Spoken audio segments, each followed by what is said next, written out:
In the realm of reincarnation, within the proud nation of Outyin, amidst the majestic 10,000 mountains beyond Qingshan City, a 14-year-old boy lay quietly by the banks of a meandering stream.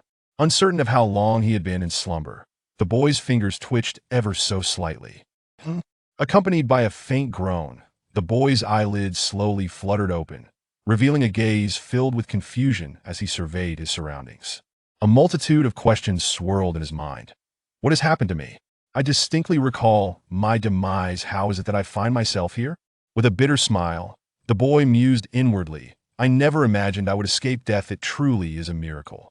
This young lad was named Zhao Chun, the junior patriarch of the Zhao family in Qingshan City, merely 14 years of age. His father, Zhao Huiding, served as the clan leader, yet due to a concealed ailment, his cultivation remained stagnant at the first level of the Golden Core stage. In recent years, he had spent most of his time in seclusion to recuperate, leaving much of the clan's affairs to be managed by the Grand Elder, Zhao Huiliang. However, this Grand Elder, Zhao Huiliang, harbored ambitions for the clan leader's throne. In pursuit of power, he devised a sinister plot. Seizing the opportunity during the clan leader's seclusion, he arranged for his son, Zhao Meng, to lead Zhao Chun and the clan's disciples into the 10,000 mountains for training, intending to eliminate Zhao Chun during this venture to prevent future complications. In 2 months' time, the grand competition among the 4 prominent families would commence, and Zhao Huiliang planned to leverage this event to compel the clan leader to abdicate, thus securing his ascent to the clan leader's position. At his father's behest, Zhao Meng poisoned Zhao Chun during their training and pushed him off a cliff. Zhao Chun had lost his mother at a young age and had only a younger sister, Yuqi, who was 2 years his junior child his father had rescued from the streets 7 years prior. Zhao Chun cherished his sister dearly. They had grown up together, their bond deep and unwavering.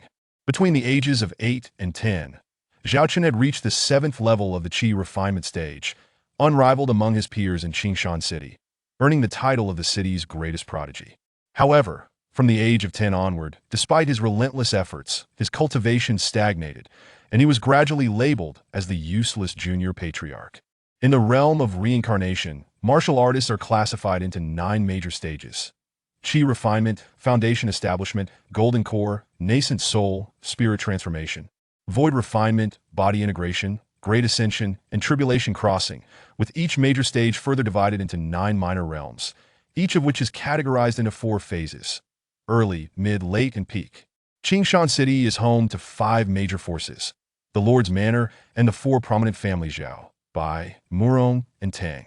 Additionally, there are over a dozen second-tier families that depend on the Lord's Manor and the 4 major families. As Zhao Chun plummeted from the cliff, the scars on his face and the blood that trickled from his neck and body were absorbed by a jade pearl resting upon his chest. The pearl suddenly radiated a brilliant light, hovering above Zhao Chun's head, swirling with golden luminescence and an ancient aura, enveloping him completely. Zhao Chun's injuries healed rapidly, and the poison within him was nearly entirely absorbed by the pearl. Subsequently, the pearl dimmed and flew directly into his dantian. Zhao Chun was taken aback, utterly bewildered. At that moment, an aged voice echoed in his mind. "Do not be alarmed, young master." Zhao Chun hastily searched for the source of the voice, but found nothing. The voice resonated again in his mind. "You need not look, I reside within your dantian." "Elder, why are you in my dantian?" Zhao Chun inquired, perplexed. The elder explained, "I am the spirit of the supreme chaos pearl. Your mother hung this pearl around your neck upon your birth." The elder continued, "The celestial essence you have cultivated over the years has been absorbed by the supreme chaos pearl. It was only when you shed blood to acknowledge it as your master that the constraints of the pearl were broken, allowing us to meet." "My mother? Where is she? I have never seen her, and my father has never spoken of her." Zhao Chun pressed urgently. "Your father refrained from disclosing details about your mother because you were too young and lacked the strength to comprehend. When you attain sufficient power, he will naturally reveal everything to you," the spirit replied. Zhao Chun silently vowed to diligently cultivate, vowing to reunite with his mother once he grew strong enough. The spirit coolly stated, "The supreme chaos pearl contains a chaotic world equivalent to the heavenly Tao, a treasure of heavenly Tao level, possessing 9 prohibitions. It will evolve alongside your cultivation. As your strength increases to certain thresholds, the prohibitions of the Chaos Pearl will automatically unlock, and you will receive corresponding rewards. Zhao Chen suddenly understood. No wonder the Supreme Chaos Pearl appeared as a hazy desert at present. The spirit continued. The Supreme Chaos Pearl possesses its unique laws of time within the chaotic space. Time flows at a ratio of 10 to 1 compared to the outside world. In other words, 10 days of cultivation within the pearl equates to 1 day in the external realm. At this juncture, the spirit added, "Your mother also left you a book titled The Unwritten Heavenly Tome. You should first cultivate the 9 Heavens Chaos Technique, the Escape Technique, and the Ancient Soul Refining Technique. Furthermore, the tome encompasses various martial techniques, such as palm techniques, fist techniques, and finger techniques, along with some ancient methods and skills that you can gradually study in the future." Upon finishing, the spirit lightly tapped, sending a beam of golden light into Zhao Chen's forehead. Instantly, a flurry of intricate characters flooded his mind, overwhelming him with a deluge of information that left him with a splitting headache. The spirit calmly elucidated. The heavenly tome encompasses knowledge of yin and yang, the 5 elements, and can perceive all changes in the natural world. Practitioners can awaken the ability to manipulate time and space, even influencing the cycle of life and death. The escape technique within the tome harbors the most secretive celestial mechanisms and laws of the universe.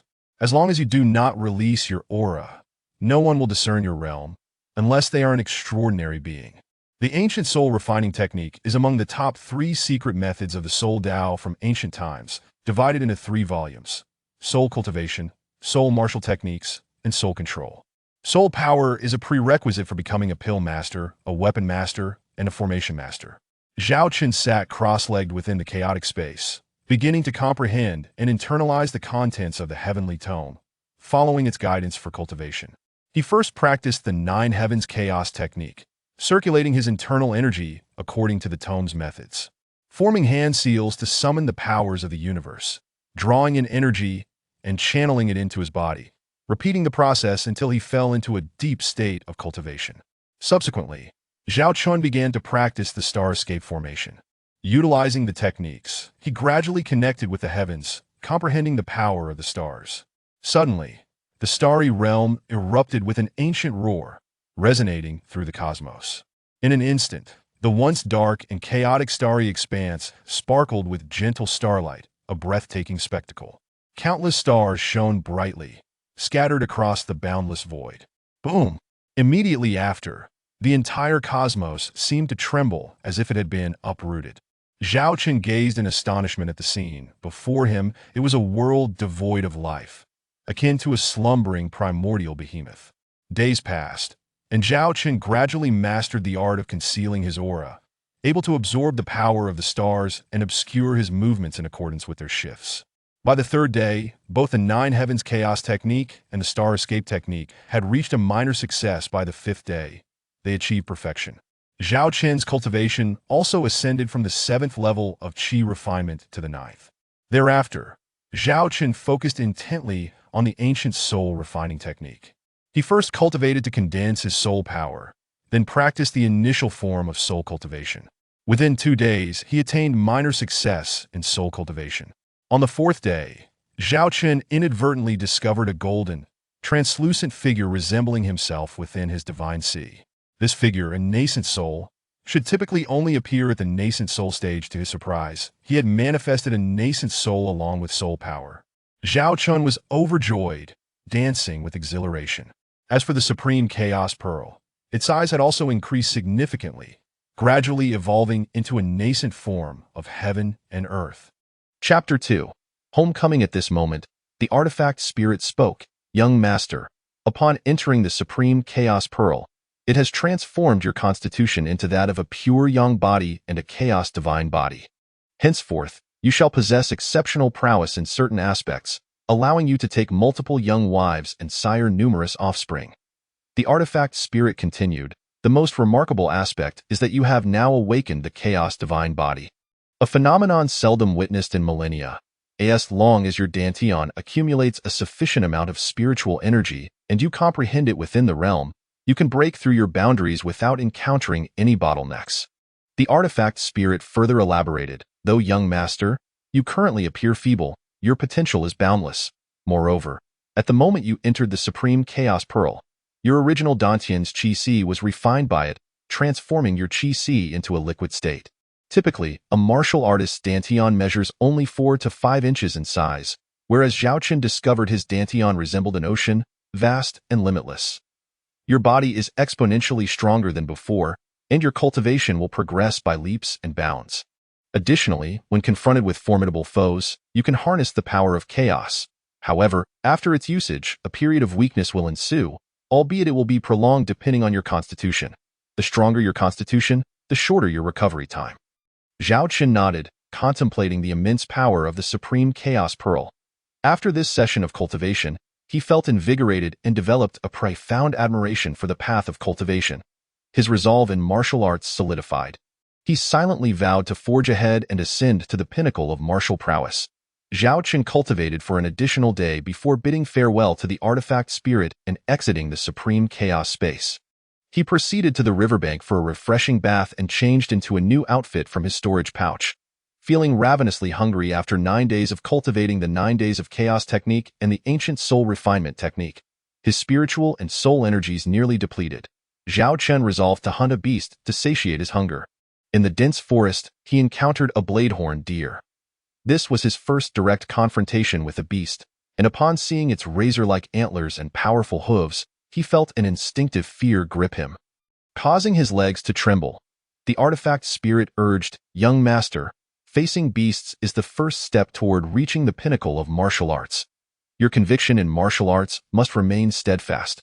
When faced with obstacles, one must fight with all their might, against men, against the heavens, to attain the zenith of martial prowess." "I understand, Senior," Zhao Qin replied, his determination steeled. He charged at the bladehorn deer. By the riverbank, he cleaned the deer with water, roasted it over a fire, and after relishing the roasted venison, he took a moment to rest. Zhao Chen calculated the days since leaving his family for training. It had been over 10 days. And with just over a month remaining until the grand competition of the 4 great families, he decided to return home to assure his father of his safety and settle scores with Zhao Ming and the elder. In a flash, he traversed several meters toward Qingshan City. Upon arriving at the city gate, he encountered a youth emerging from within. The boy had a sharp face and was clad in opulent attire, appearing to be around 17 years old, at the 9th level of the Qi refining stage. Accompanied by several lackeys, all of whom were at the 5th and 6th levels of Qi refining. The young man spotted Zhao Chen and narrowed his eyes, exclaiming, "Zhao Chen, you waste. At last, I found you. This is the useless young master of the Zhao family, isn't it? Didn't he perish at the bottom of the cliff? How is he back in one piece? Today shall be entertaining," one passerby remarked. "Who knows how he returned? Perhaps he encountered some miraculous fortune and survived." Another speculated, "It seems this useless young master has offended the second young master of the Bai family. Today should be quite the spectacle," someone else added, as various onlookers expressed a mixture of pity and schadenfreude toward Zhao Chen. Seeing the mocking expressions, Zhao Chen frowned. This individual was Bai Tiaoli, the second son of Bai Chongkong, the head of the Bai family. He and Zhao Chen had always been rivals, with Bai Tiaoli persistently pursuing Zhao Chen's fiancée Yi, the eldest daughter of the Tang family, Tang Yin. Zhao Chen coldly stated, "What do you want?" Bai Tiaoli laughed heartily, glancing at Zhao Chen with disdain. "I couldn't care less about you. But regarding Tang Yin, what right do you, a waste, have to be with her? Only I am worthy of her affection. I will force you to abandon her, and only then will she be able to turn her affections toward me. Otherwise, I shall make your life a living hell." Ha ha ha. Zhao Chen had only met his fiancée once in childhood, and now she was cultivating at the Xinjian sect. He replied coldly, "You seek death." In an instant, he appeared before Bai Tiaoli, who, along with his lackeys, had not yet comprehended the situation. Zhao Chen's palm struck Bai Tiaoli's chest. Bang! Bai Tiaoli's chest caved in, and he was sent flying backward, spitting blood and tracing a beautiful arc in the air before crashing into the city gate wall and landing on the ground. It was only then that Bai Tiaoli's lackeys reacted, angrily cursing, "You little waste! How dare you ambush our young master?" Zhao Chen disregarded Bai Tiaoli entirely, his figure flashing as he dashed toward his family's direction. Upon returning to the family estate, he headed toward his father's chamber. Along the way, he encountered family attendants who, upon seeing Zhao Qian, exclaimed, "Isn't the useless young master supposed to be dead at the bottom of the cliff? How is he back?" Another attendant remarked, "Even if he returned, he is still a waste, unwelcome in the family. There's no good life awaiting him here." Zhao Qian ignored their comments. He had grown weary of such remarks over the years and was focused on seeing his father. Having no time for the disdain of these servants, as he passed through a bamboo grove, he heard a little girl's voice exclaim, "Let me go. My brother won't die." Recognizing the voice of his younger sister, Yuqi, he swiftly appeared beside her to find Zhao Ming and several lackeys pulling at Yuqi. She bore evident handprints on her face. Enraged, Zhao Chun kicked the lackeys, sending them crashing to the ground, leaving only Zhao Ming standing there in shock. Upon seeing Zhao Chen return, Yuqi rushed into his arms, crying, "Brother, you're back? I knew you wouldn't be harmed." Zhao Chen gently ruffled her hair and soothingly said, "It's all right now. Your brother is back, and no one will bully you again." Zhao Ming finally regained his senses, bewildered by how Zhao Chen had arrived and how his lackeys lay incapacitated. His eyes widened in disbelief as he muttered, You didn't die. How is that possible? It can't be. That was an abyss of 10,000 fathoms. Even someone at the 7th level of qi refining like you wouldn't survive a fall. A foundational stage expert would surely perish, let alone someone poisoned like you." The fact that this little waste had returned alive and well bewildered him. What had he endured during these past few days?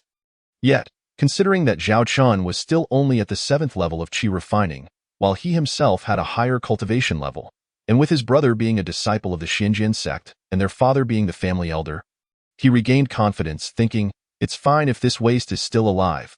I can use your sister Yuqi to warm my bed. I'll return her once I grow bored." Zhao Chen's voice turned stern as he declared, "You secretly poisoned me and threw me off a cliff. Now, you dare to bully my sister? I will make you pay 100-fold. With that, Zhao Chen vanished from sight, leaving only an afterimage. He reappeared before Zhao Ming, who barely had time to react before Zhao Chen's palm struck his chest. Zhao Ming's vision blurred. Just as he saw the figure, he was struck in the chest, spitting blood and flying backward for several meters. Zhao Chun then kicked Zhao Ming in the abdomen, causing him to scream and spit out more blood, his cries akin to that of a slaughtered pig. "You little waste, do you dare to ruin my Dantian?" Zhao Ming began to utter, but before he could finish, he fainted. Zhao Chen didn't spare him another glance as he took Yuqi's hand and hurried toward his father's chamber. Zhao Huiting was meditating at home, and upon seeing Zhao Chen return, he was overjoyed and stepped forward excitedly, grasping Zhao Chen's shoulders. "It's good that you're back. It's good that you're back, it's all because of me that I didn't take better care of you." Hearing his father's words warmed Zhao Chen's heart, and his eyes grew moist. "Father, I'm perfectly fine," he reassured. Zhao Chen then recounted his experiences over the past few days, omitting details about the Supreme Chaos Pearl, only mentioning that he had obtained some fortune at the bottom of the cliff. Upon hearing that Zhao Chun had incapacitated Zhao Ming, Zhao Huiting cautioned, "Chunner, be wary of the elder's schemes against you. From my investigations, the elder is currently colluding with the Bai family, the Morong family, and the city lord's mansion, all aiming to usurp the position of family head and align themselves with the Bai family. I lack concrete evidence, but given the current developments, the elder will likely target you before the grand competition of the 4 families. His true intentions will soon be revealed." Zhao Huiting continued, "Chunner, to prevent the elder from becoming desperate, you should stay home and cultivate. I can ensure your safety." Chapter 3. Trials. Zhao Chen nodded in agreement and asked, "Father, who is my mother? Where is she now?" Upon hearing this, Zhao Huiting's expression suddenly dimmed, and he paused for a long moment before replying, "Chunner, your strength is currently too weak. Once you have grown stronger, I will reveal everything to you." Zhao Chen felt speechless at this response. Strength again. Since his father was unwilling to elaborate, he refrained from pressing further, bidding farewell to his father and pulling Yuqi back to his room. "Brother, are you hungry? I'll go cook for you," Yuqi asked. Tilting her head, Zhao Chen gently ruffled her hair, responding softly, "All right, then let us prepare some food."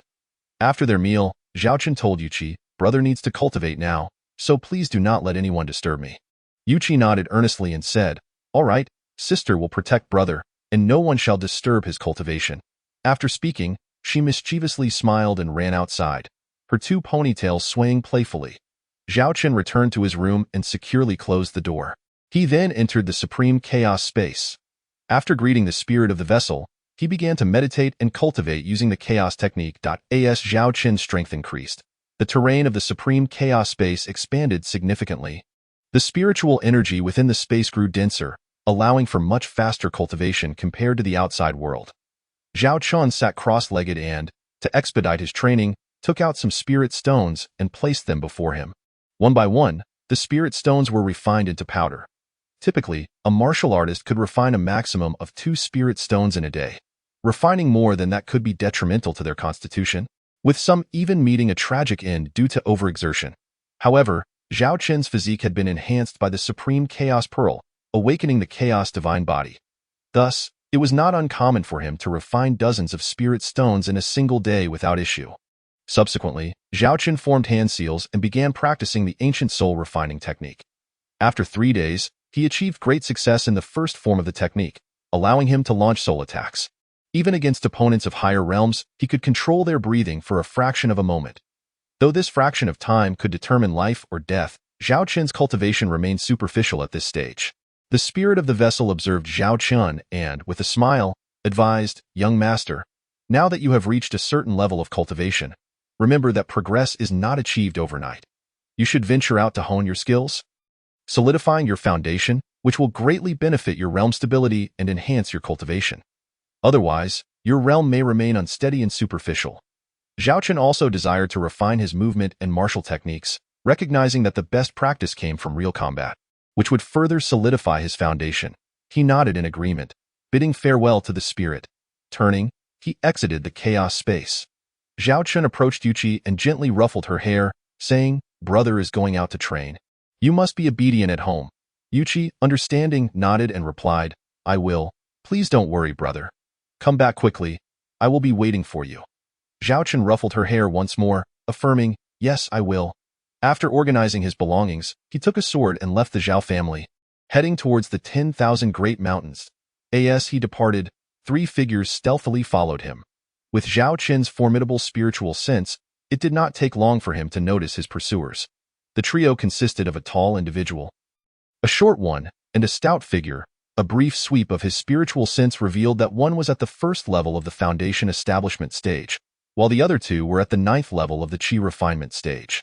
Zhao Chen mused to himself, "These individuals are either sent by the Grand Elder or are from the Bai family. They seem to regard me quite highly to send someone at the foundation establishment stage." A smirk creased his lips as he ignored his followers and made his way out of the city towards the 10,000 Great Mountains. Upon entering the outskirts of the mountains, Zhao Chen swiftly executed the starry escape technique, his figure vanishing and reappearing several meters away. The 3 pursuers were taken aback by his sudden acceleration and hurriedly activated their own techniques to keep pace. Upon reaching the middle of the mountains, Zhao Chen's figure had completely vanished from their sight. Just as the trio was searching for him, a voice suddenly called out from behind, "Were you looking for me?" Startled, they turned around, surprised to see Zhao Chen. One of them exclaimed, "The intel was incorrect. Aren't you at the 7th level of chi refinement? How can you move so quickly?" Zhao Chen smiled and replied, "Whether I am at the 7th level or not is irrelevant. From your attire, you must be from the Bai family. At this moment, the tall one cursed, "You little waste, how dare you ambush my family's second young master? Bai Tiaoli, today, we shall take you back to face him." With that, the trio brandished their spirit weapons and charged at Zhao Chen. Zhao Chen flipped his palm, revealing a sharp sword. With a swift motion, he vanished from sight, leaving behind only an afterimage. The tall and short figures blinked in confusion as a flash of sword light sliced through the air. A deep gash appeared on their necks, and instinctively, they clutched their throats, blood seeping through their fingers. Their eyes widened in disbelief and resentment, and before they could utter a word, their bodies collapsed, breaths fading away. They died without ever comprehending how Zhao Chen had so effortlessly sealed their fates with a single strike. Zhao Chen pointed his sword at the stout figure, saying, "Now, it's your turn." The stout man remained frozen in shock. Upon hearing Zhao Chen's words, he turned and fled without uttering a word. Zhao Chen swiftly closed the distance, driving his sword through the stout man's back and out through his chest. The stout man looked down at the gaping wound and gasped, "You are at the 9th level of chi refinement? How is that possible?" his body gradually crumpled to the ground, lifeless. Zhao Chun searched the three bodies, retrieving their storage bags and spirit weapons, which he stored in the chaos space. There was no need to dispose of the corpses. The scent of blood would soon attract beasts in the 10,000 great mountains, leaving nothing but bones behind. As Zhao Chun walked, he spread out his spiritual sense to guard against any hidden beast attacks. Currently, his spiritual sense could only search within 30 meters. Suddenly, he detected a second-level beast, the seven-colored swallowing python, to his left. Zhao Chun cautiously approached, observing the python's water bucket-sized head raised several meters ahead. The python, upon noticing Zhao Chun, flicked its crimson tongue menacingly, as if warning him that this was its territory and urging the human to leave. Zhao Chun glanced at the python's lair and noticed a star flower growing from a crevice in the rock wall. The star flower, which absorbs the light of the stars for growth, is one of the primary materials for concocting pills that restore spiritual energy. With a swift motion, Zhao Chun drew his sword and, utilizing the starry escape technique, lunged toward the python's vital point. The python tilted its head, opening its mouth to unleash a cloud of poisonous mist. Zhao Chun deftly evaded the mist, countering with another strike at the python.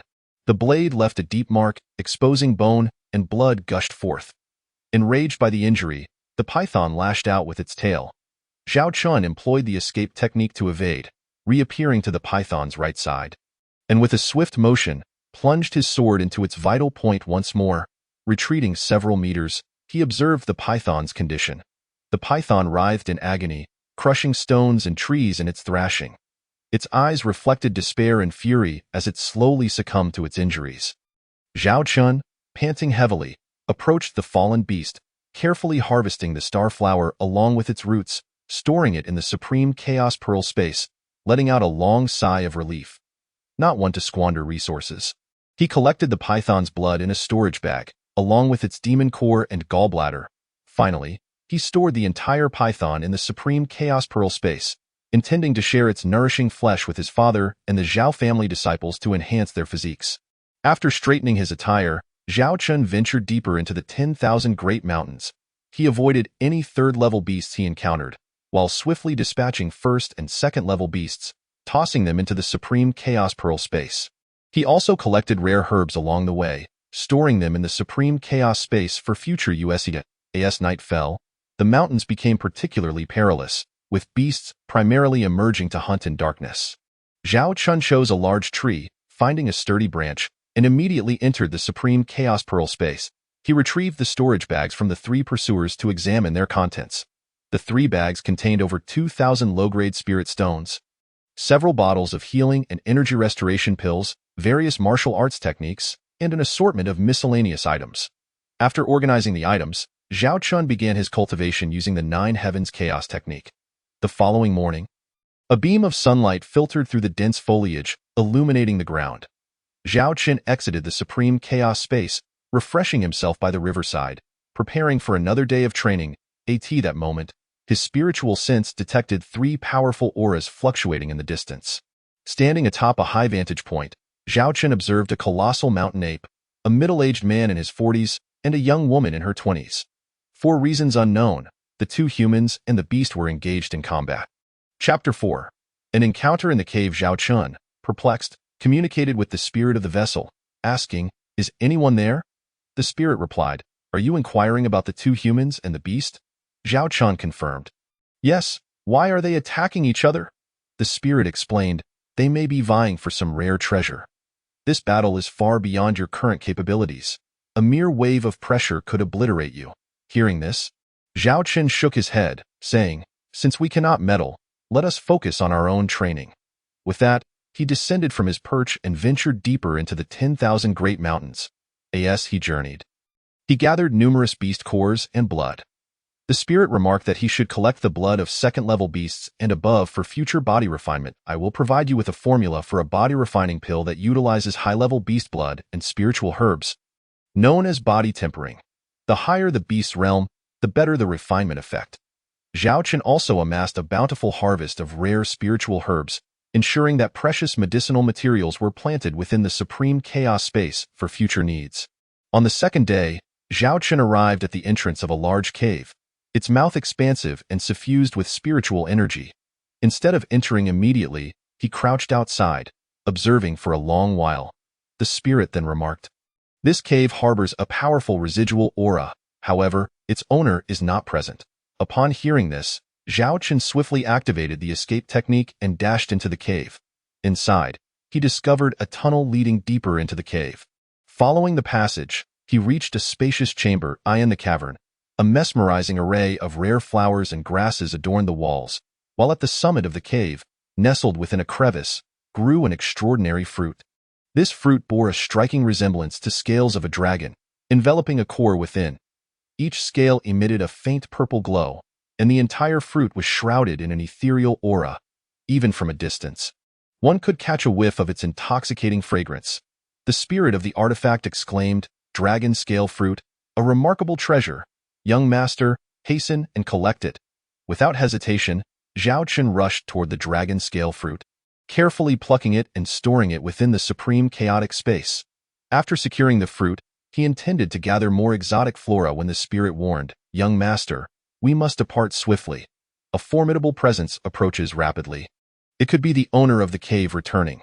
Zhao Chen, hearing this, wasted no time and swiftly darted towards the cave entrance. Just as he exited, the spirit urged again, "The cave's master is drawing near.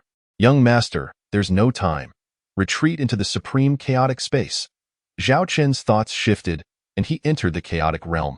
Suddenly, the ground trembled violently as if shaken by an earthquake. A sixth-tier beast, the Taishan giant ape, came barreling forth. It stormed into the cave, only to emerge moments later, roaring ferociously, pounding its chest, and scanning the surroundings before racing back in the direction it had come. After a few breaths, the spirit advised, "The Taishan giant ape has moved far away. Young master, proceed." Beneath a waterfall, Zhao Chen retrieved the dragon scale fruit and inquired, "Elder, what is the purpose of this dragon scale fruit?" The spirit responded, "The dragon scale fruit, a divine fruit of the celestial realm. Cultivators who refine it can undergo a transformation, cleansing their essence and elevating their realm, potentially achieving ascension. Once refined, it will aid you in enhancing your cultivation, achieving the effect of purifying your essence. If fortune favors you in the future, you may obtain dragon blood, which can solidify the dragon's soul."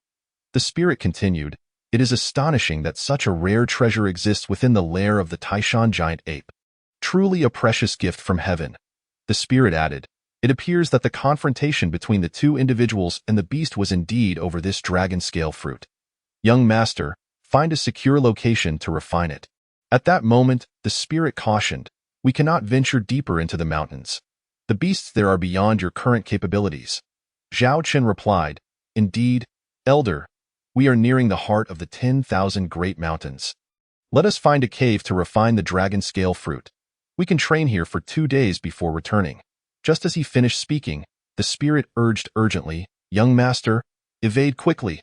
Zhao Chen, heeding the warning, retreated swiftly. The loud thud echoed as a figure plummeted from above, creating a deep indentation where he had just stood. Upon closer inspection, Zhao Chen recognized the figure as a young woman, the same one involved in the earlier battle. Unconscious, her face flushed and glistening with sweat, a deep wound on her back exposing bone. At this moment, Zhao Chen stored the dragon scale fruit in the chaotic space and asked, "Elder, why did this young woman fall from the sky? What has happened to her?" After a brief pause, the spirit explained, "This girl may have been flying through the air, but her injuries are severe, and she has been poisoned. Her cultivation could not sustain her, leading to her fainting and falling. How can we save her?" Zhao Chen inquired. The spirit replied, "She carries a lingering poison. The wound on her back is not fatal, and applying healing medicine will suffice. However, she has sustained internal injuries, and if the poison is not resolved within a few hours, she will succumb to a fiery demise." "What poison has she been afflicted with, and how can it be cured?" Zhao Chen pressed. The spirit stated, "She has likely been struck by the Hahuan powder. While not a true poison, its effects can be lethal without an antidote." Although Zhao Chen was not well versed in medicinal herbs, he grasped the implications of the name. He found himself in a predicament, for the girl was unconscious, and he felt it would be dishonorable to take advantage of her plight. Noticing Zhao Chen's hesitation, the spirit remarked, "Young master, This girl is strikingly beautiful and possesses significant potential. She may become an ally in the future. If you do not save her, she may not survive for long. I must return to my slumber." With that, the spirit vanished out of that moment. The girl stirred slightly, grasping Zhao Qin's clothing, mumbling incoherently. Observing the pained and desperate expression on her face, Zhao Qin felt compelled to act. He lifted her gently and made his way toward the cave. The girl writhed and clung to him, her hands wandering as she held him tightly. A look of satisfaction and yearning crossed her delicate features, leaving Zhao Qin both amused and exasperated. In that instant, her lips pressed against his, igniting a surge of warmth that left Zhao Qin momentarily stunned. Overwhelmed by the rush of sensations, he swiftly removed her garments, revealing a curvaceous form before him. What followed was an intimate encounter that unfolded within the cave, filled with soft whispers and the essence of spring. The details of their union are left to the imagination. Chapter 5. Continuous breakthrough. The primal struggle between the two lasted through the night, eventually culminating in a quiet dawn. The girl awoke, slowly opening her eyes to the reality of their situation. They lay together, both unclothed, with Zhao Qin partially atop her, one hand resting on her chest. Fury ignited within her, and she hastily donned her clothing, summoning her energy to conjure a sword that pressed against Zhao Qin's throat. Startled awake, Zhao Qin stammered, "Milady, please, do not be alarmed. It is not as it appears." The girl, blushing fiercely, tears streaming down her cheeks, her anger palpable, retorted, You. Though her memory of the previous night was hazy, she understood that she had been affected by the Hahuan powder and that their encounter had been her choice. Driven by Zhao Qin's desire to save her, frightened, Zhao Qin pleaded, "Milady, please calm yourself. It is not as you perceive." They remained locked in mutual tension for a moment until, in a fit of rage, the girl cast aside her sword and sat on a nearby stone, weeping, while Zhao Qin stood silently by her side.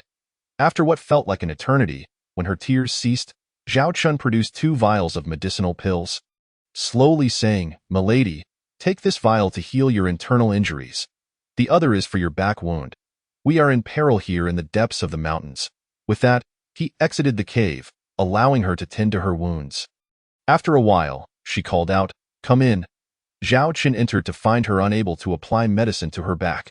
He approached her cautiously, hesitating briefly before gently peeling her clothing away. The sight of her porcelain skin caused his heart to race, memories of the previous night flooding back. Closing his eyes to regain composure, he eventually opened them to apply the medicine to her wounds. Once he addressed her again, her complexion flushed with embarrassment. "You should rest and heal," Zhao Qin advised.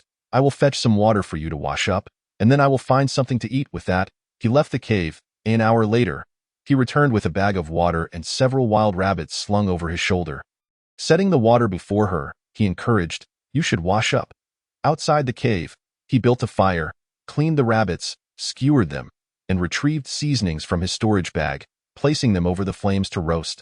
Soon, the aroma of the roasting rabbits wafted through the air, tantalizingly rich and savory. The scent reached the girl, causing her stomach to growl. Although she possessed the ability to fast at her current cultivation level, the mouth-watering aroma proved irresistible, and she found herself swallowing involuntarily. Zhao Qin presented the roasted meat to her, urging, "Please eat. It will aid in your recovery." He then stepped outside the cave, sitting on a nearby rock to enjoy the feast himself. Initially hesitant, the girl could not resist the delicious aroma. And as her stomach continued to rumble, she took a small piece of meat, savoring it before succumbing to her hunger and devouring it ravenously. After their meal, silence enveloped them. Zhao Qin resumed his training while the girl continued her healing. Eventually, Zhao Qin broke the stillness, asking, "Milady, may I inquire how you were injured? How did you fall from the sky?" Her gaze shifted towards the direction of the Taishan giant ape, her previously proud demeanor giving way to a mixture of excitement and regret as she recounted. "I fought the Taishan giant ape to seize the dragon scale fruit, but just as I unleashed my full power, the master of the Hahuan sect seized the opportunity to poison me. Had I not been afflicted with the lingering poison, the poison from the Hahuan sect would have been of little consequence." Turning to Zhao Qin, her expression hardened with a cold resolve, she warned, "What transpired today remains between us. If word escapes, I will not hesitate to end you." With that, she soared away, vanishing in a flash of light. Zhao Chun, having saved her yet unaware of her name, sighed and chuckled ruefully in a secluded cave. He organized his thoughts, placing the dragon scale fruit before him, and began to meditate, channeling the power of the stars as he employed the nine heavens chaos technique to circulate the spiritual energy in a grand cycle. He grasped the dragon scale fruit and consumed it, while Zhao Chun was enveloped in a swirl of spiritual energy. Within a few breaths, his entire body flushed crimson, and his bones cracked audibly as sweat poured down him like rain. Zhao Chun employed the nine heavens chaotic art to its utmost, ravenously absorbing the spiritual energy surrounding him. A large funnel materialized above his head, drawing in the ambient spiritual essence. The refined dragon scale fruit coursed through Zhao Chun's internal organs, meridians, and skeletal system, undergoing a profound transformation. He could feel the true qi within him surging chaotically, as if his meridians were on the verge of bursting from the overwhelming energy. An hour passed. Then two, half a day, and eventually a full day. Crack, crack. Zhao Chun's cultivation level escalated from the 9th stage of qi refinement to the 1st stage of foundation establishment. Utilizing the nine heavens chaotic art, he guided the spiritual energy to circulate in a grand cycle before it settled into his dantian. As the energy exited from the dantian, it gradually transformed into true essence. True qi is gaseous, while true essence is fundamental power. Once the true essence re-entered the dantian, it initiated the foundation establishment process, leading Zhao Chun to ponder that this must indeed be the foundation establishment stage. Understanding this process allowed Zhao Chun to accelerate his progress. However, this foundation establishment consumed an immense amount of spiritual energy, marking his first significant breakthrough in cultivation. He was unprepared for the demands of this transition. At this moment, Zhao Chun sensed that the spiritual energy in his dantian was nearly exhausted. He thought to himself, what if there isn't enough energy to establish a foundation? What if I fail the breakthrough? At this juncture, the artifact spirit spoke. Young master, do not panic. Operate the nine heavens chaotic technique, and I shall assist you. Zhao Chun activated the nine heavens chaotic art and the power of the stars. Resembling a colossal funnel above him, fervently absorbing the chaotic spatial energy. The chaotic energy converged towards him. Zhao Chun observed his dantian gradually expanding, evolving into a substantial foundation, commencing from the first layer. This foundation was grand in scale, surrounded by golden light. The foundation establishment is also known as the spirit platform, where each step represents a new realm. When the foundation reaches the 9th level, this land will transform into a high platform. Foundation establishment is the entry-level realm of cultivation. After establishing a foundation, the power wielded by cultivators will starkly contrast with that of ordinary mortals. Zhao Chun's aura continued to rise steadily, advancing from the 1st to the 2nd, 3rd, and 4th stages of foundation establishment. He had successfully transcended one major realm and 6 minor ones. Zhao Chun turned his internal gaze towards his dantian, where the spiritual energy gradually calmed. Chapter 6, The Heavenly Tribulation. Zhao Chun devoted an entire day to stabilizing his newfound realm. Only by solidifying his foundation could he prevent his aura from wavering. Indeed, he had succeeded in establishing his foundation, and a broad smile spread across his face. At this moment, the chaotic spatial energy began to thin. Zhao Chun mused that such a vast amount of energy was required to break through the foundation. How many times more energy would be needed for future major breakthroughs? He resolved to prepare thoroughly for his next significant advancement. Otherwise, the chaotic spatial energy might prove insufficient. The artifact spirit remarked, Young master, the energy you consumed for your breakthrough is several times that of an ordinary warrior. Every advantage carries its own drawbacks, yet you can remain unrivaled among your peers, even transcending boundaries to vanquish foes. Zhao Chun could only manage a wry smile in response. The spirit continued, Young master, with your elevated realm, the chaotic space offers a reward for you to explore. At that moment, Zhao Chun sensed it immediately and glanced over to see a jade tablet floating within the chaotic space.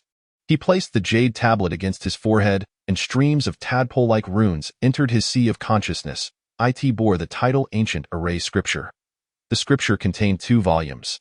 The upper volume expounded on the principles of formations, detailing how to sketch specific patterns to draw forth the power of spirit stones or natural energy veins. or even specific spatial items. It could also circulate advanced beast pills or rare treasures within the formation to enhance their potency, ultimately unleashing extraordinary might through the focal point and various nodes. The lower volume delved into the profound art of runes, using soul power as ink, weaving divine patterns and order to manipulate the rules of heaven and earth, thereby enabling confinement, combat, and escape. Zhao Chun began to comprehend the intricacies of rune pins, patterns, divine symbols, and the application and strength of carving tools. A vague understanding of formations blossomed within him, leading to deeper insights into formations and runes as he repeatedly simulated various array patterns in his sea of consciousness. Zhao Chun spent 10 days within the supreme chaotic space, mastering 3 first-tier formations: the spirit-gathering array, the teleportation array, and the confinement array. He also grasped the basics of 3 fundamental runes: the spirit-gathering rune, the teleportation rune, and the fire rune. The artifact spirit, observing nearby, nodded in approval, recognizing Zhao Chun's exceptional talent and composure at such a young age, assuring that he would not disappoint his predecessor's efforts. The spirit advised, "Young master, you must not reveal the supreme chaotic pearl or your cultivation techniques to anyone, lest you invite danger upon yourself." Zhao Chun nodded, understanding the adage that possessing treasures could invite calamity. The spirit added, "Now that you have broken through to the foundation establishment stage in the chaotic space, the supreme chaotic pearl can shield you from all heavenly secrets. Since the laws of heaven and earth are incomplete within the supreme chaotic space, you have not yet encountered the heavenly tribulation. However, once you exit, the tribulation will await you, so remain vigilant." The spirit continued, "Yet, overcoming the heavenly tribulation will signify heaven's acknowledgement of you, further solidifying your techniques and realm while refining your physical form." The spirit then suggested, "Check your storage bag for healing and recovery elixirs to assist you in weathering the tribulation." Zhao Chun rummaged through several storage bags and found a few bottles of recovery potions and rejuvenation elixirs. After bidding farewell to the artifact spirit, Zhao Chun exited the supreme chaotic space. Stepping outside, he found the sky filled with dark, swirling thunderclouds, casting a shadow over the land as the winds howled and trees rustled ominously. He quickly located a flat stone and sat cross-legged, his gaze fixed on the sky. This was his first lightning tribulation, and how could he not feel fear? Clutching the recovery elixirs tightly, he fervently prayed. Above, more than a dozen thunderclouds churned, gathering arcs of purple lightning that seemed to brim with terrifying power. The first bolt, as thick as an arm, descended with the force of the heavenly way, striking Zhao Chun. The initial strike sent him flying, leaving him ragged and bloodied at the corner of his mouth. Slowly rising to his feet, he wiped the blood from his lips, eyes locked on the ominous clouds above. Around him, boulders and trees were reduced to dust, prompting Zhao Chun to hastily consume a rejuvenation elixir. While employing the 9 heavens chaotic art, the supreme chaotic pearl within him also worked rapidly to heal his injuries.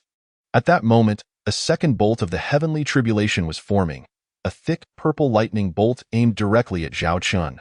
With fierce determination, he glared at the lightning, fists clenched, and shouted, "Come on, I fear you not."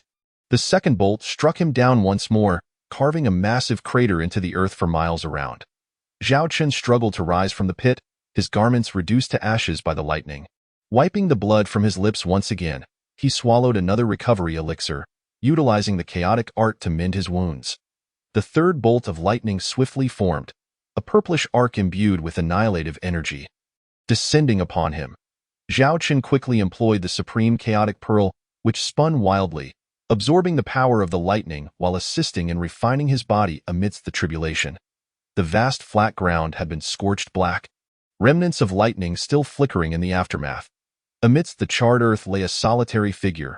Gradually, the thunderclouds dispersed, winds calmed, and sunlight bathed the land as if the storm had never come.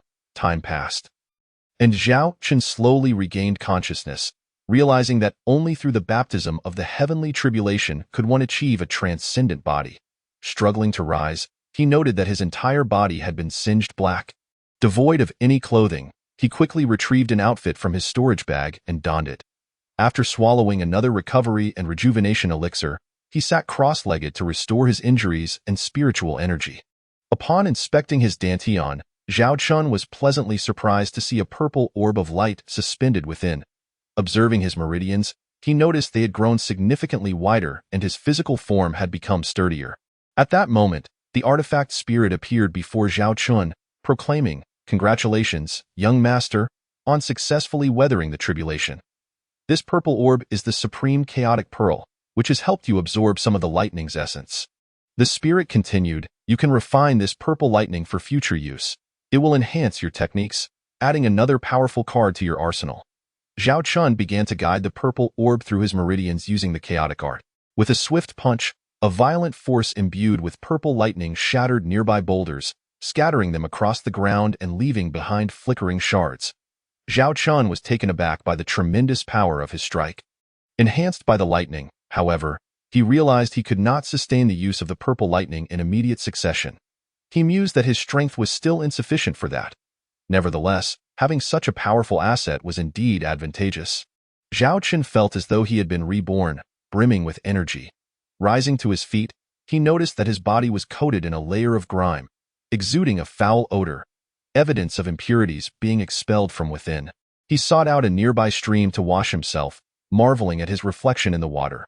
His skin was as white as jade, his muscles well-defined, and his features handsome. Zhao Chun wondered how such a transformation could occur after cleansing his marrow. He could hardly believe the visage staring back at him. After changing into a clean outfit, he felt invigorated. Zhao Chun remarked, "Senior, this dragon scale fruit is indeed a remarkable treasure." The artifact spirit replied, "It is fortunate, young master, that you have encountered such a rare and valuable material." Chapter 7. Inheritance. Zhao Chun, having composed himself from the excitement of his breakthrough, resumed his training. That afternoon, he suddenly sensed several malevolent beast auras rapidly approaching him. They were bloodthirsty mad wolves, and Zhao Chun knew they were pack creatures. The few second-tier bloodthirsty mad wolves he detected were likely scouts, with a larger pack trailing behind. Indeed, after a few breaths, several third-tier bloodthirsty mad wolves appeared, leading more than 30 of their kind in a menacing encirclement. Their emerald eyes glowed with hunger and a thirst for slaughter. Had he encountered such third-tier beasts upon entering the mountains, Zhao Chun would have chosen to circumvent them. However, now that he had reached the 5th level of Foundation establishment, and his physique had undergone 2 purifications, elevating him to the 3rd rank of body refinement, he felt unafraid. With his sword firmly in hand, Zhao Chun charged directly into the encroaching pack. After a fierce battle, he stood panting, surveying the corpses of over 30 second-tier and 5 third-tier bloodthirsty mad wolves. A satisfied smile spread across his face, accompanied by a newfound understanding of his combat prowess. Zhao Chun was confident that he could contend even with the 3rd-layer golden core cultivator. He collected all the beast cores and stored the remains of the bloodthirsty mad wolves into his supreme chaos space. After a brief rest, he continued his journey towards the 10,000 Great Mountains. As he passed a waterfall, he discovered a concealed portal of shimmering light. At that moment, the spirit of the artifact spoke. "Young master, do you see that peculiar doorway? It seems rather unusual." Zhao Chun nodded in agreement. "I see it too. I wonder what treasures lie within."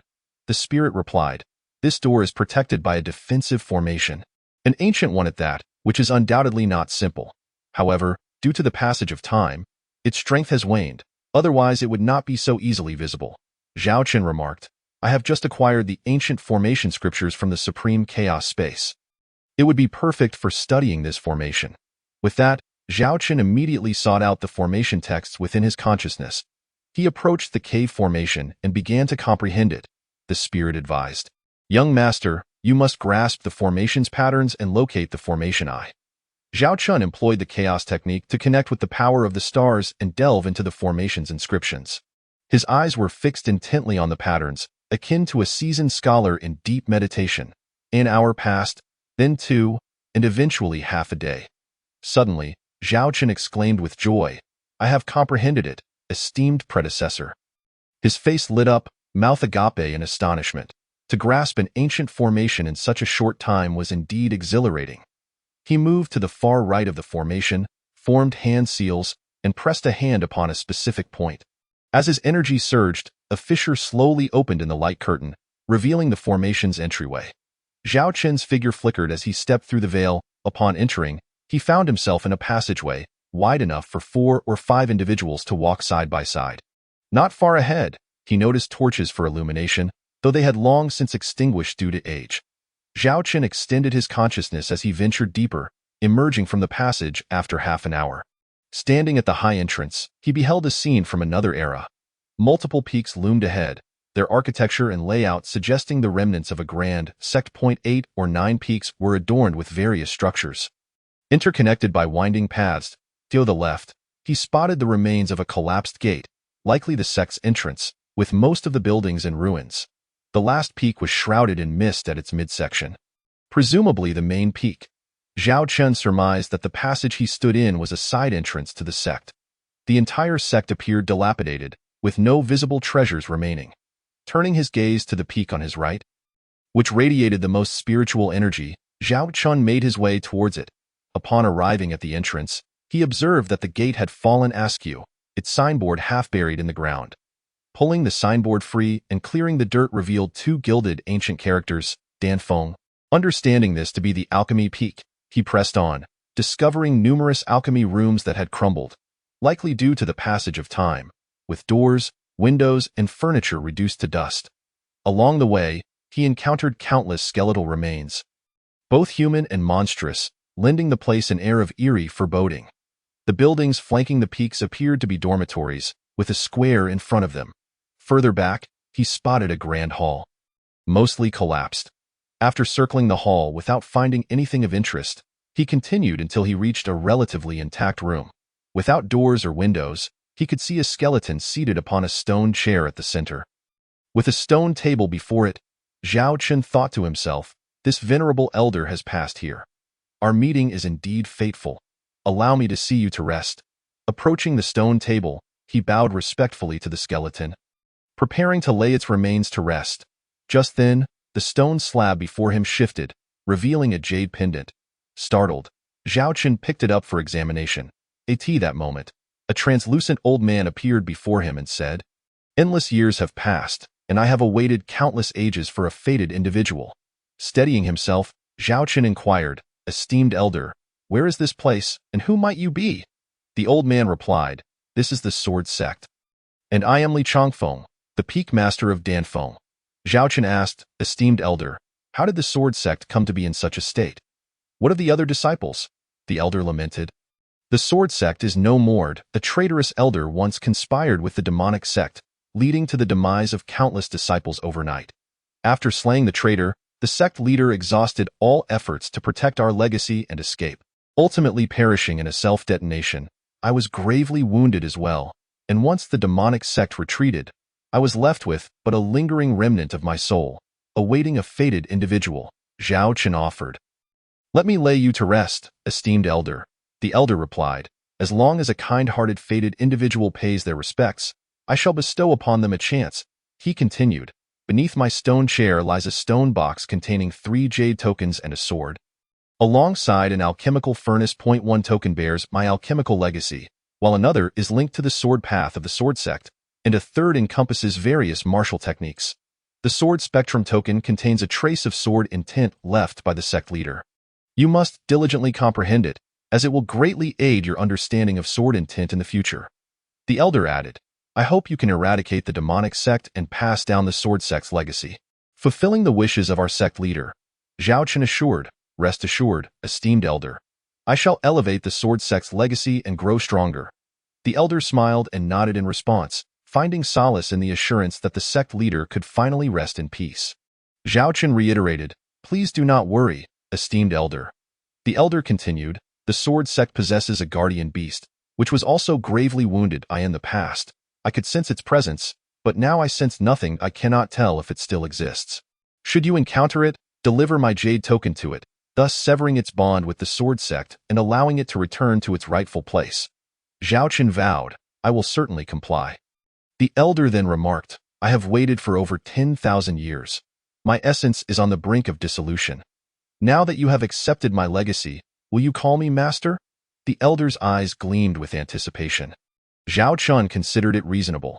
Having accepted the sword sect's and alchemical legacy, he should honor the elder with the title of master to ease his passing. He knelt and respectfully bowed, calling out, "Master."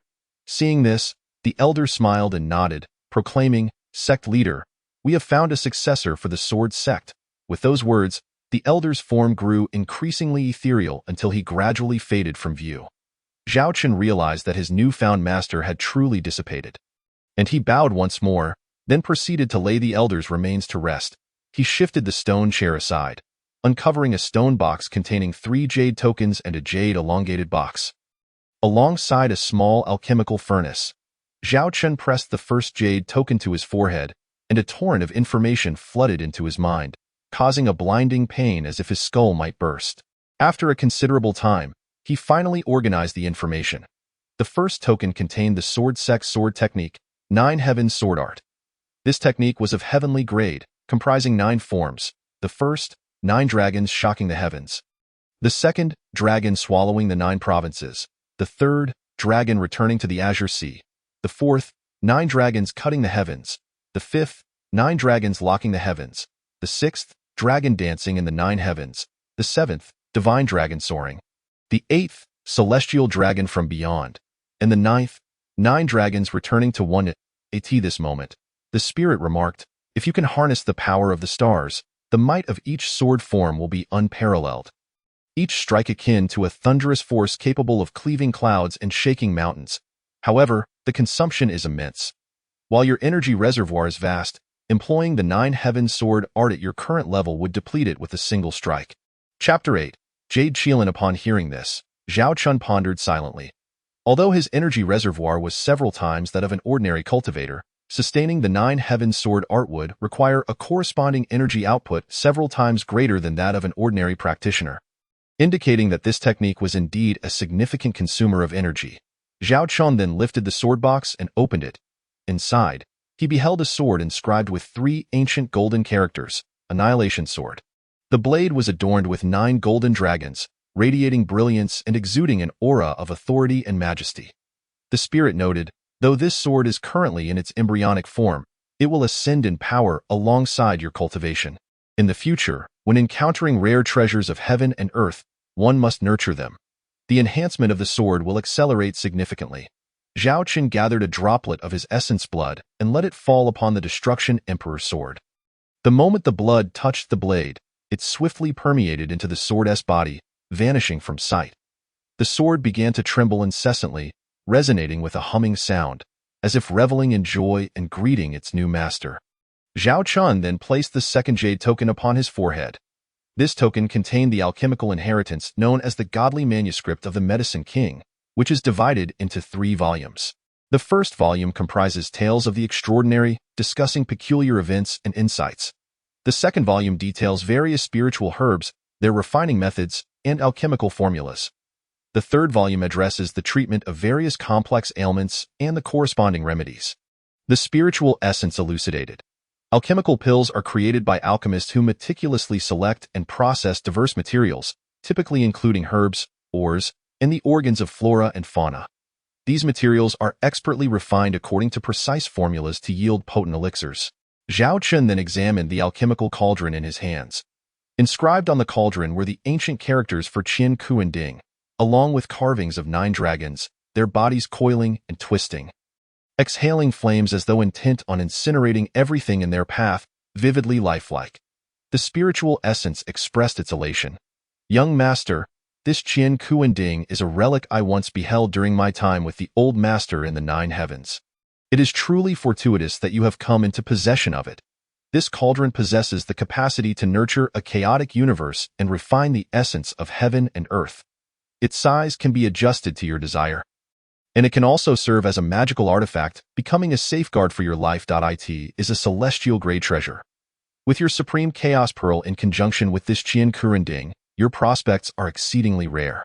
The spiritual essence continued, however, "Employing the Qian Ku and Ding as a magical artifact demands a significant expenditure of spiritual energy, and recovery is rather slow. Young master, now that you possess the supreme chaos pearl and the Qian Ku and Ding, the establishment of a chaotic world is within your grasp. Quickly, let your blood affirm your bond with it." Upon hearing this, Zhao Chen promptly concentrated a droplet of essence blood and touched it to the Qian Ku and Ding, which immediately absorbed the blood. The cauldron then ascended from Zhao Chen's hands, circling around him a few times, as if celebrating its recognition of its new master. Subsequently, a beam of golden light surged into Zhao Qin's dantian. When Zhao Qian turned his inner vision toward his dantian, he beheld the Qian Kuren Ding suspended above the chaotic space. At that moment, Zhao Qian sensed a connection with the Qian Kuren Ding.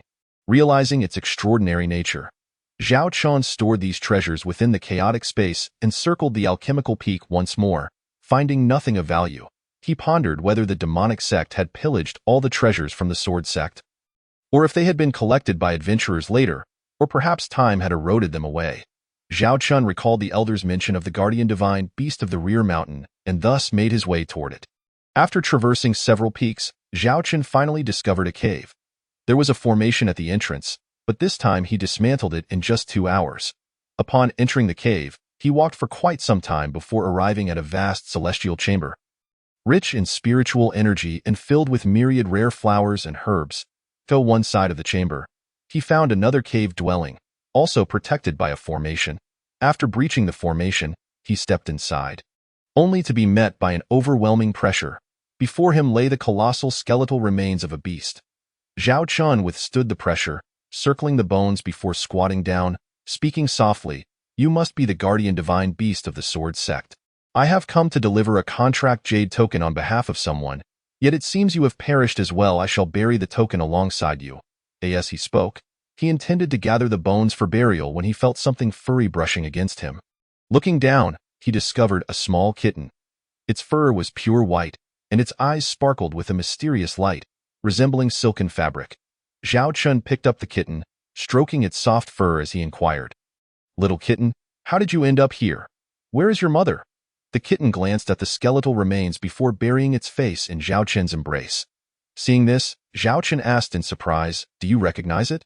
The kitten pressed closer to Zhao Qian, appearing deeply aggrieved and sorrowful. "You must behave, little one. I will bury it and then take you home to find your mother," Zhao Qian reassured. Upon hearing this, the kitten trembled and vanished from sight. Zhao Qian was taken aback, realizing the kitten had entered the chaotic space. Upon entering the chaotic space, Zhao Qian found the kitten hiding beneath a spiritual herb. Curiously, he asked, "How did you come to my chaotic space? Come out, and I will help you find your mother." The kitten, however, continued to retreat, hiding beneath the herb and refusing to emerge. Zhao Qian turned to the spiritual essence, inquiring, "Elder, why can this little kitten enter the chaotic space?" The spiritual essence replied, "Young master, your fortune is remarkable. This is no ordinary kitten, but a Yuling Qilin, an ancient divine beast." Chapter 9. Body tempering the spiritual essence continued. This skeleton likely belongs to its mother. Being still young and defenseless, its memories may have been sealed by its mother for its safety. It might not even know where its home is. It elaborated further, as the Yuling Qilin matures and reaches a certain level of cultivation, the seal will gradually unlock in accordance with its progression. Zhao Qian understood and remarked, "Ah, I see." The spiritual essence advised, "You should forge a soul contract with it. The Yuling Qilin possesses a powerful bloodline and formidable combat prowess, making it an invaluable ally for you in the future." Upon hearing this, the little kitten gathered a droplet of essence blood at the tip of its nose, which then floated before Zhao Qian. The spiritual essence informed him, "Young master, the Yuling Qilin consents to form a soul contract with you." It then transmitted the method for signing the soul contract to Zhao Qian. Following the instructions, Zhao Qian accepted the Yuling Qilin's essence blood into his divine SEA. At that moment, a soft voice echoed in Zhao Qian's mind, "Master." Zhao Qian responded, "Please, do not call me master. Refer to me as young lord instead." "Very well," the Yuling Qilin replied. The Yuling Qilin then recounted its story to Zhao Qian, stating that its mother's life was saved by the sword sect, and in gratitude, she pledged to protect the sect, becoming its guardian divine beast. However, during the last battle against the demonic forces, she sustained grave injuries and subsequently perished. The Yuling Qilin continued, "My mother told me that as long as there is a disciple of the sword sect, the Qilin clan will always be there to guard it." Zhao Qian was deeply moved by this revelation and subsequently inquired, "How did you end up in my chaotic space?" The Yuling Qilin explained, "This chaotic space possesses a formidable chaotic energy that calls to me. Fearing that you might reject me and knowing I would be unable to find my way home, I sought refuge here." Zhao Qian replied, "Very well. From now on we shall face everything together and strive for the pinnacle of martial arts." The Yuling Qilin nodded vigorously, affirming, "Yes, young lord, as the heir of the sword sect. I will protect you just as my mother safeguarded the sect." Zhao Chen declared, "From now on, I shall call you Little Bai." The little Qilin eagerly nodded in agreement, visibly pleased with the name. Understanding that the Yuling Qilin accepted this name, Zhao Chen said, "We will bury your mother now, and then I will take you home." The Yuling Qilin nodded in affirmation. Zhao Chen and Little Bai exited the chaotic space to bury the remains of its mother, erecting a gravestone in her honor. Zhao Chen then hunted a demon beast antelope, bringing Little Bai to a small riverbank. He cleaned the antelope with the river water, skewered it with a tree branch, and began to roast it over the fire. After consuming a leg of the antelope, he offered the remainder to Little Bai, who patted its round belly and lay down to sleep by Zhao Chen's feet. Zhao Chen mused to himself, "Though Little Bai is small, it has quite the appetite. It seems I will need to hunt more demon beasts in the future. I must catch more live ones to store in the supreme chaos space. So Little Bai will not go hungry." Seeing Little Bai asleep, Zhao Chen began to practice the first stance of the 9 Heavens sword technique. 9 dragons shocking the heavens, by the second day of training. He achieved minor success with the first stance, and by the third day, he attained great success. Zhao Chen then placed the jade token upon his forehead to comprehend the essence of the sword. He also began to study the godly manuscript of the Medicine King, starting with the first volume of Extraordinary Tales, as well as various techniques and skills, delving into the herbs and alchemical formulas. Thus, 2 more days passed. Zhao Chen, accompanied by the Jade Qilin, emerged from the chaotic space, preparing to return home. Under Zhao Chen's guidance, Xiao Bai turned back repeatedly to glance at its mother's grave, reluctantly following Zhao Chen home. Along the journey, Xiao Bai nestled on Zhao Chen's shoulder, occasionally communicating telepathically about its memories with its mother. Suddenly, Xiao Bai leaped off Zhao Chen's shoulder, letting out a fierce growl. Its small ears perked up, and it crouched low to the ground, rear legs poised to spring into an attack. Zhao Chen's spiritual sense detected a formidable presence ahead. An advanced 4th-tier beast, the cloud-treading demon wolf. The artifact spirit remarked that once the Jade Qilin advanced, it could suppress this 4th-tier beast using its bloodline. However, the Jade Qilin was currently too small to exert such dominance over a creature of this caliber. Zhao Chen decided to test the might of the newly learned 9 Heaven sword technique, specifically the Dragon Roar of Heaven. The cloud-treading demon wolf was renowned for its speed, and even a 4th-tier creature was beyond Zhao Chen's current capabilities. Observing the standoff between Xiao Bai and the demon wolf, Zhao Chen realized that it distracted the beast, preventing it from focusing entirely on him. Seizing the opportunity, Zhao Chen activated the escape technique, wielding the Destruction Emperor sword. Channeling the power of the stars, he left behind an afterimage, executing the Dragon Roar of Heaven towards the cloud-treading demon wolf. The beast, preoccupied with the Jade Qilin, only reacted when Zhao Chen's afterimage appeared before it. The wolf narrowly dodged the Destruction Emperor sword, but its left shoulder was struck, resulting in a successful ambush. The cloud-treading demon wolf let out a pained howl and attempted to flee. Zhao Chen would not let this chance slip away. He swiftly pursued the beast, and with a graceful arc of the Destruction Emperor sword, he severed the wolf's head. The body continued to run a few meters before collapsing, upon witnessing the demon wolf's fall.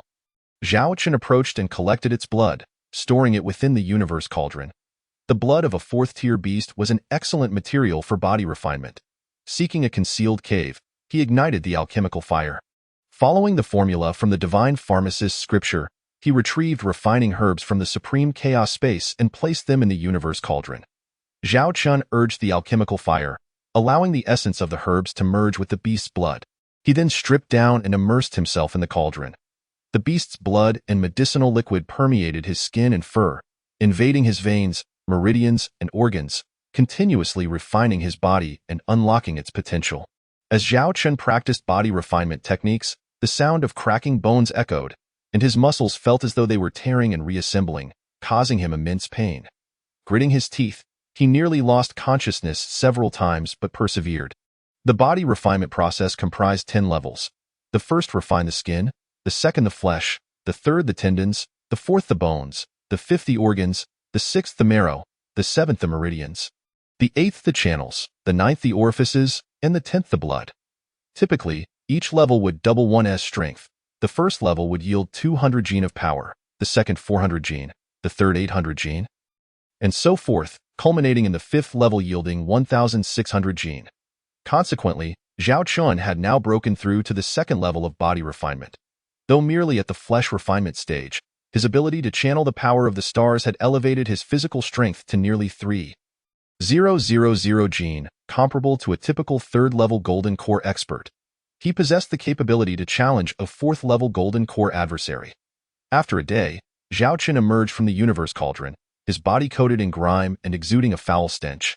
A sign of the impurities expelled from within, he leaped into a nearby stream to cleanse himself and donned a fresh set of clothing before heading towards the outskirts of the mountains. Chapter 10.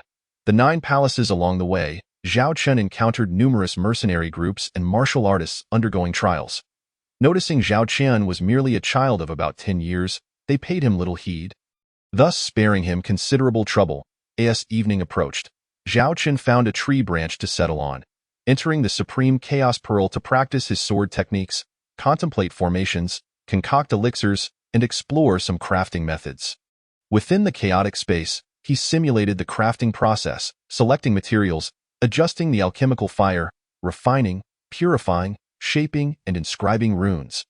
The following morning, Zhao Chun exited the Supreme Chaos Pearl, making his way out of the mountains. Along the route, he captured several live beasts, tossing them into the Supreme Chaos Pearl while placing the demon cores and valuable items from the slain beasts into his storage bag. While walking, Zhao Chun sensed 3 powerful auras ahead. Utilizing the escape technique, he approached a nearby thicket to observe. There, he beheld 2 men engaged in combat with a young girl. From their attire, it was clear the 2 men were allies. One, in his 20s, was at the first level of Golden Core cultivation, while the other, younger and under 20, was at the 9th level of Foundation establishment. Both youths wore matching green garments, with one character embroidered on the front and another on the back. The girl, around 14 or 15, was also at the first level of Golden Core cultivation, clad in fitted attire and a purple cloak, with her face partially veiled by a green gauze. She was surrounded by the 2 men, her clothing in disarray. Blood trickled down her left arm, indicating she had been wounded by a sword. The older man, with a lewd glint in his eye and a sinister grin, taunted, "Little junior sister, don't be stubborn. Submit to us, and you shall experience the pleasures of a woman." Gritting her teeth, the girl, her left hand limp from injury yet gripping her sword with her right, retorted, "You lecherous scoundrels, even in death, I shall haunt you." Zhao Chun deduced the situation.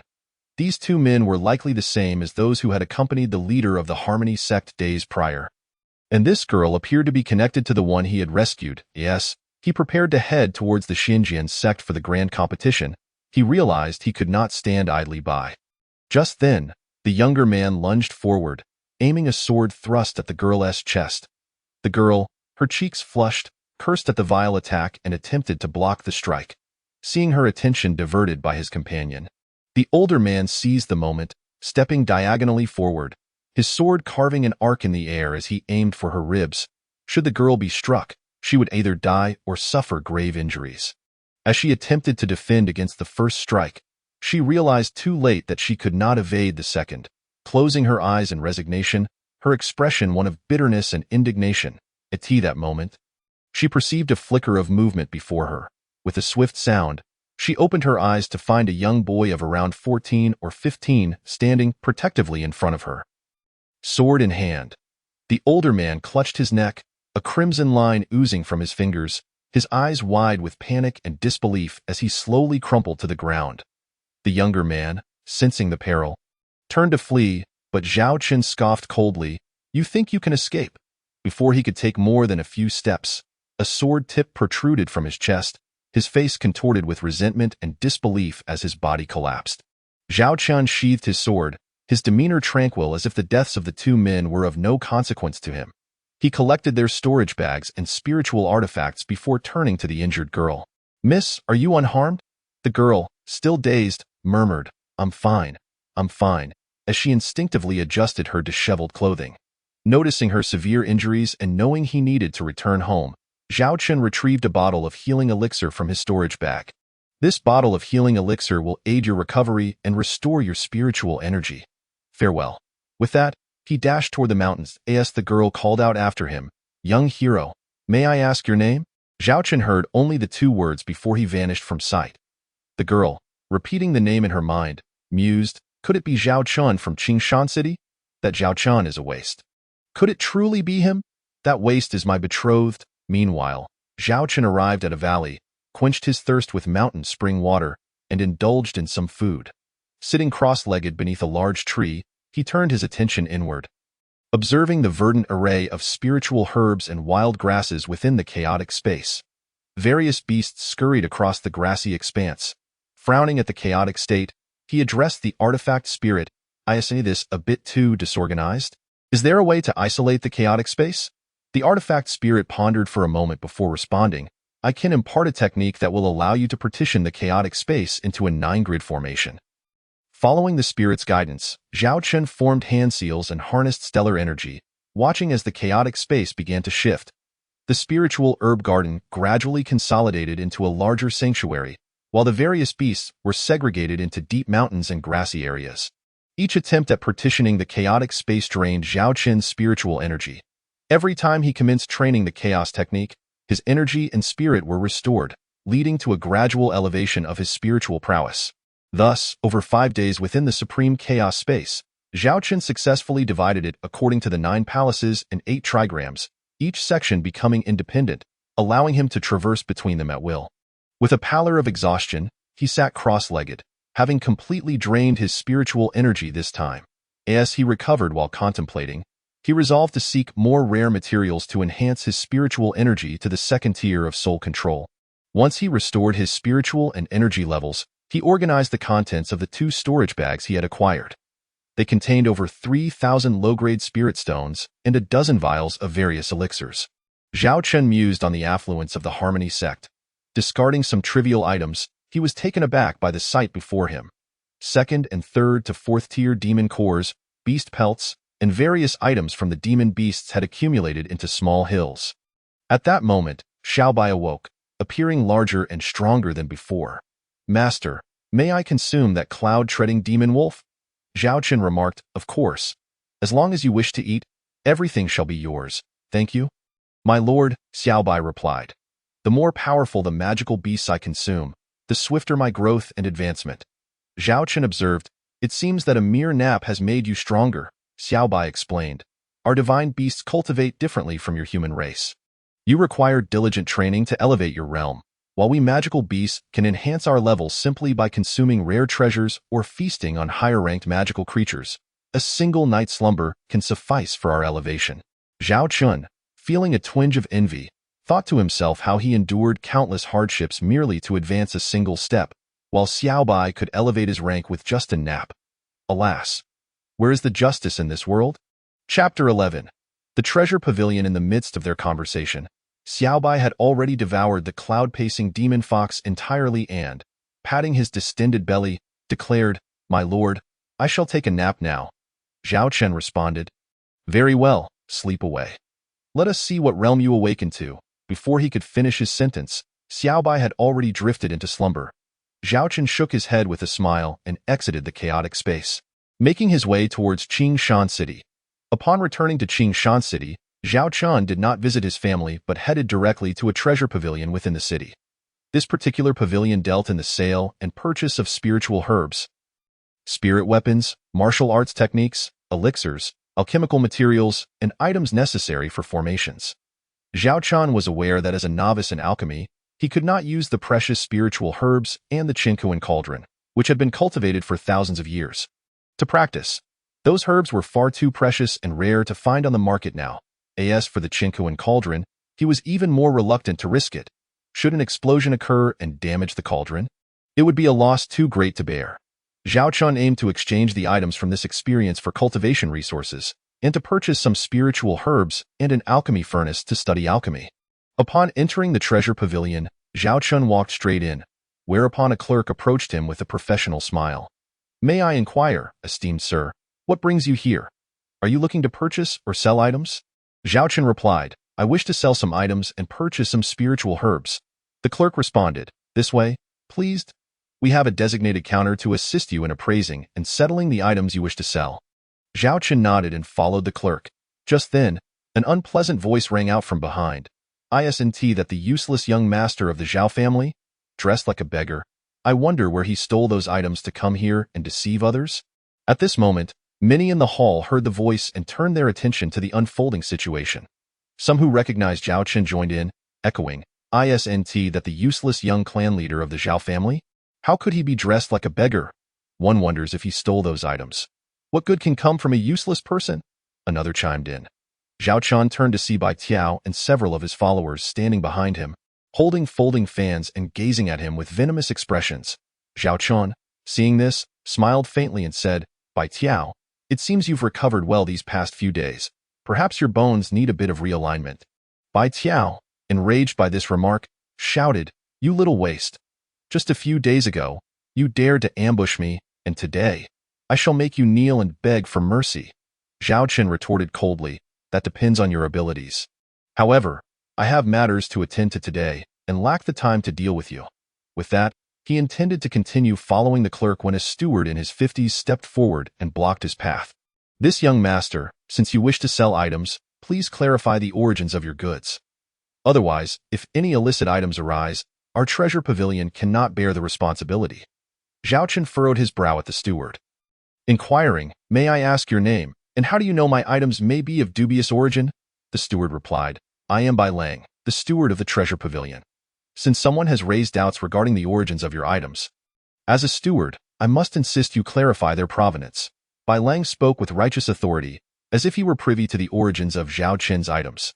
Zhao Chen, upon hearing the stewardess' name, glanced back at Bai Tiao, who wore an expression suggesting he was relishing Zhao Chen's impending doom. Zhao Chen thought to himself how relentless the Bai family was, without extracting a price from them or causing them to lose face. The Bai family truly lacked memory. Resolving himself, Zhao Chen addressed Bai Tiao, Bai Tiao, you despicable scoundrel, have your men follow me. Bai Tiao, upon hearing Zhao Chen's accusation, felt validated and filled with glee, exclaiming, Ha! You, waste, have indeed stolen and deceived. Bai Lang, the steward, grew bolder, declaring, A waste is indeed a waste, daring to bring stolen goods to our treasure pavilion and tarnish our reputation. Guards, break his legs and throw him out. At this command, several guards immediately closed in on Zhao Chen. Zhao Chen, feigning desperation, called out to Bai Tiao, I did not steal anything. I hunted them myself. Bai Tiao, seeing Zhao Chen's guilty expression, became even more convinced of his suspicions. This waste's items are indeed of unclear origin. Today, I shall ruin his reputation and cripple him with this, Bai Tiao loudly proclaimed. Since you claim the items were hunted, dare you present them before everyone for verification? If they are truly yours, I will publicly apologize and compensate you with 5,000 low-grade spirit stones. However, if their origins are unclear, let the steward of the treasure pavilion break your legs and cripple your dantian as punishment. Do you dare? Zhao Chen hurriedly replied, Bai Tiao, do not go too far. Bai Tiao, sensing his victory, declared, For the sake of fairness, let us establish a wager, with Steward Bai and the crowd as witnesses. Whispers rippled through the crowd. This useless young master wouldn't he dare commit theft? Would he? Not necessarily. Despite being a young clan leader, he is still a waste. He likely holds no standing in his family and may resort to desperate measures. Another chimed in, even if he were to steal. He wouldn't he dare sell the goods here at the treasure pavilion. As the onlookers murmured, Bai Lang turned to Zhao Chen, smirking, Do you dare accept Bai Tiao's wager and present your items for public scrutiny? Zhao Chen, after a moment of silence, said, I accept the wager, but I do not trust you that I require the pavilion master to witness. Bai Lang erupted in laughter, You little waste, who do you think you are to request our pavilion master as witness? Before Bai Lang could finish, a sweet voice chimed in from behind. I can serve as a witness. Bai Lang turned around and immediately bowed, Greetings, pavilion master. This waste is causing trouble, and I shall expel him at once. Zhao Chen followed the voice and beheld a 15 or 16-year-old girl gracefully descending from the second floor. Clad in crimson, she radiated an ethereal charm, her face veiled in azure gauze, exuding a transcendent allure. Her long, flowing black hair cascaded down her back, accentuating her enchanting figure, an exquisite beauty indeed. Behind her trailed two elders, one tall and one short, along with several guards. Bai Lang hastily addressed Zhao Chen. This is our esteemed pavilion master, Han Yi. Upon hearing this, the crowd finally recognized the identity of the beautiful young pavilion master, whom they had only heard rumors about. Wow, she is stunning. If only I could marry her. I would gladly sacrifice 10 years of my life, of course. Such thoughts were only in the minds of some onlookers, who dared not utter a word, all eager to see how the beautiful pavilion master would resolve the situation. Chapter 12. Han Yi addressed Zhao Qian, young hero, I have witnessed this matter. May I step in as a witness?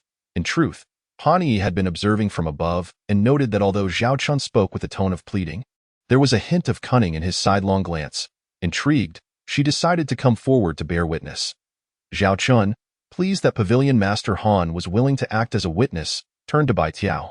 Must we trouble the Pavilion Master for this matter? Bai Tiao laughed heartily. Today, you shall learn what it means to have your legs broken and your dantian crippled. Do you dare to sign? Zhao Qian turned to Han Yi, saying, Pavilion Master, should I lose, I would forfeit my legs and dantian. While Bai Tiao merely has to kneel and apologize, along with 5,000 low-grade spirit stones. This seems rather unjust. Han Yi regarded Zhao Qian thoughtfully. What would you consider a fair wager? Zhao Qian replied, since Steward Bai has come forward without inquiring into the truth, he should bear the consequence of breaking my legs and throwing me out if I lose. Should I win, the steward should compensate me with 5,000 low-grade spirit stones and publicly apologize. Han Yi assessed Zhao Qian before turning to Bai Lang. What say you, Steward Bai, upon hearing this? Bai Lang glanced at Bai Tiao, noting his confident demeanor, which eased his own apprehension. Very well, if you win, I shall apologize and compensate you with 5,000 low-grade spirit stones. Zhao Qian sighed, Heaven's mischief can be defied. But self-inflicted calamity cannot be escaped. Let us proceed with Bai Tiao's proposal. The three signed the wager before the gathered crowd. Bai Tiao sneered, now, waste, you may present the items you supposedly stole. Zhao Qian suddenly flashed a sly smile, the corners of his mouth curling upwards, and paid no heed to Bai Tiao Li. With a wave of his hand, the crowd in the hall turned to look, their eyes widening in astonishment, mouths agape in disbelief.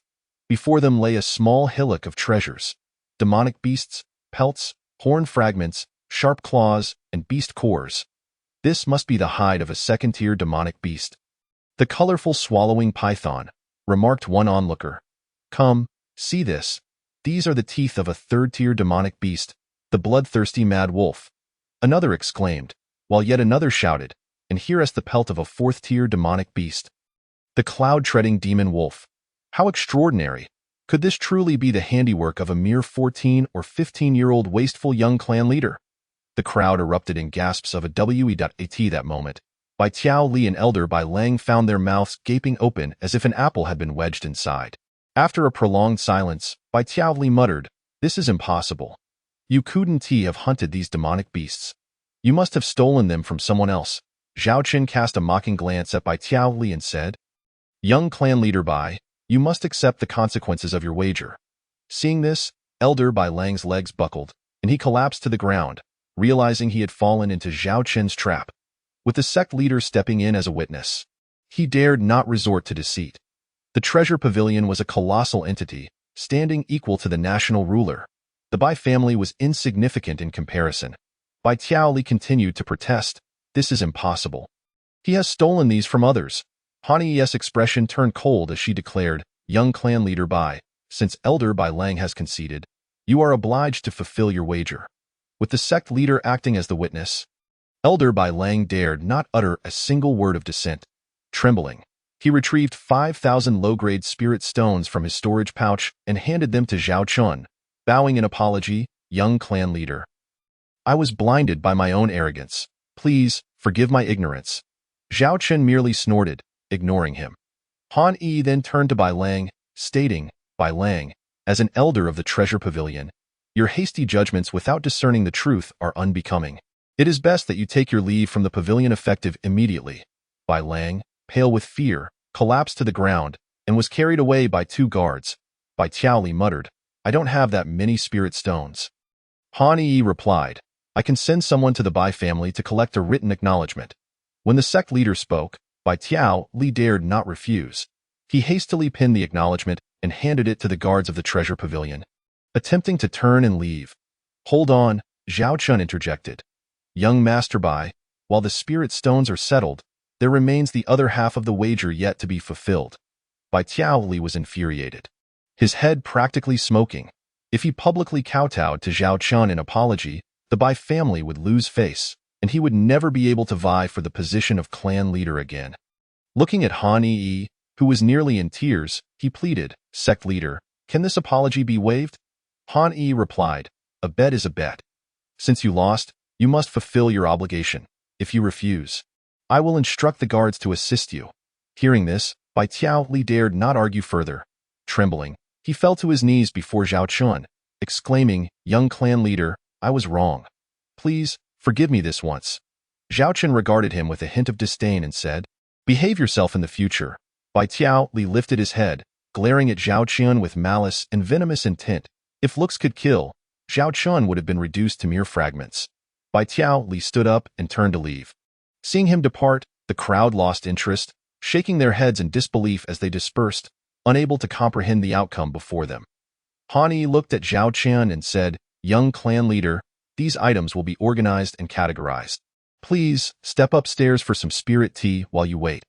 Zhao Chun nodded, expressing his gratitude as he followed Han Yi to the second floor. Upon reaching the second floor, they sat down, joined by two elderly gentlemen. Han Yi poured Zhao Chun a cup of spirit tea, smiling as she remarked, "Young clan leader, it is truly impressive how many demonic beasts you have slain." Zhao Chun, sensing Han Yi's disbelief that he had hunted these beasts, replied nonchalantly, "It was merely luck." Just then, an attendant ascended the stairs, announcing, "Young clan leader, after sorting and categorizing, we have one each of the 4th-tier demonic beast cores, hides, and 15 of the 3rd-tier demonic beasts, along with 132 2nd-tier demonic beasts, totaling 2,833 low-grade spirit stones." Zhao Chun responded casually, "I have a shopping list here. Please check if your pavilion can fulfill the items listed, and calculate how many spirit stones will be required, adjusting for any discrepancies." Zhao Chun produced a pre-written shopping list from his storage pouch and handed it to the attendant. The attendant examined the list carefully, glancing at Han Yi before saying, "Young clan leader, we currently have only 2 alchemy furnaces available, missing 3. However, the spirit herbs, talismans, talisman pins, and carving knives you requested are in stock." The attendant continued, "The 3 alchemy furnaces will arrive in 5 days, and we will deliver them directly to the Zhao residence. By offsetting the items, you will need to pay an additional 2,002 spirit stones." Zhao Chun nodded, saying, "I will take the available items now, and the 3 alchemy furnaces can be delivered later." With a wave of his hand, 2,002 spirit stones appeared before the attendant. Zhao Chun, not lacking in funds, had more than enough from the spirit stones in the storage pouches of 5 individuals. Along with the recent sales, not to mention the 10,000 low-grade spirit stones he had just won from the wager. The attendant agreed to the arrangement and took the spirit stones before departing. Chapter 13. The wasteful pill becomes a treasure. Han Yi looked at Zhao Chun and smiled, "Young clan leader, there's much more to you than meets the eye. You are also an alchemist and rune master." Zhao Chun chuckled lightly and replied, "It's merely a pastime. Those skills are just supplementary to martial arts. I ask that you keep this matter confidential." Han Yi assured him, "Of course, you need not worry about that." With a flick of her wrist, she produced a platinum token. "Young clan leader, this is our treasure pavilion's platinum token, which grants you my highest privileges." She added, "With this token, you can shop at any branch of the treasure pavilion, receiving a 20% discount on all purchases. Please accept it." The 2 elderly gentlemen present exchanged glances, surprised at the sight of the platinum token. Zhao Chun accepted the token, examined it, and clasped his hands in gratitude. "Thank you, Sect Leader Han." Just then, the guards returning from the Bai family with the wager stakes arrived, bringing Zhao Chun's purchased items and the Bai family's wager in 2 storage pouches. After some idle chatter with Han Yi, Zhao Chun bowed slightly and took his leave to return home. Han Yi watched him depart, her beautiful eyes filled with astonishment and delight. At that moment, the tall elder inquired, "Sect Leader, why did you give him the platinum token?" Han Yi replied, "Uncle Kong, are you not the least bit astonished? A mere wasteful young man in the 7th level of Qi refinement has managed to hunt 3rd and 4th-tier demonic beasts. And now he is purchasing spirit herbs, alchemy furnaces, and talismans. Do you not find him extraordinary?" The tall elder, Kong, responded, If the sect leader believes Zhao Qian is merely fortunate, then perhaps we placed a rather large bet. Han Yi sighed. This wager was worth taking. Besides, I do not have the luxury of time to hunt for another miracle. You know how things are with the family. Hearing this, the two elders shook their heads in resignation. Han Yi continued, this young clan leader possesses remarkable talent. It is better to cultivate good relations than to make enemies. He has not yet fully matured.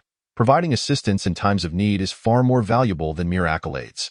Upon returning to the Zhao residence, Zhao Qian updated his father on his recent training experiences. Zhao Huaiting reminded him, the major competition among the four great families is approaching. Unless absolutely necessary, do not venture outside. Focus on your cultivation at home. Zhao Qian presented the flesh of the colorful swallowing python to his father, suggesting it could enhance the physiques of the family's younger members. After bidding farewell to his father, Zhao Qian returned to his small courtyard, where he found his younger sister, Yuqi, resting her chin on her hand, lost in thought. Zhao Qian called out, little sister, I'm back? Upon seeing Zhao Qian, Yuqi rushed into his embrace, exclaiming, brother, why did you take so long to return? I've missed you. Zhao Qian affectionately ruffled her hair, replying, have you been good while I was away? Yuqi solemnly declared, I was very obedient. While you were training, I stayed home waiting for you to come back. Zhao Qian said, you are the best little sister. Now, go play. I need to enter seclusion to cultivate. Yuqi earnestly responded, all right, brother. You go into seclusion, and I'll guard you. With that, she skipped off to the front door, her twin braids swaying. Zhao Qian secured the door and immediately entered the supreme chaos space. He prepared the alchemy furnace he had purchased and checked the spirit herbs needed for refining, arranging them in order. Searching through the divine sea, he located the alchemical process and essential precautions from the alchemist's divine manuscript and mentally rehearsed the steps several times. The first step was to ignite the alchemical fire and preheat the furnace. The second step involved clearing out any debris and dust from the furnace. The third step was to release the alchemical fire to heat the furnace. The fourth step required adding the spirit herbs in sequence according to the refining process. The fifth step was to control the flame's temperature to melt the spirit herbs, extracting their essence while removing impurities. The sixth step involved merging the essence of the spirit herbs to form the pill. The seventh step was to nurture the pill, and the eighth step was to finalize the pill's creation. Confident that he had rehearsed correctly, Zhao Qian chose to refine the commonly used yellow-grade first-tier pill, the revitalizing pill, marking his first venture into alchemy. This revitalizing pill was a well-known remedy for restoring spiritual energy. Zhao Qian carefully placed the required spirit herbs, such as blood and bone growth flower, into the furnace, focusing intently as he meticulously followed each step of the process. The initial furnace met with failure due to heightened tension and a lack of experience, resulting in an excessively high temperature. As soon as the spiritual herb was cast within, it was reduced to ash with a sudden puff. The second furnace also proved unsuccessful, as the temperature fluctuated erratically. The third furnace mirrored the first, with the spiritual herb turning to cinders upon entry. The fourth furnace suffered from prolonged duration, causing the spiritual liquid to vaporize and thus rendered useless. After 8 attempts, none yielded a successful elixir. Zhao Qian exited the chaotic space, his complexion slightly pale. Despite not producing a single pill, his spiritual and mental energy had been nearly exhausted. In his chamber, he sipped spiritual tea to recuperate. Reflecting on the failures and drawing lessons from them, Zhao Qian re-entered the chaotic space, engaging in continual experimentation and reflection. After the 10th attempt, a faint aroma of herbs wafted from the furnace after half a stick of incense had burned. The elixirs finally formed, yielding 3 pills. Upon inspection, the surface of the pills was smooth and even, barely qualifying as low-grade yellow-level rejuvenation pills. Nonetheless, for a novice alchemist, this achievement was remarkable. Others typically required at least 20 days for their first attempts, often failing dozens or even hundreds of times before succeeding. Even when successful, the yield and quality seldom matched Zhao Qian's. Suppressing his overwhelming joy, Zhao Qian proceeded to refine several more rejuvenation pills, each batch yielding higher quality and quantity. He meticulously arranged the gathering spirit grass, gathering spirit fruit, and gathering energy powder in preparation for his next endeavor, the creation of the restoration pill. Thanks to his prior experiences, the process flowed smoothly until the moment of pill formation. Just as he was about to complete the task, the furnace overheated, causing it to tremble and emit alarming sounds. indicating an impending explosion. Zhao Chen remained focused, adhering to the procedure. Suddenly, a loud bang erupted. The furnace had exploded, as the smoke cleared. Zhao Chen found himself covered in pill ash, resembling a black bear. Yet, in one hand, he clutched 2 pills. Just before the explosion, he had instinctively slapped down, causing the 2 pills to soar from the furnace. Upon closer inspection, he noted that the surface of these pills was riddled with pits and irregular shapes, clearly indicating they were defective. However, in his hand, the pills began to spin, and within a breath, the impurities shed away, the uneven surfaces gradually smoothing out, transforming into small round pills. The surface gleamed with luster, appearing remarkably even and sleek. Zhao Chun, taken aback, could hardly comprehend how defective pills had morphed into high-quality ones. Chapter 14. Honorary Alchemist. Intrigued, he retrieved a defective pill from his earlier trials, examining it closely. To his surprise, it exhibited no reaction. Attempting to harness the power of the stars, he observed the defective pill in his hand gradually rotate as impurities fell away, ultimately revealing a flawless high-grade pill before him. At last, he discerned the cause behind this transformation. His mouth curved into a triumphant smile as he realized that in the moment of crisis, he had unwittingly channeled the power of the stars. This celestial energy, transmitted through the supreme chaotic pearl, had purified the defective pill a second time, altering its composition and elevating it to a high-grade status. Elated by this revelation, Zhao Chen recognized that he could now utilize defective pills to create superior ones. With truly rare and precious spiritual herbs, he could refine exceptionally high-quality pills in the Qinkuan cauldron. However, Zhao Chen's complexion paled slightly.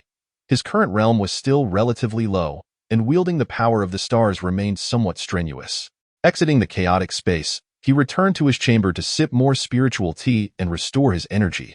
After a brief recovery, he organized his thoughts on the recipe and refining techniques for the second-grade restoration pill.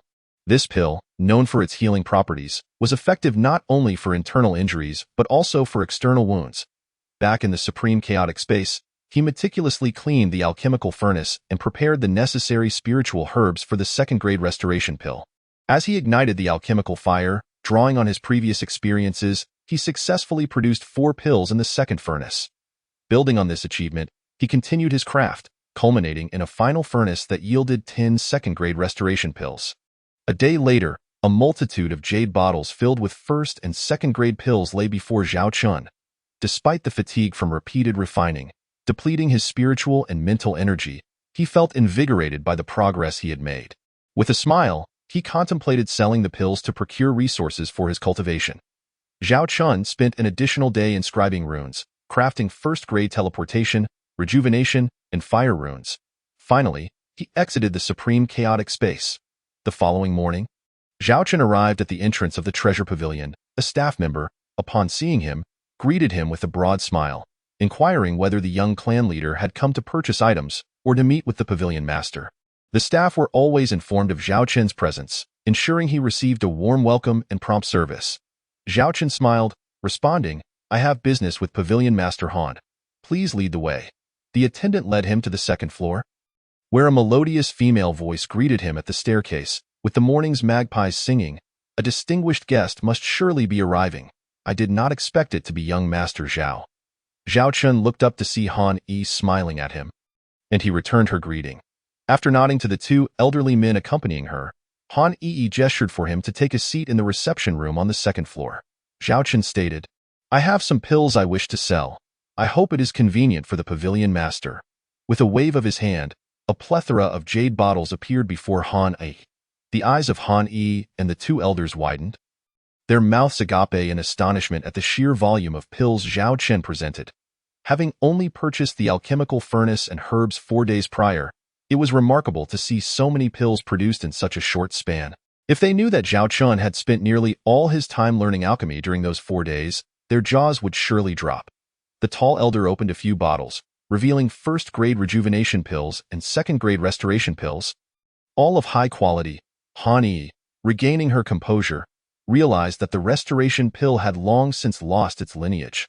How could this young clan leader possess such recipes and refining techniques? It was indeed astonishing. Are these pills intended for auction at the treasure pavilion or for consignment? Han Yi inquired. Auction requires time and carries uncertain pricing, while consignment allows immediate sale at fixed prices, Zhao Chen explained. I urgently need spiritual stones. If consignment is suitable, I will opt for that, he added. Han Yi exchanged glances with the tall elder before asking, what price do you wish to set for these two types of pills? Being inexperienced in selling pills, Zhao Chen gauged the prices based on those displayed at the pavilion and replied, first-grade rejuvenation pills at 40 low-grade spiritual stones, and second-grade restoration pills at 100 low-grade spiritual stones. Since you urgently require spiritual stones, we shall purchase these pills directly from you, Han Yi said. Additionally, I have 2 suggestions for you to consider. Please, Pavilion Master, do share, Zhao Chen encouraged. Han Yi continued, the Treasure Pavilion wishes to appoint you as an honorary alchemist. Zhao Chen pondered briefly before responding, I wish to focus on martial arts.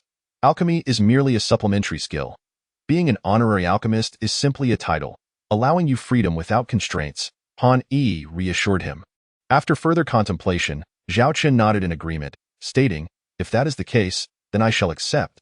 He understood that he would not remain in Qingshan City for long. To reach the pinnacle of martial arts, he must venture forth. The backing of the Treasure Pavilion would prove invaluable for his family. Seeing Zhao Chen's acceptance, Han Yi beamed with delight, asking, do you possess an alchemist's certificate? Not yet, Zhao Chen replied. Shortly, the Alchemist Guild will hold a grand competition. You could participate to obtain your certificate. With it, you will earn respect wherever you go, and many tasks will become significantly easier. What do you think? Zhao Chen nodded, that sounds good. I will follow the Pavilion Master's guidance. Han Yi added, there is one more matter for you to consider. The pills you refine will be sold at the Treasure Pavilion, and all the spiritual herbs used for refining will be provided by us. We can agree on a 60-40 split. How does that sound? Furthermore, for the pills you sell independently, we will only charge a nominal fee. What are your thoughts? After some reflection, Zhao Chen replied, if the spiritual herbs for refining are provided by the pavilion, I would be content with a 30 share. Additionally, if possible, I would like to purchase the pavilion's defective pills. Zhao Chen understood that 3 portions of herbs were needed to create 1 pill, and with his current success rate nearly at 100, the remaining 2 portions would be his. He felt somewhat guilty about taking 40 of the profits in addition to that. Acquiring defective pills from the pavilion would be pure profit, justifying his request for a mere 30 share. Chapter 15. Zhao Huiting Breakthrough. Han Yi, momentarily taken aback, inquired, you want defective pills? Yes, Zhao Chen affirmed, I have other uses for them. Oh, Han Yi remarked, if you desire the discarded pills, feel free to take them. I shall not require your spirit stones. Zhao Chen replied, then I thank you, esteemed master. Han Yi summoned someone to exchange the pills Zhao Chen had sold for spirit stones, 71st grade rejuvenation pills and 122nd grade body restoration pills, amounting to a total of 14,800 lower grade spirit stones. She also instructed her subordinates to gather all the discarded pills from the Treasure Pavilion, which resembled a small hill. Zhao Chen neatly stored the spirit stones and discarded pills, and then handed Han Yi a list of the spiritual herbs needed for their collaboration in alchemy. Han Yi inquired, may I ask who your esteemed master is? Zhao Yong Clanhead? Zhao Chen glanced at Han Yi and said, my master cherishes tranquility and prefers not to be disturbed, nor does he allow me to reveal his venerable name. This was a premeditated response Zhao Chen had prepared before his arrival. Ah, Han Yi replied, then it would be wonderful if your master could visit the Treasure Pavilion when convenient. She added, I will have the spiritual herbs prepared and sent to the Zhao residence shortly. Zhao Chen acknowledged her words and took his leave, nodding to the 2 elderly gentlemen as he departed. The taller elder remarked, do you think this young master is capable of shouldering such a heavy responsibility? Pavilion master? Han Yi responded, for now, we have no choice but to take a leap of faith. Moreover, this young master is exceptionally talented in alchemy at such a tender age and can refine pills that have lost their lineage. His master must be a remarkable alchemist. At the Zhao residence, Zhao Chen returned to his chamber and retrieved some spiritual herbs from the Chaotic Spaces herb garden, for he intended to refine pills.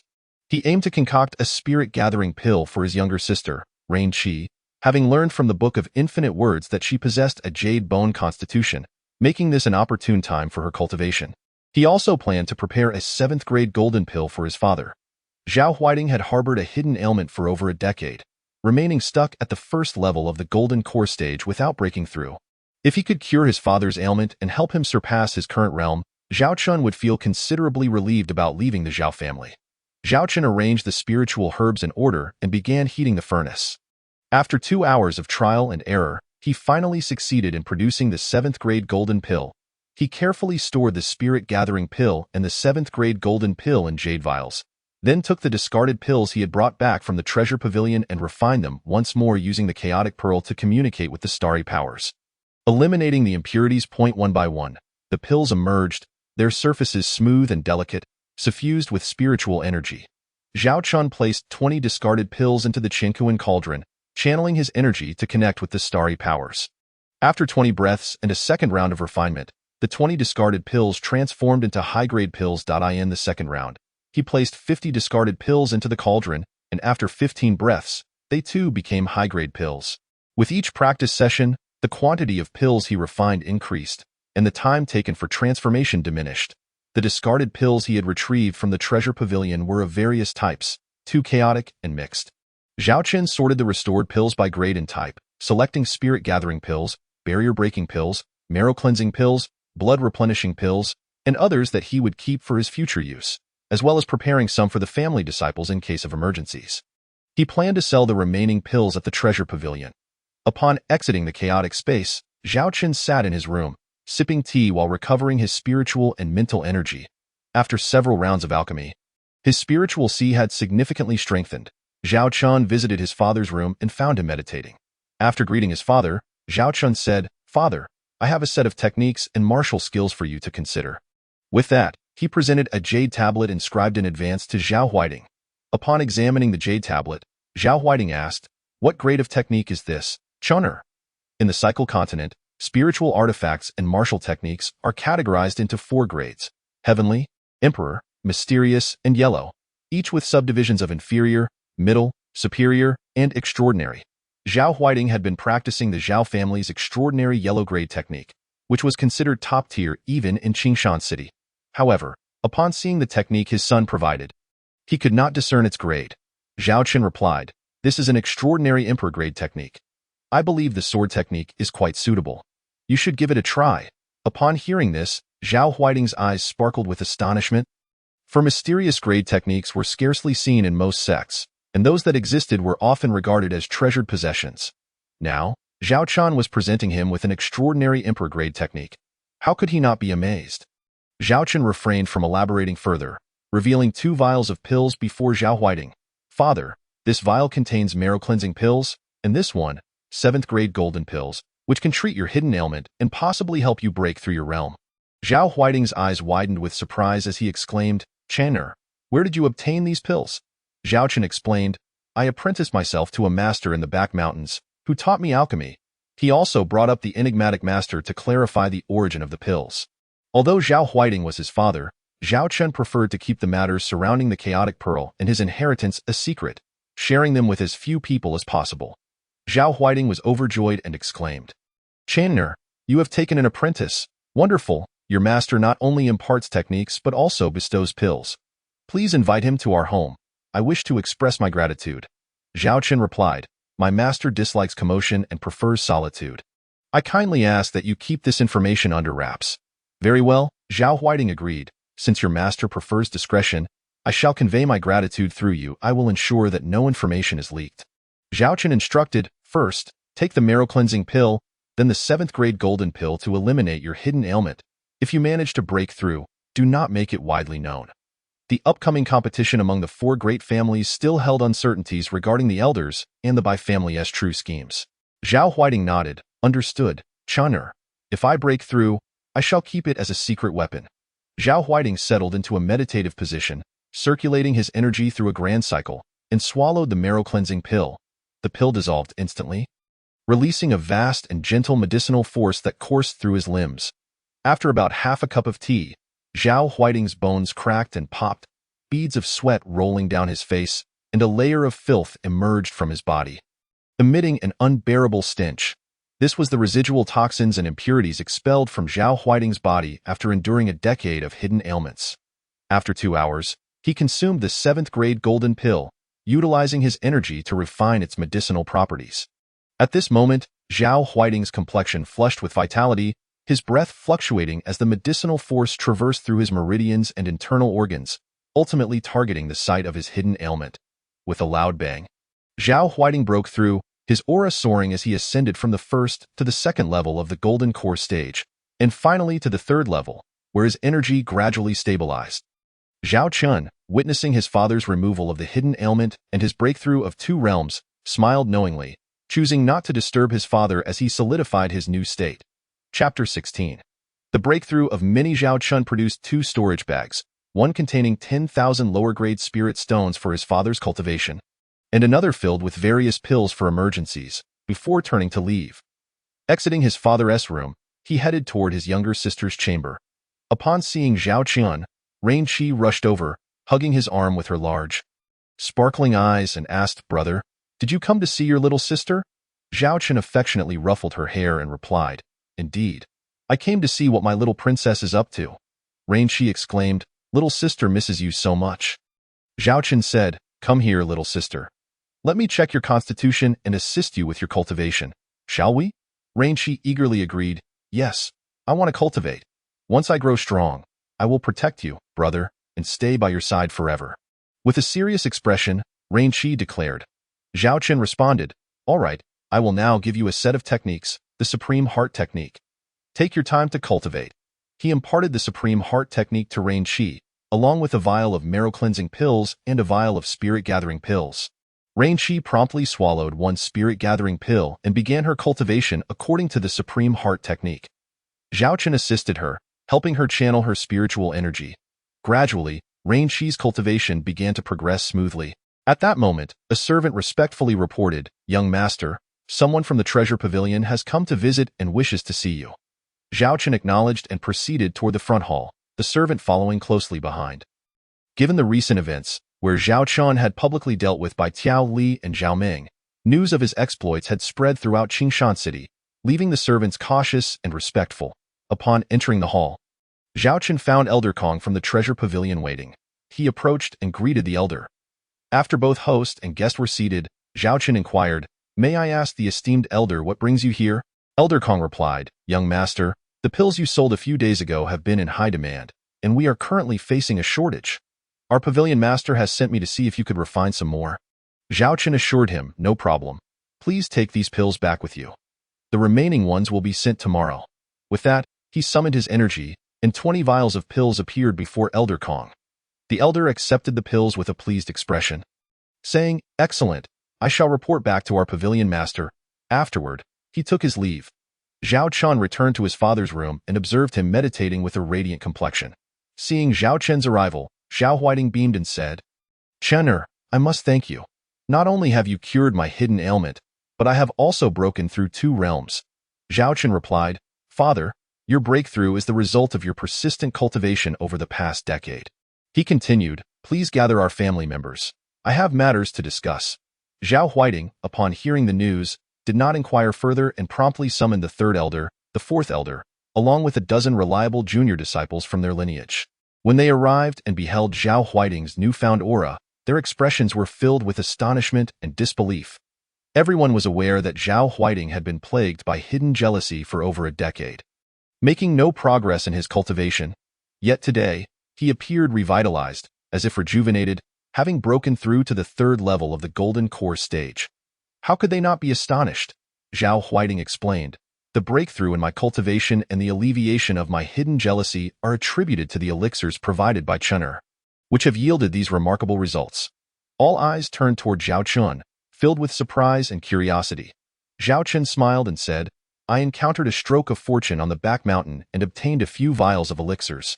Upon hearing this, the crowd could not help but think, "How is it that you stumbled upon such fortune while we, many in number, could not?" Zhao Qian continued, "I have called you all here to bestow upon each of you a washing marrow and bone cleansing pill. Along with a minor breakthrough pill, I hope you will gain something from this. Furthermore, I will impart to you a technique for concealing breath. If you can break through your current boundaries, you may use this technique to hide your cultivation level." After finishing his words, Zhao Qian waved his hand, conjuring several jade bottles that appeared before everyone. He distributed the elixirs, and upon receiving them, the disciples felt as if they were dreaming. The washing marrow and bone cleansing pill.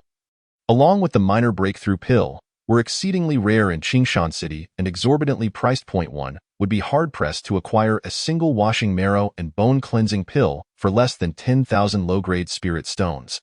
Higher-grade ones would command even greater prices. Now, the young master had presented these treasures before them. Could they not feel exhilarated? As they accepted the elixirs, they cast deep, appreciative glances at Zhao Chen before swallowing them whole without hesitation. Settling down to refine the pills, before long, a resounding bang echoed as someone achieved a breakthrough. Boom! Another disciple followed suit.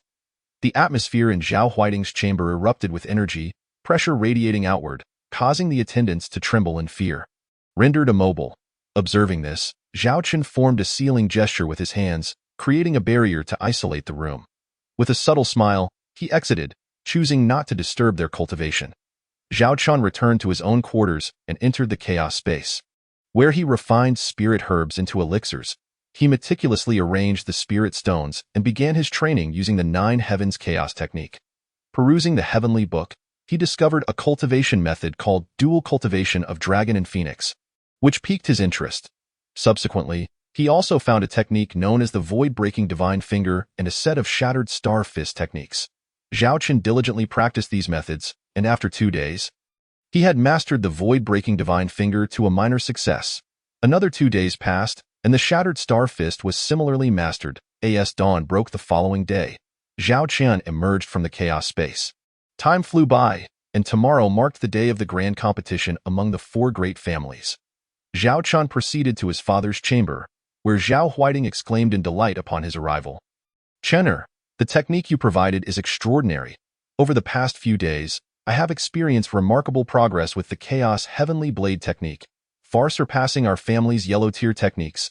Zhao Chen smiled and nodded. "As long as it suits your cultivation, that is sufficient. However, do not be overly eager for quick results." Zhao Huiting replied, "Indeed, I understand. These past few days, I have focused on stabilizing my cultivation level." He continued, "The 3rd elder and 4th elder, having consumed the elixirs you provided, have each achieved a minor breakthrough. The 3rd elder is now at the 2nd level of the golden core stage, while the 4th elder has reached the pinnacle of the 1st level. Among the more than 10 junior disciples, 8 have also made breakthroughs, and those few who have not are merely a step away from doing so." Zhao Chen nodded with a smile and inquired, "Father, what arrangements do you have for tomorrow's grand competition among the 4 great families?" Zhao Huiting explained, "After discussions with the city lord's manor and our 4 great families, it has been decided that tomorrow's competition will determine the top 4 contenders, who will then gain the rights to distribute resources among the merchants of Qingshan City." Zhao Chen asked, "Have the rules for the competition been established?" Zhao Huiting replied, "This year's rules are particularly straightforward. Each family will send forth 100 disciples to compete, determined by a draw. The family whose disciple withdraws first will take the 4th place, and so forth, ultimately deciding the distribution rights over the next 5 years." Zhao Chen inquired, "Who proposed these competition rules?" Zhao Huiting responded, "It was the Bai family who suggested it." Upon hearing this, Zhao Chen simply said, "Oh," without further comment. Zhao Huiting then asked, "Chenner, what are your thoughts on tomorrow's grand competition?" Zhao Chen replied, "Father, I suspect there may be some underhanded dealings at play. They might manipulate the draw." He added, "The Bai family proposed these competition rules, likely in collusion with the Mu family and the Grand Elder." Zhao Huiting observed, "I have noticed that in recent days, the Grand Elder and 2nd Elder have been maintaining close ties with the Bai family. Your father-in-law is aligned with us, but your old father-in-law from the Tang family is quite cautious, wary of both wolves and tigers. Moreover, they have conveyed that should you fail to secure 1st place in this competition, they may consider breaking off the engagement. Your fiancée, Tang Yin, might be unaware of these developments within her sect." Zhao Huiting continued, "Your fiancée, Tang Yin, is currently out training with her master and has yet to return." Hearing this, Zhao Chen simply furrowed his brow but said nothing. Zhao Huiting then added, "The eldest son of the Grand Elder, Zhao Lin, has returned from Hongtian sect, now at the 9th level of the Foundation Establishment stage. The 2nd Elder's son, Zhao Dong, has also returned from Xinjian sect, reaching the pinnacle of the 9th level of the Foundation Establishment stage. The eldest son of the Bai family, Bai Chongkong, has returned from Xinjian sect as well, now at the 2nd level of the Golden Core stage. The eldest daughter, Bai Linggran, has not yet returned from Xinjian sect and is also at the pinnacle of the 9th level of the Foundation Establishment stage." Zhao Huiting continued, the young master of the Mu family, Mu Rongxian, is at home, having just broken through to the first level of the golden core stage thanks to the rare treasures he consumed in the last few days. Zhao Qin then asked, "What is the attitude of the city lord's manor at present?" Zhao Huiting replied, "The city lord, Zhang, has a close relationship with the Grand Elder and the Bai family." Zhao Chan furrowed his brow, stating, "It appears that tomorrow will indeed be an eventful day. Chinner, what is your perspective?" Zhao Chen replied, "We'll observe the city lord's stance tomorrow. If necessary, we could ally with the Bai family to eliminate our adversaries." Zhao Huiting's eyes widened in shock. The city lord, Zhang, is a formidable presence at the fourth level of the golden core stage. Zhao Chen, however, calmly stated, "We shall see how the city lord performs tomorrow." With that, he returned to his room, leaving Zhao Huiting in a state of astonishment. Zhao Chen seemed to regard the city lord's manner with indifference. Zhao Huiting pondered what his son might be relying on. Perhaps it was his master. Currently, he could not discern his son's cultivation level, and he felt that Zhao Chen had transformed in ways he could not articulate. Nevertheless, he found solace in knowing that this was still his son. Returning to his quarters, Zhao Chen immediately entered the chaos space, seeking to comprehend the essence of sword intent and refine his sword and finger techniques. His current cultivation was still too low, making immediate advancement a daunting task. Thus, he resolved to enhance his physical body to the fourth tier of muscle refinement, as improving his physical form would be far more expedient than raising his cultivation level. He decided to utilize the remaining time to further grasp the sword intent. Sitting cross-legged, he took a washing marrow and bone-cleansing pill and swallowed it whole, employing his technique to refine the elixir. Zhao Qin utilized his method to temper his meridians and internal organs.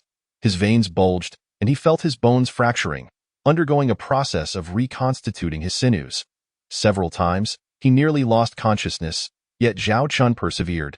As time passed, he finally broke through to the fourth tier of muscle refinement. He casually threw a punch, and the resulting gust seemed to warp the very fabric of space. With his current physical strength, he possessed over 10,800 pounds of force, granting him the capability to contend with the cloud-piercing demon leopard.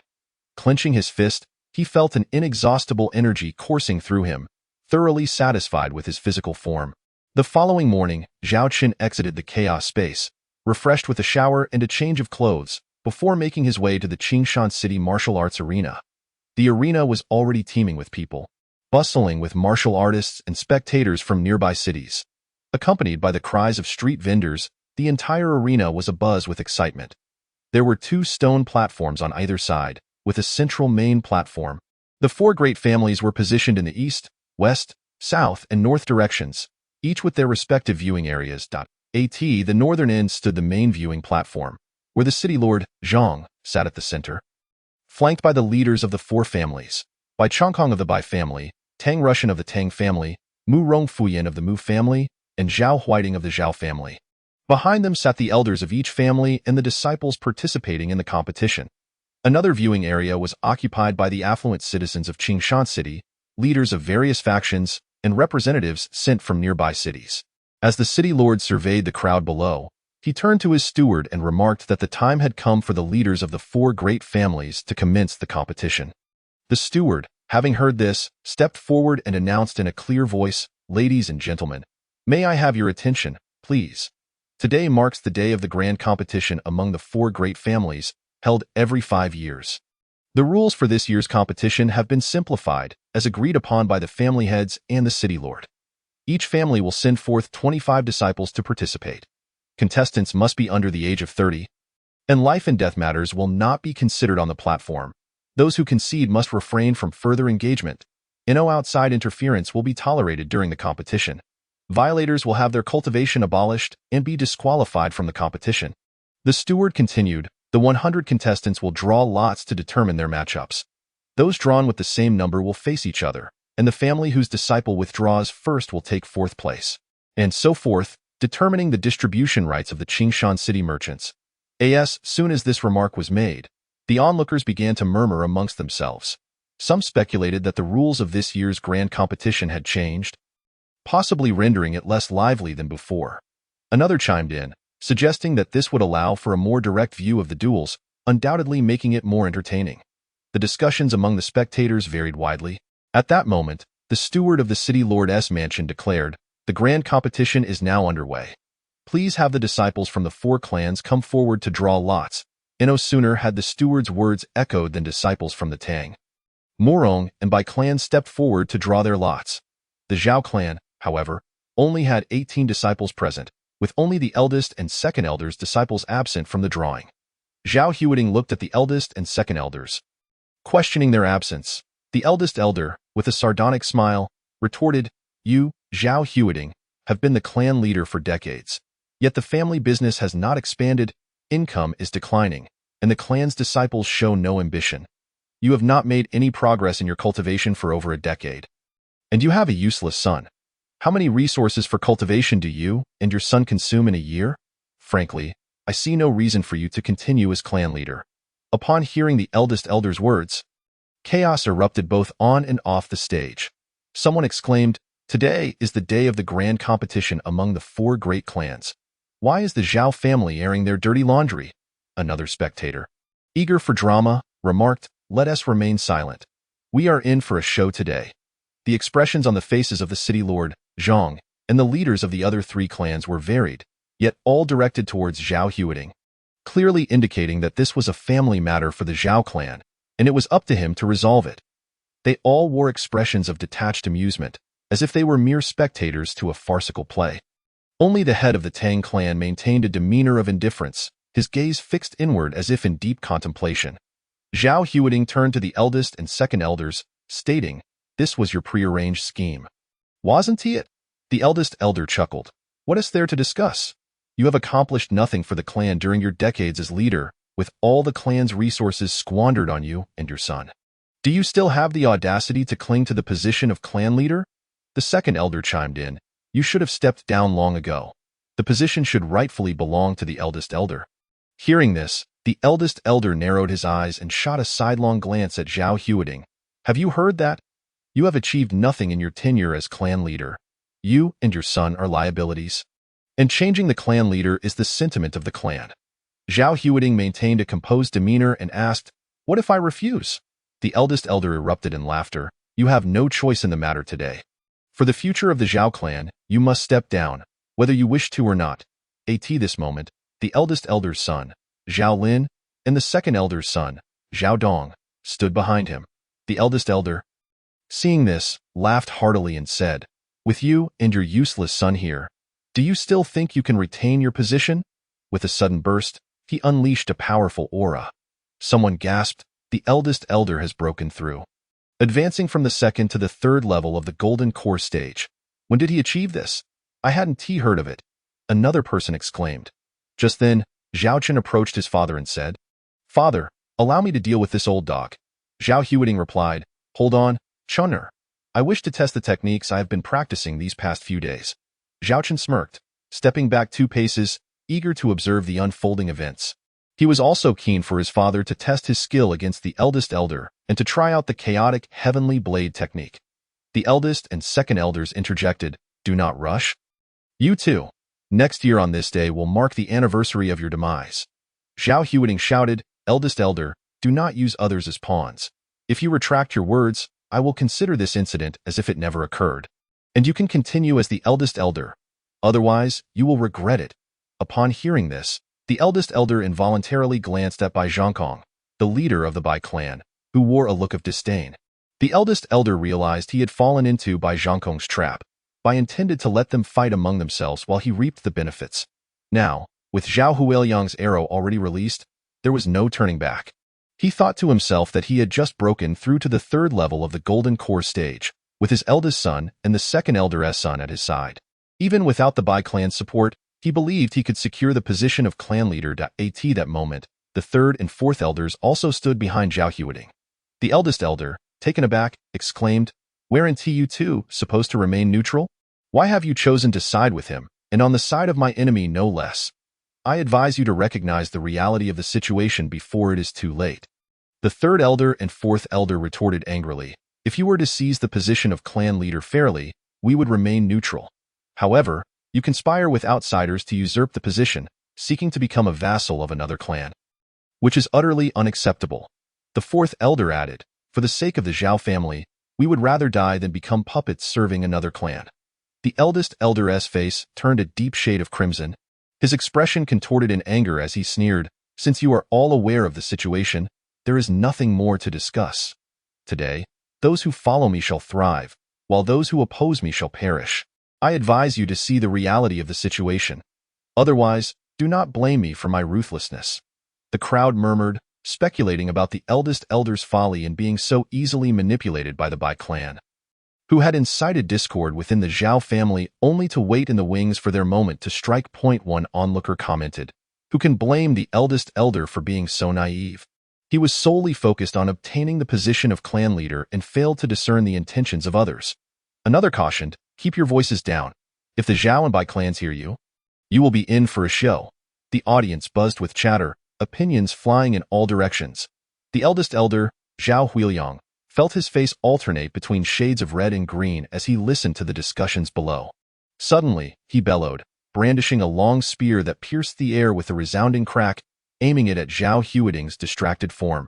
Zhao Huiding declared, "Come at me." A powerful aura erupted from him, undeniably revealing the third level of the Golden Core stage. All present were taken aback. They had assumed Zhao Huiding was still at the first level of the Golden Core stage after years of stagnation. How could he have suddenly advanced to the third level? The city lord, Zhang, and the leaders of the other three clans exchanged incredulous looks. One spectator remarked, "Isn't Zhao Huiding at the first level of the Golden Core stage? How could he possibly be at the third level now?" Another speculated, perhaps he was hiding his true strength all along. The rumors about him being unable to advance due to a hidden ailment must have been false. He has been playing the fool all along. Zhao Huiding gripped the bloodthirsty blade tightly, executing the first move of the chaotic heavenly blade technique, chaotic flowing light. As he moved with the wind, the blade meeting Zhao Huiliang's spear. Zhao Huiliang felt his spear's tip become ensnared by the blade's radiance. And by the time he attempted to withdraw, it was too late. Zhao Huiding's blade shattered Zhao Huiliang's spear light, the blade's momentum unabated as it cleaved towards Zhao Huiliang's right arm. Zhao Huiliang cried out in agony. His body propelled backwards several meters, his expression twisted in pain, his right arm still trembling on the ground. Zhao Huiding followed up, delivering a swift kick to Zhao Huiliang's abdomen, shattering his dantian. Zhao Huiliang coughed up blood and collapsed. Unable to rise, at this moment, Zhao Chun smiled broadly, giving his father an enthusiastic thumbs up. He recognized that his father had indeed not slacked off in his training over the past few days, mastering the chaotic heavenly blade technique in just a couple of days. Zhao Huiding stepped forward, placing his foot on Zhao Huiliang, the blade's tip pressing against his neck as he turned to the second elder and stated, "Now, it is your turn." The second elder's face turned ashen, beads of cold sweat trickling down. He was no fool. He understood that the day was lost. Seeing Zhao Huiding's recovery and advancement to the third level of the Golden Core stage, he realized that should he continue to resist, not only he and his son would perish, but also their entire lineage. At this juncture, Zhao Huiding added, "I know you were incited and manipulated by Zhao Huiliang. If you can recognize the reality of the situation and pull back from the brink, I can overlook the past. I will give you 10 breaths to make your choice." The second elder, his legs giving way, knelt alongside his son Zhao Dong, bowing repeatedly, "Clan leader, I was wrong. I should not have been swayed by Zhao Huiliang's temptations and betrayed the clan, and I am willing to accept the clan's punishment and hope you will spare the younger generation of my lineage." Zhao Huiding ordered, "Someone, seal the second elder and his son's cultivation and take them away." At that moment, Zhao Lin stepped forward, angrily cursing Zhao Huiding, "Old fool, release my father." At this point, Zhao Chen approached Zhao Huiding and said, "Father, take a break. I will handle Zhao Lin. The useless young master of the Zhao family thinks he can take on Zhao Lin. Isn't he just offering himself up as a sacrifice?" One spectator remarked, noting that Zhao Lin was an external disciple of the Hongtian sect, at the 9th level of the Foundation establishment stage. Another noted, "Haven't you heard? This so-called useless young master has recently risen to prominence, defeating Bai Tiaoli at the city gate, incapacitating Zhao Ming indeed. I have heard those tales. I wonder how this useless young master compares to the disciple of the Hongtian sect." Zhao Lin had joined the Hongtian sect 2 years prior, while the useless young master had only awakened his potential a few days ago. Who do you think is stronger? The city lord Zhang and the leaders of the 3 clans looked on, incredulous and astonished as Zhao Huiding had just decisively defeated Zhao Huiliang, and now they watched Zhao Chun prepare to confront Zhao Lin. They wondered if the sun had risen in the west. Could a mere qi refining stage practitioner, who had only just begun to show promise, truly challenge a disciple of the Hongtian sect? All present were filled with disbelief, eager to witness how this so-called useless young master would meet his end. Zhao Chun stepped forward, stopping 10 paces away from Zhao Lin. Zhao Lin, your father has instigated your brother Zhao Ming to poison me, casting the deadly concoction over the cliff in an attempt to bring about my demise. Now, he has invited wolves into our midst, seeking to usurp the position of clan leader and ally with foreign forces. Zhao Chun further asserted, the clan has sent you to the Hongtian sect for cultivation. Yet instead of repaying the family, you have chosen to assist in its destruction, helping your father to bring about the clan's downfall. Come, let me test the strength you have acquired at the Hongtian sect. Zhao Chun spoke with righteous indignation. Many disciples, particularly those from the elders' lineage, lowered their heads upon hearing Zhao Chun's words. One onlooker remarked, this useless young master speaks truth. The clan has nurtured you. Yet you cannot even repay their kindness, instead enticing foreign powers to harm our family. Another interjected, but regardless, isn't this wasteful young master merely at the 7th level of qi refining?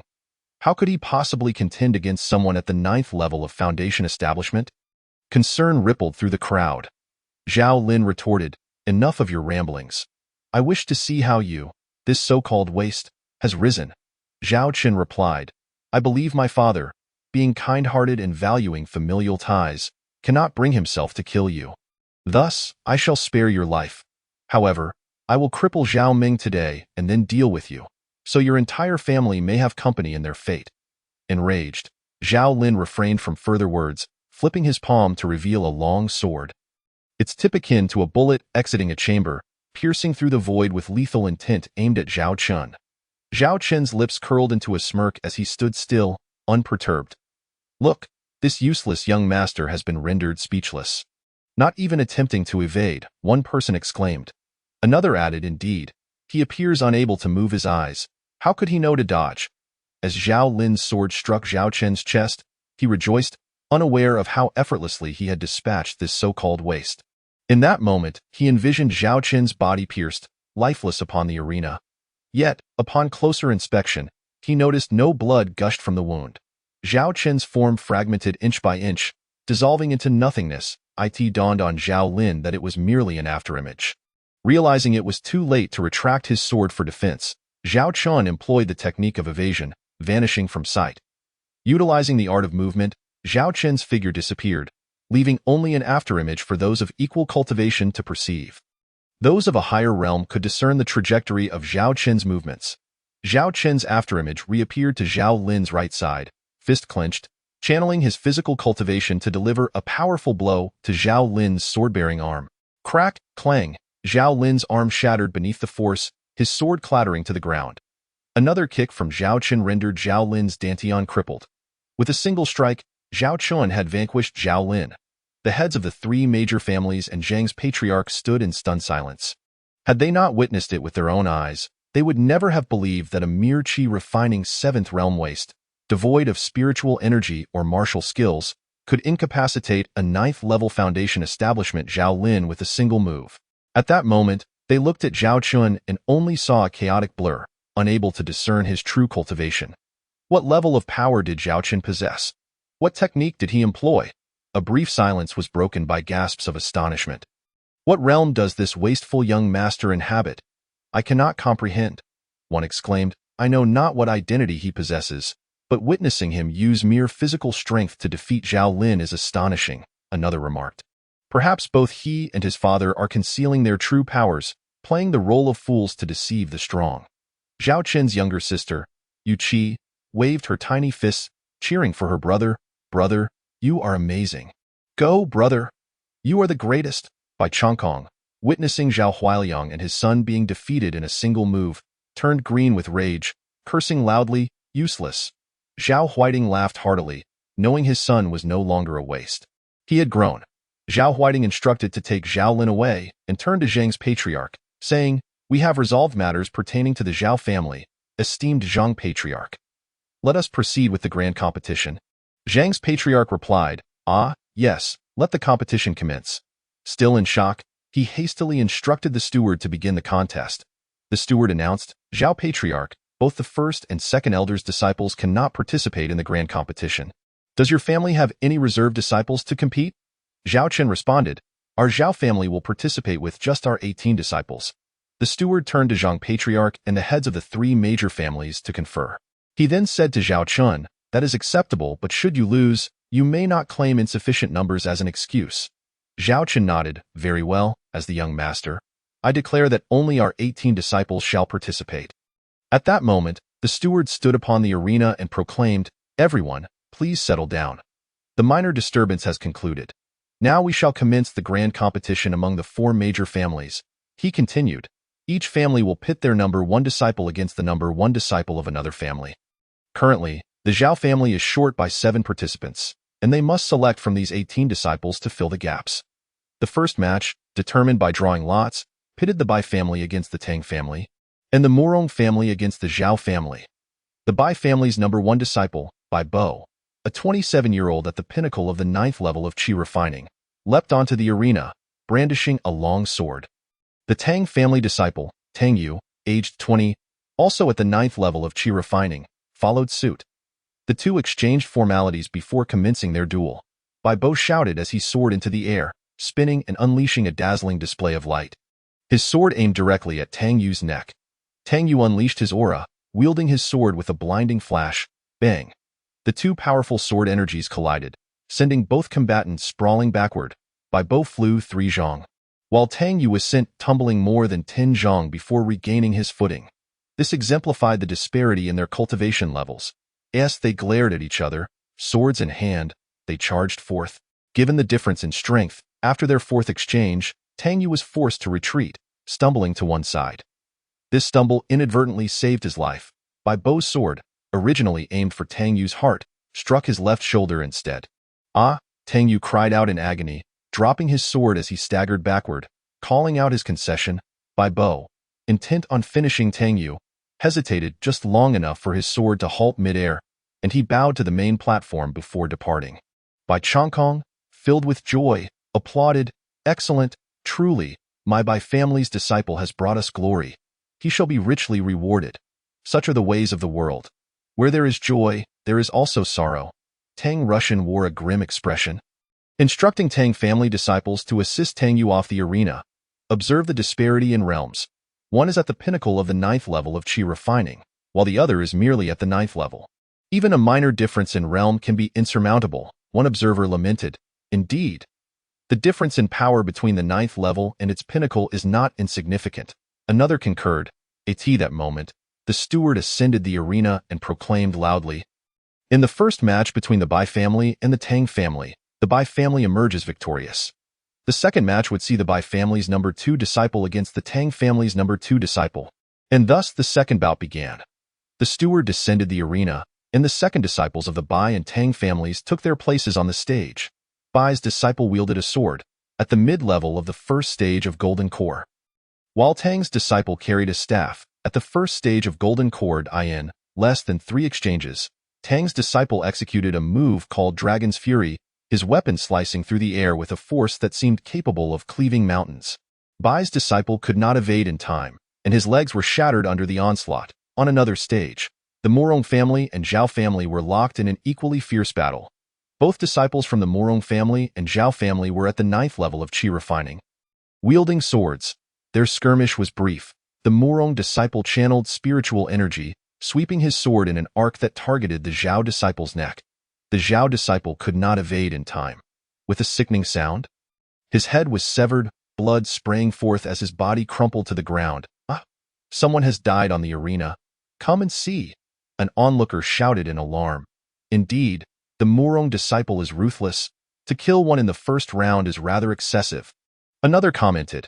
The Zhao family originally had only 18 disciples participating. Now with 1 dead, how will the remaining 17 contend against 24? The crowd below murmured in disbelief, their discussions fervent. Zhao Huiting's expression darkened as he ordered the bodies of the Zhao disciples to be collected. Morong Fuyan laughed heartily, declaring, Excellent! My Morong family has gained face. We have decapitated one in the first match. Let's continue this momentum and slay more for rich rewards. At this moment, the steward stood upon the arena and announced, in the first match between the Morong family and the Zhao family, the Morong family has triumphed. Next, the Morong family's second disciple will face the Zhao family's second disciple. With that, he left the arena. The second disciples from the Morong and Zhao families ascended the platform. With no words exchanged, they launched into combat. The Morong disciple was at the second level of foundation establishment, while Zhao family's second disciple, Zhao Xiaodong, had only recently broken through to the first level of foundation establishment. In less than 3 exchanges, Zhao Xiaodong unleashed his spiritual energy, sweeping his sword towards the legs of the Morong disciple, infusing it with profound principles that manifested as countless sword lights, capable of cleaving anything. The Morong disciple shrieked, both legs severed, writhing in agony upon the arena. Zhao Xiaodong advanced, delivering a final blow that ended the Morong disciple's life. Morong Fuyin, incensed, bellowed for the body of his disciple to be removed. Zhao Huiting's mood improved slightly, promptly sending the third disciple to the arena. The competition continued in such a manner, with casualties among the disciples of the 4 prominent families. By the time the 19th match arrived, the Bai family had claimed victory in 11 contests, while the Tang family had triumphed in 7, leaving 7 more matches to be decided. Currently, the Morong family also stood at 11 victories, with the Zhao family having secured 6 wins and 8 matches remaining. The 18th disciple of the Morong family, at the pinnacle of the first level of the Golden Core stage, approached the arena with an air of arrogance and disdain. The last disciple of the Zhao family, Zhao Chun, stood in the glaring midday sun, the light casting shadows that accentuated the resoluteness of his features, his deep black eyes reflecting an unfathomable depth and sharpness. Zhao Chun slowly took his position on the stage, hands clasped behind his back, declaring, "I shall fill the vacancy of the absent disciple from the Zhao family myself." This proclamation elicited gasps from both the audience and the competitors. The so-called wasteful young master intended to single-handedly take on 8 matches. Surely he cannot believe that defeating Zhao Lin has rendered him invincible. One onlooker remarked, "It seems this wasteful young master possesses some hidden fortune or support."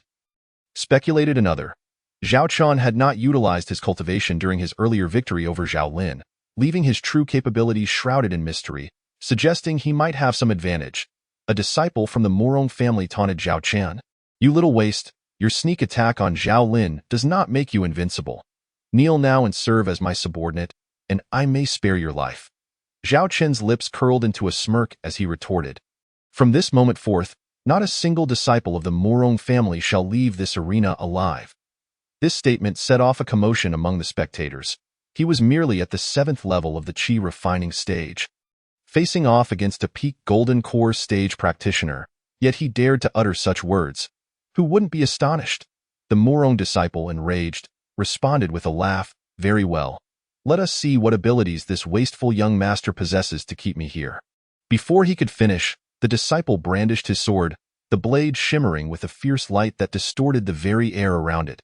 Zhao Chen, harnessing the power of the stars, observed the sword technique, tracking its movements and identifying its weaknesses. Employing the art of evading shadows, he vanished in an instant. With a single, powerful punch, he struck the Morong disciple's right cheek. The impact knocked out half of his teeth and sent blood spilling from his mouth. The Morong disciple, sensing the tide turning, barely managed to utter a word of surrender before another punch landed on his left cheek, silencing him completely. With a swift motion, Zhao Chun switched his stance, effortlessly disarming the Morong disciple and claiming the sword for himself. In a fluid arc of his wrist, the sword severed the head from the body, which crumpled to the ground before Zhao Chen, who then casually placed the sword beside the corpse, nonchalantly retrieving his storage bag. He stepped back 2 paces, hands behind his back, an expression of indifference on his face, as though the death of the Morong disciple had no bearing on him whatsoever. Chapter 21.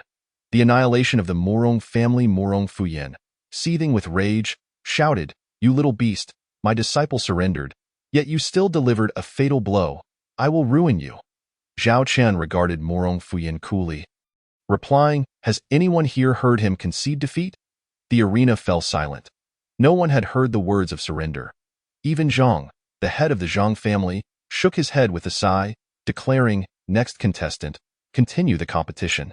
The audience, slowly coming to their senses, murmured, I only heard him call for surrender, not that he conceded. Another chimed in. The Murong disciple never actually admitted defeat. Perhaps this young master is not the wasteful fool we thought. Did you see him dispatch that golden core practitioner in an instant? His movements were fluid and graceful, so impressive. Many young women offered their admiration. Zhao Chun stood with his hands behind his back, dismissively stating, "Next." Such arrogance. Does he think that winning one match makes him invincible?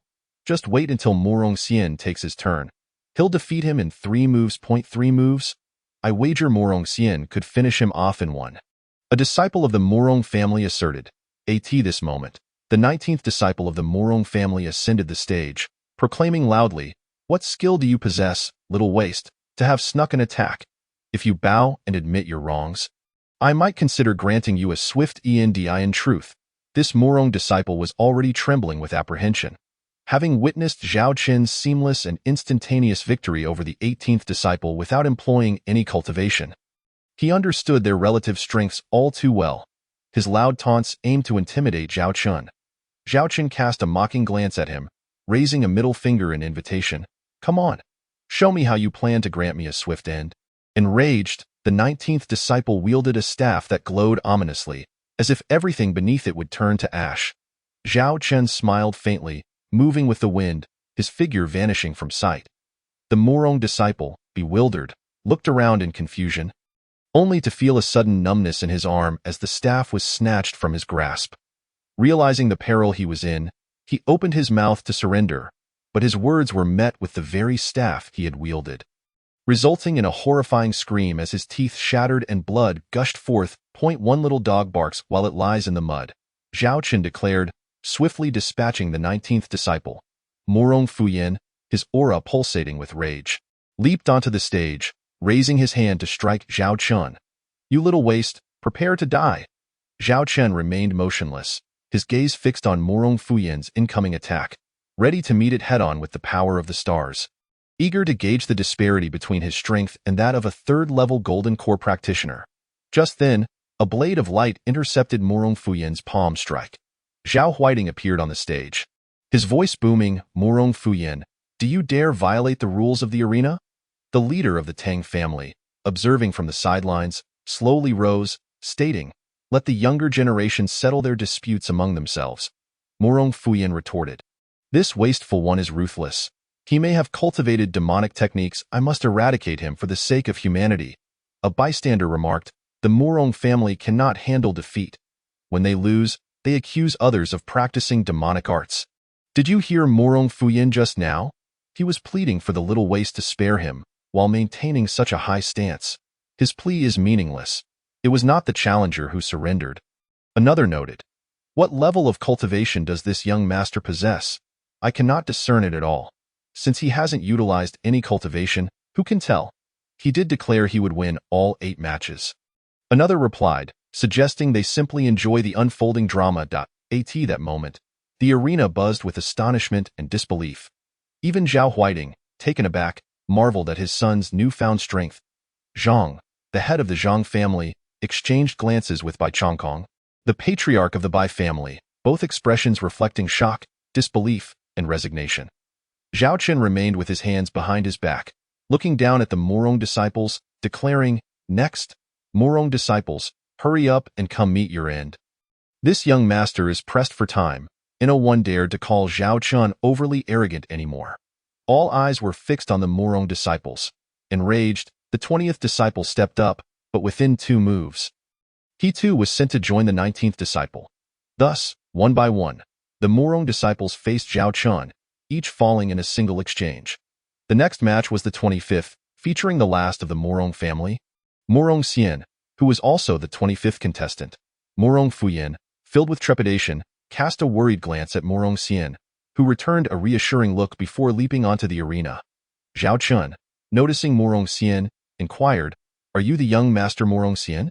Murong Xian replied, "Since you know my illustrious name, you should kneel and admit your mistakes. If you do, I may leave you with a complete corpse." Zhao Qin shot back, "I think you should change your name to Murong Ho. Your father, Murong Fuyin, fears you might die soon, which is why he saved you for last. But whether you die now or later makes little difference." Murong Xian, unable to match wits with Zhao Chun. Felt his face flush with anger, his veins bulging as he unleashed the aura of a second-level Golden Core practitioner. Zhao Chun smiled slightly, observing, "Your aura surpasses those previous unfortunate souls by a fraction. I shall send you down to guide them." Murong Xian, green with fury, lunged forward, his sword aimed directly at Zhao Chen's throat, the blade emanating a chilling aura infused with the scent of death. This move was the Murong family's ultimate technique, the illusory demon sword shadow's most powerful strike. Zhao Chun, fixated on the incoming sword, analyzed its trajectory. Employing the art of evading shadows, he vanished once more, reappearing to the left of Murong Xian. With a swift motion, he struck towards Murong Xian's face with his left palm, while simultaneously gripping Murong Xian's sword hand with his right. Murong Xian, sensing Zhao Chen's presence vanish, instinctively raised his left hand in defense, only to realize too late that his sword had been seized. Without hesitation, he opened his mouth to surrender, but it was a moment too late. Before the word surrender could escape his lips, the sword had already sliced through his throat, sending his head flying. In his final moments, Murong Xian could hardly believe he had fallen to this wasteful individual. His face contorted with bitterness and frustration. Zhao Chen once more placed the sword beside the corpse, retrieving the storage bag before glancing at the steward, asking, "May I announce the results of the match now?" The steward, roused from his shock, stammered, "Why yes, you may." In the contest between the Murong family and the Zhao family, the Zhao family emerges victorious. Murong Fuyan, seething with fury, would have charged onto the stage to strike Zhao Chen dead had it not been for Bai Chongkong's intervention and Zhao Huiting's watchful presence. The disciples of the Murong family stood in silence, their faces ashen and devoid of words. Chapter 22. The first battle of the three. Wow, is that the same timid, feeble young clan leader? How has he seemingly transformed into such a formidable figure today? One person marveled, "I had no idea this young master was so ruthless in his methods. Each kill is executed with unwavering resolve, without a hint of hesitation. Impressive indeed." He had boasted of defeating 8 matches without allowing a single disciple of the Murong clan to step down from the stage, and he has accomplished just that. Is this still the Zhao clan's useless young leader? Everyone pondered the words spoken by Zhao Chun. "Wow, Zhao clan's young master, you are outstanding. From this moment forth, I shall return home with you. I wish to bear your children." A whole brood of little monkeys, the young maidens were starry-eyed with admiration. Once the steward announced the results of the contest, Zhao Chun turned back to the Zhao clan's viewing platform. He retrieved several vials of healing elixirs from his palm and instructed someone to distribute them to the injured Zhao clan disciples. The Zhao clan disciples collectively cheered, "Young clan leader, young clan leader, young clan leader." Zhao Huiting also approached Zhao Chun, playfully punching his shoulder. "You are certainly my son, Zhao Huiting." Ha-ha. Why Yu Qi rushed over, clasping Zhao Chen's arm and shaking it. Brother is the strongest." Following the first round of competition, the Murong clan had suffered a total defeat, with even the previously victorious disciples exhibiting little combat prowess. The Murong clan announced their withdrawal from the contest, securing 4th place, the last position. Meanwhile, the Bai clan had triumphed in 15 matches, while the Tang clan achieved 10 victories. After a family meeting, the Tang clan also declared their withdrawal, claiming 3rd place at this moment. The steward announced a 1-hour break. As of now, the Bai and Zhao clans, the 2 major families, had remaining combatants who were not severely injured or dead, 10 from the Bai clan and 8 from the Zhao clan. Thus, the second round of competition had devolved into a showdown between the Bai and Zhao clans. An hour swiftly passed, and the steward returned to the stage to announce the continuation of the contest. After several more matches, the Bai clan retained 3 members, while only Zhao Chun remained from the Zhao clan. According to the rules, the Bai clan would challenge Zhao Chun one by one. However, Zhao Chun stated, "Let us not waste time. Your 3 from the Bai clan can come at me together." Zhang, the clan leader, was overjoyed upon hearing this. "Zhao Chun, are you certain you want the Bai clan's 3 to come at you simultaneously?" Zhao Chun affirmed, "I am certain they can come together." Zhang and Bai Chongkong exchanged glances, excitement and anticipation evident in their eyes. Among the 3 Bai clan disciples, one was at the first level of the Golden Core stage, while the other 2 were at the second level. One of them was the Bai clan's young master, Bai Tiaoqi, and Zhao Chen thought, "Isn't this akin to courting death?" Zhao Huiting and the Zhao clan members were alarmed upon hearing Zhao Chen's intent to face 3 opponents. But Zhao Chen reassured them with a calming glance. The spectators buzzed with speculation. What madness has this useless young master succumbed to? How dare he accept a 1-against-3 challenge? 2 at the second level of the Golden Core stage and 1 at the first level are not something he can contend with. One person remarked, since he agreed, he must have some confidence, right? Have you noticed that he hasn't used his cultivation or any spiritual artifacts thus far? Zhao, young master, please don't perish. I still wish to bear your children. Some maidens began to fret for Zhao Qin's safety. Wai Yuqi waved her small fists, cheering him on. Brother, go for it. You are the best. Zhao Qin stepped onto the stage and looked down at the Bai clan disciples. Bai Tiaoqi, why are you hesitating to come up and meet your demise? What are you waiting for? The 3 Bai clan disciples seethed with anger. We hope your cultivation is as sturdy as your tongue. They leaped onto the stage and, without further ado, unleashed their spiritual artifacts to attack Zhao Qin. Meteor Rush, Wheel Sword, Wind-Sweeping Plum Blossom. Their fierce moves converged upon Zhao Qin in an instant. Zhao Qin did not overestimate himself. Instead, he took a step back, his figure swaying, and with a flick of his fingers, a long sword materialized in his palm. The onlookers could not discern the grade of the sword, but its appearance hinted at its high quality. At that moment, Zhao Qin's spiritual energy surged forth, revealing his true cultivation level on both the stage and among the spectators. Wow! This useless young master is at the 5th level of the Foundation Establishment stage. Wasn't he a stagnant waste at the 7th level of the Qi Refinement stage for several years? Indeed, he has risen to the 5th level of the Foundation Establishment stage in just a few days. Another exclaimed, how could this useless young master conceal his cultivation? His progress in such a short time suggests he has a powerful backing. Observing him wielding the long sword, his hair flowing in the wind, many young maidens rated him highly. From below, Bai Tiaoqi shouted, Elder brother, quickly dispose of this waste. Capture him for me. I wish to torment him thoroughly and then execute him. The clan leaders of the 4 prominent families in Zhang were equally astonished at Zhao Qin's sudden rise in cultivation. It had only been a few days, and his advancement was astonishing. Zhao Huiting was witnessing Zhao Qin's prowess for the first time. Zhang, Bai Changkong, and Murong Fuyin exchanged knowing glances, their expressions revealing that Zhao Qin must not be spared. He needed to be eradicated swiftly to prevent future troubles for their families. Tang Rushan and Zhao Huiting shared a glance, their eyes brimming with excitement and pride, as the 3 from the Bai clan launched their attacks.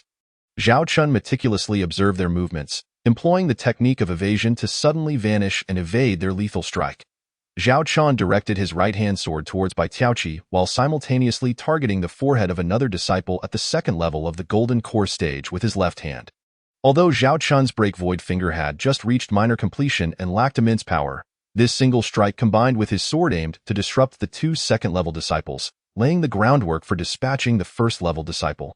Indeed, upon seeing the finger and sword aimed at them, Bai Tiaoqi and the other second-level disciple hastily blocked and evaded. At this moment, the first-level disciple charged in, and Zhao Qin spotted his opening.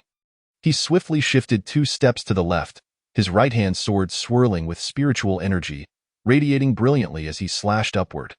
The sword light seemed unstoppable, as if it could cleave through all with a chilling sound. The first-level disciple was cleaved in 2 from below, his body collapsing lifelessly to either side.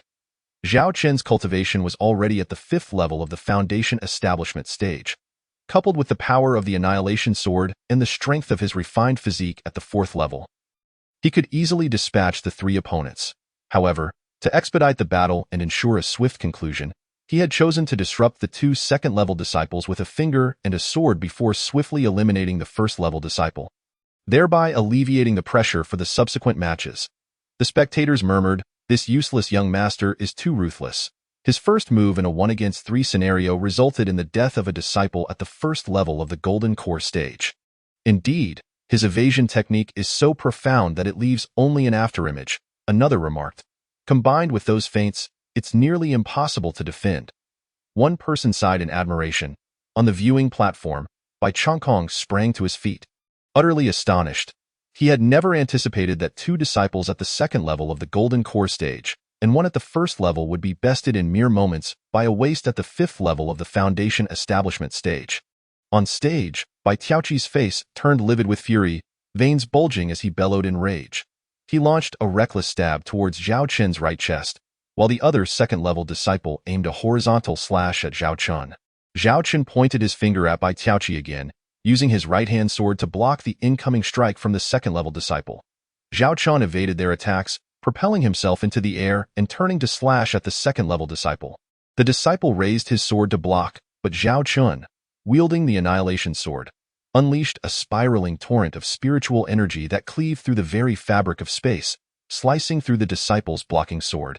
The disciple's sword was severed in two, and Zhao Chun's sword light relentlessly continued its path towards the disciple's head. With a sickening sound, that head was cleaved off, and the body slowly crumpled to the ground. At this moment, Bai Tiaoqi unleashed the Bai clan's most powerful strike, the Sword Heart Traverse, a formidable attack aimed directly at Zhao Chun's ribcage. Rather than retreating, Zhao Chun advanced, following the trajectory of Bai Tiaoqi's sword strike. Closing the distance between them, with a sudden motion, he seized Bai Tiaoqi by the neck with his left hand, lifting him off the ground. Onlookers gasped as Bai Chongkong shouted, "You little beast, put my son down at once. I can spare your life." Zhao Chun glanced at Bai Chongkong, a sinister smile curling his lips. "Oh, how I fear you. You and you." He pointed at Murong Fuyin. "None of you shall leave here today." The crowd buzzed with speculation. What has come over this useless young master? Wasn't he at the 5th level of the Foundation Establishment stage? How could he dispatch 2 at the 2nd level of the Golden Core stage and 1 at the 1st level so swiftly? One remarked, "I don't know, but this wasteful young master's methods are decisive, his strikes clever, and his mind meticulous. This so-called wasteful young master is bound to become extraordinary. He must not be underestimated in the future." At this moment, Zhang, the clan leader, rose and declared, "The competition among the 4 prominent families has concluded. The Zhao clan claims first place, the Bai clan second, the Tang clan third, and the Murong clan fourth." Zhang then addressed Zhao Chun, "Young Master Zhao, the competition has ended. You may release your captives now." Zhao Chun surveyed Zhang with a stoic expression.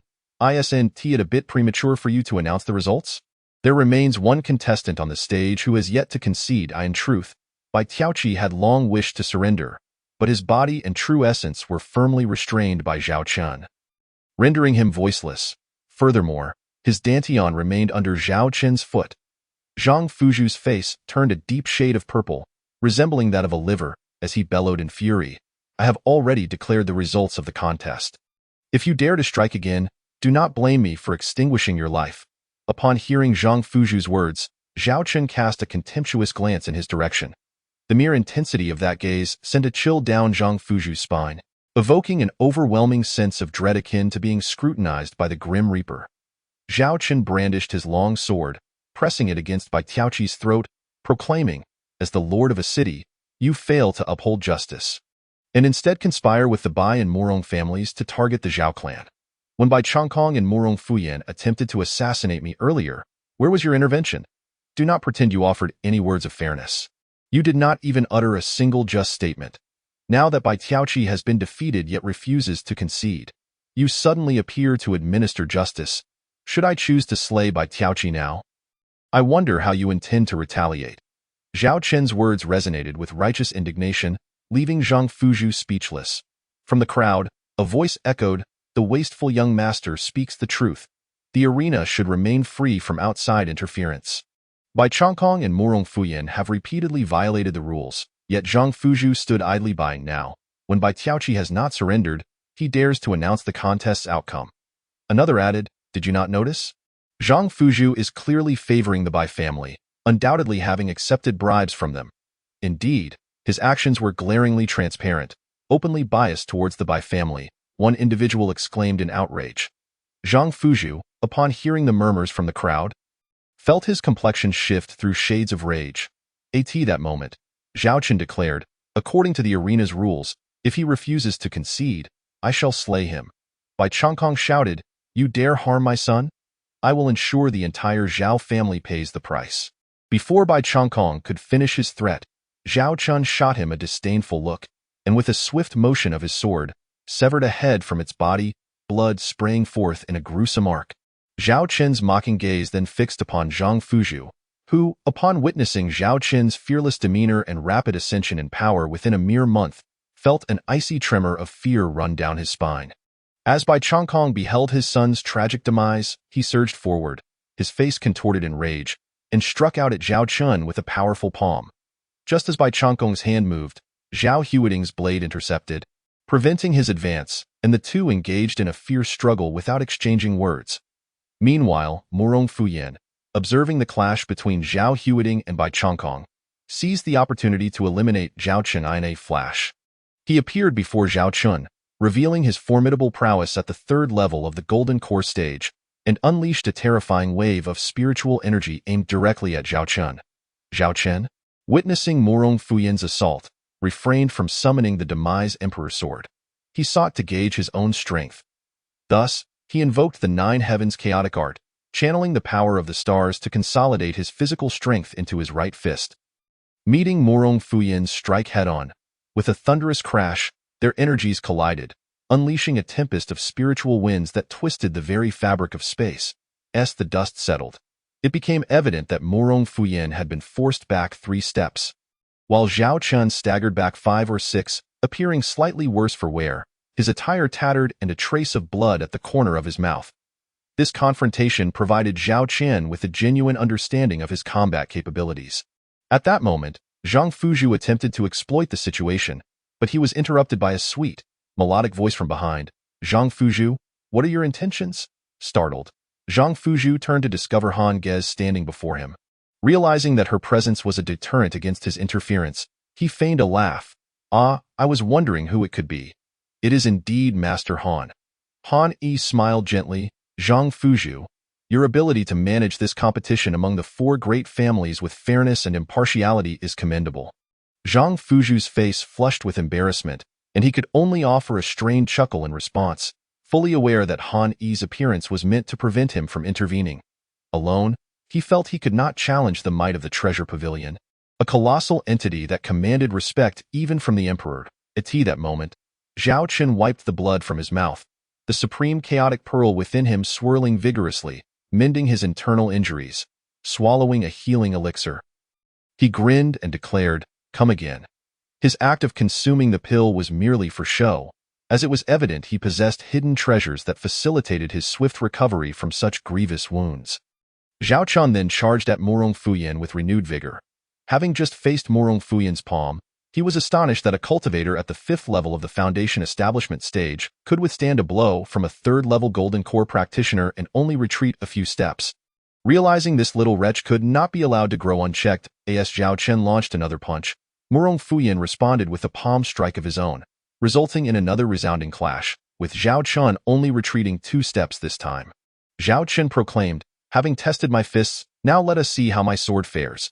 Enraged, Morong Fuyan realized he had been reduced to a mere training stone for Zhao Chun.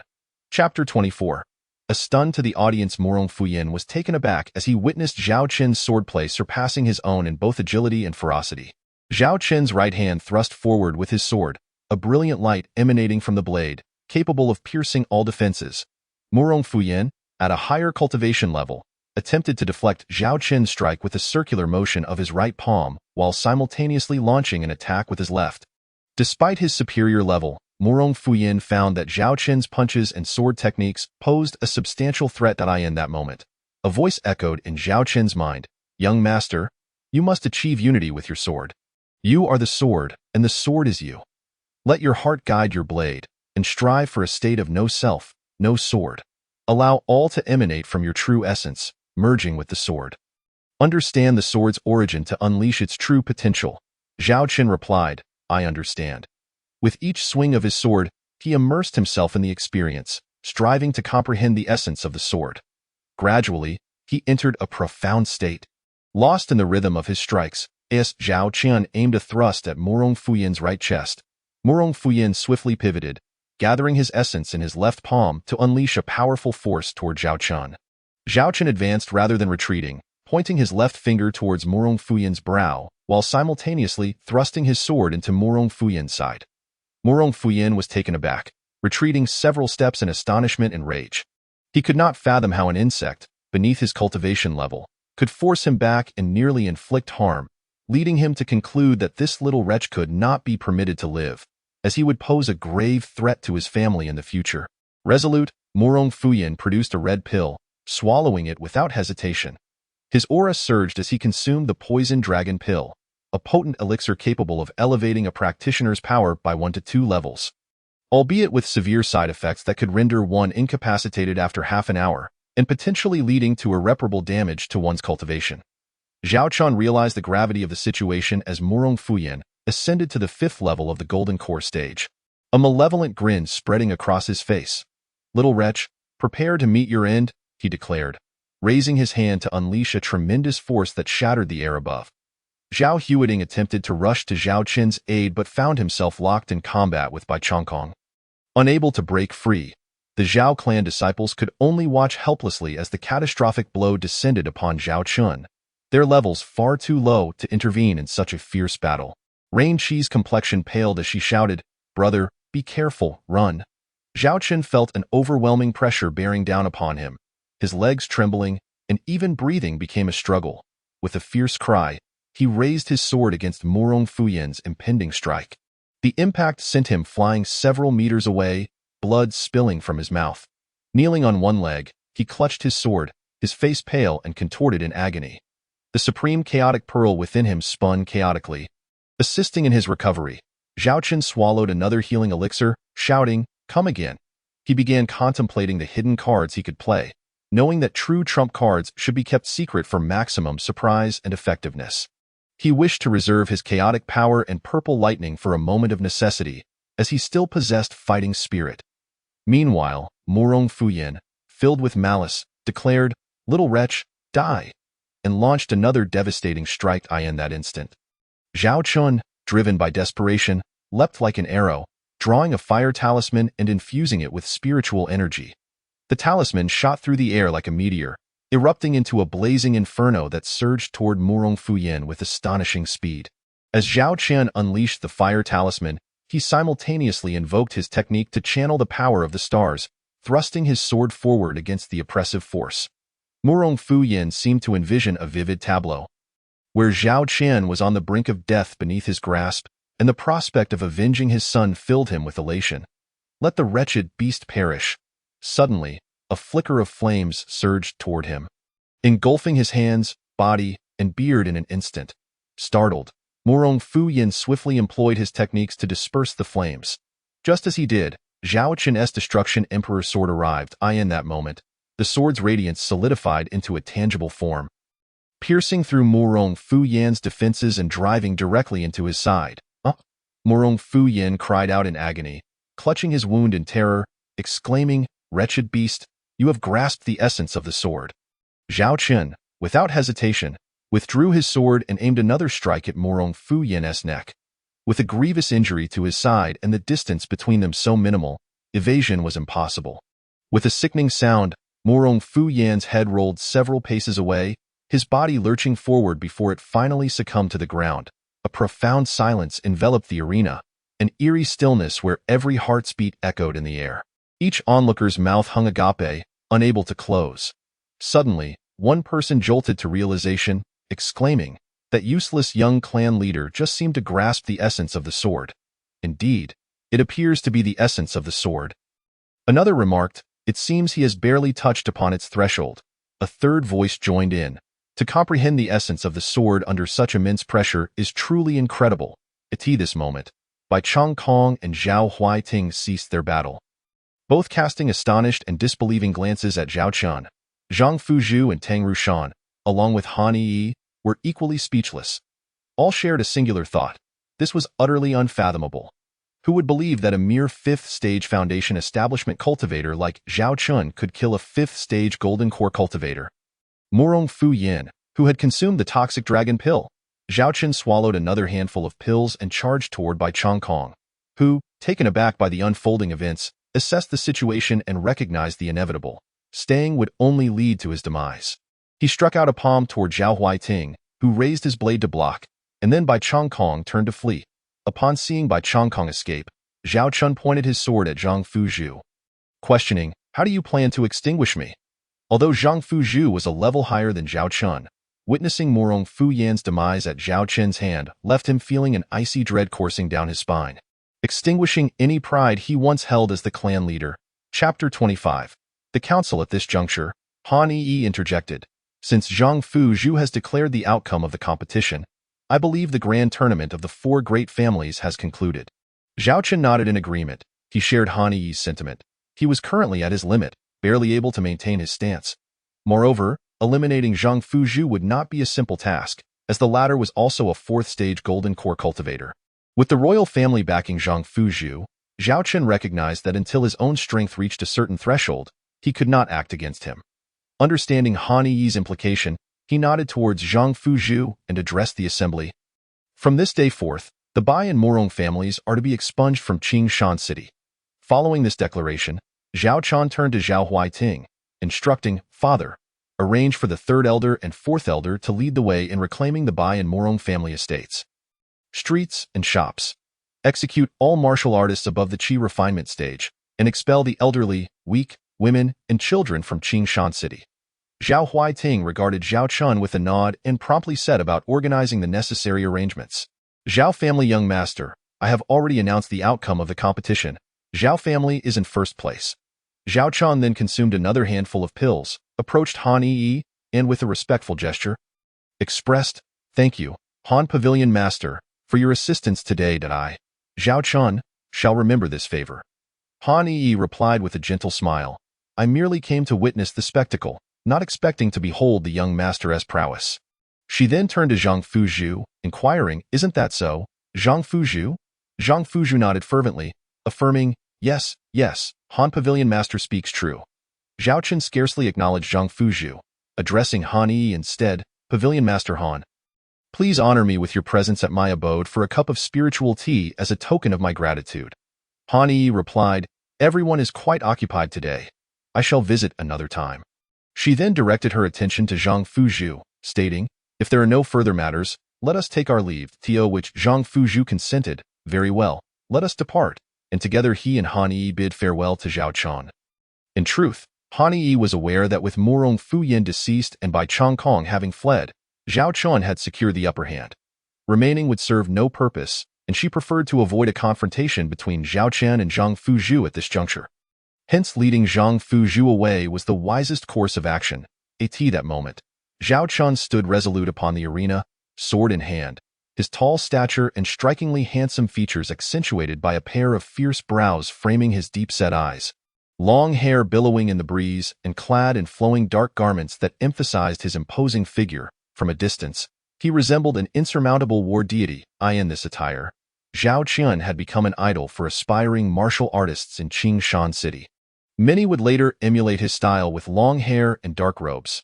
Yet Zhao Chen remained oblivious to the extent of his influence in Qingshan City. In the Zhao family hall, Zhao Chen sat cross-legged in meditation, recuperating from his injuries. The supreme chaos pearl floated within his dantian, and his meridians returned to their pristine state. At present, he was still contemplating the fleeting sensation of having grasped a hint of sword essence. It was ethereal yet elusive, with a faint trace lingering in his spiritual sea. Just then, Zhao Huaiting and the rest of the Zhao family elders and disciples returned. Zhao Huaiting, noticing Zhao Chen in meditation, promptly inquired, Chener, how do you feel? Zhao Chen replied, Father, I am fine. How goes the resolution of the matters? Sighing, Zhao Huaiting responded, The old dog from the Bai family has fled, which leaves us with lingering risks. He continued, The martial artists from the two families have all been eliminated, and the elderly, weak, women, and children have been expelled from Qingshan City. The treasures from the two families are currently being cataloged and organized. And we are reclaiming the streets and shops, he added. You emerged as the victor in this grand competition. What of your marriage? Your father-in-law has not made any comments regarding as for the management rights of the streets and shops. Your father-in-law stated that since the four great families did not contribute significantly to this tournament, they would not partake in the distribution of the street merchants. Maintaining the existing streets would suffice. Zhao Huaiting continued, Chunner, you are a pivotal figure in this grand tournament. Once the cataloging of the treasures concludes, be sure to take any resources you require for cultivation. The elders and clan leaders nodded in agreement. Affirming, indeed, young master, if there are cultivation resources you need, take them for your own use. Our Zhao family shall rely on you for our resurgence. Zhao Chen remarked, I shall take any spiritual herbs or alchemical materials I find useful. The rest should be allocated for the family. At this moment, Zhao Huaiting turned to Zhao Chen, asking, "What are your thoughts on the city lord?" At Zhao Huiting's words, all eyes in the hall turned to Zhao Chen. They understood that without Zhao Chen's intervention today, the Zhao family might very well have been expunged from Qingshan City, reduced to being a mere vassal of the Bai family. While Zhao Chen was recognized as the young clan leader, everyone was acutely aware that he had become the cornerstone of their hopes. Zhao Chen surveyed the assembly, his tone measured as he declared, "The city lord must be eliminated, but not at this moment. Today, with Pavilion Master Han's intervention, we have gained a respite." Zhao Huiting nodded. Had Pavilion Master Han not intervened, the outcome would have been uncertain. The others concurred with solemn nods. Zhao Huiting added, "Since we are all gathered here, summon the first elder and the second elder to address their matters." Zhao Chen nodded in agreement. These two individuals needed to be dealt with to stabilize the current disciples of the Zhao family. Thus, he stepped aside, wishing to grant this opportunity to his father, the rightful leader of the Zhao family, thus enhancing his authority and influence. The first elder and his son, along with the second elder and his son, were brought into the hall. The first elder and his son, having been rendered powerless, entered the hall cursing Zhao Huiting vehemently. Zhao Huiting frowned, glancing at Zhao Chen. Zhao Chen immediately interjected, "Father is the clan leader. All decisions rest with him." Zhao Huiting regarded Zhao Huiliang, stating, "Zhao Huiliang, although you have committed treason, which is a capital offense, you were also incited by others. Considering your past contributions to the Zhao family, I shall spare your life. However, you and your sons are now crippled. Take your lineage and leave." Upon hearing this, Zhao Huiliang was taken aback for a moment before dropping to his knees, exclaiming, "Thank you, clan leader, for sparing my descendants. I was wrong. I was foolish. Even the tiniest insect clings to life. How much more so a human?" Zhao Huiting, recalling their brotherly bond, chose to forgive him and spare his lineage from death. How could Zhao Huiliang not feel gratitude? How could he not be moved? He collapsed to the ground, weeping uncontrollably. The senior members of the Zhao family watched this scene, shaking their heads in lamentation, reflecting, had we known this would transpire, we would have acted differently. Zhao Huiting ordered for Zhao Huiliang to be taken away and arranged for his family to be expelled from the city, forbidding them from ever returning to Qingshan City. After addressing Zhao Huiliang's matter, he turned to the kneeling second elder, stating, "Second elder, although you are under the first elder's command, your betrayal remains a fact. Your cultivation shall also be stripped, and you are to be expelled from the clan." The second elder, realizing his cultivation was to be stripped, crawled forward, pleading, "Clan leader, I acknowledge my mistakes. I hope the clan can offer me a chance for redemption. I vow to never waver again." Zhao Huiting glanced at the senior members of the Zhao family and remarked, "Opportunities may be afforded to you, but do not aspire to the position of the second elder. Instead, consider engaging in commerce at the lower levels." Upon hearing this, the second elder was overjoyed and promptly bowed in gratitude, vowing alongside his son to uphold a soul oath before departing. Zhao Huiting then turned to Zhao Chen and inquired, "Chener, do you see any further arrangements that need to be made?" Zhao Chen, observing that his father had adeptly managed the clan's affairs, stepped forward and stated, "The fact that the Zhao family has survived today's calamity is solely due to the unity and concerted efforts of our kin." The senior members of the Zhao family, upon hearing Zhao Chen's words, felt a wave of shame wash over them, acknowledging that it was indeed the young patriarch alone who had valiantly salvaged the family's destiny. They implored, "How shall we proceed from here, young patriarch? Please guide us. We are eager to follow you in revitalizing the Zhao family."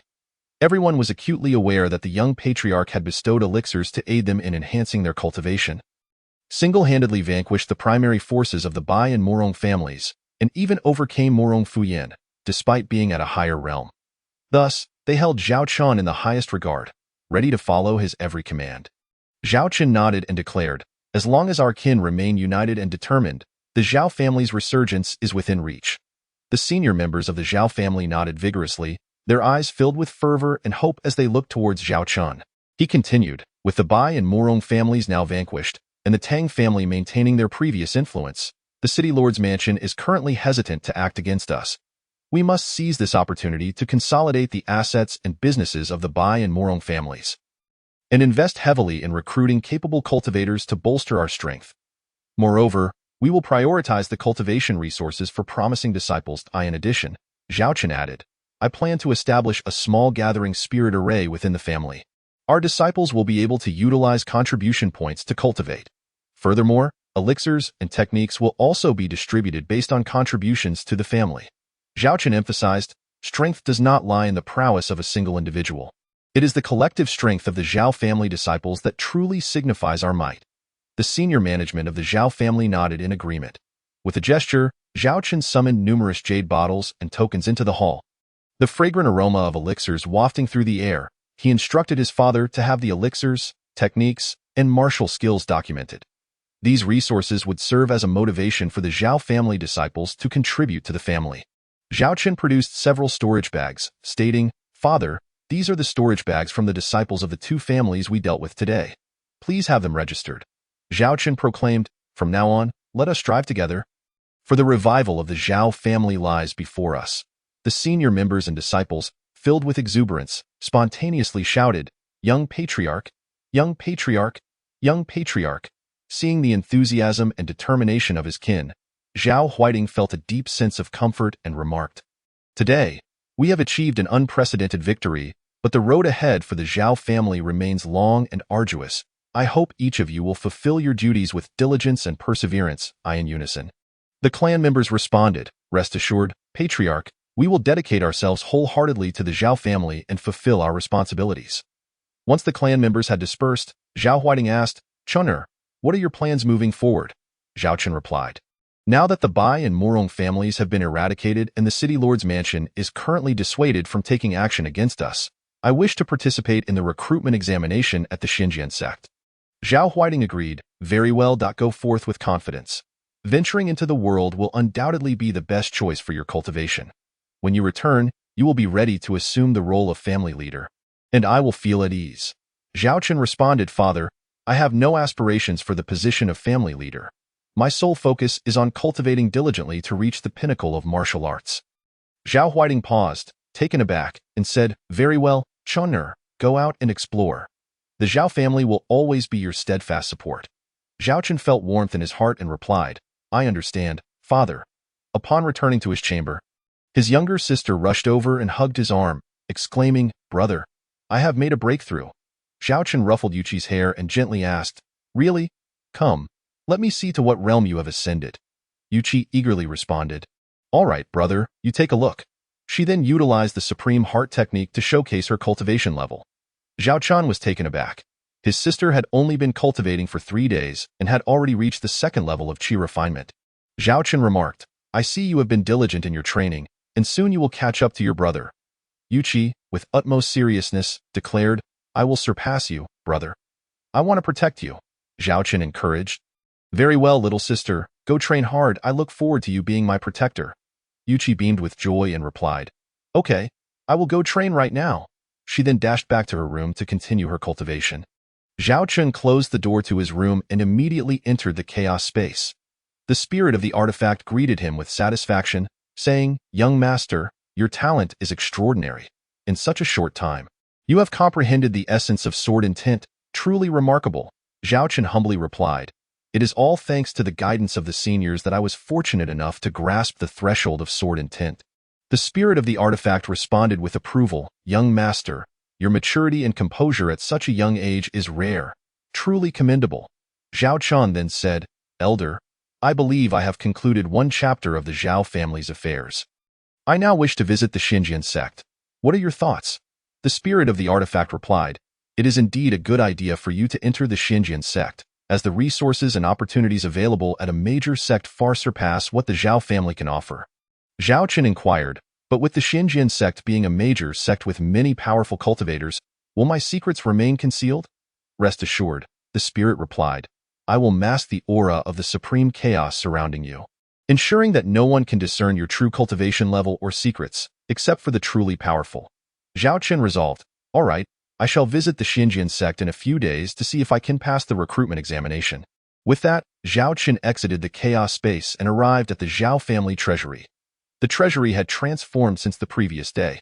It was now filled with a mountain of treasures: gold, silver, spirit stones, elixirs, spirit herbs, various grades of spiritual artifacts, techniques, martial skills, refining materials, basic formation materials, and some rare treasures were all present. Zhao Chun mused that the Bai and Morong families seemed to possess more wealth than the Zhao family. He perused the spirit herbs and refining materials, selecting those with higher ages, as his Supreme Chaos Space's herb garden contained only high-grade herbs. Anything less was beneath his notice. As he approached the refining materials, he sensed a vibration emanating from the storage bag containing the Annihilation Sword. Intrigued, Zhao Chen wondered what could provoke such a reaction from the sword. He walked over to a piece of iron, which caused the Annihilation Sword to vibrate even more intensely. Upon picking up the palm-sized, rusted piece of iron, the sword vibrated with fervor. Zhao Chun contemplated, if the Annihilation Sword reacts so strongly to this piece of black iron, it must be of great assistance to it. Deciding that the sword needed this black iron, he resolved to keep it that moment. The spirit of the artifact said, "Young master, when you have the time, refine this piece of black iron with the Annihilation Sword, and it will evolve to the next tier." Zhao Chen replied, "Very well. Once I arrive at the sect and acquire suitable materials, I shall upgrade the Annihilation Sword." Just then, Zhao Huiting and several elders arrived, noticing Zhao Chun had only selected a few spirit herbs and one piece of iron. Zhao Huiting inquired, "Chunner, why not take a look at the spirit stones and techniques here?" Zhao Chen replied, "Those can be reserved for the family. I do not require them at this moment." He understood that no technique or martial skill could surpass the quality of his wordless heavenly book. Zhao Huiting recognized his son's dedication to the Zhao family and refrained from further comments. Zhao Chen also took some materials for formations and began to set up the gathering spirit array in his father's courtyard. Piece by piece, he placed the special materials according to the array's design, accurately inserting spirit stones into the formation nodes. After a day of diligent work, Zhao Chen channeled a strand of spiritual energy into the formation, which immediately sprang to life, as if it possessed a soul, enveloping the entire courtyard in an instant. Within the array, spiritual energy swirled, converging the essence of heaven and earth, amplifying the concentration of spiritual energy several-fold. Even dozens of times. This not only accelerated the cultivation speed but also stimulated the potential of the disciples. Wiping the sweat from his brow, Zhao Chun revealed a hint of a smile on his pallid face. With the establishment of this gathering spirit array, the Zhao family disciples would experience a significant boost in their cultivation. Zhao Chun then imparted the operational techniques of the array to Zhao Huiting, who practiced it twice under Zhao Chen's guidance before Zhao Chun felt satisfied and departed. The following morning, Zhao Chen arrived at the entrance of the treasure pavilion. The guards, recognizing him, did not announce his arrival and allowed him direct entry. Han Yi was on the second floor. Upon seeing Zhao Chun, she smiled and said, "Young patriarch, you are here quite early. Are you considering a visit to the Xinjiang sect?" Zhao Chen replied, "Your insight is commendable. Pavilion mastered, I hadn't even spoken, and you already discern my intentions. Is that not obvious? The situation in Qingshan City has stabilized, and the recruitment at the Xinjiang sect is imminent. Given your talent and potential, it is unlikely you would remain in Qingshan City for long." Zhao Chen, hearing Han Yi's words, shook his head with a smile and joined her on the second floor to sit down. With a wave of his hand, a pile of jade bottles appeared before Han Yi. "Pavilion master, please sell these elixirs for me. If I pass the examination at the Xinjiang sect, I will bring back more refined elixirs to the branch of the treasure pavilion." Han Yi nodded and said, "That would be much appreciated, young patriarch." She then inquired, "When do you plan to depart?" Zhao Chen replied, "Tomorrow morning." He added, "While I am away, I kindly ask the pavilion master to look after the Zhao family." Han Yi smiled gently and said, "No problem. As a master alchemist of our treasure pavilion, it is only natural for us to take care of your family." Zhao Chen solemnly clasped his hands together and replied, "I thank you, pavilion master. If there is anything I can do, please do not hesitate to ask." Han Yi continued, "There is one matter for which I hope the young patriarch can lend his assistance." Zhao Chen inquired, "Please, pavilion master, go on." A hint of sorrow and helplessness flickered in Han Yi's eyes as she spoke. "The young master is an alchemist of the treasure pavilion, and I shall not conceal from you that I am the daughter of the pavilion master. The Grand Prince of the Outyin Kingdom, He Changshao, has proposed marriage several times, but I have turned him down each time. This time, it is the national lord, He Liang, who has brought forth the proposal on behalf of the Grand Prince. Ordinarily, the treasure pavilion could ignore He Liang's demands, but there are several esteemed elders within the pavilion who have long been at odds with my father. They leverage the interests of the pavilion and the safety of its branches in the Outyin Kingdom to pressure my father. Ultimately, he had no choice but to concede. stating that the alchemical competition among the branches would take place in a year, as long as I can secure the top sales of medicinal pills within that year. As well as the first place in the competition, I shall be able to reject the Grand Prince He Changxiao's proposal. Otherwise, for the sake of the pavilion's interests, I will have to marry him. She added, with your assistance in boosting our sales, securing the top sales position should pose no issue.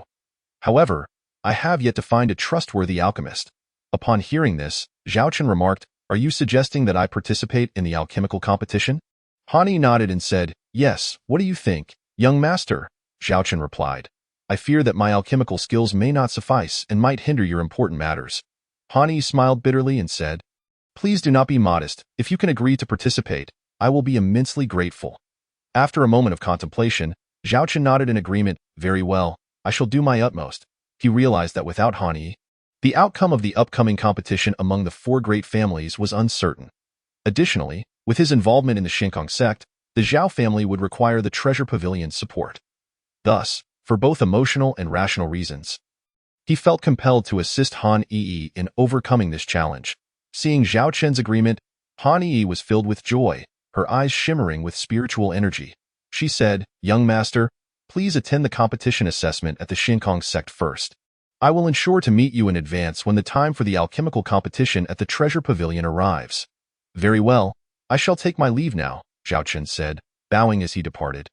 Upon returning to the Zhao family, Zhao Chun found Zhao Huiding arranging for 2 disciples to participate in the Shinkong sect's recruitment assessment, among whom was Zhao Xiaodong. Zhao Huiding was instructing them on the timing and important considerations for the assessment. Zhao Chen inquired, Father, why have you arranged for only 2 disciples to attend the sect's recruitment competition?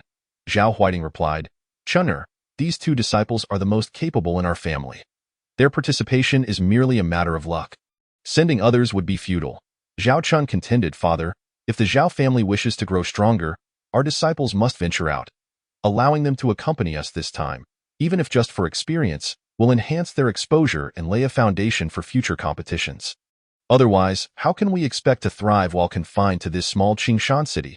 He added, we should not fear wasting resources. Any disciple with potential should be encouraged to go, treating it as an opportunity for experience.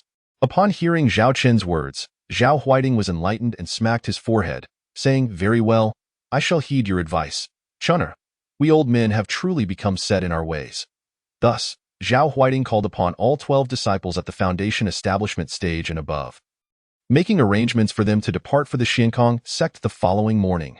Back in his room, Zhao Chun sensed that Xiaobai had awakened in the chaotic space. He summoned Xiaobai from the chaotic realm and was taken aback by Xiaobai's growth. Its size had increased significantly, and its aura was now far more robust. Zhao Chen asked, Xiaobai, what is your current realm? Xiaobai replied, young master, I have consumed a 4th-tier demonic beast, the Treading Cloud Demon Fox. And after a period of slumber, I have now attained the 2nd-tier divine beast realm. If I can consume heavenly materials and earthly treasures, as well as higher-tier demonic beasts or powerful warriors, I will soon break through to the 3rd tier. I have already unlocked a layer of seal and learned a heritage technique. As I continue to progress, more memories of the inheritance will be unveiled. Zhao Chen responded, Xiaobai, remember that not all warriors are malevolent beings. Do not take to eating humans lightly. I will find a way to procure heavenly materials and treasures for you. Xiaobai nodded, understood, young master. The next day, Zhao Huiding led a group of 14 Zhao family disciples as they rode towards the Shinkong sect. Xiaobai perched on Zhao Chen's shoulder, leading the way, while Zhao Huiding brought up the rear, flanked by the 12 disciples in between. Most of the Zhao family disciples were embarking on their first long journey, their eyes filled with excitement and curiosity. As they traveled, they reached a small town. Noticing that the sun was setting, Zhao Huiding decided to find an inn for the night before continuing their journey. They arrived at an inn at the edge of the town, only to find it eerily quiet. With a sleepy attendant slumped at the counter in the hall sat a man in his 30s, a half-eaten bowl of noodles before him. The innkeeper, blinking sleep from his eyes upon seeing Zhao Chen and his group, hurried over and asked, esteemed guests, will you be dining or lodging? Zhao Chen replied, first, we shall dine. Then we can arrange for lodging, as we must set out early tomorrow. Despite being only 14, he handled these matters with remarkable maturity. The innkeeper responded, very well, please make yourselves comfortable. We have a variety of dishes available. Zhao Chen inquired, Why is the inn so deserted at such a dinner hour? The innkeeper sighed and said, You see, esteemed guest, our business was once thriving, with travelers frequently stopping here. However, a month ago, a band of robbers appeared, causing many customers to avoid us. Zhao Chen asked, Doesn't the city lord's office take action against this? The innkeeper explained, The city lord's office has sent a guard squad to eliminate the bandits, but they either cannot find them or fall into their traps, suffering heavy losses. Nearby sects have also dispatched disciples to investigate, only for their sent disciples to mysteriously vanish. Hence, the current state of affairs you see. The group exchanged glances, uncertain of what to do. Zhao Chun then asked, How many bandits are there, and what is their highest cultivation level? The innkeeper replied, I have heard there are roughly 30 to 50 of them, with the highest cultivation at the 9th level of the Golden Core stage, each formidable and elusive. The city lord's office has been unable to handle them. At that moment, the man eating noodles suddenly broke into tears. The group turned their attention to him, curious about his outburst. The man, noticing their gaze, cried even harder, his grief reminiscent of a woman's, tears and snot flowing freely as he railed against the robbers. Upon closer inspection, Zhao Chun noted that the man was just over 30, likely at the 9th level of the Qi refinement stage, with a decent appearance and attire suggesting he was a rogue cultivator. The man, seeing Zhao Chun looking at him, finally stopped crying and wiped his tears, saying, My apologies, esteemed guest. Hearing you mention the robbers moved me deeply. Zhao Chun asked, Why such sorrow over robbers? Do you have a personal grievance? The man introduced himself as Jiang Bumming, explaining that he lived at the foot of the eastern mountain, where he and 10 others from his estate had come to the town a few days prior to trade hunting goods, only to encounter the robbers halfway up the mountain. They were robbed and almost met their demise. Fortunately, I was quick enough to escape. Otherwise, I would have shared the same fate as those villagers. He lamented, bursting into tears once more, genuinely distraught. Meanwhile, Zhao Huiting had the attendant prepare some delicious dishes and rooms for their stay. Zhao Chen refrained from comforting Jiang Bumming, waiting for him to finish crying before saying, Brother Jiang, I am sorry to hear of your misfortune. Please take care of yourself. He then turned to Zhao Huiting and asked, Given the situation, what shall we do tomorrow? Should we take a detour or risk passing through the mountains? The Zhao family disciples were all taken aback, exchanging uncertain glances. Zhao Chen encouraged, Do not hesitate. Share your thoughts so we may deliberate together. After a moment, one disciple suggested, Since there are robbers in the mountains, we should take a detour. It won't take us many days on horseback. Another chimed in, Indeed, if the city lord's office and major sects cannot handle these bandits, we should prioritize our safety, a third disciple. Zhao Xiaodong countered, I disagree with taking a detour. We don't even know what the robbers look like. Just avoiding them feels shameful. What are we training for? The disciples began to voice their opinions, leading to a lively discussion. Jiang Bumming glanced anxiously between the speakers, concern etched in his expression as he listened to the notion of taking a detour. Another disciple interjected, Let us pause and heed the clan leader's decision. At this moment, Zhao Huiting was inclined to take the detour due to the uncertainty surrounding the bandits' numbers and strength. With so many Zhao family disciples in tow, he worried about any mishaps on the road. However, he looked at Zhao Qian and asked, Chun'er, what do you propose? Should we take a detour or brave the mountains? Zhao Qian stepped forward, one hand stroking his chin as he paced back and forth. Suddenly, he pointed at Jiang Buming. Jiang Buming's expression changed dramatically, his eyes wide with astonishment as he gazed at Zhao Qian. Zhao Qian continued, According to what this brother has stated, he is indeed a villager from the mountains to the east, which means he should be quite familiar with the paths within the mountains. If we follow this brother, we can surely traverse the mountain range with ease. Let's not take a longer route. It would be too slow and a waste of time. Upon hearing Zhao Qian's words, the group exchanged glances, remaining silent. That moment, Jiang Buming, with a face full of excitement, spoke up, What this young master says is correct. I reside within these mountains. I am well acquainted with every road, be it wide or narrow. I encountered the bandits by chance and was caught off guard. However, I can lead you all along a hidden path, allowing us to pass through the mountains undetected. After saying this, Jiang Buming clenched his fist, exuding confidence. The disciples, witnessing Jiang Buming's assurance, breathed a sigh of relief and remarked, Since this brother can safely guide us over the mountain, let us not take the arduous detour. Chapter 29. self-reliance and survival. After everyone had their meal and engaged in conversation, Zhao Chen inquired of Jiang Buming, "Brother, how much do you know about the bandits?" Jiang Buming replied, "I managed to escape quickly last time, so I was not captured. What I know is mostly hearsay. These bandits are not particularly formidable and lack genuine strength. They are merely ruthless and treacherous.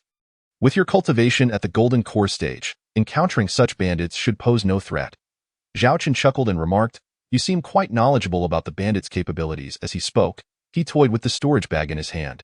Jiang Buming glanced at Zhao Chen's storage bag and stated, "I live in the mountains and often hear tales of these bandits." A flicker of subtle greed glimmered in his eyes. Zhao Chen observed this but remained silent, suggesting that everyone rest early so they could set off in the morning. The following morning, everyone arose, washed up, and had a light breakfast. Zhao Huiting then instructed everyone to prepare for departure. At that moment, Jiang Buming hurriedly emerged from his room, exclaiming, "Wait for me, I will accompany you." Zhao Huiting replied, "Young man, you attend to your matters. We shall take our leave first." Hearing this, Jiang Buming quickly insisted, "I can guide you. I know the shortcuts." Zhao Chen smiled and said, "Father, let this brother lead the way. We will compensate him double for his efforts." Zhao Huiting then addressed Jiang Buming, saying, "We appreciate your assistance." "Young man."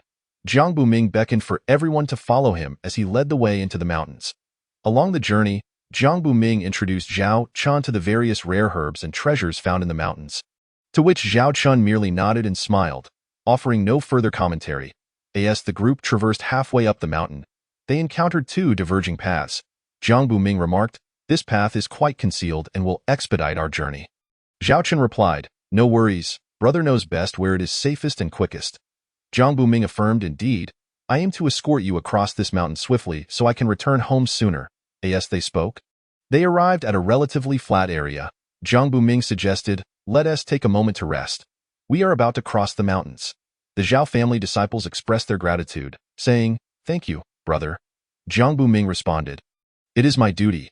After a brief respite, they prepared to continue scaling the mountain. At that moment, Zhao Chen suddenly interjected, "You all wait here. I will scout ahead with this brother."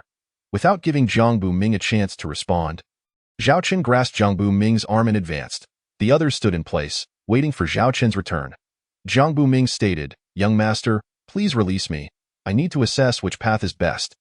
Zhao Chen retorted, "Didn't you say this path was the most concealed and the quickest?" Just as they were conversing, Jiang Buming unexpectedly halted, his body retreating. Zhao Chen tightened his grip on Jiang Buming's hand and propelled him forward. Suddenly, there was a deafening roar as a brilliant light erupted. A five-elements formation materialized, utilizing the principles of mutual generation and restriction to enhance both attack and defense. The central element was earth, with gold, wood, water, and fire surrounding it in a clockwise arrangement. Jiang Buming laughed heartily. "Now that we are within the formation, I wonder if you will kneel and bow to me. Perhaps I shall grant you a complete corpse." Zhao Chen remained silent, merely casting a glance at Jiang Buming before circling within the formation, his fingers deftly pointing at the surroundings. At that moment, the Zhao family disciples and Zhao Huiting, having heard the commotion, rushed over, alarmed to see Zhao Chen trapped within the formation. "Young master, quickly come out, young master." Zhao Huiting gestured for the disciples to cease their cries, having received a telepathic message from Zhao Chen instructing them not to act rashly and to protect themselves. Meanwhile, Jiang Buming shouted into the woods ahead, "My lord, please release me. I have lured the intruder into the formation." However, after several calls, there was no response from the woods. Growing anxious, Jiang Buming exclaimed, "My lord, I have captured someone in the formation. Hurry and let me out. They possess a vast quantity of spirit stones and treasures." After shouting for a while, no one emerged. Zhao Chen stated, "Enough, do not shout any longer. Your mission has been fulfilled.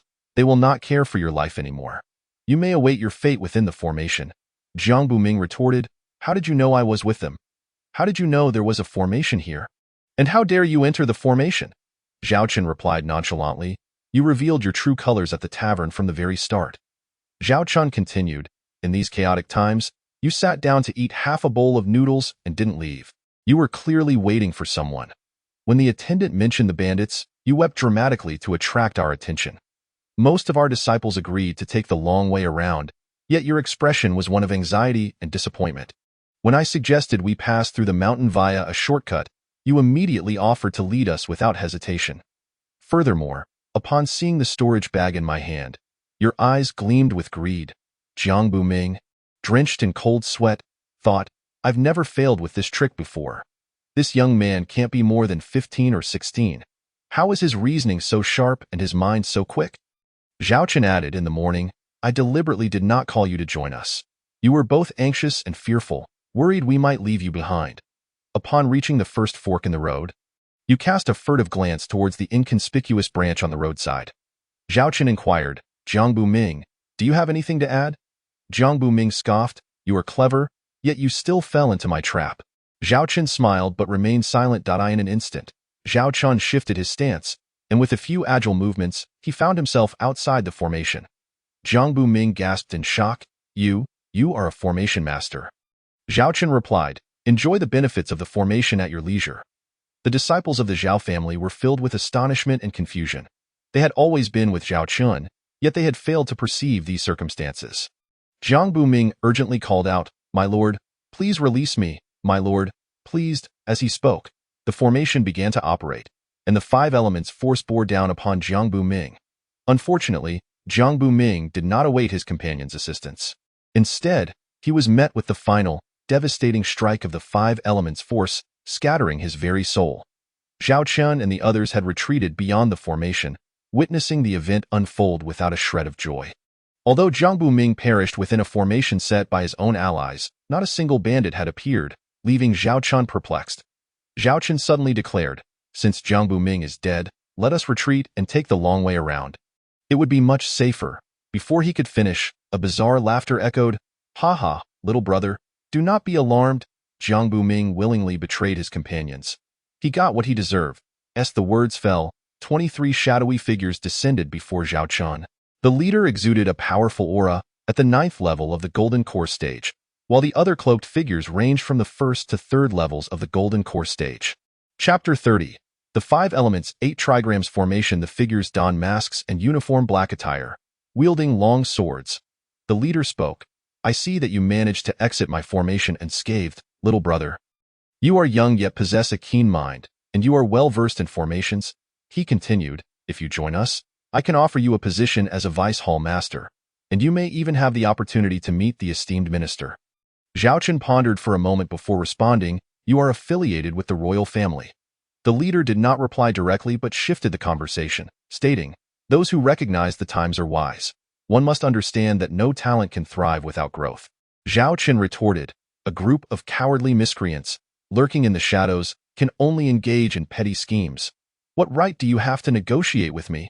Enraged, the leader shouted, you seek death. You insolent brat, since you refuse to heed my words. Prepare to die. With a wave of his hand, he commanded his subordinates to encircle Zhao Chen and his companions. Zhao Chen regarded the leader with a slight smirk, a calm smile gracing his lips. The leader sneered, you are about to meet your end, yet you still dare to smile. Zhao Chen replied, are you not a master of formations? Allow me to show you a little play with formations. The leader burst into laughter. You think you can play with formations? You haven't even grown a full set of hair yet. How many years have you been cultivating? Zhao Chen glanced at him and, with a series of hand seals, invoked the chaotic techniques to communicate with the power of the stars. Streams of spiritual energy surged into the formation. With a deafening roar, the formation where Jiang Buming once stood erupted in brilliance. Connecting the points of spiritual energy, the 5 elements formation materialized, with Earth at the center and the Azure Dragon of Wind, White Tiger of Gold, Vermilion Bird of Fire, and Black Tortoise of Water occupying the 4 cardinal directions. The 5 elements of metal, wood, water, fire, and earth interweave with the 8 trigrams, while the cycles of yin and yang flow with ethereal dynamism, concealing boundless mysteries in their depths. The formation has now been activated, expanding outward beyond the previous 5 elements array by more than double, encompassing this band of robbers and Zhao Huiting, all ensnared within the array. The leader, taken aback, hurriedly formed hand seals and muttered incantations. Yet he found himself utterly incapable of manipulating the grand formation. He exclaimed, how did you manage to seize control of the array's authority, brat? Zhao Chen smiled slightly and replied, I noticed some flaws in the array you set up. So I brought Jiang Buming into the formation with me. Upon entering, I located the focal point and made a minor adjustment to reclaim the control of the array. Additionally, I incorporated an 8-trigram array atop the original 5 elements formation. The leader, incredulous and perplexed, could hardly comprehend how Zhao Chun had managed to control the focal point of the array after merely circling it twice, let alone augment it with an 8-trigram array. At this moment, Zhao Chun was instructing the Zhao family disciples on how to maneuver and defend within the array.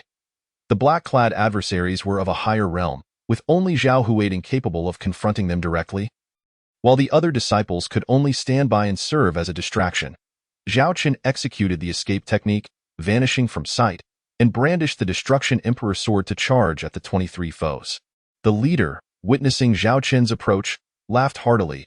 A mere ant comes to deliver itself to death. Brothers, slay this swarm of ants.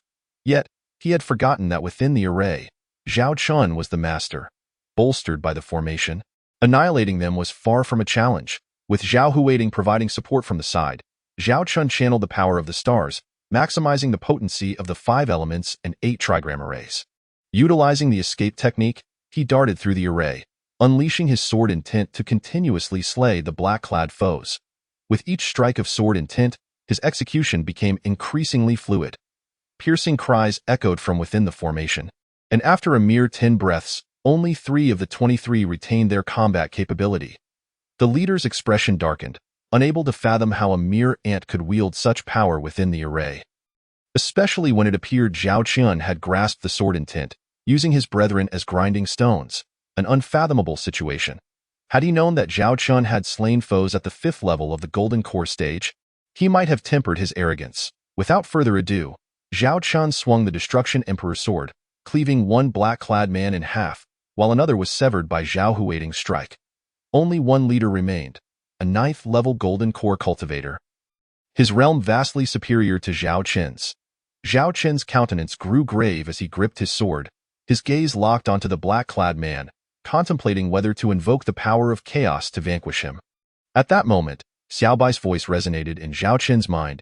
"Young master, draw the attention of the black-clad man. I will employ the void shift technique I just learned to ambush and eliminate him." Zhao Chen recognized that Xiaobai had awakened and advanced to the 2nd tier, having accepted the unsealed inheritance. Though he was unaware of the specific technique, it was the perfect opportunity to test Xiaobai's abilities. With a clear strategy in mind, Zhao Chen shouted, channeling energy into his feet, and thrust the Destruction Emperor sword directly at the black-clad man's left chest. The black-clad man, sensing the strike, swiftly pivoted to evade Zhao Chen's sword. His right hand lashed out, aiming for Zhao Chen's wrist with an overwhelming force. At that moment, a flash of white light flickered before the black-clad man, who suddenly bore deep claw marks upon his neck. Dropping his sword, the black-clad man clutched at his throat, crimson blood oozing between his fingers. His face twisted in terror and disbelief. He could scarcely comprehend his demise, feeling utterly humiliated to perish as a 9th-level Golden Core cultivator. Xiaobai, having advanced to the 2nd-tier Divine Beast, had unsealed a portion of his powers, inheriting the technique of Void Shift, as an ancient Divine Beast. The Jade Qilin inherently possessed spatial laws, enabling it to conceal itself within the void. This newly acquired memory of the Void Shift technique, combined with the black-clad man's full-force assault on Zhao Chun, allowed for a successful ambush. Zhao Chun instructed the Zhao family disciples to bring the gravely injured black-clad man forth. And through interrogation, the truth was unveiled that it turned out these black-clad men were subordinates of the Crown Prince He Changshao, soldiers of the Tiger and Leopard camp. Following the Crown Prince's orders, they were tasked with recruiting talents and gathering supplies, executing those unwilling to comply on the spot. While carrying out their orders, they also sought to make some extra profit. They had planned to lure Jiang bumming into the array, allowing those willing to serve the Crown Prince to remain, while utilizing the array to eliminate the rest. Their encounter with Zhao Chun that day was merely a stroke of misfortune, resulting in their complete annihilation at his hands. Zhao Chun directed the Zhao family disciples to collect the spoils of war, thoroughly searching the black-clad men for their spiritual artifacts and storage bags. Upon opening the storage bags, Zhao Chun discovered they were brimming with gold coins, spiritual stones, spiritual artifacts, spiritual herbs, techniques, and martial arts. It appeared this group had not refrained from plundering. Now, all these treasures would benefit the Zhao family. Zhao Chun handed the storage bags to his father, saying, "Father, Let these be kept for the Zhao family disciples, he continued. This has also served as a valuable experience. Let us all strive to reflect on this battle and see if we can glean any insights from it. After several hours of rest, Zhao Chen urged, everyone, gather yourselves. We must continue our journey. With that, he led Xiaobai ahead. Chapter 31. Yindang Mountain. One afternoon, the group arrived at the foot of Xianyuan Sword Sect S Mountain in Yindang City. Tomorrow marked the day of the disciple recruitment competition, and the influx of people entering and exiting the city was substantial, with a long queue forming at the city gates. Zhao Qian and his companions joined the throng, each paying 10 low-grade spiritual stones to enter Yindang City. As they followed the bustling crowd into the city, they beheld a main thoroughfare several times larger than that of Qingshan City, teeming with people. Countless stalls lined the sidewalks, displaying a myriad of enticing goods for passers-by to peruse. Vendors clamored to attract customers, creating a lively atmosphere. Hey, come take a look. This spiritual artifact was obtained from a secret realm. Though it appears a bit worn, it's a profound-grade spiritual artifact, brother. This is a 5th-tier beast's demon core.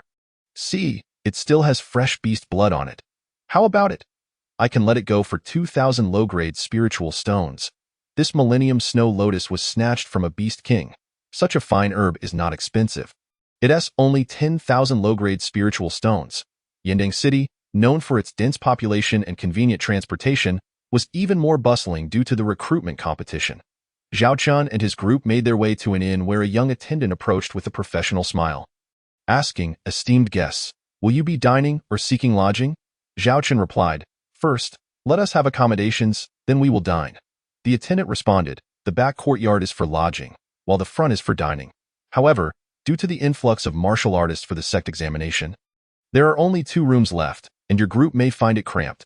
Zhao Qian extracted 10 low-grade spiritual stones from his storage bag and said, here, take these to buy some spiritual tea. As for our rooms, I trust you can find a solution. The attendant, seeing the 10 low-grade spiritual stones in hand, agreed. All right, I'll ask the staff to squeeze out a few rooms for you. This sum was enough for the attendant's salary for several months. Zhao Qian expressed his gratitude. Thank you, young man. The attendant arranged the rooms for Zhao Qian and his companions, who then proceeded to dine and rest well in preparation for the examination at Xianyuan Sword Sect the following morning. They ascended to the second floor of the front courtyard, where it was still a bit early for dinner.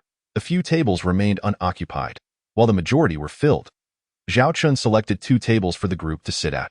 Next to Zhao Qian was a plump boy of around 16 or 17, dining alone with 4 small dishes and a pot of wine, pouring for himself. The boy's face resembled a round cake, framed by a pair of bright, elongated eyes, and his modest attire bore the insignia of Xianyuan Sword Sect.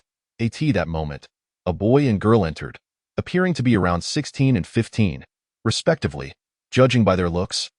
They seemed to be siblings. The girl had a fair, delicate face with beautiful eyes as clear as water, her slender figure resembling a willow branch. Her hair cascaded down to her waist, soft as silk, and her exquisite features exuded warmth and kindness. The boy was tall and robust, with clearly defined muscles showcasing his strength, and a friendly smile graced his honest face. Their clothing suggested they were wandering cultivators, simple yet impeccably clean. Upon entering, the girl did not venture further inside, while the boy approached the counter, asking the attendant, young man, do you have noodles and buns for sale? The attendant replied, yes. How many bowls of noodles and how many buns would you like? The boy answered, 2 bowls of noodles and 4 baskets of buns. The attendant said, all right, please wait a moment. Your noodles and buns will be ready shortly. In no time. The attendant delivered the noodles and buns. The boy rummaged in his pocket, retrieving a few gold coins to settle the bill. They accepted the food and asked the attendant, young man, may we sit at that empty table over there? We'll eat and leave afterward. The attendant nodded, of course. Please make yourselves comfortable. The 2 expressed their thanks, and the girl began eating noodles while the boy devoured the buns, their manner suggesting they had not eaten in days. As everyone enjoyed their meals and chatted, a group entered from outside. Leading them was a man in his 20s, with pale skin, narrow eyes, long hair cascading down his back, clad in a dark robe with the insignia of Xianyuan Sword Sect at the hem. His smile was both enchanting and mischievous. Behind him were 3 individuals, all wearing the standard attire of Xianyuan Sword Sect, each bearing a long sword on their back. Upon entering, they called loudly, where's the attendant? The attendant hurried over, beaming with a smile, Lord Cheng, what would you like to eat today? This man was Cheng Huan, an outer disciple of Xinyuan sword sect and a subordinate of the inner sect's top disciple. Luda, a person acquainted with Cheng Huan, remarked. Another inquired, is that Luda, the leader of the Tianfu gang from the Xinjian sect? Indeed, that very Luda, who happens to be the esteemed inner disciple of the Xinjian sect. At that moment, Cheng Huan narrowed his small eyes, surveying the patrons in the hall. The dining area was filled to capacity, with only a table occupied by a pair of siblings enjoying their noodles remaining. Cheng Huan declared, expel those two from that table. I shall take it for myself. The attendant obliged, hastening over to the siblings, asking, have you two finished your meal? Lord Cheng requires this table. The young boy responded. That will be just fine. However, the girl still had half a bowl of noodles left, while the boy had yet to finish a basket of buns. At this juncture, one of Cheng Huan's lackeys approached, berating the siblings, you two blind country bumpkins, cannot you see that young Master Cheng has arrived? Make way. He then seized a basket of buns and hurled it away, which landed squarely at Zhao Chen's feet. The siblings, incensed, stood up, stammering, you. They were too furious to continue. The young boy clenched his fists in rage, glancing at Cheng Huan's lackey in silence before marching towards the fallen buns. Noticing the buns rolling on the ground, Zhao Chen interjected, brother, why not join us for a meal? We have more food than we can finish. Cheng Huan burst into laughter, his gaze landing on the girl's flushed face, which only heightened her allure. Little beauty, do not eat noodles every day. Accompany me to enjoy sumptuous feasts. Make a stove for me, would you? A series of sinister chuckles followed. Enraged, the young boy's eyes blazed with fury, his fists clenched tightly. The girl shot Cheng Huan a glare, saying, brother, let us leave. A nearby diner whispered, what have the siblings done to offend Cheng Huan today? What good could come of it? Another replied, keep your voice down. If Cheng Huan hears you, you may not live to tell the tale. Upon hearing this, the man stuck out his tongue and fell silent. Cheng Huan then declared, you dare to oppose me today and still wish to leave? Bring it on. Disable this country bumpkin and take this little beauty away to make a stove for Master Lu Da. Chapter 32. Xinjian sect having spoken, 3 of his lackeys surrounded the siblings. The young boy pulled his sister behind him and began to confront the 3 lackeys. In mere moments, he was struck down by one of them, collapsing at Zhao Chen's feet. The girl fared no better. Being knocked down after only 2 punches, one of the lackeys drew his sword, pressing it against the man's neck, taunting, what will it be, little beauty? Will you submit to our senior brother? If not, this country bumpkin will meet his end. The girl, pale and terrified, cried out, please spare my brother. I will go with you. Cheng Huan laughed heartily. Would it not have been simpler to agree sooner? Take the little beauty to senior brother Lu Da. Just then, a scream pierced the air. One of the disciples, with a chopstick piercing through his palm, jumped in pain, causing his sword to clatter to the ground. The young boy seized the opportunity to rise and swiftly helped his sister to her feet. Pulling her behind him, Cheng Huan, astonished, looked at the disciple's hand and then at Zhao Chun. You bold lad, you dare meddle in the Xinjian sect's affairs? Zhao Chun chuckled and stood up. I simply cannot abide by sycophants. Why be a good person when one can choose to be a dog? Cheng Huan's face flushed with rage, turning an alarming shade as he shouted, brothers, waste no time. Incapacitate him and take the little beauty. The remaining 2 lackeys drew their swords, encircling Zhao Chen. With a disdainful snort, Zhao Chen utilized his stealth technique, vanishing from sight, leaving behind only an afterimage. The lackeys, bewildered, began searching frantically. Suddenly, Zhao Chen reappeared beside them. Bang, bang!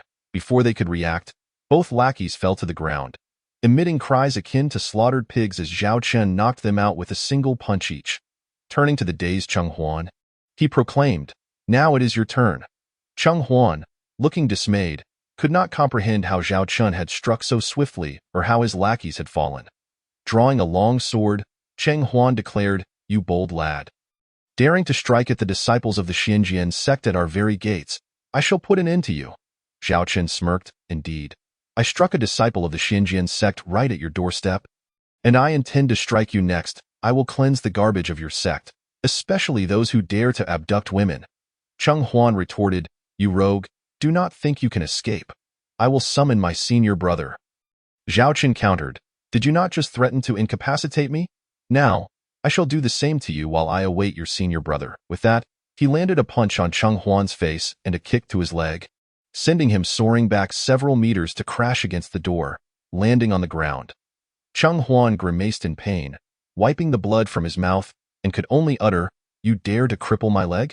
Zhao Chun stomped his foot, commanding, "Get lost." Cheng Huan, along with his 3 lackeys, supported each other, their faces ashen as they staggered out of the restaurant. This young man is quite formidable. He dares to strike a disciple of the Xinjian sect, remarked one diner. Perhaps he is here to participate in the Xinjian sect's recruitment competition? Another speculated. What competition? He has broken the legs of 3 disciples and incapacitated one. He will likely flee back home tonight, replied a diner. The patrons continued to murmur among themselves. At this moment, the siblings approached Zhao Chun, clasping their fists in gratitude. "Thank you, young hero, for saving us today. Otherwise, both my sister and I would have faced dire consequences." The restaurant attendant also approached, saying, "My lord, you are preparing to attend the recruitment competition at the Xinjian sect tomorrow, correct? I advise you to return home early tonight." Zhao Chun replied, "Thank you, young man. It was Cheng Huan and his gang who attempted to abduct the girl.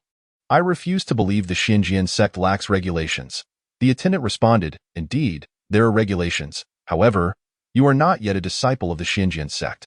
When you attend the competition tomorrow, you may find it difficult to even enter the sect."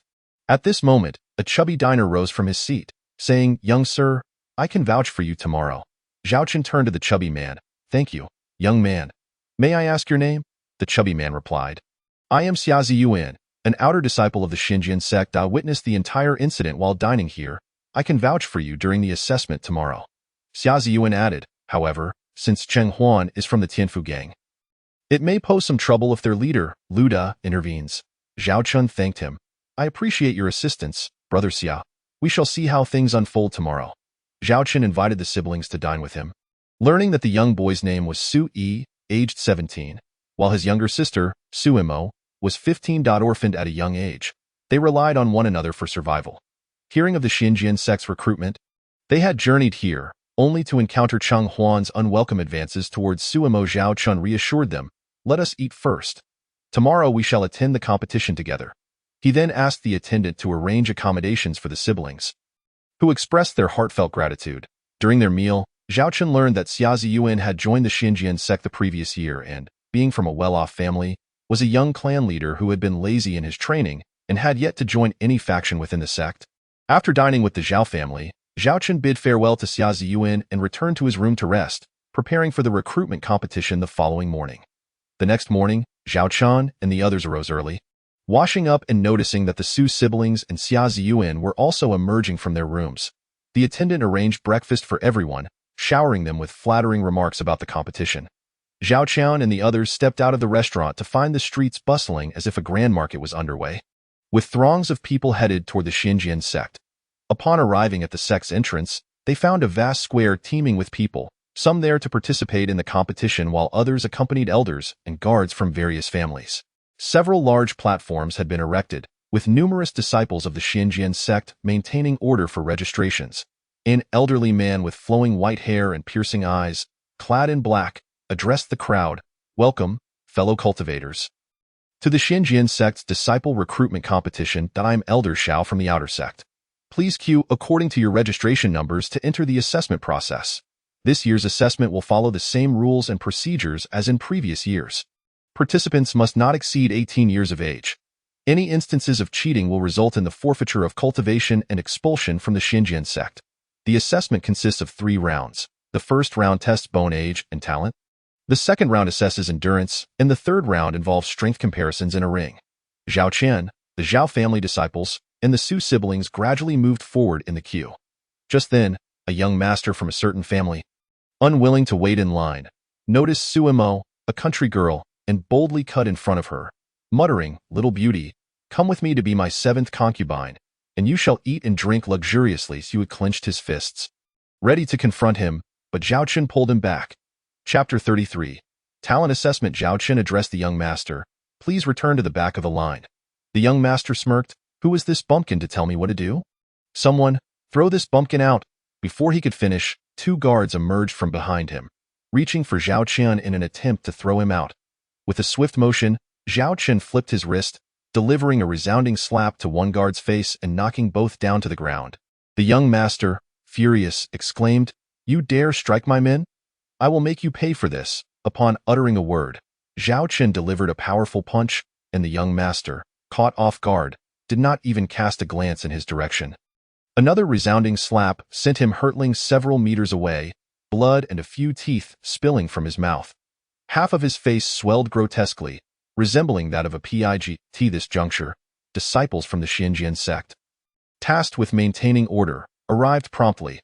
According to the sect's regulations, they sought out the instigator, rendering him powerless and revoking his qualifications for the grand competition, thereafter casting him down the mountain. Observing the arrival of the order-maintaining disciples, the young man summoned his lackey to assist him in standing, casting a venomous glance at Zhao Qian, yet dared not utter a single word, obediently retreating to the back of the queue. During the protracted wait, Zhao Qian and his companions finally approached the registration desk. As Zhao Qian prepared to register, a clerk noticed his name and, after a brief appraisal, chose not to speak. He issued registration tags to Zhao Qian and his companions, instructing them to stand aside and await their turn for the examination. A main viewing platform loomed in the square, where several peak masters and elders were seated. Adjacent to the platform was a jade stone enveloped in spiritual energy, designated for testing bone age. Behind this, a towering crystal column stood, measuring several meters high, adorned with 9 luminous stars. According to the testing protocol, each participant was required to channel their spiritual energy into the jade stone, which would reveal their bone age, while the crystal column assessed their innate talent. Lighting 2 stars indicated subpar talent, while igniting 3 stars denoted the minimum acceptable standard for admission. Those capable of illuminating all 9 stars were regarded as prodigies among geniuses. The first contender, a martial artist, approached the jade stone, placing a hand upon it and channeling his spiritual energy. A low hum resonated as both the jade stone and the crystal column emitted a radiant glow. The jade stone displayed a reading of 17, while the crystal column illuminated 2 stars. Wang Longfei, aged 17, possessed a talent rating of 2 stars, unqualified. Jinlei Tian, at 14 years old, achieved a talent rating of 3 stars, qualified. Qing Yang, aged 15, also garnered 3 stars, qualified. Yun Nua Xiao, aged 17, yielded a talent rating of 2 stars, unqualified. The clerk announced the results of each martial artist's assessment, evoking reactions of both joy and despair among the crowd. Those who qualified beamed with delight behind the clerk, awaiting the next round of testing, while the unqualified wore expressions of disappointment and resentment, resigned to return home and await the next recruitment opportunity. Some remained, observing the ongoing evaluations as the clerk continued to announce results. Jiu, aged 18, received a talent rating of 2 stars, unqualified. Zhang Yi, aged 15, achieved 4 stars, qualified. Elder Xiao's brow furrowed in dismay as he sighed inwardly. Noting the apparent lack of gifted candidates this year, thus far, only one martial artist had achieved a 4-star rating. Sue, aged 17, also garnered 4 stars, qualified. Sumo, at 15, shone with 7 stars, qualified. The eyes of all present widened in astonishment. After testing nearly half of the martial artists, a candidate with a 7-star talent finally emerged. The peak masters, unable to contain their excitement, instructed disciples to retrieve Sumo's information for review.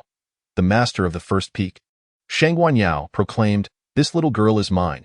Any other promising disciples can be given to you." Shang Guanyao, do not jest. This disciple belongs to my 5th peak, retorted Nailan Zhe, the master of the 5th peak. Without yielding, the master of the 2nd peak, Zhang Nanxue, intervened diplomatically. "We have yet to pass the halfway mark in this first round. There are surely more exceptional disciples to come. Although we have 8 peaks, the main sect master's absence suggests he will not be participating in the recruitment. Among the remaining 7 peaks, it seems that Su Min of the 8th peak is also missing. Let us not rush our decisions." The other peak masters nodded in agreement, echoing Zhang Nanxue's sentiments. "Indeed, let us observe the ongoing assessments before making any determinations." Su Ming, age 19, achieved 5 stars, qualified.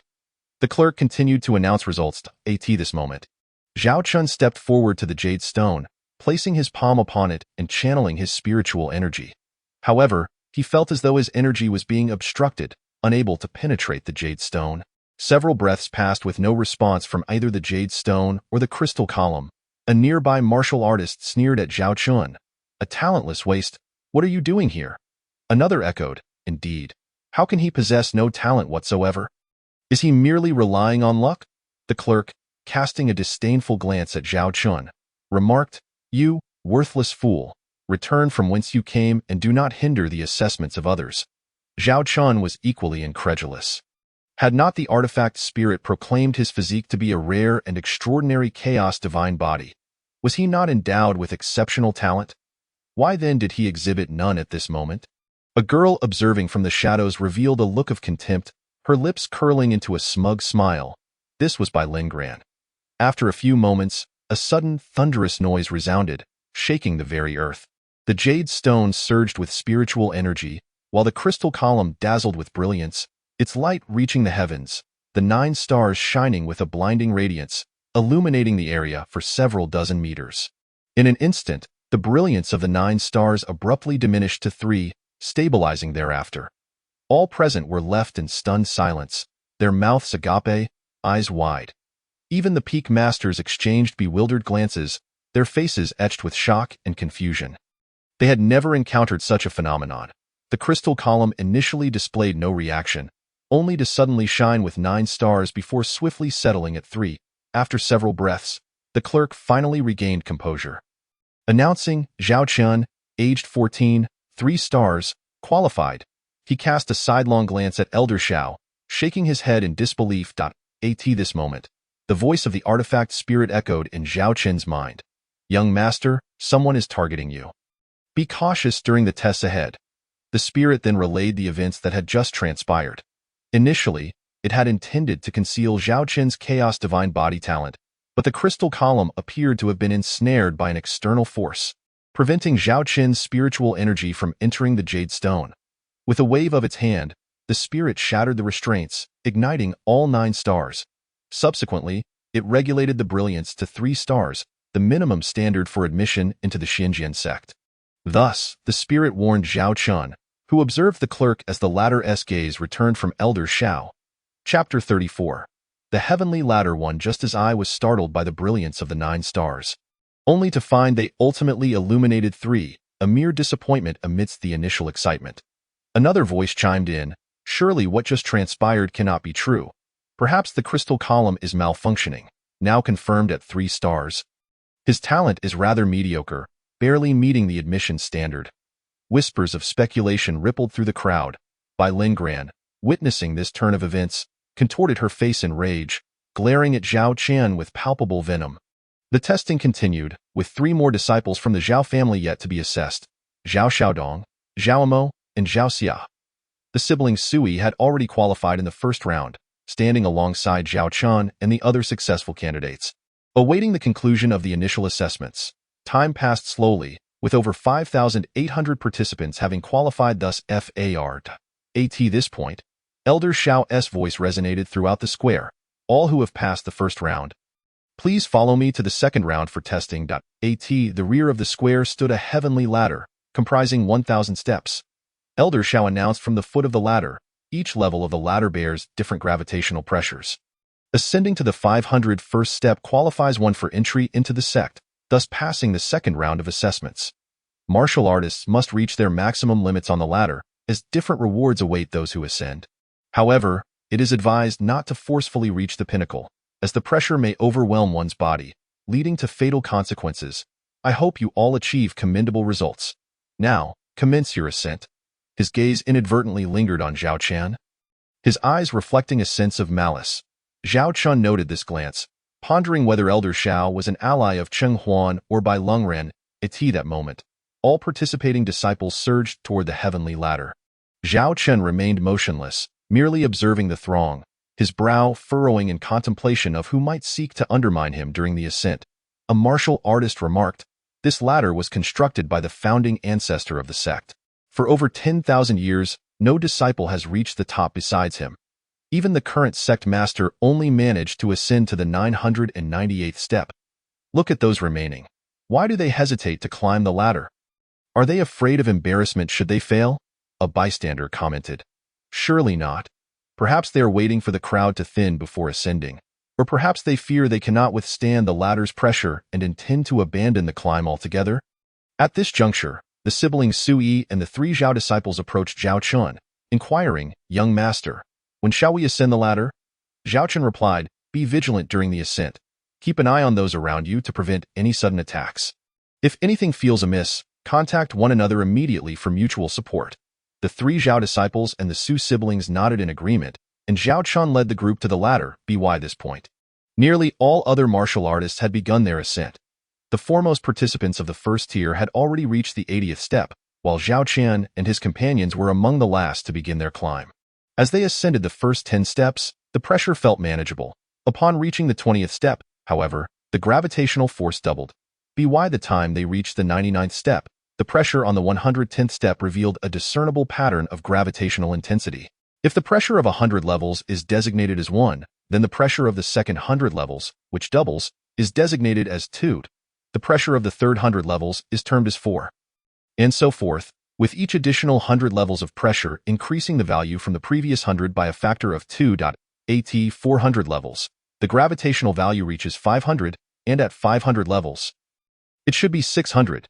Zhao Qin shared this understanding of gravitational pressure with everyone, advising them to halt their training once they reached their maximum bearable pressure before continuing their ascent. This way, the gravitational pressure would be most beneficial for their physical training. Having arranged everything, Zhao Chun led the group in pursuit of the disciples ahead. By the time Zhao Chun ascended to over 300 levels, he had already surpassed the majority of those in front.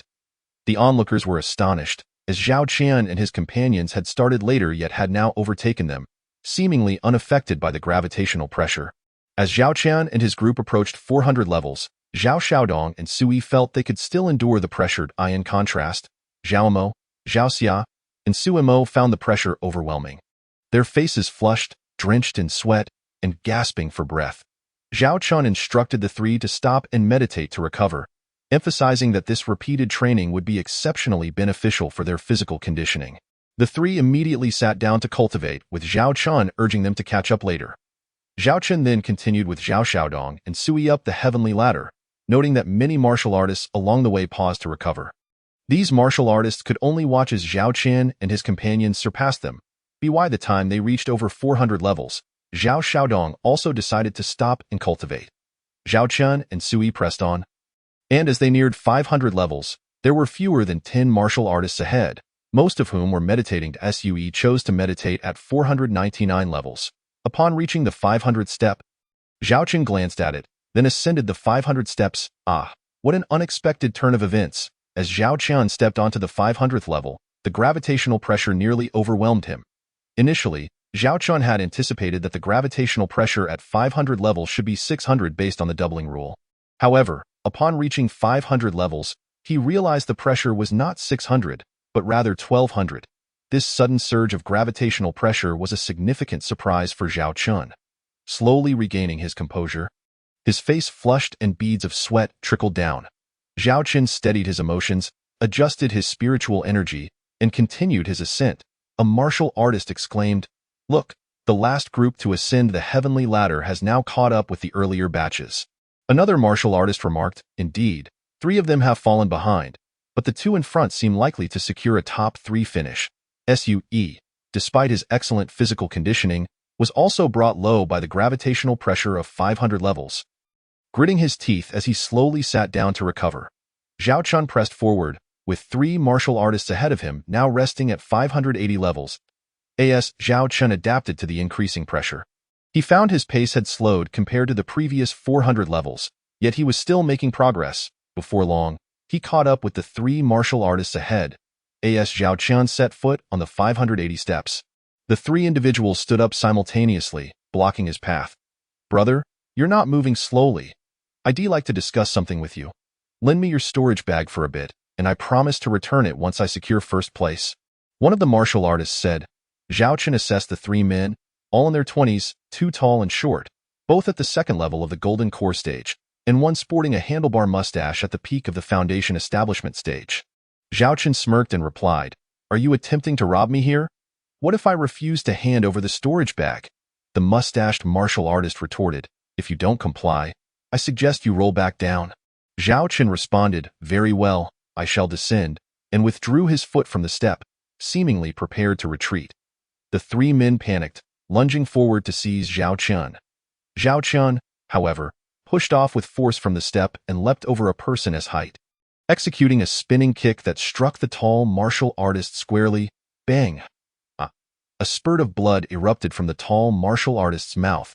The short one and the mustached one were left in disbelief, astonished that Zhao Chen could leap so high despite the immense gravitational pressure. Was this truly the individual at the 6th level of the Foundation establishment stage mentioned in the reports? Was this the so-called waste? The tall martial artist, bloodied from Zhao Chen's kick, clutched his chest and rolled down the steps, his fate uncertain. The other two, disregarding their fallen comrade, attacked Zhao Chen from either side. Having just kicked the tall martial artist down, Zhao Chen landed firmly on the 580 steps, and as the two advanced, he pivoted, pointing a finger at the short one's forehead while simultaneously delivering a powerful kick to his solar plexus. Bang! The short martial artist's chest caved in from the strike, and he fell to the steps, rolling down and slipping into unconsciousness. The mustached martial artist, sensing the dire situation, turned to flee down the steps, but Zhao Chen seized him by the collar. If you move a muscle, I will snap your neck. Go ahead, test me, Zhao Chen warned. The mustached martial artist, petrified, stammered, I want T-move, I want T-move. Zhao Chen pinned him down, placing a foot on his neck as he spoke. Now, answer my questions truthfully. If I hear a single lie, you'll be silenced forever, understood? The mustached martial artist replied, I understand, I understand. Zhao Chen inquired, who sent you? It was Elder Shao, the mustached one confessed. Zhao Chen pondered, recalling his first encounter with Elder Shao and wondering what the elder intended. Zhao Chen pressed further, why does Elder Shao want to deal with me? The mustached martial artist replied, I'm not entirely sure of the specifics. Zhao Chen, feeling the pressure beneath his foot, applied a bit more force, causing the mustached one to cry out in fear. Please, don't be angry. I'm telling the truth. Last night, someone approached us to deal with you, claiming you had harmed Elder Zhao's people. Upon hearing this, Zhao Chen realized that the person he had fought previously, Cheng Huan, was indeed affiliated with Elder Shao. The pieces were falling into place. Zhao Chen then asked, did Elder Shao only send the three of you? Elder Shao instructed the deacon to tamper with the spirit stone and arranged for us three from the first batch to confront you. The mustached man explained. Zhao Chen pressed, what about the second batch? The mustached one, bewildered by his own slip, had no choice but to reveal, Elder Shao learned from the Bai family that you are at the 6th level of the Foundation establishment stage and sent us three to stop you. As long as you do not enter the sect, our mission will be complete. Why is that? Zhao Chen queried, as long as you don't enter the sect, you want to be a disciple.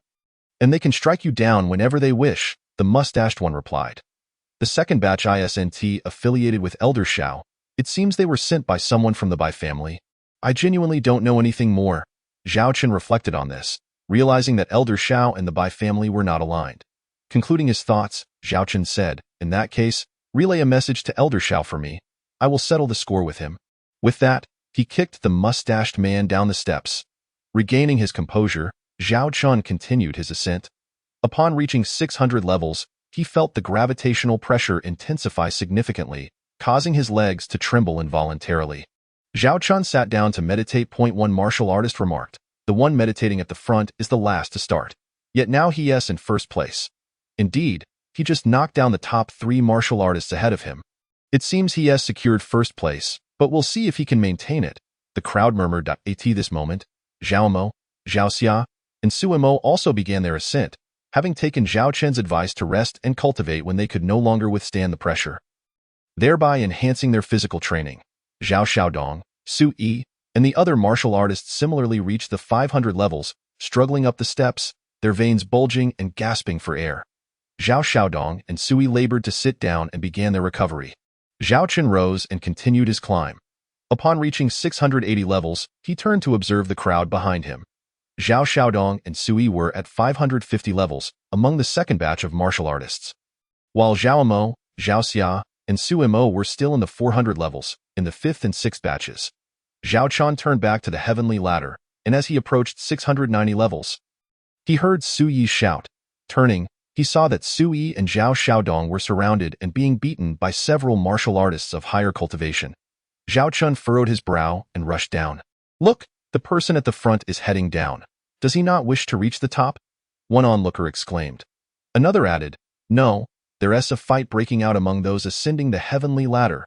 Zhao Chun sprinted back to where Zhao Xiaodong and Sui were embroiled in conflict. The martial artists attacking them were startled to see Zhao Chun return, and they burst into laughter, saying, You're back just in time. We were about to come looking for you. Zhao Chun, maintaining a calm demeanor, asked, Did Bai Lingran send you to trouble me? Several martial artists exchanged glances upon hearing Zhao Chun's words. The leader of the group declared, Since you are already aware, accompany us down to the presence of the young lady of the Bai family. Bow 3 times and let her decide your fate. At least you may be able to retain your body intact. Zhao Chun replied with a cold smile, Then let us see your strength. With that, he swiftly appeared before the leader and delivered a powerful punch. Banged. Before the leader could react, he was struck squarely in the face. A cry of anguish escaped his lips as blood and several teeth were expelled. In the blink of an eye, Zhao Chun moved, dispatching the martial artists who had been attacking Zhao Xiaodong and Su Yi, leaving them in a state of uncertainty regarding their survival. These martial artists were oppressed by a heavy aura, and now, Zhao Chun's influence on this staircase was minimal. Thus, it was effortless for him to overpower them. Zhao Chun approached Zhao Xiaodong and Su Yi, retrieving several recovery pills while asking, How are you both? Can you endure? Zhao Xiaodong and Sui wiped the blood from their mouths, their eyes reflecting unwavering determination as they replied, Young master, we are fine. We can continue to ascend. Seeing that they were unharmed, Zhao Chun offered a few more words of encouragement before turning to continue his ascent. As Zhao Chun climbed higher, he practiced his cultivation. Upon reaching the 950th level, the oppressive weight bore down on his bones, causing them to crack.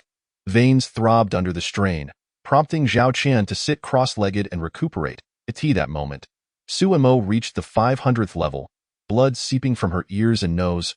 Realizing she had reached her limit, she promptly settled down to cultivate.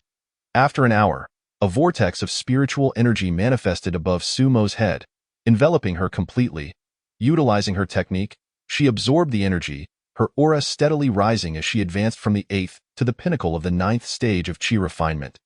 Nearing the foundation establishment stage, meanwhile, Zhao Xiaodong halted at the 645th level to meditate, receiving a reward of spiritual energy that elevated his realm from the first to the pinnacle of the foundation establishment stage.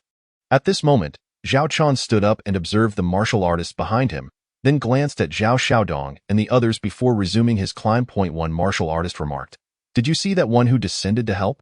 Now he's south in first place again. Another replied, Indeed, I believe he may be the first to reach the top. However, it is impossible to actually reach the summit. In nearly 10,000 years, no one aside from the founding ancestors has succeeded. Yet another mused, He likely lacks the strength to reach the summit. We shall soon see the outcome. Zhao Chun felt as though he were carrying an immense weight upon his shoulders, each step becoming increasingly laborious. His skin felt as if it might burst, with blood seeping from various wounds. Nevertheless, he persisted, driven by a singular belief: to reach the pinnacle and attain greatness in martial arts. Below, the leaders of various peaks and elders displayed a range of expressions, their eyes revealing disbelief at the sight of a martial artist with merely 3-star talent ascending the staircase to the 998th level. In that moment, they bowed to the air. Addressing their sect leader, a spirited elder appeared before the crowd, his hair grizzled and beard flowing, cloaked in black, exuding an air of nobility and mystery, his eyes reflecting profound wisdom. The sect leader inquired, "What is the name of this young man who is about to reach the summit?" The peak leader, Shangguan shouting, bowed and replied, "Respected sect leader, this aspiring martial artist is Zhao Chun, hailing from the Zhao family in Qingshan City. He is 14 years old, possesses a 3-star talent, and we have yet to discern his true cultivation level." The sect leader's eyes glimmered as he remarked, "Ah, this young man possesses some intriguing qualities." A bystander whispered, "Is that truly the sect leader?" "Indeed, it appears so." Another responded, "Perhaps the ascent of this martial artist has drawn the sect leader's attention. I have been at the Xinjian sect for 3 years, and this is my first encounter with the sect leader, only made possible by the ascent of the staircase. At that moment, Zhao Chun reached the 999th level. He sat down to recover. Blood seeping from his features, he consumed a recovery pill, channeling the power of the stars within him. After an hour, he painstakingly rose to his feet once more, glancing back at the other martial artists. He noticed that Sui had stopped at over 800 levels to meditate. Realizing she too had reached her limit, that moment, Sui received the rewards of the ascent, advancing her realm from the first to the second level of foundation establishment. A smile of satisfaction crept onto Zhao Qin's lips as he turned to prepare for the final step. As Zhao Qin placed one foot upon the last step, an invisible weight bore down upon him once more. His expression hardened, eyes widening in determination as he roared, finally managing to place his foot upon the step. However, the pressure forced him to kneel, blood vessels bursting. Ignoring the pain, he remained resolute in his belief to reach the top. At last, both feet landed upon the step, and Zhao Qian did not rest, slowly rising from his knee. That moment, a voice, ancient and resonant, echoed in his ears. "Young one, I have awaited you for thousands of years." Startled, Zhao Qin glanced around, neglecting to tend to his injuries. His gaze fell upon a stone altar at the pinnacle of the staircase, before which lay a pool filled with spiritual liquid, enveloped in swirling energy. Upon the altar rested 2 jade tablets and a token, behind which was a stone chair upon which a skeleton sat, shrouded in a dark mist. Zhao Qin inquired, "May I ask who you are?" "I am the first sect leader of the Xinjian sect. Young one, you are the first disciple to reach the summit," the voice responded. "Come forth, so that I may bestow upon you my insights and teachings." Zhao Qin felt a stirring within him, but then the voice of the artifact spirit rang out in his mind. "Young master, wait. What is it, elder?" "The liquid before the stone altar is the milk of heaven and earth, capable of swiftly healing injuries and enhancing strength. It is a rare treasure. Furthermore, this lingering soul is not the first sect leader. It is a remnant of the demon emperor. Exercise caution, young master." Upon hearing this, Zhao Chun turned to the skeleton and challenged, "What are you trying to achieve with your theatrics? Who exactly are you?" Cackling, the voice replied, "You can see through my ruse. You are indeed remarkable. Given your talent and physique, I find you worthy of waiting a millennium." Zhao Chun pressed, "Who are you truly? Since you have seen through me, I shall speak the truth. This body of yours will soon become mine." The voice cackled ominously, "I am the demon emperor, and thousands of years ago, during the great war between humans and demons, the mightiest of both sides were nearly annihilated. I suffered grave injuries and, in order to recover my strength, I divided a fragment of my soul to seek opportunities." The demon emperor continued, "In the millennia that followed, I discovered the remnants of the first sect leader's soul within the heavenly staircase. Utilizing the milk of heaven and earth to reward those who ascend, awaiting a fated individual to inherit his legacy. However, I have devoured his remnants. I have been waiting here for a powerful soul and body to claim." Cackling, the voice added, "Young one, your body and soul are now mine." Chapter 37. Milk of Heaven and Earth. Upon realizing the truth, Zhao Chen understood that he was confronting a remnant of the demon emperor, who intended to devour his body and soul to hasten his own recovery. Zhao Chen declared, "Demon emperor, your plans will come to naught today." With that, he turned to descend the staircase. "Trying to escape? Are we?" The demon emperor's cackling laughter echoed as a dark mist enveloped Zhao Chun, pulling him toward the skeleton. "Since you have come, you shall not leave. To contribute your body and soul to me is a mark of your pride." Zhao Chun felt a phantom of the demon emperor invade his mind, causing his head to throb painfully. "Elder, help me!" Zhao Chun cried out in terror. "Spirit, save me!" The artifact spirit responded, "Young master, do not fear. Utilize the soul refining technique to fortify your mind and deny the demon emperor an opportunity. I will assist you in refining this fragment of his soul." Upon hearing this, Zhao Chun promptly sat cross-legged, employing the soul refining technique to resist the demon emperor. The demon emperor cackled, "With your cultivation, resistance is futile. Surrender your body and soul to me, and I shall not mistreat you. I will elevate your body to the pinnacle of martial arts and ensure your name is remembered through the ages." The artifact spirit advised, "Young master, this is not the true body of the demon emperor. It is merely a fragment of his soul, weakened by nearly 10,000 years of decay. It will not be difficult to refine him." At that moment, Zhao Qin's face contorted in pain, his complexion pale, sweat pouring down. "Elder, what should I do next?" The artifact spirit instructed. "I will use the Supreme Chaos Pearl to seal the Demon Emperor. You must channel the purple lightning and harness its power to swiftly refine the remnant of the Demon Emperor's soul." The Demon Emperor relished the prospect of devouring Zhao Qin's soul. He suddenly sensed an overwhelming brilliance from the Chaos Pearl within Zhao Qin's mind, sealing his remnant. Strikes of purple lightning surged toward the remnant of his soul. The Demon Emperor's remnant was taken aback, realizing that souls are inherently fearful of fire and lightning. Understanding the dire situation, he attempted to withdraw from Zhao Qin's mind, but found his soul firmly trapped by the radiance of the Supreme Chaos Pearl. Rendering any movement futile, the anguished cries of the Demon Emperor's remnant echoed within Zhao Qin's mind. "Stop! I was wrong. I yield. I acknowledge you as my master." The pleas for mercy rang incessantly. Zhao Qin bore through the pain in his mind, directing the purple lightning against the remnant of the Demon Emperor's soul, which fought back desperately, periodically expending its soul power to assault Zhao Qin's consciousness. As the battle unfolded within Zhao Qin's divine sea, he refrained from unleashing his full might against the remnant soul of the Demon Emperor. Otherwise, should he vanquish it, his own divine sea would suffer catastrophic damage. Thus, Zhao Qin seized the opportunity when the remnant soul was weakened from the assault, directing the purple lightning to gradually assail the Demon Emperor's essence.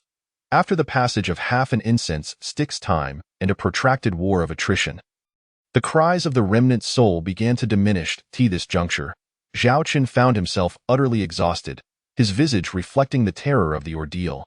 Had it not been for his previous tribulation that allowed him to refine the purple lightning, he would have faced dire consequences. The spirit of the artifact reassured him, saying, "Rest easy, young master. Even in the absence of purple lightning, the Supreme Chaos Pearl can bind the Demon Emperor's remnant soul. In the future, should the opportunity arise, it can be refined." With the remnant soul now eradicated, it was imperative for Zhao Qin to swiftly refine it, as doing so would greatly enhance both his divine sea and cultivation. Upon hearing this, Zhao Qin promptly employed the soul-refining technique to assimilate the remnant soul. After another incense stick's time, he fully refined a strand of the remnant essence.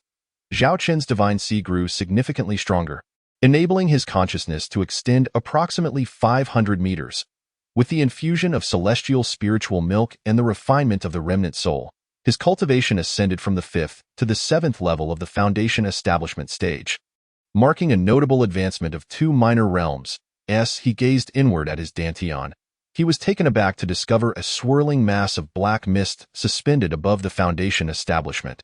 "Senior, how has my Dantian been tainted by demonic energy?" he inquired. The artifact spirit clarified, "This is not the result of demonic corruption. It is the remnant soul you just refined. Now that you have assimilated it, this remnant soul is now part of your power. Try utilizing your techniques." Zhao Qin attempted to harness the true essence from his Dantian and found that the black mist moved in tandem with his energy. With a swift palm strike, he enveloped his hand in the mist. The spirit then remarked, "Young master, having refined the remnant soul means that in the future, if you wish to enhance your strength, you can draw upon the power of the mist." Zhao Qin questioned, "Does that mean I will become a practitioner of the demonic path?" The spirit replied, "For cultivators, it is essential to possess an indomitable spirit, a fearless attitude, and an unwavering resolve. Otherwise, one risks being led astray by demonic thoughts, becoming ensnared and descending into madness." The spirit continued, "The distinction between the demonic and righteous paths hinges upon one's mental fortitude. It is a matter of personal mindset. If you employ the demonic path, it becomes demonic.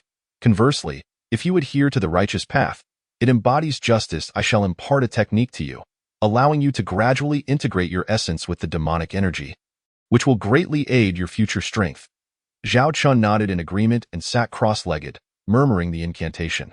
Through the 100 convergences, passed the central courtyard and began his cultivation. After the passage of another incense stick's time, Zhao Qin finally stood up, retrieving a jade token inscribed with 3 ancient characters resembling Xian Jianzong. He pressed the token to his forehead, and instantly, a plethora of techniques and martial arts from the Xian Jian sect flooded his mind. He chose to seal these techniques within his divine sea, noting with keen interest the insights on swordsmanship left by the founding ancestor, which would significantly assist him in comprehending sword intent in the future. However, he found that none of the other techniques could compare to the wordless tome his mother had bequeathed him, rendering them unworthy of his attention. Zhao Chun then examined the token closely. It was the emblem of the founding ancestor of the Xianjian sect. One side depicted a lifelike golden dragon, while the reverse bore the same three ancient characters, Xin Jian Zong. After a moment of contemplation, he placed the token into his storage pouch. The voice of the artifact spirit resonated in his mind. Young master, ensure you preserve this celestial spiritual milk. It will be of great use to you in the future. Zhao Chen acknowledged this, retrieving various jade vials from his storage, filling them all to the brim with the spiritual milk, and subsequently storing the remainder in his chaotic space. Having completed these tasks, he held the jade token and emblem, bowing respectfully to the skeletal remains of the founding ancestor before descending the heavenly ladder. Zhao Chun found Su Yi and the others at the foot of the ladder, where an outer sect steward approached.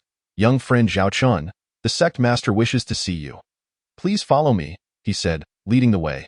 Zhao Chun complied, arriving at the main viewing platform, where he beheld an elderly man with a flowing white beard seated in the center. His kind visage framed by shrewd and profound eyes that conveyed authority without anger. The outer sect steward turned to Zhao Chun, stating, "Seated before you is Sect Master Ji, flanked by the Peak Masters." Zhao Chun stepped forward, clasping his fists in salute. "I have the honor of meeting Sect Master Ji," he said, then bowed to the Peak Masters on either side. "I greet all esteemed Peak Masters." Sect Master Ji stroked his beard, nodding and smiling. "Do not be so formal, young one. Heard you reached the summit of the heavenly ladder." "Indeed, Sect Master. It was I who ascended to the top." Zhao Chen replied. "Excellent. With a talent like you, the Xianjian sect is on the brink of reclaiming its former glory." The sect master continued, "What fortuitous encounters did you experience upon reaching the summit?" His gaze fixed intently upon Zhao Chun. Zhao Chen pondered, recognizing this inquiry as the true purpose of his summons. "Sect master, at the summit, I beheld a skeletal remains, accompanied by a jade token and an emblem." He recounted, producing the items from his storage pouch and presenting them with both hands. With a wave of his hand, the sect master accepted the jade token and emblem, scrutinizing them carefully. "So, you claim that the skeletal remains at the summit belong to the founding ancestor? It is indeed surprising that he chose to transcend at that location. This emblem, then, is the emblem of the founding ancestor," he mused before examining the jade token with his spiritual sense.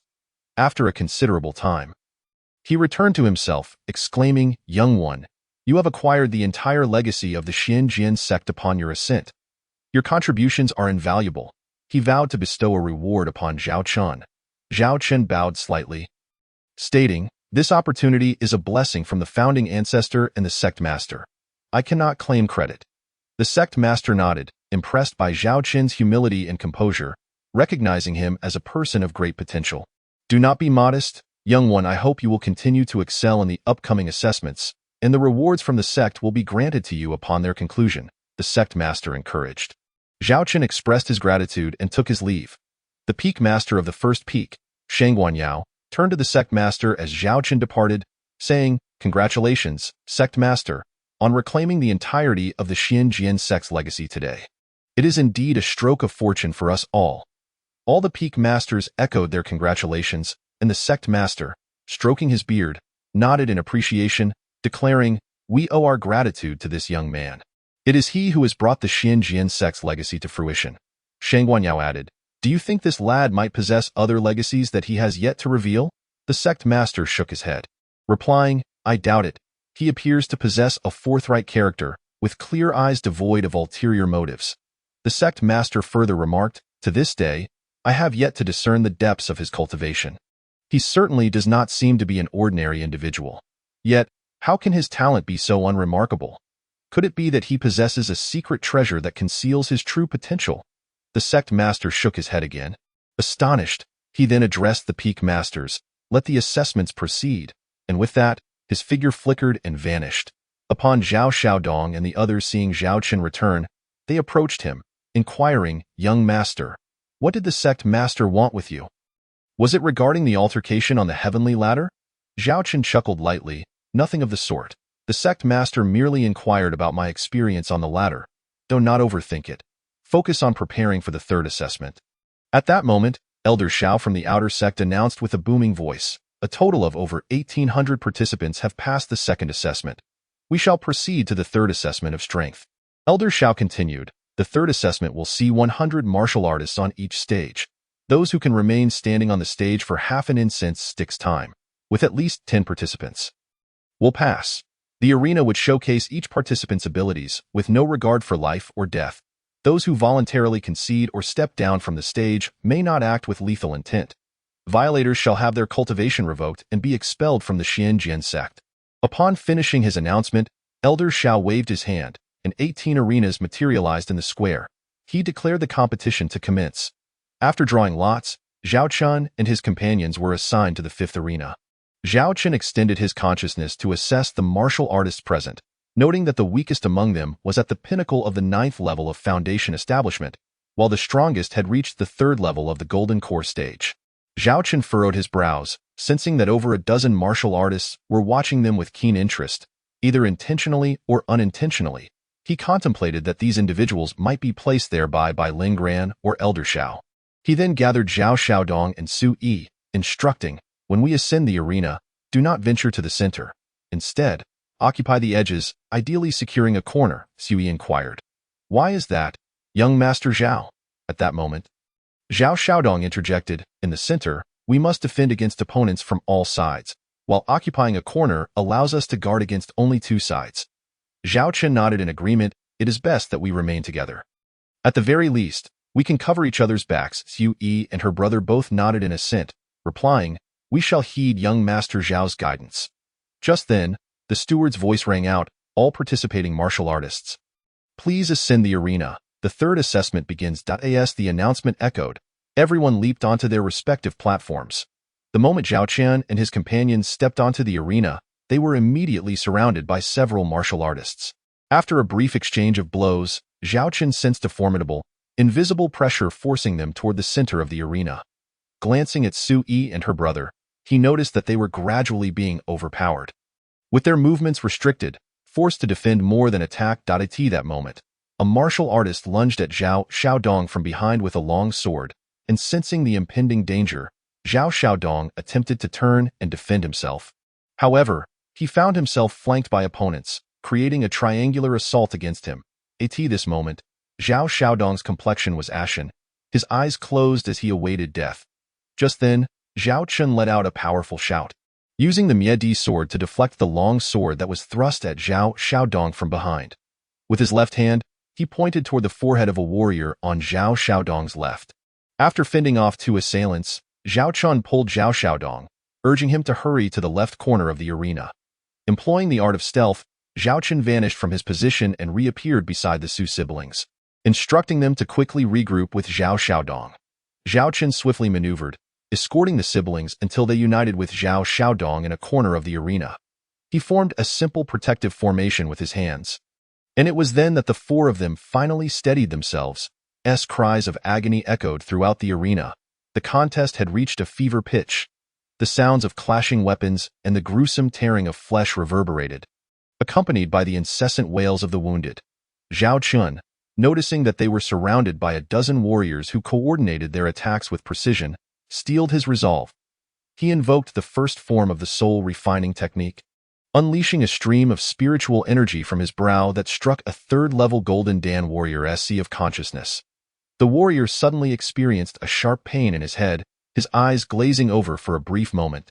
In that fleeting instant, Zhao Chen's sword had already sliced through his throat, crimson blood gushing forth as his body crumpled to the ground.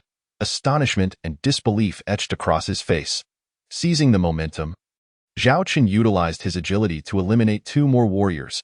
The remaining assailants, witnessing Zhao Chen's ruthless and decisive strikes, were filled with trepidation. With exchanged glances, they resumed their assault on Zhao Chen and his companions. Meanwhile, the Su siblings and Zhao Xiaodong successfully dispatched another warrior in their coordinated effort. Chapter 39. Yi Fei Xiaoluk. In the previous match, the warrior who ascended to the top was besieged by a dozen opponents.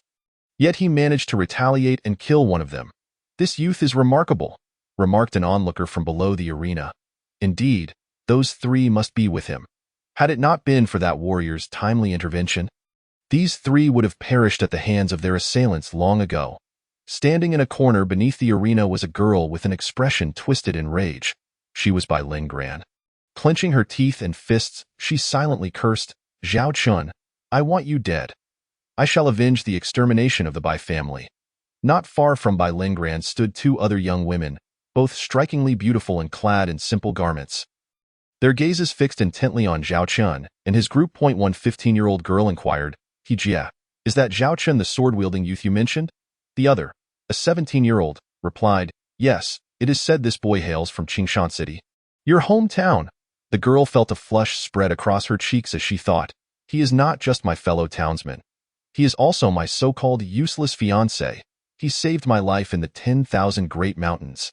This girl was Zhao Chen's fiancé, Tang Yin, along with her senior sister, He Li. Both had recently become disciples under Su Min of the 8th Peak. On the arena, various spiritual artifacts and magical instruments flickered continuously, sending waves of spiritual energy coursing through the air. Numerous warriors fell, some being thrown off the stage or voluntarily conceding defeat. Protected by the formation, Zhao Qian and his companions, working in harmony, dispatched another foe, while another, severely wounded, cried out in surrender to escape the fray. At this moment, the overseer of the 5th arena proclaimed, "Time's up. 10 individuals remain on the stage." The third assessment is concluded. Among the 10 remaining were Zhao Qian and his 3 companions. The 10 assailants had dwindled to 4, joined by 2 additional warriors. The remaining 4 bore grim expressions, their eyes filled with resentment and unwillingness as they glared at Zhao Qian and his companions. Yet, they understood that Zhao Qian's group was fortified by the formation, their strength matching their own. If the battle continued, would even 1 or 2 of them survive? "Did you see that warrior who ascended to the top?" "The third assessment has been cleared." One warrior remarked. "Yes, those 4 are indeed a team, having already killed several opponents," another stated. "The initial attackers were fools. A dozen could not defeat 4. Bai Linggran, witnessing this from below, trembled with rage, her lips pale and fists clenched tightly, as she turned to storm away from the arena. Accidentally passing by Elder Xiao, she discreetly handed him a communication jade token.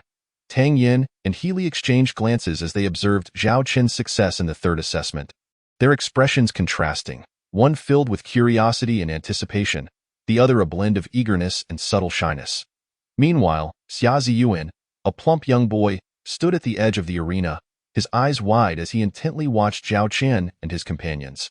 His face alternated between joyful smiles and deep contemplation, leaving one to wonder what thoughts occupied his mind. Suddenly, Elder Zhao's voice rang out, "Zhao Chun, do you know your crime? You have violated the assessment rules. Seize Zhao Chun, strip him of his cultivation, and cast him down the mountain." Before Elder Zhao's words could fully settle, 2 disciples approached to apprehend Zhao Chun. "Wait," Zhao Chun interjected, "may I inquire how I have violated the assessment rules?" "Elder Xiao?" Elder Xiao regarded Zhao Chun with a disdainful gaze before declaring, "You dare to use formations in the arena assessment, undermining the fairness of the evaluation. Do you have any further words? Is utilizing formations during an assessment truly a violation of the rules, Elder Xiao?" Zhao Chen replied. "Did you not observe others employing formations?" Elder Xiao retorted, "Is there a rule prohibiting their use in this assessment?" Elder Xiao fell silent, fully aware that the sect had not established such a prohibition, yet they had also not explicitly permitted the use of formations. "You dare to argue back, and I shall dispose of you." His actions were compelled by Bai Linggran's machinations. While he could disregard her wishes, he could not afford to offend the influential Shang Wanyao. With that, he unleashed his peak golden Dan strength, aiming a palm strike at Zhao Chen's head. If this strike were to kill Zhao Chun, it would be worth any punishment from the sect, as he could gain protection from the first peak's master, Shang Wanyao, and avenge his disciple. Zhao Chun remained motionless. Subtly channeling his inner true essence, his gaze fixed intently on Elder Zhao's descending palm, contemplating whether the masters from various peaks would permit Elder Xiao to eliminate a disciple. "Get out of the way." Sui and Zhao Xiaodong urged in alarm. Elder Zhao's palm descended with overwhelming force, as if it could crush anything in its path. Just then, an immense pressure surged from the stands, halting Elder Zhao's hand above Zhao Chen's head. "Elder Xiao, cease." Elder Xiao looked up to see Jiang Nanxue, the master of the second peak, standing between the two. Recognizing the gravity of the situation, Elder Xiao relented, acknowledging Zhao Qin's point that the sect had not prohibited the use of formations, allowing each participant to showcase their abilities. As an outer sect elder, he dared not confront a peak master, repeatedly nodding, all right, Jiang Nanxue instructed, let us proceed with the assessment. With that, she vanished from sight. Meanwhile, the master of the first peak, Shang Guanyao, wore a stony expression, casting a cold glance at Jiang Nanxue without uttering a word. Elder Xiao steadied himself and proclaimed, congratulations to the disciples who have successfully passed the 3 assessments. From this moment on, you shall be disciples of the Xinjian sect, he added. Shortly, the peak masters will recruit disciples. Those with destiny may choose to apprentice under the peak masters, while those who do not will receive a uniform outer sect identity token. At this moment, Shang Guanyao approached Suimo, stating, Suimo, I am Shang Guanyao, the master of the first peak. Should you choose to join my sect, I will accept you as an inner disciple, providing you with ample resources for cultivation. What say you? Come to my third peak, chimed in Xia Yuan, the master of the third peak. If you become my disciple, I can ensure you reach the Golden Dan realm within a year. This proclamation elicited gasps from the audience. Suimo was currently at the apex of the Qi refining stage, 3 major realms away from Golden Dan. Sumo's lovely face blushed deeper. She lowered her head, fidgeting with the hem of her garment. Overwhelmed by the situation, she could only cast pleading glances toward her brother. Though Sui was her brother, he was equally at a loss, his eyes darting toward Zhao Chun for guidance. Zhao Chun softly advised, do not rush. Let them present their terms before making a decision. Other disciples looked on with envy, jealousy, and resentment. At this moment, a woman in her 40s stepped forward, saying, come to my fourth peak. Child. I am Yi Feixia, the master of the fourth peak, and I will accept you as my direct disciple. I will tailor a cultivation method specifically for you, maximizing your innate potential. Upon hearing this, Zhao Chun turned to observe the master of the fourth peak, noting her graceful attire and ethereal beauty, her subtle brow resembling autumn waters, her jade-like skin accompanied by a gentle breeze, rendering her countenance breathtaking. Her allure transcended mere physical beauty, embodying an otherworldly elegance. Chapter 40. Xiang Peak. Upon considering the fourth peak master's earlier promise, Zhao Qin nodded at Suimo. Understanding his gesture, Suimo approached Yi Feixia, kneeling before her and stating, disciple greets master. Yi Feixia smiled warmly, good disciple, go and handle your identity token, then follow me. Suimo glanced back at her brother, saying, brother, I will be with my master now. Do visit me when you have time. Sui nodded in agreement. Little sister, be obedient to your master and cultivate diligently. I will visit you whenever I can. Suimo exchanged farewells with Zhao Chun and Zhao Xiaodong before following Yi Feixia, who enveloped her in a sphere of spiritual energy, lifting her into the air. Seeing this, Shang Guanyao snorted disdainfully, turning to leave in a huff. The remaining peak masters shook their heads, disappointment and helplessness etched on their faces as they watched the departing figures. A martial artist remarked, why has the master of the fourth peak not invited me to join their ranks? Alas, it is all about timing, fortune, and fate. Another disciple, observing the selection of apprentices, interjected, stop your lamenting. Senior brother, why have the peak masters not sought out that one who has reached the summit? The first replied, you fail to comprehend. I have heard from my master that the Xinjian sect has previously recruited similar warriors, who, despite their current strength, possessed only mediocre talent. Ultimately, they could only attain the Yuaning stage. I see now why the peak masters are not recruiting those who have reached the summit. Zhao Xiaodong has pledged himself to the second peak under Jiang Nanxue, and Sui has aligned himself with the fifth peak under Nalan Zhe. The peak masters have divided among themselves the most talented disciples, leaving those without a master to receive tokens as outer disciples. Only Zhao Qin remains, standing alone and overlooked, scratching the back of his head with a bitter smile. At that moment, a maid approached, glancing around as if searching for someone. She was called to by He Li and Tang Yin, and the 3 young women conversed while casting glances in Zhao Qin's direction. The maid soon bid farewell to He Li and Tang Yin, making her way directly to Zhao Chun. Have you pledged yourself to any peak master? Junior brother? She inquired. Embarrassed, Zhao Chun replied, I am but a dullard and have not yet found a master. The maid said, well then, since you have not aligned with any peak master, you are considered an outer disciple. I am Su Min, the maidservant of the 8th peak, sent by the master to find someone to assist with menial tasks at the 8th peak. She continued, since you have not pledged to a peak master, come with me to the 8th peak and perform some menial duties. Initially, Zhao Chen blushed at the thought of becoming a mere servant, for he was the young patriarch of the Zhao family, come to the Xinjiang sect to cultivate. How could he stoop to such a position? Yet, upon reflection, he realized that with no peak master seeking him, becoming an outer disciple and performing menial tasks was essentially the same. As long as he had a place to cultivate, that was sufficient.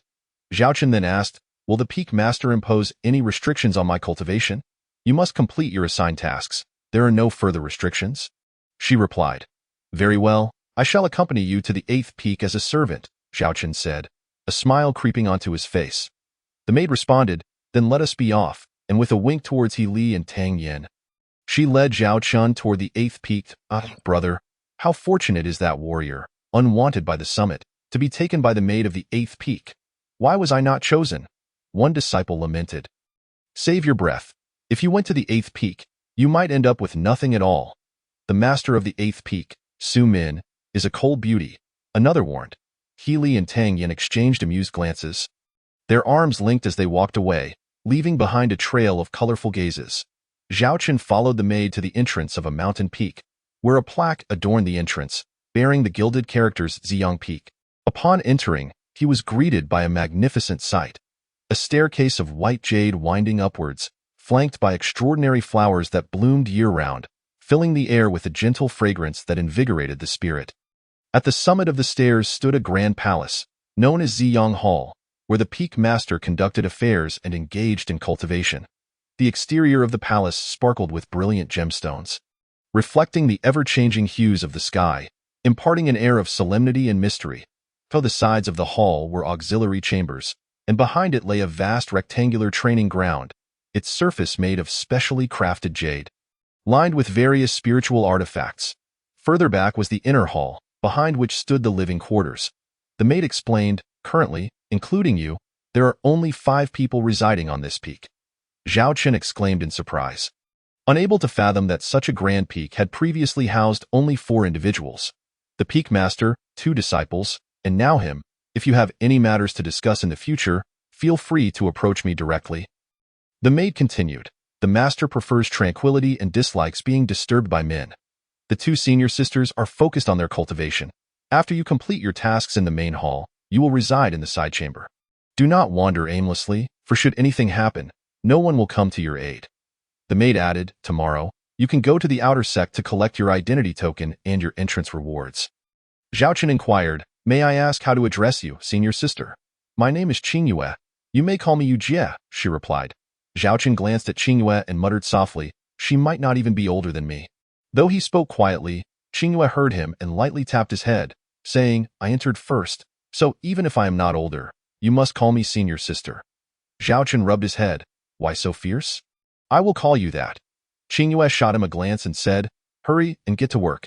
Zhao Chen complied, inquiring about his daily responsibilities, which included tidying up a small room in the side chamber to serve as a temporary residence. The following morning, he quickly completed his chores and stepped outside the mountain peak. Along the way, he asked a disciple for directions to the outer sect and proceeded on his path.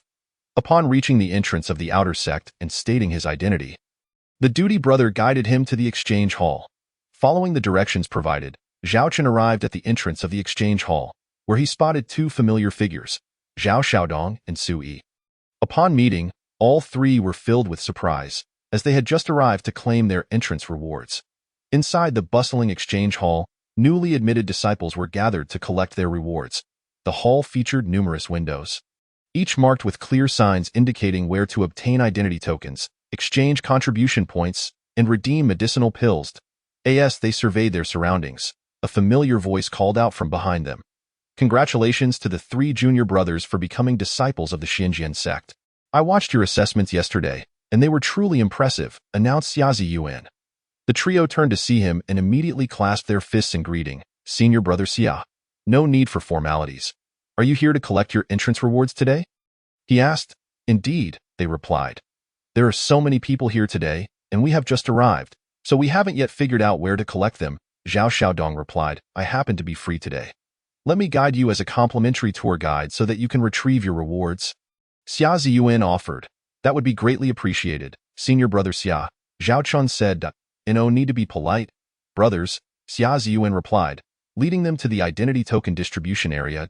The young woman stood behind the counter. And as the trio approached, she asked, Are you here to collect your identity tokens, brothers? Zhao Chun responded, Yes, please assist us in obtaining 3 identity tokens. The young woman looked at Zhao Chun and inquired, Are you the one who reached the summit during yesterday's assessment? Zhao Chun, scratching his nose, nodded slightly, Yes.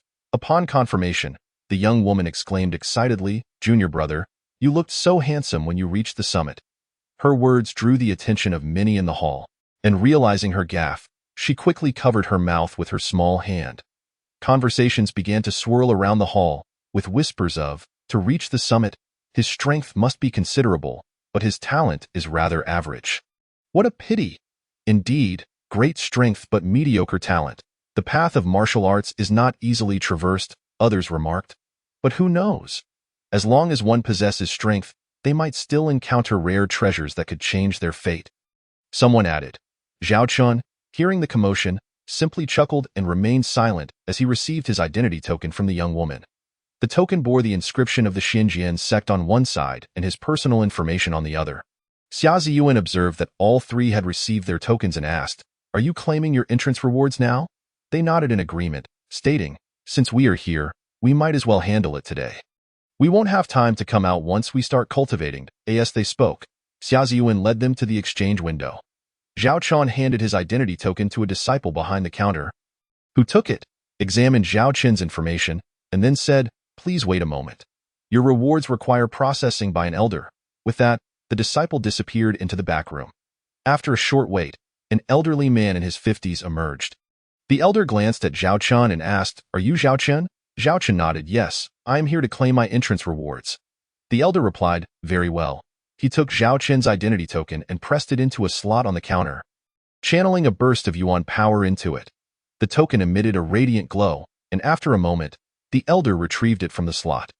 Your summit reward amounts to 100,000 contribution points.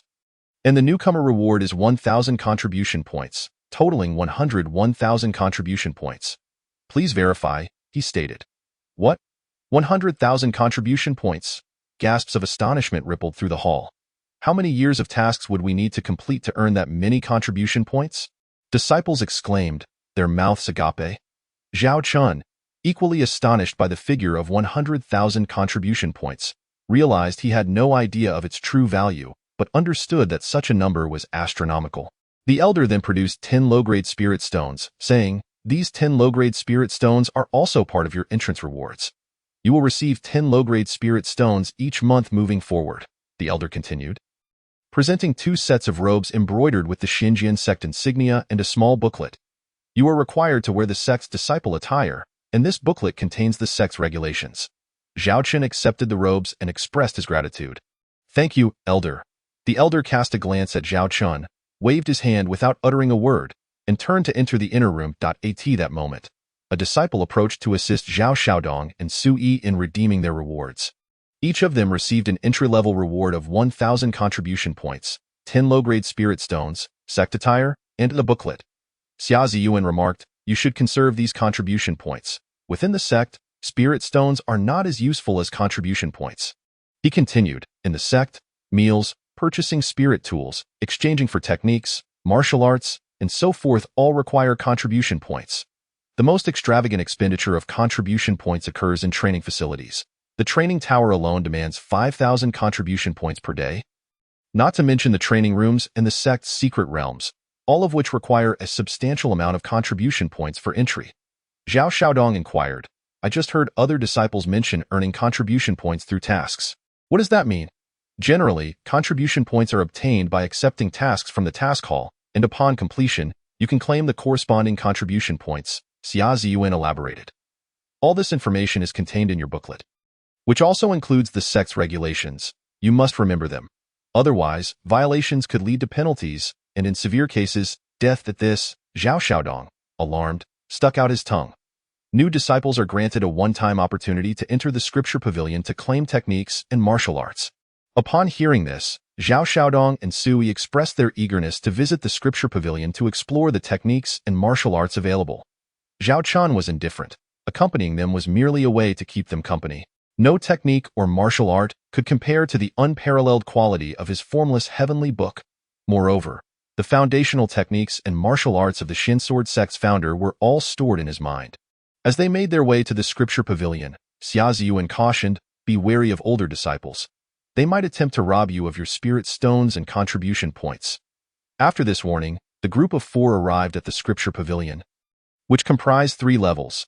The first level featured rows of bookshelves filled with yellow tier books, offering various techniques and martial arts for the disciples to read and select. Disciples wishing to take books must register them, ensuring they do not lose any borrowed materials, which must be returned within 3 days. Techniques and martial arts are strictly prohibited from being divulged. Violations could lead to severe consequences, including execution. The regulations are exceedingly stringent. It is no wonder the sect has stood firm for millennia, Xia Ziyuan remarked. He continued, "The first level contains yellow-tier techniques and martial arts, all commonly used and frequently accessed by disciples. Thus, the contribution points required are generally not excessive. The second level houses mysterious tier techniques and martial arts, which also necessitate contribution points for access, typically reserved for inner disciples." Xia Ziyuan added, "Those who ascend to the third level are even fewer. They are usually true disciples and elders." The hall was already bustling with activity, predominantly filled with new disciples. Zhao Xiaodong and Sui eagerly sought out their preferred techniques and martial arts, while Zhao Chen leisurely followed behind, observing. After a time, roughly the duration of a joss stick, Zhao Xiaodong and Sui each found their desired martial arts. Zhao Xiaodong held a book titled Heavenly Finger Sword Technique, while Sui discovered one titled God of War Fist. Chapter 42. A severe beating for Wang Ming. The two approached the pavilion steward, who verified their martial arts selections and processed their paperwork. Xia Ziyuan then asked Zhao Chen, "Junior brother, did you not find a technique that appeals to you?" Zhao Chen scratched the back of his head and replied, "There are too many people on the peak these days. I will return to select techniques after the current rush subsides." Xia Ziyuan and the others accepted his response without further comment. Xia Ziyuan inquired, "Do the 3 of you require any further exchanges?" All 3 shook their heads, indicating they had no immediate needs and would return if necessary. "Very well, let us take our leave. We must come back in a few days to accept tasks." Xia Ziyuan added. He further explained, "New disciples must undertake a task within their first 3 months. This task is a mandatory course for newcomers, detailed in this booklet. Once you complete the introductory task, you may choose whether or not to accept further tasks based on your circumstances." The trio nodded in understanding, and as they conversed, they followed Xia Ziyuan out of the exchange hall. Upon reaching the entrance, they noticed several outer disciples blocking their path. Xia Ziyuan frowned slightly upon seeing them and asked, "Do you have business here, brothers?" One of the leading figures, likely in his early 20s, stood about 6 feet tall, sporting a slight beard and thick eyebrows, with a fan in hand that appeared somewhat out of place. His eyes narrowed with a dismissive gaze as he scrutinized Zhao Chen and his companions. "Are you 3 the new disciples?" Zhao Chen stepped forward and asked, "Is there something you need?" The burly man's expression darkened as he replied, "You've got some spirit, kid. Currently, my brothers find themselves in a bit of a bind. So we're asking you 3 for a loan of some contribution points and spirit stones. What do you say?" Zhao Chen narrowed his eyes, a smirk playing at the corners of his mouth as he assessed the leader. "What if I refuse?" The moment these words left Zhao Chen's lips, the older disciples erupted into laughter, as if they had heard the most amusing joke. "I asked the kid, feeling bold. Perhaps my brothers should teach you a lesson." One of them jeered. In the past, whenever they surrounded new disciples, those newcomers would obediently offer up their contribution points and spirit stones. Even those who foolishly resisted were dealt with swiftly and effectively, becoming compliant thereafter. The entrance of the hall was bustling with passers-by, and the standoff only drew more onlookers. "Brothers, what are Wang Ming and his crew up to?" One disciple queried. "It seems those new disciples may have offended Wang Ming." Another responded, "What else could they want? They're after spirit stones and contribution points. It's essentially extortion. Better to comply than to suffer the consequences. It can't be that simple, can it? I heard that the disciple who topped the ladder beat Cheng Huan. Perhaps Wang Ming is here to reclaim his honor," a third disciple speculated. Whispers circulated among the gathered crowd, As Wang Ming's followers advanced toward Zhao Qian and his companions, Zhao Qian declared, "If I don't give you my spirit stones and contribution points, will you resort to violence?" Wang Ming laughed heartily. "Junior brother, don't be so harsh. We merely wish to borrow some spirit stones. How can you call it robbery? Besides, my brothers heard you are quite formidable. Having topped the ladder, we're here to spar with you." Zhao Qian motioned for Zhao Xiaodong and the others to step back, then charged forward alone to confront Wang Ming and his crew. In mere breaths, all of Wang Ming's followers lay sprawled on the ground, writhing and howling in pain. Zhao Qian nonchalantly gestured to Wang Ming with his middle finger, saying, "Now it's your turn." Wang Ming surveyed his fallen subordinates, cursing them as useless, then turned to Zhao Qian. "Not bad. You truly are someone who has reached the top of the ladder. However, since you refuse my request, I shall break your legs. So you'll kneel before me in the future." With that, he threw a punch at Zhao Qian. Observing the incoming fist, Zhao Qian swiftly sidestepped, evading the blow while hooking Wang Ming's left leg with his foot. Grasping Wang Ming's right wrist with his left hand, Zhao Qian redirected the force of the punch, sending Wang Ming sprawling forward several meters, face first into the ground. As Wang Ming attempted to rise, blood and dirt smeared across his face, revealing 2 missing front teeth and a mouthful of grass, transforming his visage into a comical sight. The onlookers erupted into laughter. Furious, Wang Ming yelled, "You little brat. You're asking for death." He flipped his palm, revealing a long sword, and without hesitation, launched a strike toward Zhao Qian. Zhao Qian exclaimed, "Come at me," and vanished from sight. As Wang Ming's sword thrust forward, he found himself bewildered. Exclaiming, "Where did he go?" Suddenly, Zhao Qian's voice echoed in his ear. Before Wang Ming could react, he was struck on the head. The impact felt like a hammer, and stars exploded in his vision. Just as he screamed in shock, a searing pain shot through his legs, causing him to collapse to the ground. "How courteous of you, brother. This grand gesture, I cannot accept." Zhao Qian stood before Wang Ming, feigning seriousness. Wang Ming, tormented by pain, snarled, "You dare to cripple me? My brother is among the top 10 on the inner sect's elite list." Upon hearing this, Zhao Qian furrowed his brows, pondering. Wang Ming assumed Zhao Qian was intimidated by the mention of his brother's status and grew emboldened. "Are you scared? Hurry and help me up, or I'll tell my brother to deal with you," Zhao Qian inquired. "What is this elite list you speak of?" At that moment, Xia Ziyuan stepped forward, explaining, "The elite list is established by the sect to motivate disciples through ranking." He continued, "The elite list comprises 100 names, with the top 10 receiving rewards. Those in the top 10 are formidable figures indeed." Wang Ming interjected, "Hurry and help me up. If you don't, I might just spare you a moment of mercy." Zhao Qian, nodding, replied, "Your brother ranks among the top 10. Should I be frightened?" He then seized Wang Ming by the shoulders and hoisted him up. "Brother Wang, stand properly." As Zhao Qian released his grip, Wang Ming fell to the ground with a howl, resembling a wounded beast. Zhao Qian remarked, "My apologies, Brother Wang. I forgot your legs are broken and you can only kneel." Wang Ming, his face contorted with rage, retorted, "You dare torment me? Master Brother Lu De will not let you off easily."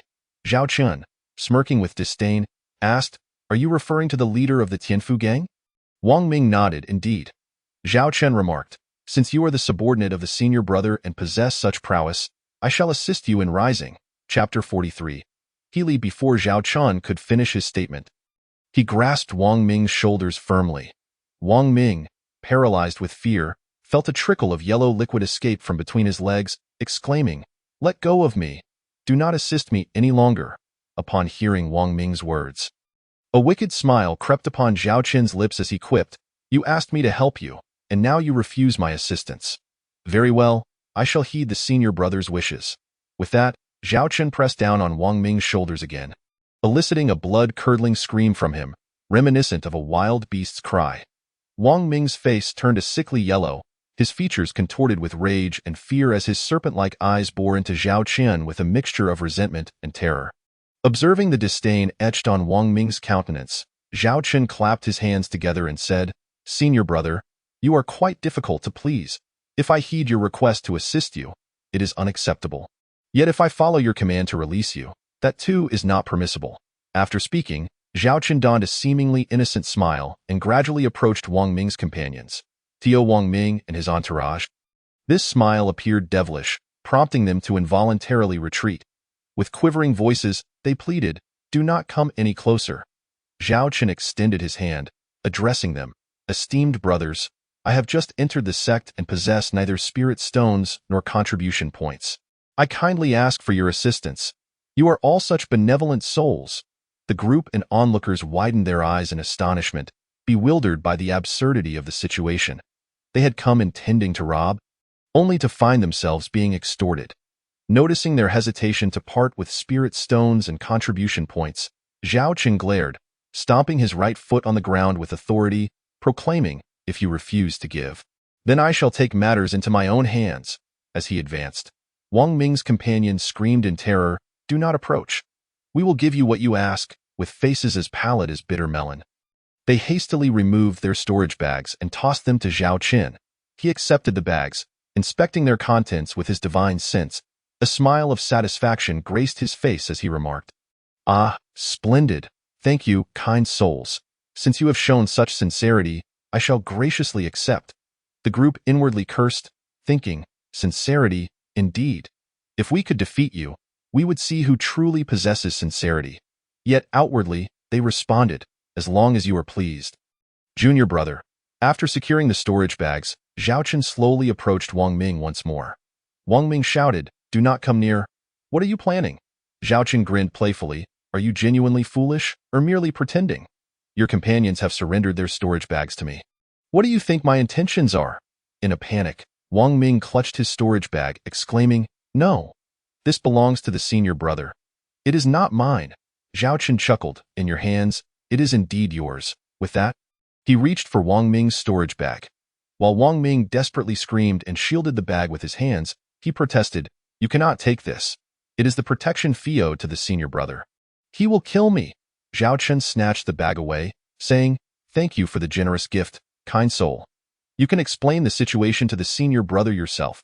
As he delved into the storage bag with his divine sense, a smirk formed on his lips upon discovering over 50,000 contribution points and 2,000 low-grade spirit stones. Zhao Chen exclaimed, "You are all such wonderful individuals. Today has been quite fortuitous. Remember to bring more contribution points and spirit stones next time." With a wave of his hand, he departed with Zhao Xiaodong and the others, leaving Wang Ming on the ground, cursing incessantly. Xia Yuan hurriedly caught up with Zhao Chen, saying, "Junior brother, you have stirred up a great deal of trouble." Zhao Chen turned to him, asking, "Are you referring to Wang Ming?" Xia Yuan confirmed, "Yes. While Wang Ming is not particularly terrifying, he has an older brother, and the senior brother Lu De. They will undoubtedly seek revenge." Zhao Chen dismissed his concerns, saying, "It is of no consequence. Within the sect, they cannot lay a hand on me." Xia Yuan nodded in agreement. "In the sect, they dare not act recklessly, but outside, you must exercise caution." Zhao Chen replied, "Indeed, I shall remain vigilant." He then produced the recently acquired storage bags, stating, "Let us divide these among ourselves." The three of them simultaneously shook their heads, saying, "This is your hard-earned loot. We cannot accept it." Zhao Chen smiled and said, "We are together. Why should we be so formal? Let each take a share." Ultimately, Zhao Chen distributed over 50,000 contribution points and nearly 5,000 spirit stones, allocating 1,000 spirit stones and 10,000 contribution points to each person. The others could not decline and reluctantly accepted, feeling deep admiration for Zhao Chen's character. After parting ways, they returned to their respective peaks. Upon returning, they diligently completed their tasks and began meditating in their rooms. Thus, 3 tranquil days passed. One day, as Zhao Chen sat in contemplation, he noticed several individuals approaching swiftly outside his door. Wondering why anyone would come to see him, he rose and opened the door, only to find the maid Qingyue and 2 young ladies preparing to knock. These were the maid Qingyue and the young ladies He Li and Tang Yin. The 15-year-old girl, Tang Yin, whom Zhao Chen recognized as the one he had saved in the 10,000 Great Mountains, blushed upon seeing him and approached, saying, "So the new junior brother is my savior. I would like to express my gratitude."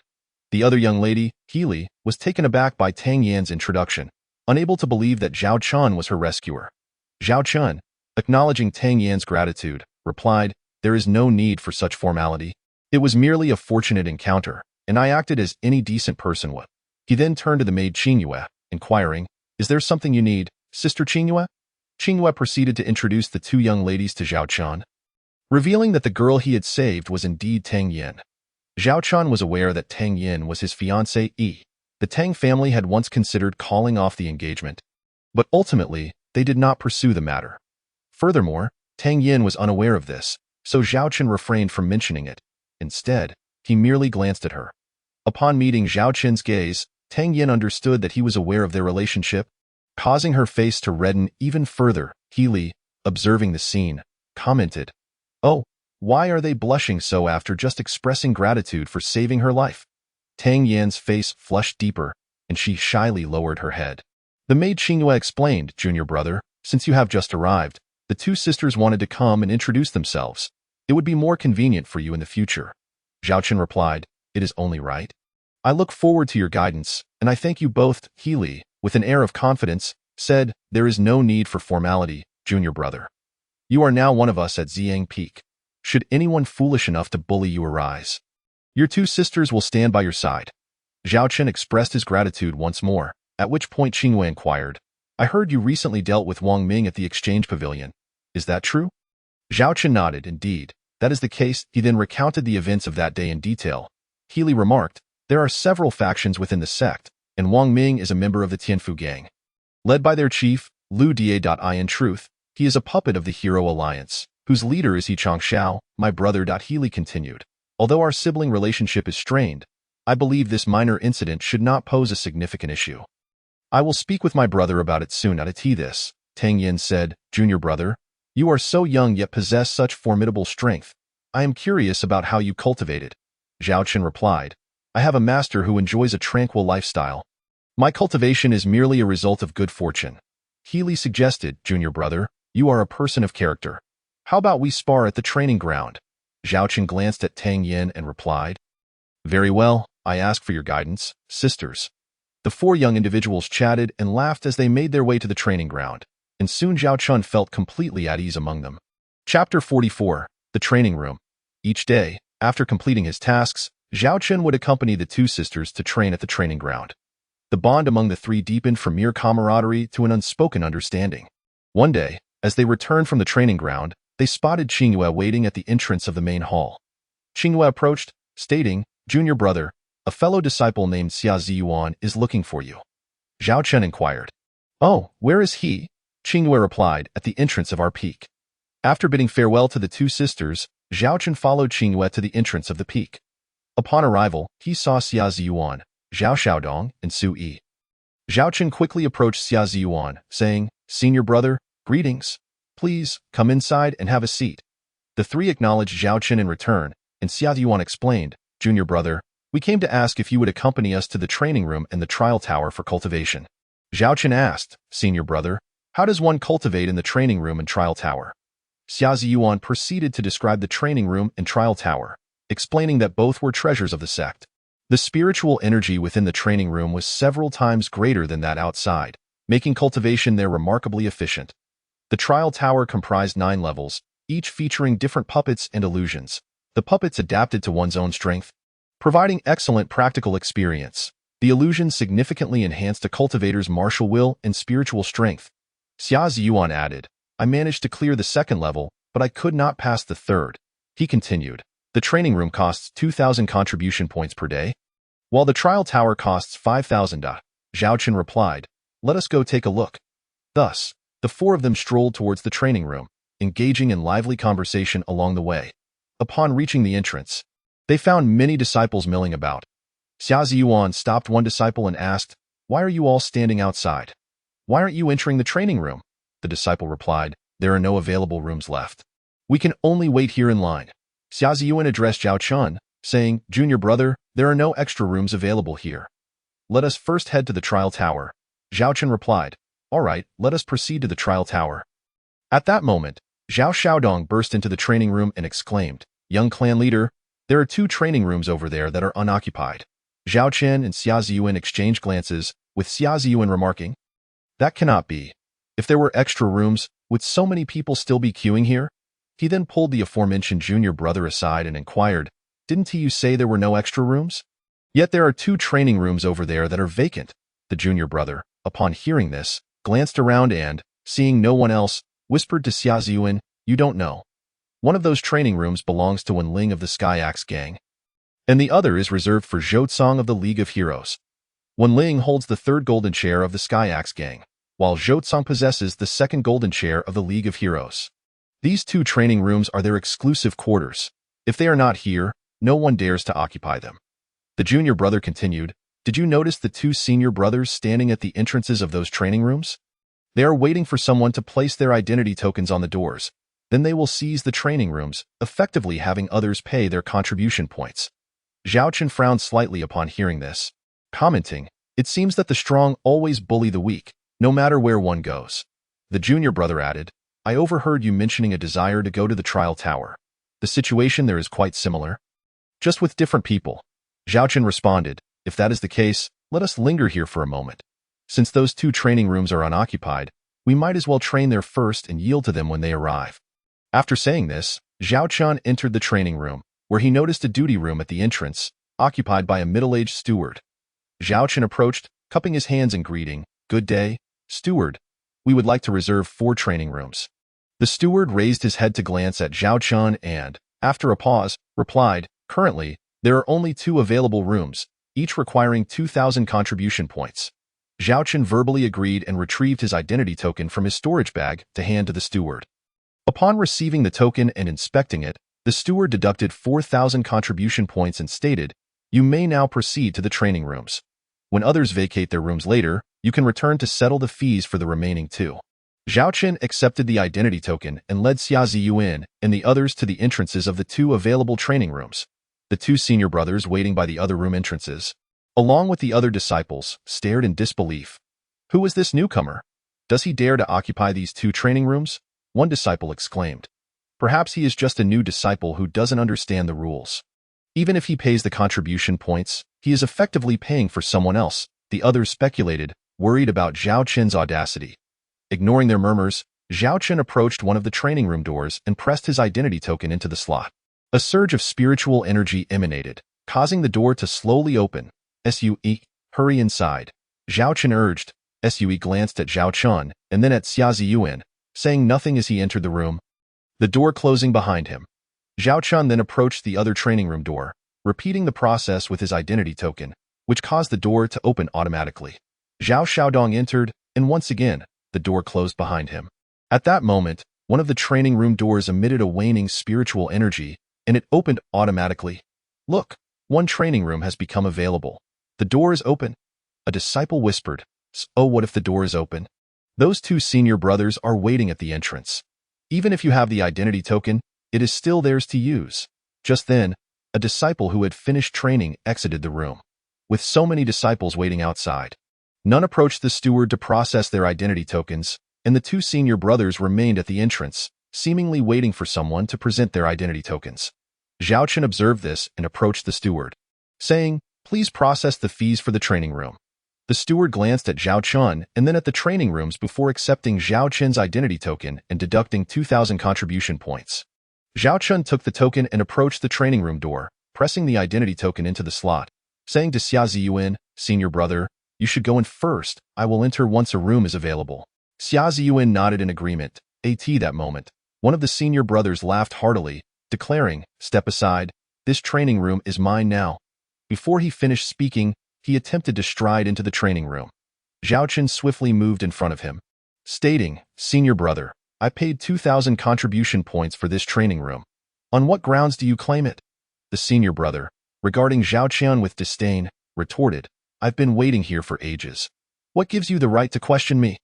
As he spoke, he reached out with a large hand towards Zhao Chen, intending to throw him out. Chapter 45.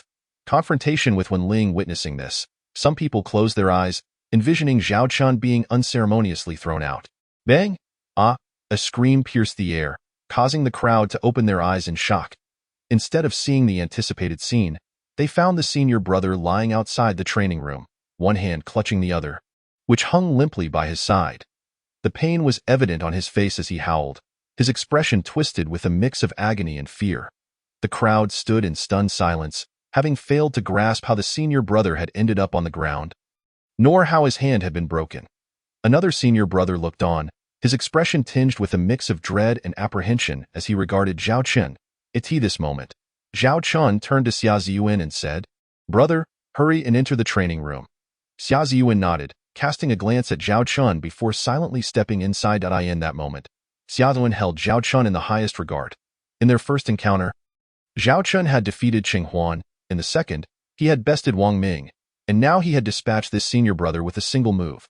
Zhao Chun watched as Xia Ziyuan entered the training room, paying no heed to the senior brother on the ground, instead focusing on the other rooms. At that moment, another training room door slowly opened, and Zhao Chun processed his identity token, pressing it into the slot as he entered the room.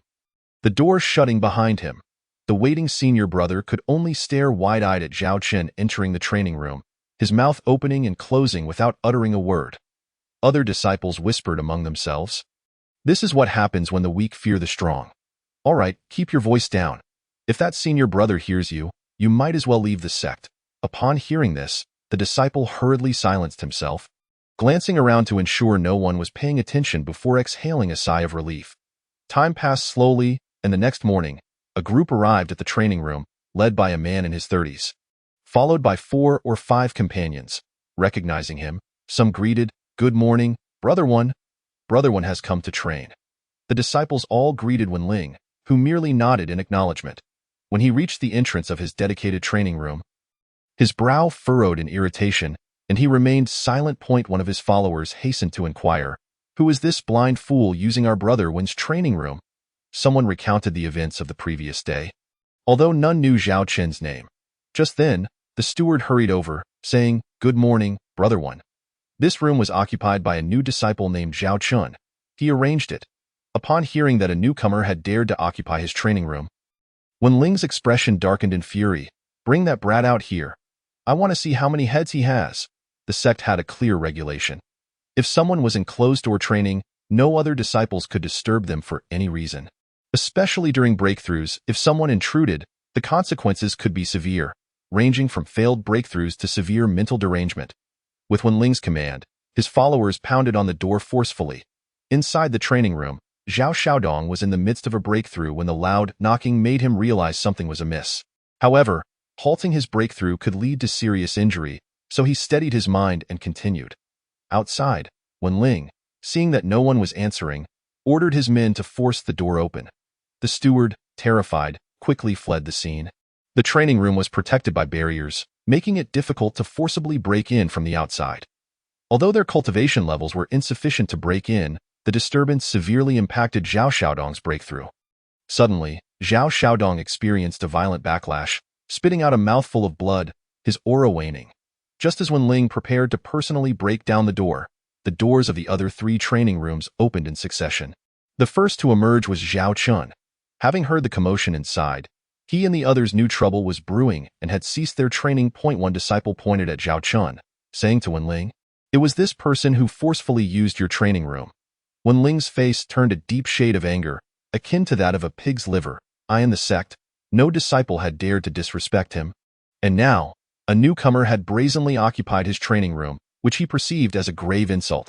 He cast a sideways glance at Zhao Chun, pondering, "Why can't I discern this brat's cultivation level?" Zhao Chun met Wen Ling's gaze but remained silent as he approached Zhao Xiaodong's training room door, knocking but receiving no response. Fearing the worst, Zhao Chun thought that something might have gone wrong with Zhao Xiaodong inside. He called for Xia Ziyuan to fetch the steward. However, the steward had long since vanished, leaving Zhao Chen with no choice but to gather a few people to forcibly break down the door. As the training room door swung open, Zhao Chen's figure rushed inside, only to find Zhao Xiaodong sprawled on the ground, his complexion ashen and a pool of blood beneath him. Zhao Chen channeled his spiritual energy into Zhao Xiaodong, stabilizing his condition while assessing his injuries. Zhao Xiaodong was gravely injured, his internal energy in a state of tumultuous unrest, swirling chaotically within him. Should he fail to quell it, he might very well succumb to a dangerous madness, rendering him incapacitated.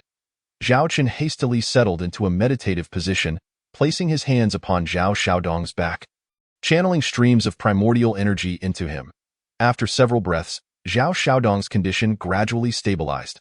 Zhao Chun, manipulating his spiritual energy, summoned a vial of celestial essence to his hand. Xia Ziyuan pried open Zhao Xiaodong's mouth and administered the essence to him. Having completed these urgent tasks, Zhao Chen exhaled slowly, reassured that Zhao Xiaodong's injuries were now manageable. At that moment, Zhao Chen entrusted Zhao Xiaodong's care to Xia Ziyuan and Su Yi, turning his fierce gaze toward Wenling. The intensity of Zhao Chen's stare sent shivers down Wenling's spine, instilling fear within him. A thought crossed Wenling's mind. He was merely a newcomer, his cultivation not overly formidable. While he himself was at the 5th level of the Golden Core stage, he should not fear Zhao Chen. Moreover, if he cowered before this youth today, he would have no place in the sect thereafter. Resolving to bolster his courage, Wenling cleared his throat, muttering to himself that this brat still dared to look at him. Having yet to settle the score for occupying his training room, Zhao Chen's voice turned cold. Is there a record at the Elder's office concerning your usurpation of my training space? You forcefully breached the door and disrupted another's cultivation. Such behavior is explicitly forbidden by sect regulations. Can a mere disciple like you presume to override the rules of the sect? Zhao Chen continued, your violent intrusion resulted in my brother suffering backlash and sustaining grave injuries. Demanding your life in recompense would be no exaggeration. His eyes bore into Wenling as he advanced towards him, causing Wenling to involuntarily retreat. Xia Ziyuan approached Zhao Chen, cautioning him, Junior brother, the sect forbids murder. Otherwise, one would be stripped of their cultivation and expelled. Zhao Chen replied, let us deal with the repercussions after the deed. Seeing Zhao Xiaodong in such a dire state had already ignited a murderous intent within him. His imposing aura struck fear into Wenling, who thought to himself, what does deal with it later even mean?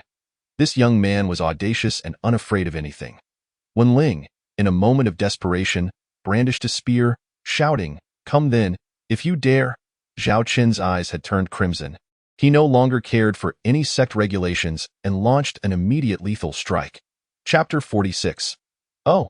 It is Sumo. Wenling thrust forth his spear with lightning speed, its tip imbued with the power to pierce through anything. Aimed directly at Zhao Chen's throat, the spear struck true, yet no sound escaped, nor did blood spill forth. Only an afterimage remained. Wenling's mind raced as he shouted out loud, bewildered, where did he go? Zhao Chen had employed the art of evasion to swiftly maneuver to Wenling's right side, his right fist coiling with power aimed at his heart, while his left hand was poised to strike at Wenling's brow. With a resounding crash, Zhao Chen's fist sent Wenling hurtling through the air, a spray of blood painting a vivid arc behind him. Zhao Chen's left hand followed closely, ready to deliver a fatal blow. Should it land? Junior brother, stop! A cold yet urgent voice interjected, filled with concern. A striking figure appeared before Zhao Chen, a delicate hand intercepting his lethal strike. Upon recognizing this figure, Zhao Chen exclaimed, Senior sister. The newcomer was He Li, who, worried about Zhao Chen's absence the previous day, had inquired with the maid Qingyue and rushed over. She arrived just in time to witness Zhao Chen about to deliver a fatal blow to Wenling and intervened. He Li turned to face Wenling, who was barely clinging to life, his survival hanging by a thread. She retrieved a vial of elixir from her storage bag, instructing Wenling to ingest it. Not long after consuming the elixir, Wenling exhaled a breath, and He Li, seeing that his life was no longer in jeopardy, turned to Zhao Chen and said, Junior brother, let us return to the peak and await the sect's investigation into this matter. Zhao Chen nodded in agreement, acknowledging that he could not eliminate Wenling today, but vowing to do so at the first opportunity. Concerned for Zhao Xiaodong's condition, he asked Su Yi to carry him back to his dormitory. Upon arrival, Zhao Chen once again channeled energy to heal Zhao Xiaodong and administered healing elixirs, finally feeling a sense of relief.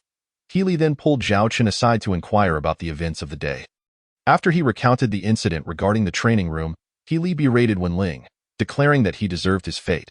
She noted that had it not been for Zhao Chen's formidable strength, the four of them would have returned as mere shells of their former selves. She continued, murder is not permitted within the sect. Unresolved grievances must be addressed through mutual consent on the life and death arena. Otherwise, the sect will impose severe penalties. He Li added, I shall report to the Peak Master and ascertain his stance on this matter. The next day, He Li and Tang Yin visited Zhao Chen and found Zhao Xiaodong's injuries had largely healed. The two exchanged puzzled glances with Zhao Chen.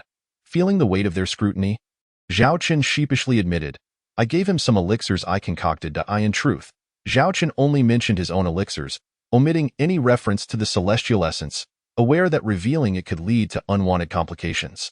Upon hearing that Zhao Chen could refine elixirs, the two girls gasped in disbelief, staring at him as though he were a legendary figure. Zhao Chun was not only young and powerful but also skilled in alchemy. Was there another like him in the reincarnation continent at such a tender age? Zhao Chun chuckled awkwardly, scratching the back of his head. I had a master back home who taught me these skills. Tang Yin nodded, affirming, yes, my father relayed the same information. What she did not know was that this beautiful deception had been Zhao Qin's constant companion. Now, including Xia Ziyuan, Su Yi, Tang Yin, and He Li, they all held Zhao Chun in high esteem, hanging on his every word. In the afternoon, the maid Qingyue delivered news that Wen Ling had sustained severe injuries, rendering him nearly a cripple. However, his failure to adhere to sect rules was of his own making. Although Zhao Qin's impulsive actions had resulted in his senior brother's incapacitation, the penalty imposed was a year's suspension of cultivation resources as a warning. The elder responsible was also stripped of his position and relegated to mining duties. Qingyue then conveyed that the peak master instructed Zhao Chun to refrain from descending the mountain, as Lu Da and his associates would not relent. Zhao Chun expressed his gratitude and requested that she extend his thanks to the peak master. Tang Yin remarked, the sect's punishment carries its own considerations. Had you not rendered him a cripple? Failing to impose penalties would have led to unrest. Moreover, given that Wen Ling was at fault for instigating the confrontation, Zhao Chun had left no incriminating evidence against himself. Indeed, He Li added, as for the year of cultivation resources, you have amassed considerable rewards from your recent achievements. You should not find yourself lacking. Zhao Chun's expression darkened at this statement, silently lamenting that they could not comprehend that his expenditure on cultivation resources was several times that of an average martial artist. Nevertheless, he replied, thank you both for your concern. I will find a way to manage the cultivation resources. After a leisurely chat, the two girls returned to their respective dormitories, while Su Yi and Xia Ziyuan helped Zhao Xiaodong back to their mountain peak. Life returned to a calm yet austere rhythm of cultivation. As time swiftly passed, nearly a month had elapsed. Zhao Chen sensed that the Supreme Chaos Space's Xiaobai had awakened. Summoning Xiaobai from the Supreme Chaos Space, he noticed that Xiaobai had grown considerably larger and exuded a much denser aura than before. Xiaobai declared, Master, I've advanced once more during this slumber. Should I progress again, I may revert to my true form. Zhao Chen inquired, are you hungry? There are demonic beasts in the Chaos Space. You may hunt for your meal. Xiaobai responded, Master, I wish to venture into the deep mountains to explore and experience the world. Zhao Chen asked, would you like me to accompany you? No need, Master. You should focus on your cultivation here. I will return after a few days of exploration. Do not stray too far, remain nearby, and take care to ensure your safety. Your strength is still inadequate to contend with the many powerful demonic beasts and human martial artists that lurk out there. Xiaobai pledged to heed his master's advice and vanished in a flash. Zhao Chen watched the direction in which Xiaobai had disappeared, feeling a mix of worry and joy for Xiaobai's growth and burgeoning strength. Regaining his composure, Zhao Chun descended the mountain, intending to visit the trial tower. As he had only practiced in the training room for a day and had yet to experience the trial tower, he admired the scenic views along the way, humming a tune he did not recognize. Suddenly, a sweet voice interrupted him, prompting him to halt and search for the source. He spotted a beautiful maiden standing several dozen paces away, her enchanting eyes fixed upon him, her delicate face radiating both astonishment and delight. Who is she? Oh, it is Suimo Dian. Just 2 months. She has changed so much that I barely recognized her. Truly, a woman transforms greatly with age. Suimo jogged a few steps closer, her face lighting up with joy. I was on an errand for my master when I thought I saw you. I hesitated to call out, fearing I might be mistaken. Zhao Chun felt equally elated to see Suimo and engaged her in conversation, asking numerous questions that made her heart flutter with warmth. Secretly thinking to herself that Zhao Gongzi was truly wonderful, Suimo proposed. Since it is rare for us to meet, let us invite my brother and the others to dine together sometime. Chapter 47. When soldiers come, generals meet. Zhao Chun had intended to engage in trials at the trial tower, but upon Sumo's suggestion, he felt obliged to agree. Very well, he replied. Upon hearing his agreement, Suimo clapped her hands in delight, her joy palpable. Please wait here, master, while I fetch my brother and the others. It will be but a moment.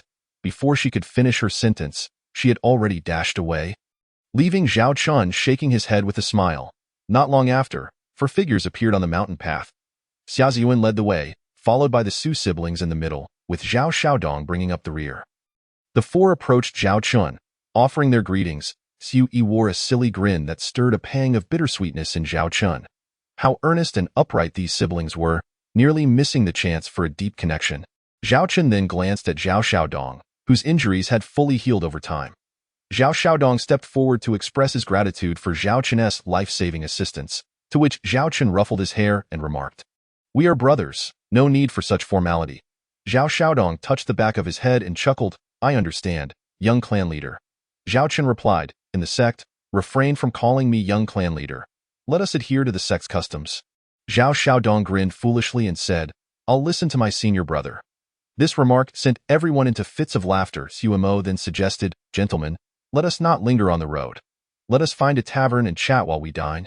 The group agreed and headed down the mountain. Near the foot of the sect's mountain lay a bustling market, initially formed when disciples ventured out for training, lacking places to eat and stay. Observing this opportunity, some individuals began to establish restaurants and inns. With tens of thousands of disciples, the market gradually expanded. Now, disciples often brought items from their training and surplus resources for exchange, leading to the emergence of this large marketplace over time. Zhao Chen and his companions found a tavern where the attendant seated them at a table by the window on the second floor. Xia Ziyuan ordered several delectable dishes and beast meats, and as they ate, they chatted while admiring the scenery outside. Xia Ziyuan inquired, "When do you all plan to take on a mission? What are your thoughts for the time ahead?" Zhao Xiaodong and the Su siblings turned their gazes towards Zhao Chen, who had unwittingly become their anchor. Zhao Chen suggested, "If you all are not busy, let us take on a mission together in the next couple of days. It would be safer that way." The others nodded in agreement, saying, "We will follow your lead, young master. Just let us know when." Zhao Chen then asked Xia Ziyuan, "Shall we stroll through the market later to check the prices of elixirs?" Xia Ziyuan replied, "This market offers a diverse array of goods, with many items acquired by adventurers available for sale." He added, "However, be cautious while purchasing, as there are many imitations and subpar goods." After finishing their meal, the group ventured into the market, which was bustling with people, mostly disciples of the sect. "Brother, this sword was a treasure I risked my life to obtain from a secret realm. Look at the runes and rust on its blade. If you like it, I'll let it go for 200 low-grade spirit stones. Sister, this flower crown is so beautiful. It's only one low-grade spirit stone." Merchants from storefronts and stalls enthusiastically showcased their wares. The group soon arrived at an alchemy shop filled with various elixirs displayed on the counters. Zhao Chun observed the numerous varieties, though most were of low rank, primarily yellow-grade low-tier elixirs. Xia Ziyuan inquired about a few prices, noting they were slightly higher than the outside market. Zhao Chun also purchased some spiritual herbs and talisman paper, planning for the others to come by his dormitory the next day to collect the elixirs. At that moment, a voice called from behind, "Is Zhao Chun, the junior brother, ahead?" Zhao Chun and his companions turned to see a man in his 20s standing about 10 paces away. The man had a somewhat lecherous appearance, with narrow eyes and a bulbous nose, thin lips that suggested he was quite the smooth talker. Zhao Chun replied, "I am Zhao Chun. May I ask what business you have, senior brother?" The man introduced himself. "I am Zhoutsong, the vice leader of the Hero Alliance." Zhao Chun scrutinized Zhoutsong. "Oh, does senior brother have something to discuss with me?" Zhoutsong continued, "We didn't have the chance to meet last time in the training room, but today fate has brought us together. Our leader, the Crown Prince He Changxiao, is eager to make your acquaintance if you join our Hero Alliance. I assure you that no one in the sect or the entire dynasty would dare to harm you." Zhao Chen responded, "Thank you for your kind offer, but please convey my gratitude to the Crown Prince. I am but a commoner with no lofty aspirations, thus I prefer not to join any factions." Zhoutsong's expression darkened immediately as he replied sternly, "Junior brother, I hope you reconsider. If you join our Hero Alliance, incidents like what happened with Wang Ming will not occur. Otherwise, you will find it difficult to navigate within the sect." Zhao Chen clasped his hands. "I appreciate your concern, but my decision is firm. Farewell." With that, Zhao Chun turned with Sui and the others, leaving Zhoutsong dumbfounded, unable to comprehend Zhao Chen's blatant disregard for him. He had not anticipated such a dismissal, especially from a junior brother in the sect. If not for the Crown Prince's directive to win Zhao Chen over, Zhoutsong would have already taken action to teach him a lesson. Nearby, two individuals observed the scene. One remarked, "Now that Lu De and Zhao Chen have fallen out, and He Changxiao has faced rejection, perhaps we should refrain from making any overtures." The other replied, "What you say makes sense. Both Lu De and He Changxiao's factions are far more powerful than ours. Their attempts to recruit him have failed, so our small alliance should remain silent. Xia Ziyuan glanced back at Zhou Cong and said to Zhao Chun, Junior brother, it's wise to be cautious of Zhou Cong's potential retaliation after you turned him down. Zhao Chun smiled lightly. No worries. When soldiers come, I shall meet them. When water comes, I shall dam it. The group continued to explore the market for a while before returning to their respective peaks. After a day of wandering, Zhao Chun noticed the sky darkening and headed back to his dormitory. Immediately entering the chaos space, he intended to prepare several batches of cleansing elixirs for Xia Ziyuan and the others, raising their strengths to put his mind at ease. Inside the chaos space, Zhao Chun meticulously examined the spiritual herbs he had just purchased, arranging them according to the alchemical process. The herbs he could not acquire were cultivated in the spiritual herb garden within the chaos space. As dawn approached, Zhao Chun rubbed his tired eyes. Despite the fatigue, the sight of countless elixirs made him grin widely. Zhao Chun stored the elixirs in the chaos space and, after freshening up, awaited the arrival of Xia Ziyuan and the others. Soon, Xia Ziyuan, Zhao Xiaodong, and the Su siblings arrived. Zhao Chun distributed the elixirs, saying, These are cleansing elixirs, and I have infused them with the essence of heaven and earth, making them several times more potent than ordinary elixirs. He instructed, You all should take these and cultivate here, and see if you can elevate your realms. The group wasted no time, sitting cross-legged and swallowing the elixirs. The elixirs dissolved instantly, their powerful effects coursing through their bodies, invigorating their very beings. They felt their bodies swell as spiritual energy flowed through their meridians. Boom! After an hour, Zhao Xiaodong broke through, advancing from the first to the second stage of foundation establishment. Boom! Boom! After another half an incense stick's worth of time, Xia Ziyuan and Su Yi also achieved breakthroughs. Boom! At that moment, Su Mo too broke through, ascending from the 9th level of Qi refinement to the second stage of foundation establishment, her aura gradually stabilizing without triggering a thunder tribulation. Zhao Chun stood nearby, guarding them, and his lips curled upward upon witnessing their breakthroughs. After stabilizing their realms for over an hour, the group gradually awakened from their meditative state. Excitedly, they surrounded Zhao Chun, with Su Mo holding onto his hand tightly. They all expressed their gratitude, saying, Thank you, young master. We haven't yet compensated you for the contribution points used in the training room last time. Is this elixir truly crafted by you? Feeling somewhat embarrassed by their attention, Zhao Chun replied, Could you please let go of me? Upon hearing this, Su Mo realized she was still grasping his hand. Her cheeks flushed crimson, and she lowered her head to her neck, prompting laughter from Su Yi and Xia Ziyuan. Zhao Chun quickly diverted the topic, saying, Let us keep our training room contributions to ourselves. I received plenty of rewards from my ascent. The elixirs are made from spiritual herbs I bought yesterday at the market, so a few elixirs are hardly a concern. Quickly wash up and change your clothes. Zhao Chun urged. The group then remembered the unpleasant odors they had exuded during their breakthroughs and hurried to clean themselves and don fresh attire. Once they were all cleaned up, Zhao Chun asked, Now that you've all broken through, what are your plans moving forward?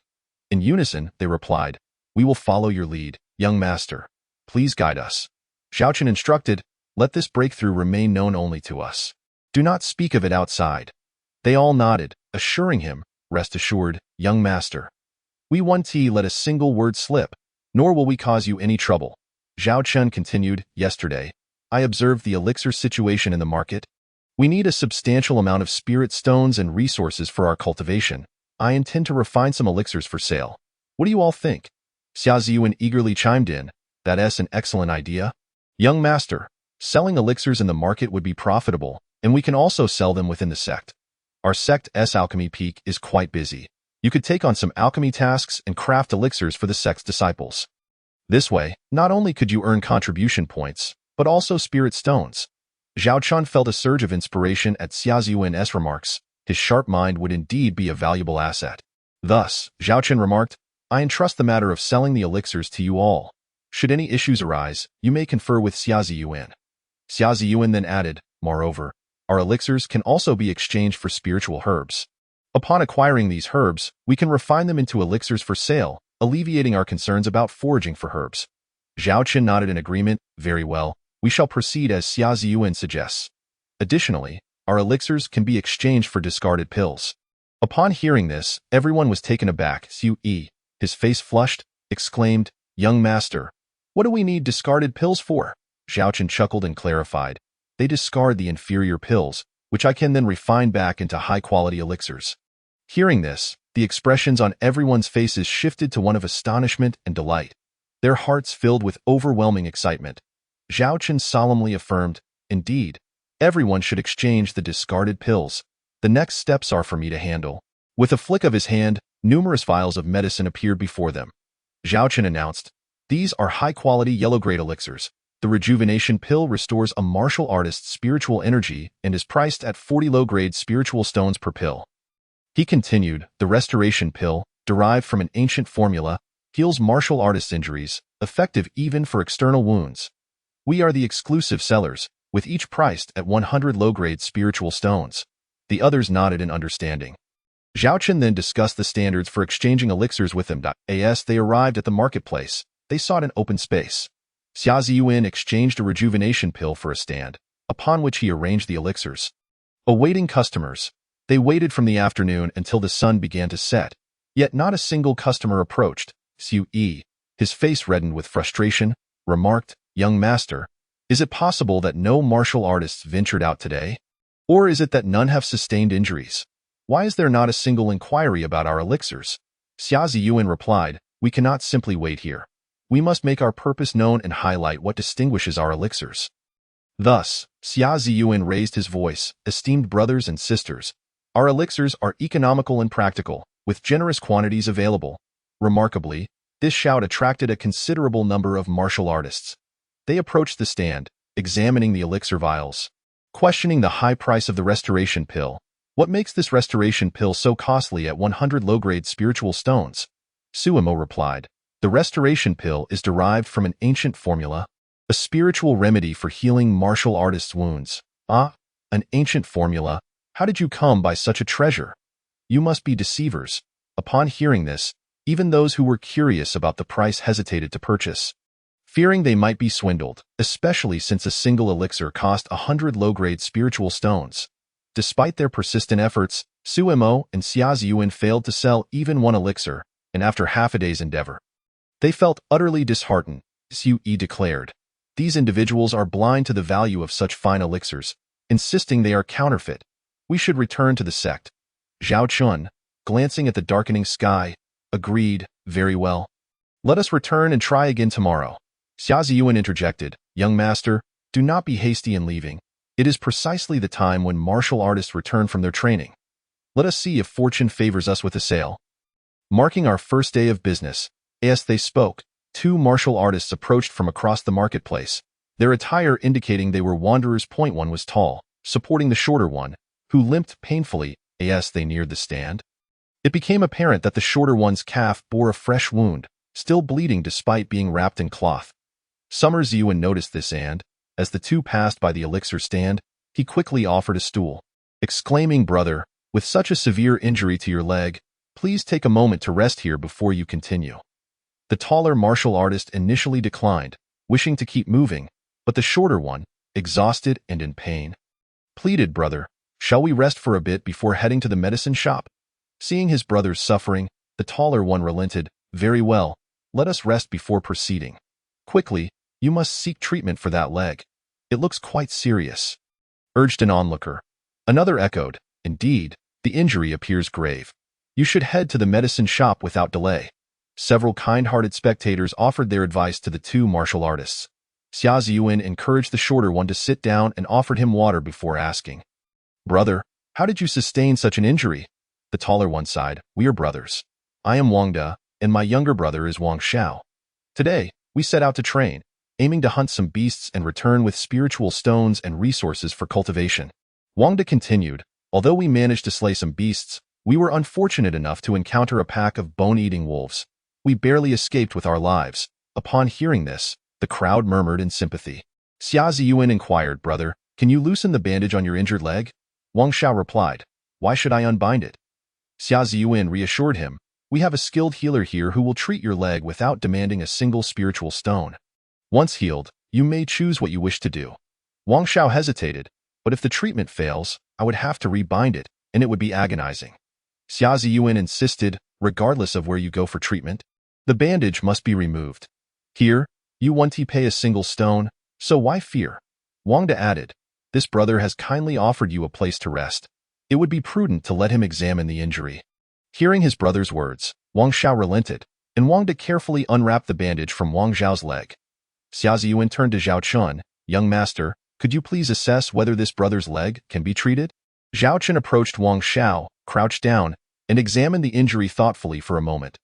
Typically, such wounds can be treated with ordinary elixirs. However, the fangs of the bone-eating wolves carry a specific toxin. Zhao Chun continued. As you can see, the toxin is already manifesting. The blood seeping from the wound is tainted with a dark substance. Zhao Chun pondered, recalling the antidote for this toxin from the apothecary's divine scripts. The crowd gathered closer, confirming the dark red hue of the blood. Wang De and Wang Xiao turned pale. Having lost their parents at a young age, they relied solely on each other.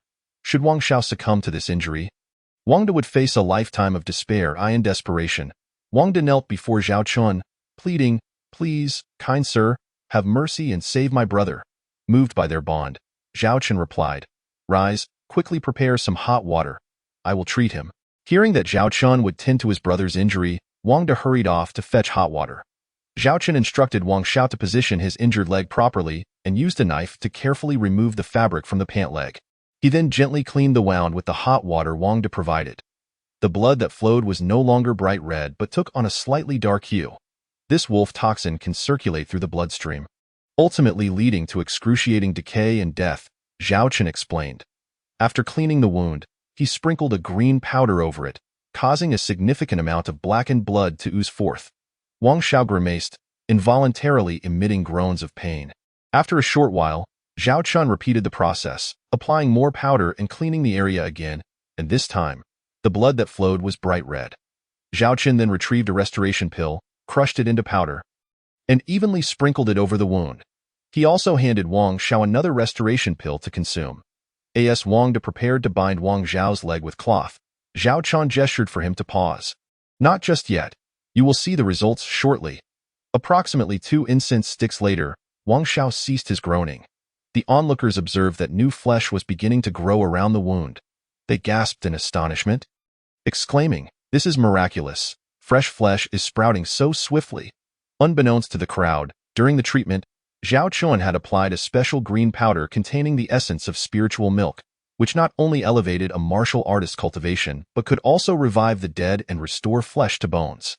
Thus, the rapid efficacy of the treatment garnered attention, drawing a significant crowd to the marketplace. One bystander called out, brother, how much do you charge for this elixir? How many do you have available? Not all can be sold to you. I was the first to express interest, another interjected. Here are my spiritual stones. Sell me your elixirs quickly. Yet another voiced, such a remarkable elixir is worth its weight in life. This small sum of spiritual stones is a small price to pay for survival. Seeing the crowd clamoring to purchase elixirs, Xia Ziyuan declared, esteemed brothers, our prices remain unchanged, honest and fair. The rejuvenation pill is priced at 40 low-grade spiritual stones, while the restoration pill is available for 100. The green powder is 500 low-grade spiritual stones per vial. For those wishing to purchase, please form an orderly line. Each person may acquire 1 vial today, and any remaining will be available tomorrow. In less than half an incense stick's time, the elixirs they had brought were entirely sold out, yet many were left without. Unwilling to depart, they lingered. Xia Ziyuan added, esteemed brothers, we have limited stock on our first day. Please return early tomorrow if you wish to purchase more elixirs. Moreover, we can also exchange for. Upon hearing this, everyone erupted into laughter.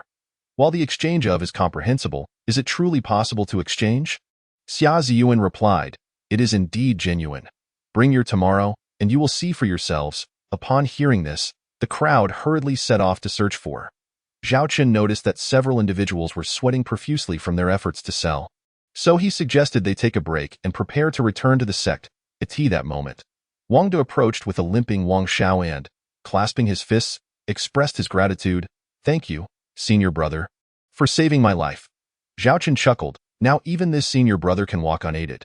A couple of days of rest at home will see you fully recovered. The two brothers insisted on leaving a few as a token of appreciation for Zhao Chun's healing. Zhao Chun waved his hand. 200 low-grade will suffice. Hurry home now. The brothers bowed repeatedly in gratitude before departing. Zhao Chun, along with a few others, procured additional before returning to their respective homes.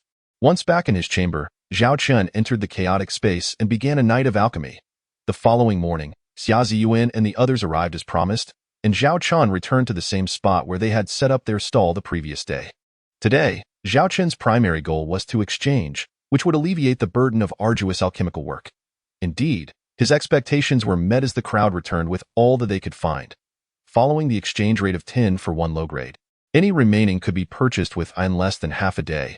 The they had brought sold out completely, leaving not even a single to fill a storage bag. With such an abundance of, he could complete the refining process in just one day. How many cultivation resources could this yield? A smile crept across Zhao Chen's face. Chapter 50. 9 The next morning, Xia Ziyuan and the other three brought Zhao Chun the newly refined and continued their sales.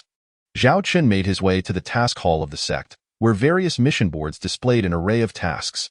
These ranged from menial chores like washing clothes to more significant endeavors such as quelling disturbances, hunting high-level 4, or seeking rare medicinal herbs. Contribution values varied from a few to several thousand, and so forth. Zhao Chun perused the task hall, eventually stopping in front of a board dedicated to alchemical tasks. Specifically for refining the is a medicinal pill that enhances the cultivation of foundational stage cultivators, with a reward of 100 contribution points. The necessary for the alchemy would be provided by the task issuer, and the completion of the task required 3 portions of an exchange for one. Zhao Chun pondered this task and decided to give it a try. He approached the task hall's window where a beautiful young woman was assisting a martial artist with their task board. Once the previous martial artist had completed their transaction, Zhao Chun stepped forward and said, "Senior sister, I would like to take on the task of refining." The young woman glanced at him and asked, "Do you have a?" Taken aback, Zhao Chun replied, "No, is it required to accept the task of refining?" The young woman responded, "Senior brother, you must be new here. Without a, if you ruin the, who will bear the responsibility?" Zhao Chun awkwardly scratched his nose and smiled. "If I fail to refine the cost can be deducted from my contribution points. With so many, the valuable, how much contribution can a newcomer like you possibly have? You can't afford to compensate for any losses." Hearing this, Zhao Chun retrieved his identity token from his storage bag and handed it to the young woman, saying, "Senior sister, please check if my contribution is sufficient." The young woman, skeptical and slightly impatient, took the token and glanced at it. To her astonishment, she discovered that Zhao Chun had over 93,000 contribution points. Her eyes widened in disbelief, filled with surprise and confusion as she regarded Zhao Chun. Unable to fathom how a newcomer could possess such wealth and contribution points. Sensing her shock, Zhao Chun inquired, "Is everything all right, senior sister?" "Why yes, it's fine," she stammered, still in disbelief. "So, may I proceed with the task?" Zhao Chun pressed on. Yes, I will process it for you right away." She quickly processed the task for Zhao Chun and handed him for the alchemy, instructing him to return within 3 days, at which point the reward would be credited to him. Zhao Chun expressed his gratitude and returned to his mountain peak with the. Immediately upon returning to his room, Zhao Chun entered the chaotic space to begin his alchemical work.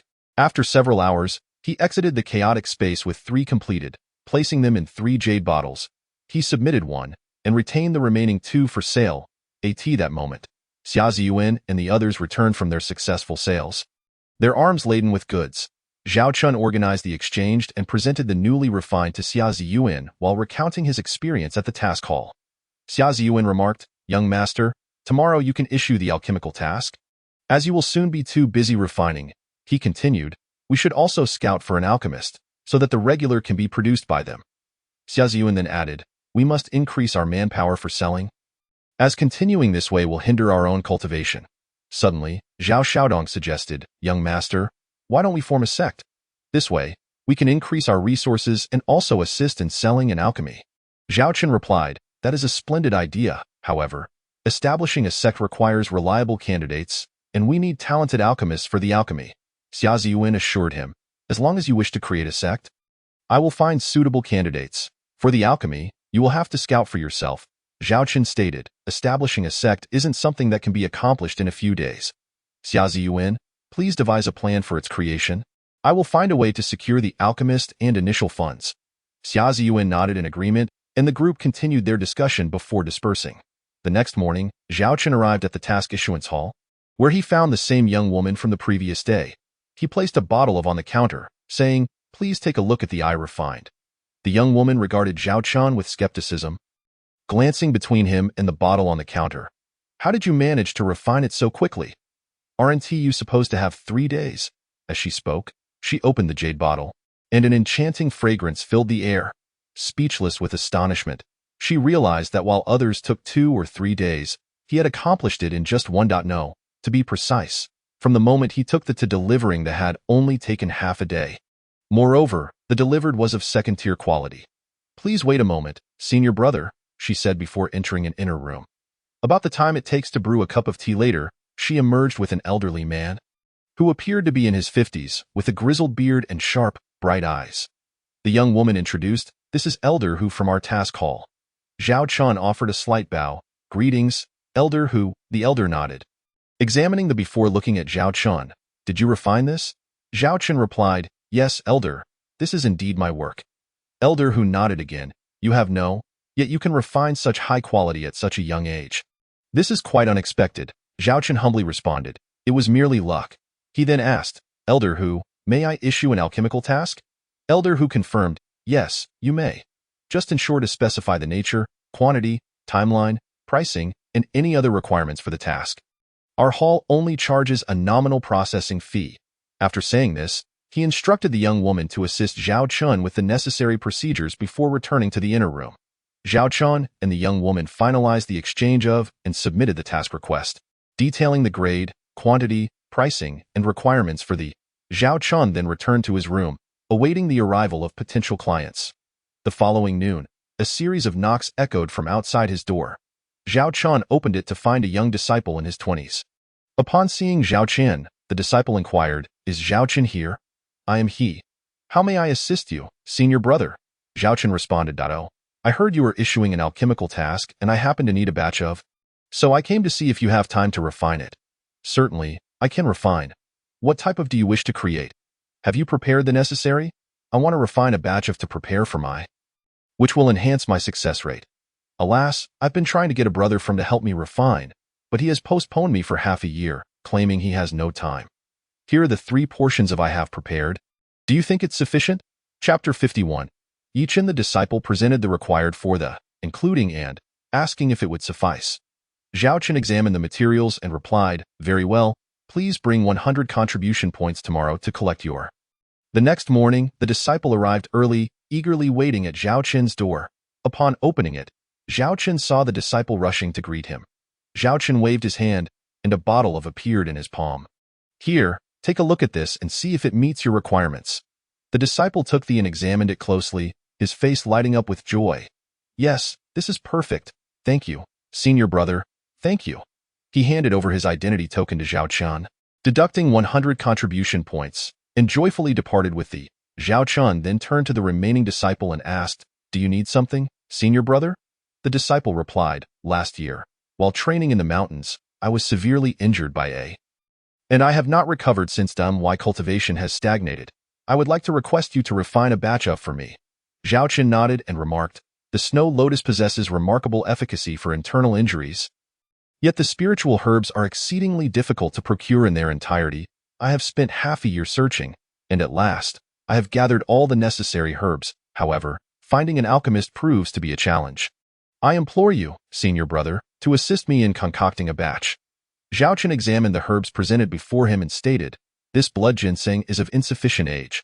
It should be at least 1,000 years old. Yours is merely 700 years, which may diminish its medicinal potency." The junior brother replied, "The seller of the ginseng mentioned the age was somewhat lacking, yet I could not find a 1,000-year-old one. So I had no alternative."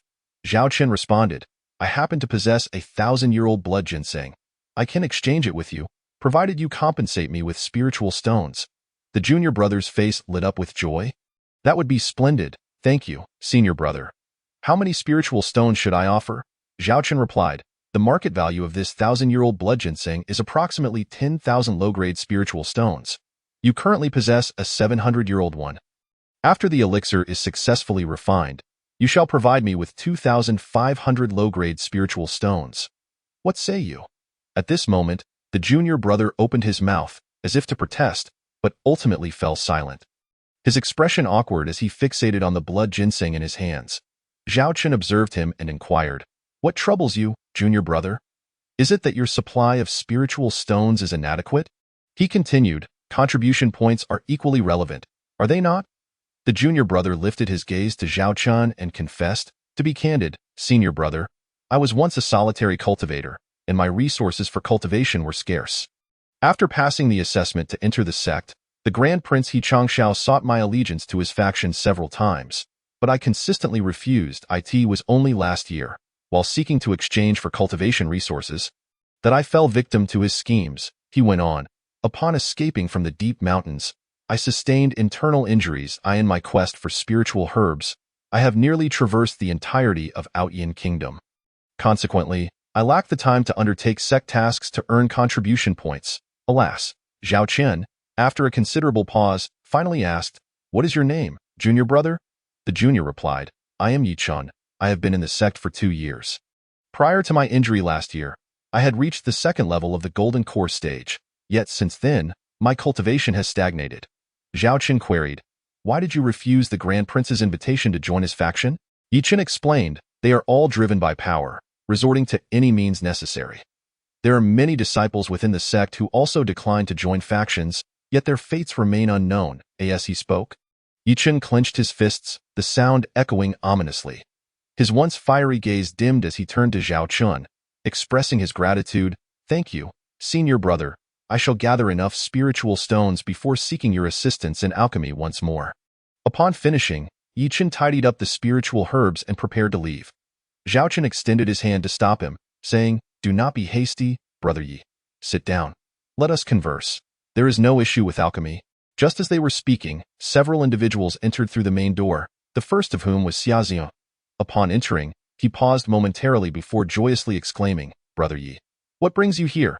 It turned out that Xia Ziyuan and his companions had just returned from selling elixirs, and they fortuitously encountered Yi Chun. Zhao Chen recounted the matter of Yi Chun seeking his assistance in alchemy. Xia Ziyuan remarked, "Brother Yi, you have come at the right time. Our master possesses remarkable skill in alchemy." He added, "Even without spiritual stones, our master can still concoct elixirs for you." Upon hearing this, Yi Chen glanced at Zhao Chen, who was smiling in response. Zhao Chen reiterated, "Did I not just mention? There is no problem with alchemy." Yi Chen, upon hearing Zhao Chen's assurance once more, felt his eyes welling with excitement. Xia Ziyuan laughed heartily. "Today is a rare occasion for us brothers to gather. Let us indulge in revelry until intoxication." Zhao Chen cautioned, "Do not create chaos. I must first assess Brother Ye's condition." After speaking, he led Yi Chen to a room and conducted a thorough examination. Zhao Chen then stated, "You all converse here. I shall be back shortly." He took Yi Chen's spiritual herbs and entered the cultivation chamber. After approximately the span of an incense stick, Zhao Qian emerged from the chamber, holding a single elixir. He said, "Brother Yi, proceed to the cultivation room and consume this elixir to begin refining it. Let us see how potent it is." Yi Chen nodded eagerly, seated himself cross-legged in the cultivation room, and swallowed the elixir, channeling its energy through his body. At that moment, Yi Chen's skin transformed from red to a purplish hue. Suddenly, he expelled a mouthful of blood. Xia Ziyuan and the others were startled, glancing at Zhao Chen, who offered them a reassuring look, allowing them a measure of relief. Yi Chen then guided the spiritual energy within him to circulate through 2 major cycles. Gradually, his complexion shifted back to red, his body swelling, veins protruding, and spiritual energy swirling around him, signaling an impending breakthrough. With a resounding thud, Yi Chen broke through from the second level of the Golden Core stage to the third. Zhao Chen, witnessing this, exhaled a long sigh of relief. He addressed the others, "Brother Yi is fine now. Let him stabilize his realm." As Zhao Chen and the others stood guard outside the cultivation room. Approximately a stick of incense later, the door swung open. Yi Chen stepped out, bowed deeply to Zhao Chen, and expressed, "Thank you, Zhao senior brother, for alleviating my hidden ailment and aiding my advancement. From this day forth, I, Yi Chen, shall follow closely in your footsteps." Zhao Chen waved his hand, a gentle wave of spiritual energy supporting Yi Chen, saying, "We are all brothers. There is no need for formalities." Xia Ziyuan added, "Since we have become one family, let us not stand on ceremony. Come, Let us sit and converse. Zhao Chen remarked, Brother Yi, considering your injuries, it is evident that your adversary possesses a high realm and formidable strength, in addition to being a skilled poisoner. There is a trace of poison in your dantian. Most focus solely on your internal injuries, and without a meticulous examination, it is easy to overlook the poison within you, he continued. I have infused your spiritual herbs with third-tier spiritual herbs. The afternoon lotus and the essence of heaven and earth. The afternoon lotus clears heat and detoxifies, while the essence of heaven and earth can elevate your realm, Yi Chen exclaimed. The elixir contains the essence of heaven and earth. I feel as though I am undergoing a rebirth, he added. To utilize such precious resources on me seems like a waste.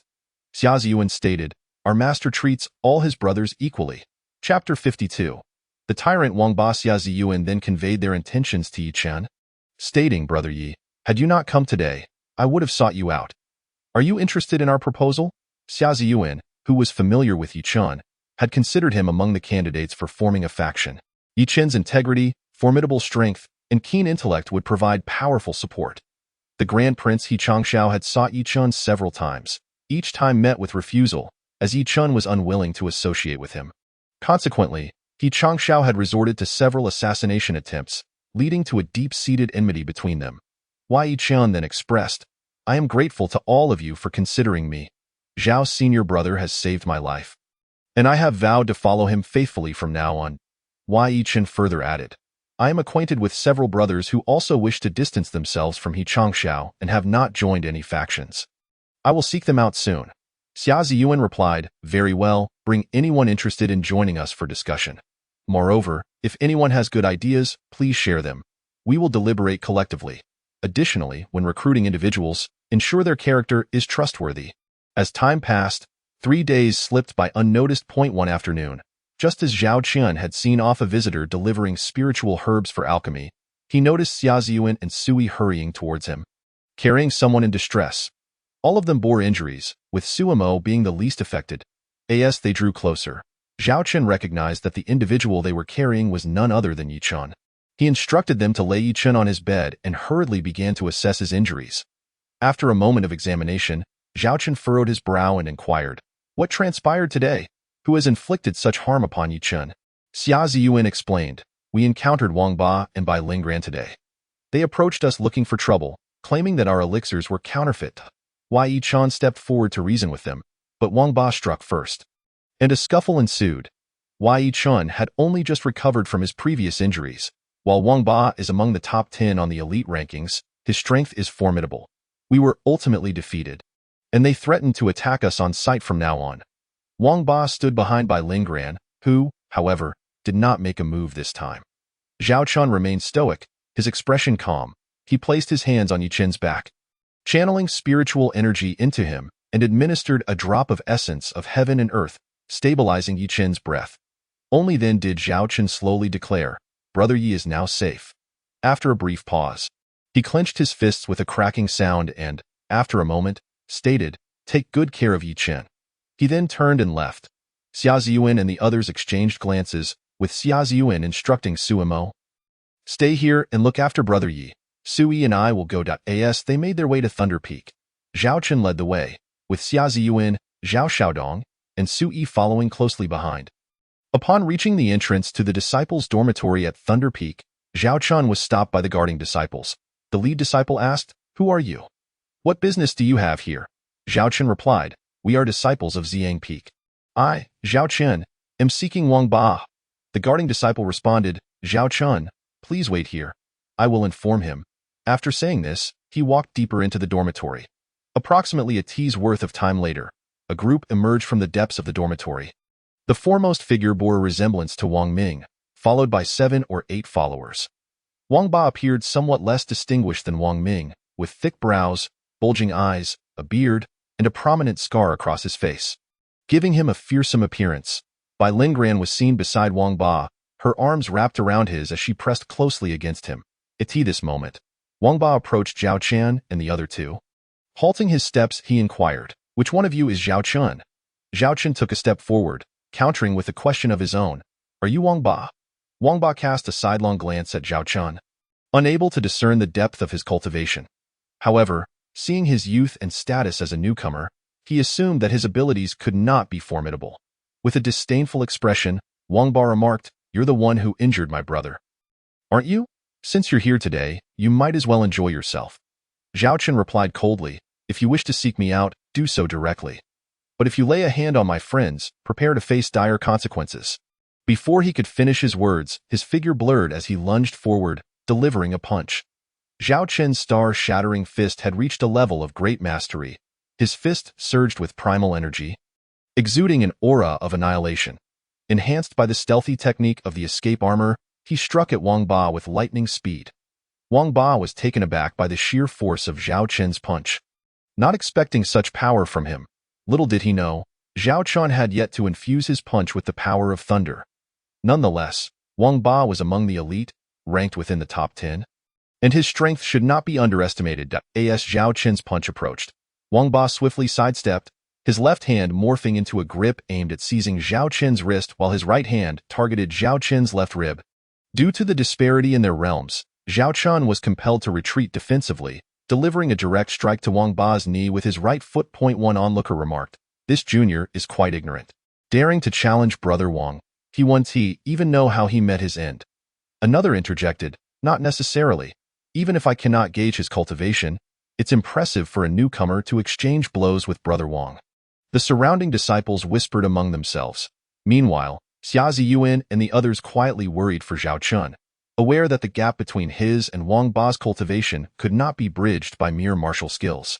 Just as their shoulders were about to brush past each other, Wang Ba suddenly unleashed a punch aimed at Zhao Chen's chest, leaving him no means of evasion. Zhao Chen, now at the 4th level of body refinement, braced himself to withstand Wang Ba's blow with sheer physical strength. The punch landed squarely on his chest. Simultaneously, Zhao Chen swept his left leg towards Wang Ba's legs. Blood erupted from Zhao Chen's mouth as his body was sent flying back several dozen feet, only stabilizing upon hitting the ground. Wang Ba, too, was propelled backward for several feet, but could not rise again. Zhao Chen had endured Wang Ba's punch with his physical might while delivering a leg sweep infused with the power of thunder. Wang Ba lay on the ground, attempting to rise multiple times but failing. His legs were nearly ruined. The spectators snapped back to reality, all astounded by the intensity of the battle between the two. Zhao Chen's strategy of trading injury for injury left all disciples in awe. Rising from the ground, Zhao Chen wiped the blood from the corner of his mouth and instantaneously appeared before Wang Ba. Pointing a finger directly at Wang Ba's forehead, "Stop." With this command, an overwhelming pressure descended upon Zhao Chen, causing the potency of his fingertip to dissipate. An elderly figure materialized between Zhao Chen and Wang Ba. Glaring at Zhao Chen with fury, "A newcomer treating fellow disciples with such cruelty shall face my wrath today." Zhao Chen regarded the elder, whose aura was as vast as an abyss, making him feel like a mere insect before such presence. The elder's hand transformed into a claw, delicately reaching for Zhao Chen's crown, as a massive hand of spiritual energy took shape, descending upon him. Zhao Chen's furious gaze remained fixed on the impending grasp. Unmoving. At that moment, a male disciple observed a female disciple turning her head away and asked, "Why is the junior sister turning away? How can you see the spectacle?" The junior sister replied, "I cannot bear to witness Zhao Chen's head being crushed into a mist of blood by the peak master." "What?" The male disciple, upon hearing her words, spoke with disdain. "You should witness such scenes more often." While Zhao Chen engaged in combat with Wang Ba, he sensed 2 concealed auras observing from the shadows. One of these auras he recognized as that of the Thunder Peak Master, Shang Guanyao. The other aura had been present during his meeting with the sect leader, yet he did not know the identity of the individual. Now that Shang Guanyao had appeared, he was intent on eliminating Zhao Chen. The massive hand of spiritual energy descended within 3 inches of Zhao Chen's head. A voice rang out, "Hold!" Along with this command, a wave of pressure dispersed Shang Guanyao's hand. The newcomer appeared to be in his 40s, clad in a black robe that enveloped his form. His brows were like ink strokes, his eyes resembled stars, and his features were sharply defined, exuding an indescribable aura of authority and sharpness. His expression was devoid of emotion. "It is Xia Yuan, the peak master of the Law Enforcement Hall. What brings him here?" An onlooker remarked, "Who knows? The Law Enforcement Hall's peak master rarely shows himself, Another disciple added. Isn't Xia Peak Master opposed to Shangguan Peak Master? Shangguan Yao, upon recognizing the newcomer, snorted disdainfully, Xia Peak Master. You seem to have too much free time on your hands, Xia Yuan replied calmly. Shangguan Peak Master, it appears you have misinterpreted the situation. It is our duty to patrol the peaks. Is it befitting of a peak master to take lethal action against a disciple? Xia Yuan showed no courtesy towards Shangguan Yao. Angered, Shangguan Yao glared at Xia Yuan. Did you not see this brat injuring people on my mountain peak? Xia Yuan countered. Did you not inquire as to why he caused trouble on your peak? You immediately resort to violence. This retort left Shangguan Yao speechless. After a moment, he declared, regardless of the circumstances, anyone who causes a disturbance at my peak shall face punishment. The enforcement of punishment is the responsibility of our law enforcement hall. Have the sect rules changed, or does Shangguan Peak Master believe himself above the sect's regulations? This statement silenced Shangguan Yao completely. He knew the terrifying power of the sect leader. His face flushed crimson with suppressed rage as he turned to Wang Ba, only to find his leg resembling a charred log. Xia Yuan's astonishment was evident as he glanced at Zhao Qin. He noted Zhao Qin's demeanor remained calm throughout, as if the earlier confrontation with Shangguan Yao had no impact on him. As if the severe injury to Wang Ba's leg was of no concern to him. He mused that this young man was indeed intriguing, worthy of the sect leader's recommendation for scrutiny. Shangguan Yao bellowed angrily, "You heartless fiend, inflicting such harm upon a fellow disciple. You are nothing less than a demon." The other disciples shivered at the sight of Wang Ba's ruined leg. One disciple remarked. Wang Ba was clearly in the lead moments ago. How could he have fallen so swiftly? Indeed, Zhao Qin's strikes are merciless, and his resolve unwavering. We should avoid provoking this monster in the future. Xia Yuan turned to Zhao Qin and the still recovering Wang Ba, asking, "What sparked this conflict between you two?" Xia Ziyuan, observing Zhao Qin's silence, stepped forward to explain. "I report to you, Peak Master Xia, that we were purchasing medicinal pills at the foot of the mountain." Thus, Xia Ziyuan recounted the day's events in detail. Shangguan Yao furrowed his brow, contemplating the implications. It was clear that Wang Ba had mishandled the situation, allowing a confrontation to escalate within the sect. Xia Yuan assessed Shangguan Yao's expression before addressing Wang Ba. "You have caused trouble within the sect, disregarding sect regulations. You are hereby expelled from the inner sect and demoted to an outer disciple." Wang Ba nearly fainted from rage upon hearing this. Despite having struck first in retaliation for his brother, he now bore the brunt of the consequences, wondering how long it would take for his leg to heal. Xia Yuan continued, "Although Zhao Qin acted in self-defense, his response was excessively harsh. This marks the second instance of disregarding sect rules. We cannot neglect appropriate punishment." Turning to Zhao Qin, he declared, "You are sentenced to 7 days of reflection at the Cliff of Contemplation. Do either of you have any objections?" Xia Yuan's decision was to penalize both equally. Shangguan Yao, upon hearing the punishment, snorted and turned to leave. Xia Yuan added, "Considering Yi Qin's severe injuries, we will dispatch a disciple to escort you to the Cliff of Contemplation tomorrow." With that, he turned and vanished. Zhao Qin expressed, "Thank you, Peak Master Xia." He understood that he could not eliminate Wang Ba today, but he awaited the opportunity to do so in the future. Wang Ba had now secured a place on Zhao Qin's list for retribution. Zhao Qin, along with Xia Ziyuan and the others, returned to the mountain peak.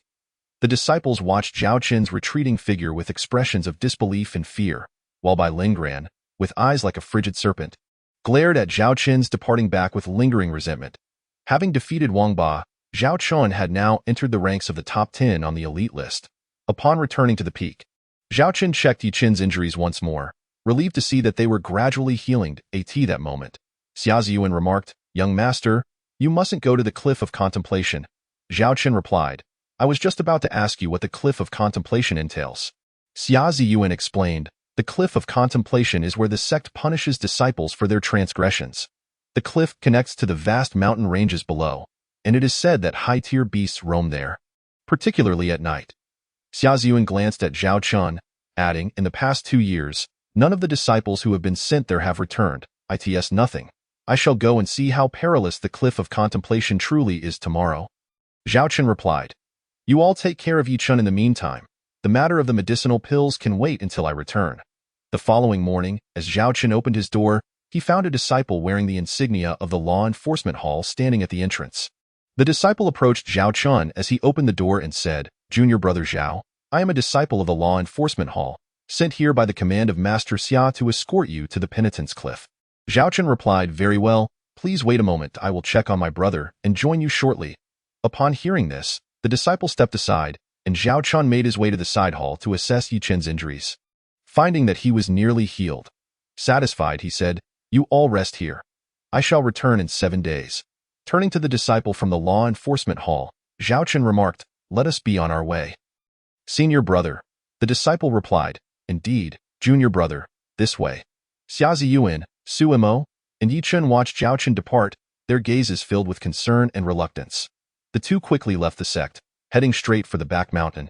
The disciple said, junior brother Zhao, you fought well against Wang Ba. He has been arrogant for too long. Let us see if he dares to be so brazen again after this. Zhao Chen smiled faintly and replied, winning was merely a stroke of luck. As they conversed, they reached a precipice on the back mountain, where a stone tablet bore the words Penitence Cliff. Several disciples emerged from behind the tablet. They were the duty disciples of the Penitence Cliff. After a brief exchange, the disciple informed Zhao Chen, junior brother Zhao, be cautious while at Penitence Cliff, especially at night when high-level demon beasts roam. When the 7th day arrives, call out loudly. The duty disciples at the cliff's summit will come to escort you back up. The duty disciple cautioned, do not even think about trying to escape. No one has ever managed to flee from the 10,000 great mountains since the establishment of our sect. Chapter 54. The Eternal Cold Water Pool. Zhao Chen replied, thank you, senior brother. I understand and I shall descend now. With that, he grasped a chain and slid down. After approximately the time it takes to burn 2 incense sticks, he faintly saw the bottom of the cliff, continuing to slide down for a while longer. He finally reached the base, looking up at the precipice that appeared as though a mountain had been cleaved by swords. The cliff walls were shrouded in mist, enveloping the entire area in an aura of mystery. Surveying his surroundings, Zhao Chen noted that the cliff base was encircled by sheer walls, with a man-made cave carved into one of them. He speculated that it was likely created by disciples who feared ambushes from demon beasts at night. He observed shadows moving within some of the higher caves. At the foot of the cliff, there was only one entrance on the western edge. Outside the entrance lay the 10,000 great mountains, where the towering trees and vines intertwined, resembling a massive net, akin to a dark green ocean floor, not a single ray of sunlight penetrating through. Zhao Chen climbed into one of the caves, where he discovered a skeleton. The cave was small, barely accommodating 2 or 3 individuals. Aside from the skeleton, there was nothing else within. Zhao Chen then ascended to another, much larger cave, which had been formed naturally and subsequently expanded by human hands. He decided to spend the next 7 days in this cave, as he could not discern the time outside, only realizing it was night when the cave darkened. The sounds of demon beasts echoed outside, and occasionally, 1 or 2 low-level beasts would wander into the cave entrance. Zhao Chen spotted low-level monkeys frolicking on the cliff walls, while several eagles circled overhead, setting up a barrier at the entrance. He took out some prepared food and drank a bit of water. Entering his chaotic space to meditate, Zhao Chen sensed movement outside around midnight and exited the chaotic space. Approaching the cave entrance, he overheard someone cursing from a cave on the left side of the cliff. Get out, you beast! I will kill you, you wretched creature. He mused that the disciple might have been ambushed by flying beasts. Lacking the focus to continue his meditation, he sat at the entrance, illuminated by the moonlight. He thought to himself, at last, the first night has passed. Peering into the cave where he had heard the commotion last night, he called out several times, receiving no response. He contemplated that the disciple might have encountered misfortune. Shaking his head, he dismissed these thoughts and began to sit cross-legged in meditation. Time flew by, and as night fell, he gazed outside, seeing nothing but darkness, only the calls of demon beasts invading his ears. Zhao Chen re-entered his chaotic space to continue his cultivation. Just before dawn, he sensed a flying beast attacking the barrier at the cave entrance with its claws before it flew away. Exiting the chaotic space, he examined the barrier and noticed claw marks left on the rocks outside. He wondered what type of bird it was, estimating it to be around a 5th or 6th level demon beast. Although he was no longer afraid of 5th level beasts, he knew that at night, humans were no match for them. Day quietly passed, and as night fell again, Zhao Chen suddenly sensed that the barrier was under attack by a demon beast. Before he could exit the chaotic space, he heard a loud crash as the barrier shattered. Remaining still within the chaotic space, he heard footsteps moving about. The following morning, sensing no movement outside, he finally emerged from the chaotic space.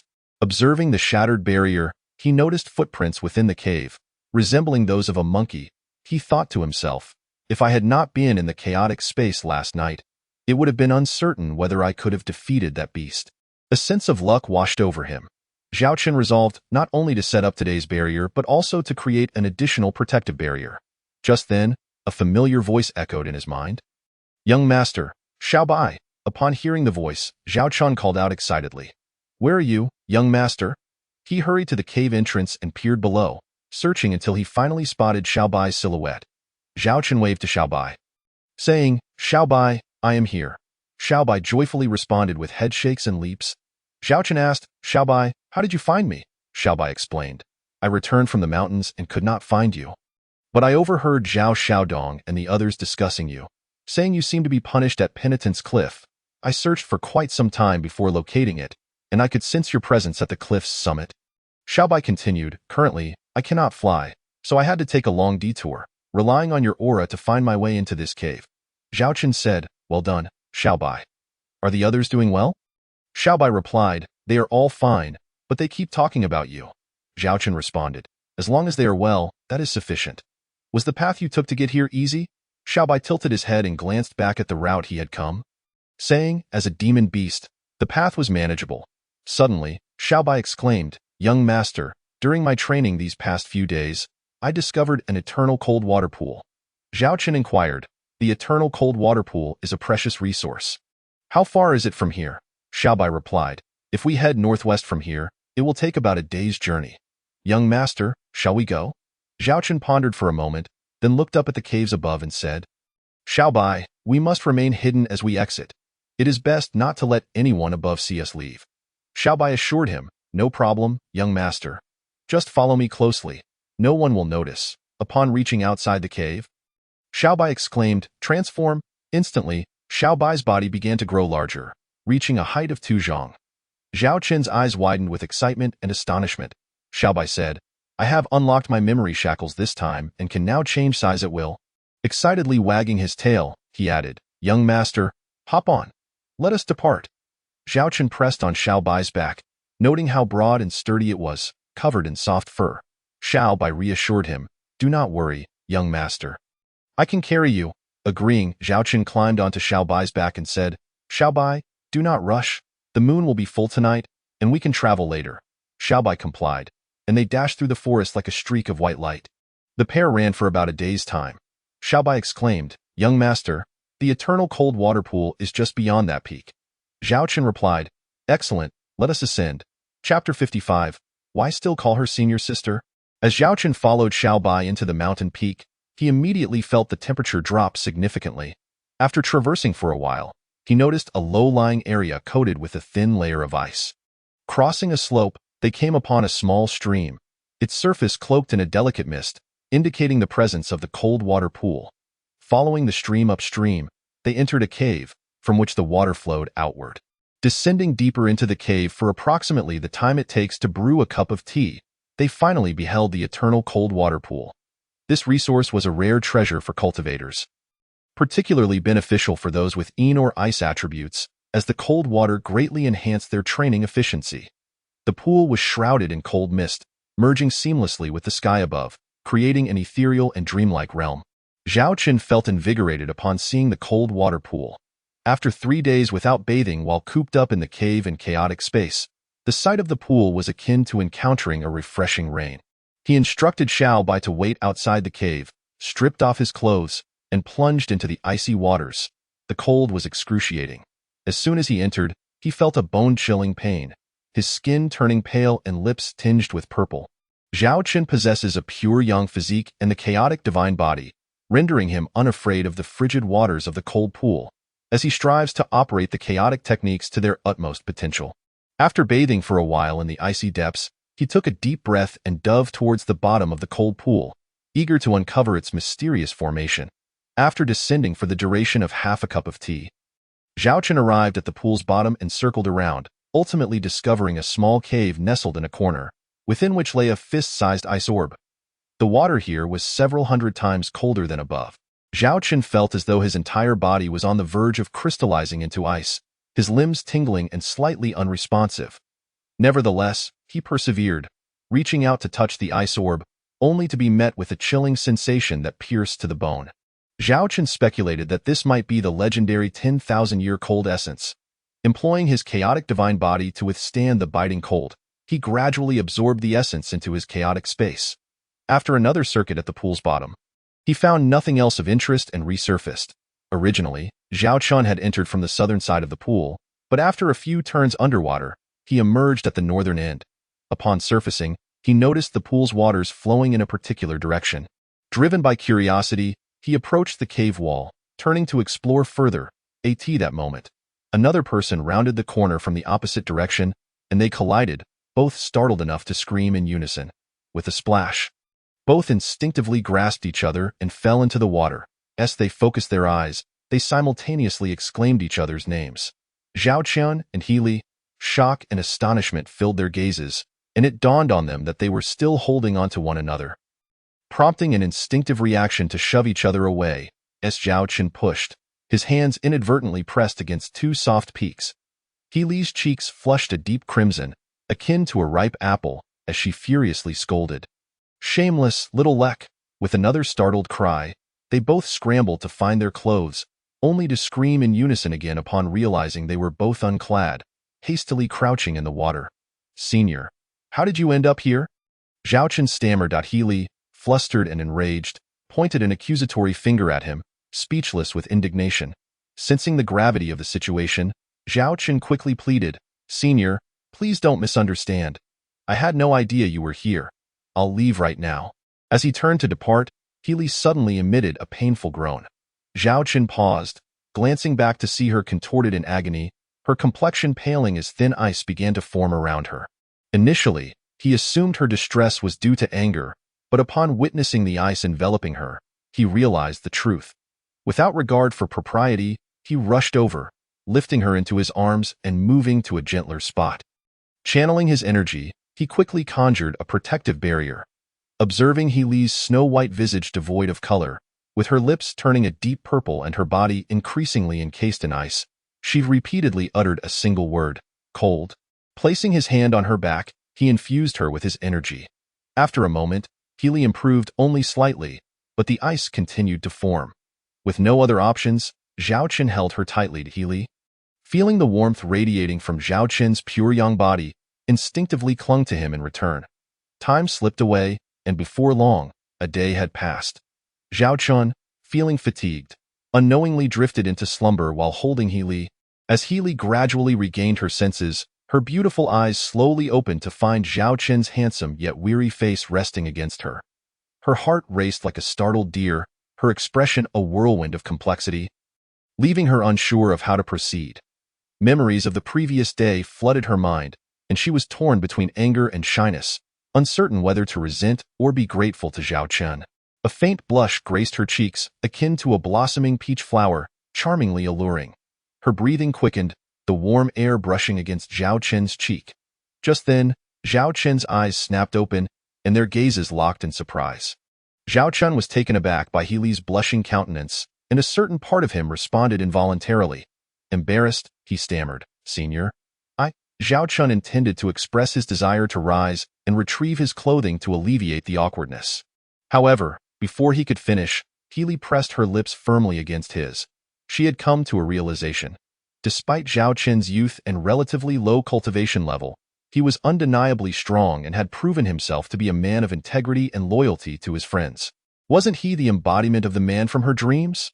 Given their current state of vulnerability, having embraced each other openly for a day, she felt no need to let go as Zhao Chen attempted to withdraw. Zhao Chen, initially holding her for her own sake, now found himself unable to resist as He Li's fiery red cheeks and burning gaze ignited something within him. After a moment of hesitation, he fervently embraced He Li and kissed her, igniting a passionate struggle between them. Exhausted from their night of fervor, they gradually succumbed to sleep. When Zhao Chen awoke once more, he found He Li grooming herself by the pool's edge. Upon noticing Zhao Chen's awakening, she blushed and said, "You little leck, you're awake. I found your clothes, hurry and put them on." It's utterly embarrassing. Zhao Chen quickly complied, donning his attire, and replied, Senior. Healy interjected, now that we're in this situation, how can you still call me Senior? Zhao Chen scratched the back of his head, displaying a silly grin that sent Healy into fits of laughter. Chapter 56, Little Lect, Healy inquired. Aren't you supposed to be punished at the reflection cliff? How did you end up here? Zhao Chen replied. I snuck away to explore the cold pool. How did you end up here, Senior? At his question. Healy's expression fell, her lovely eyes dimming with sadness and resignation. I am the Grand Princess of the Outyin Kingdom, and He Changxiao, the leader of the Tianfu gang, is my brother. You already know this. Since childhood, I have suffered from a peculiar affliction. Every 15th day of the month, my body freezes over. Each month, this torment nearly drives me to despair. She continued, in an effort to cure me. My father sought out every renowned physician in the kingdom, utilizing countless rare herbs, yet none have succeeded in healing my condition. Healy added, to combat this affliction, I began cultivating. Each month on the 15th, I come to the cold pool to help stave off the torment of my illness. Zhao Chen mused, so that it, Senior, your ailment is not a sickness, his words. Healy's mouth formed a na shape. Her face a mask of confusion and disbelief.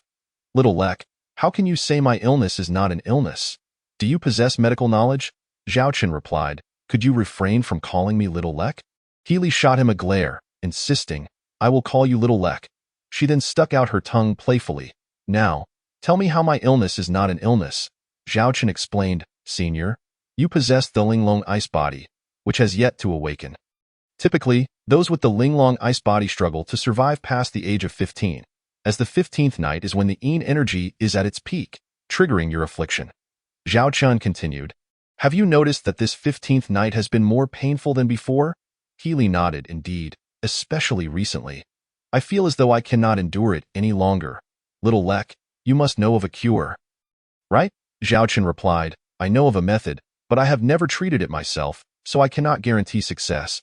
Healy urged, as long as you know, please try it quickly. I cannot bear to be tormented by this affliction any longer. Zhao Chen said, once this 15th passes, you can come to my room on the next 15th. What do you mean by going to your room on the 15th? What are you planning? Healy's eyes widened, her face flushing bright red. Zhao Chen clarified, Senior, don't misunderstand. The 15th has already passed. You can only come on the next 15th night, so I can treat you.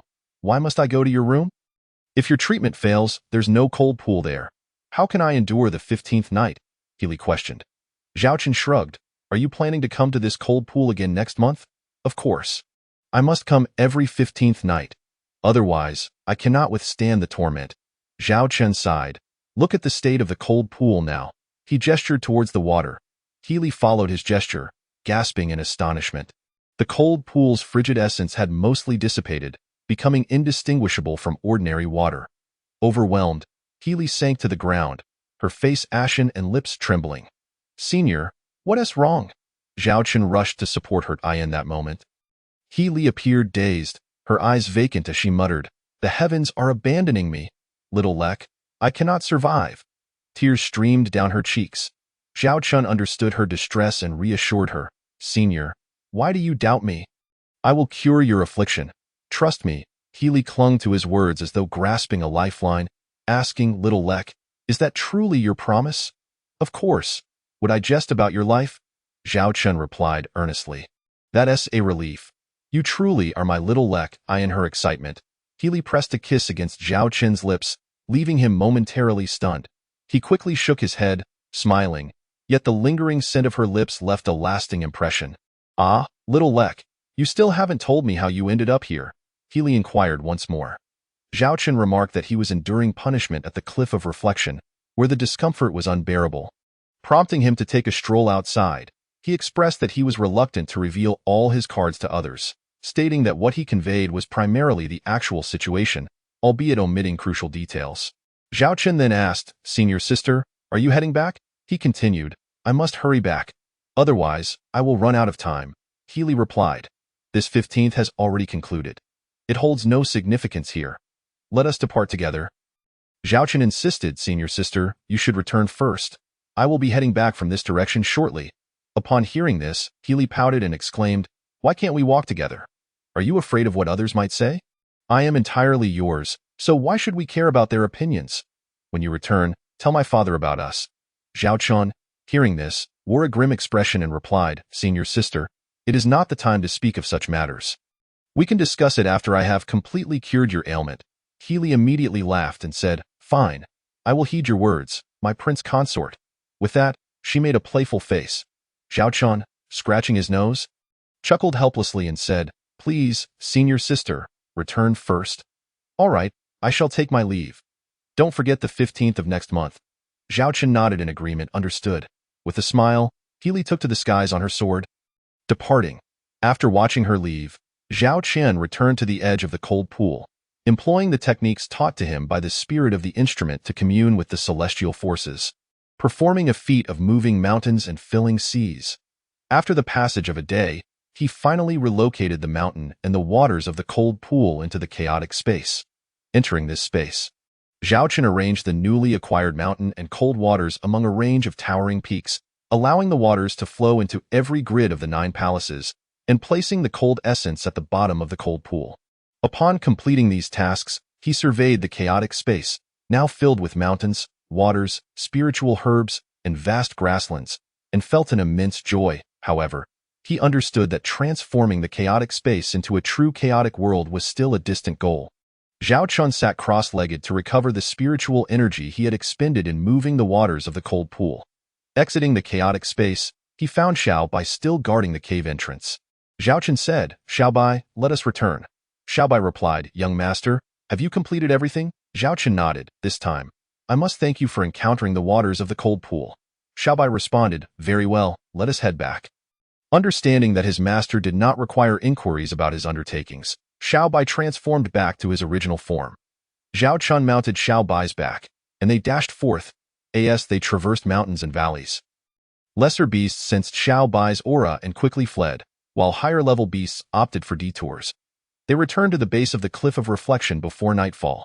Zhao Qian instructed, Xiao Bai, take a detour and wait for me. Just as you did during your training, I will ascend the cliff now. My return coincides with the 7th day of my punishment. Xiao Bai cautioned, Young master, please be careful. With that, a flash of white light vanished from the cave entrance.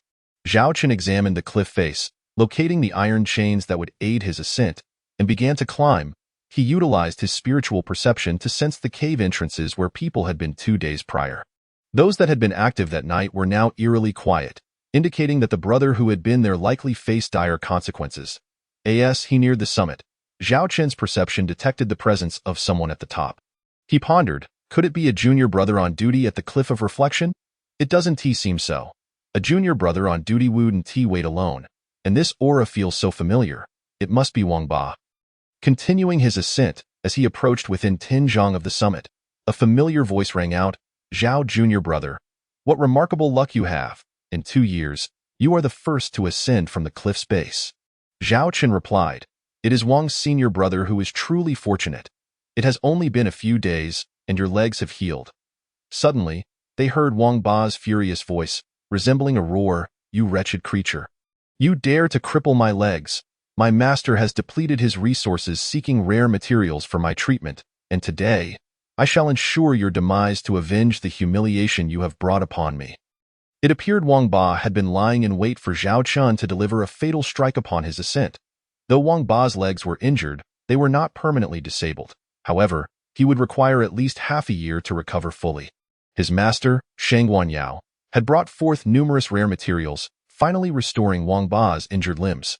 Shang Guanyao presented Wang Ba with a pair of low-grade imperial gloves, impervious to fire and poison, with a hardness comparable to black iron.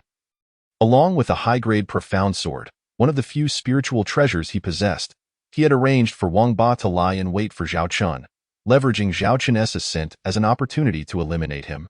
Utilizing his position as a senior elder, he sent away the disciples on duty that night to allow Wang Ba the time to execute his plan. Wang Ba roared in frustration, but he could not hear Zhao Chun's retorts.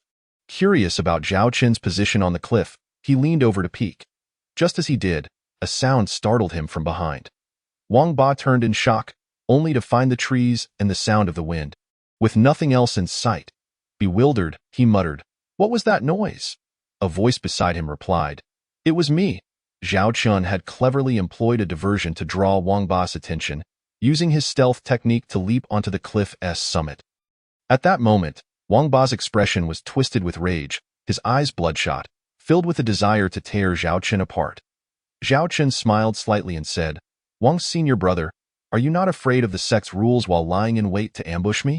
Wang Ba, wielding a sword in one hand and extending his fingers threateningly with the other, replied, "Rest assured, there is no one on duty here tonight. Besides, with my master present, killing a mere waste like you is of no consequence. There's no need for all this chatter." Wang Ba's fury reached its peak, his eyes glinting with cold malice. He flicked his wrist, unleashing a sharp blade of energy that surged skyward like a tempest. Sweeping toward Zhao Chun, Zhao Chun deftly sidestepped, conjuring the extinction sword in his hand to parry Wang Ba's strike. Wang Ba's left hand surged with spiritual energy, casting a monstrous shadow under the faint moonlight as he lunged to seize Zhao Chun's extinction sword. Zhao Chun was taken aback. Wang Ba dared to grasp his extinction sword with his bare hand. Upon closer inspection, he noticed that Wang Ba's left hand was clad in a glove. Realizing that both the sword and the glove were spiritual artifacts, Zhao Chun remarked, "Shang Guanyao has invested heavily to kill me." Wang Ba snarled, "You talk too much. Just die already." Zhao Chun retorted, "If it weren't for Shang Guanyao, you would have died several times already. Do you believe that possessing two spiritual artifacts will ensure your survival?" Wang Ba lunged again with his sword, and Zhao Chun raised his sword to block while simultaneously pointing at Wang Ba's brow with his left hand. Wang Ba, unable to block in time, was struck through the forehead with a single finger, in disbelief. Wang Ba lay dying, unable to comprehend how a person he deemed worthless could kill him with such ease. As he watched the blood trickle from his brow, his eyes filled with resentment and disbelief, his body crumpled to the ground. Zhao Chun collected Wang Ba's gloves, sword, and storage bag. Ensuring no one was around, he tossed Wang Ba's lifeless body off the cliff.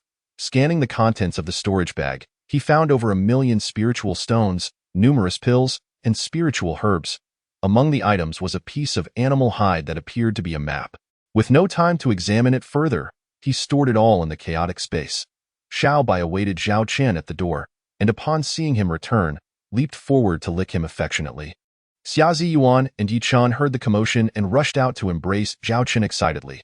Inside the room, Zhao Chen shared a brief account of his experiences at the cliff's base, omitting any mention of the cold pool, which left his companions' faces pale and their scalps tingling. Zhao Xiaodong remarked, "The cliff of reflection is perilous. That place should be avoided at all costs." The group erupted into laughter.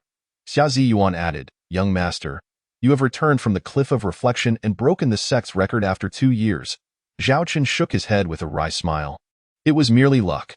Xia Ziyuan continued, "A few days ago, He Chang Xiao sent someone to say that today marks your return, and he requests your presence tomorrow morning." Zhao Chun dismissively replied, "A mere clown, pay him no mind." As they spoke, Suimo brought in several small dishes and some beast meat.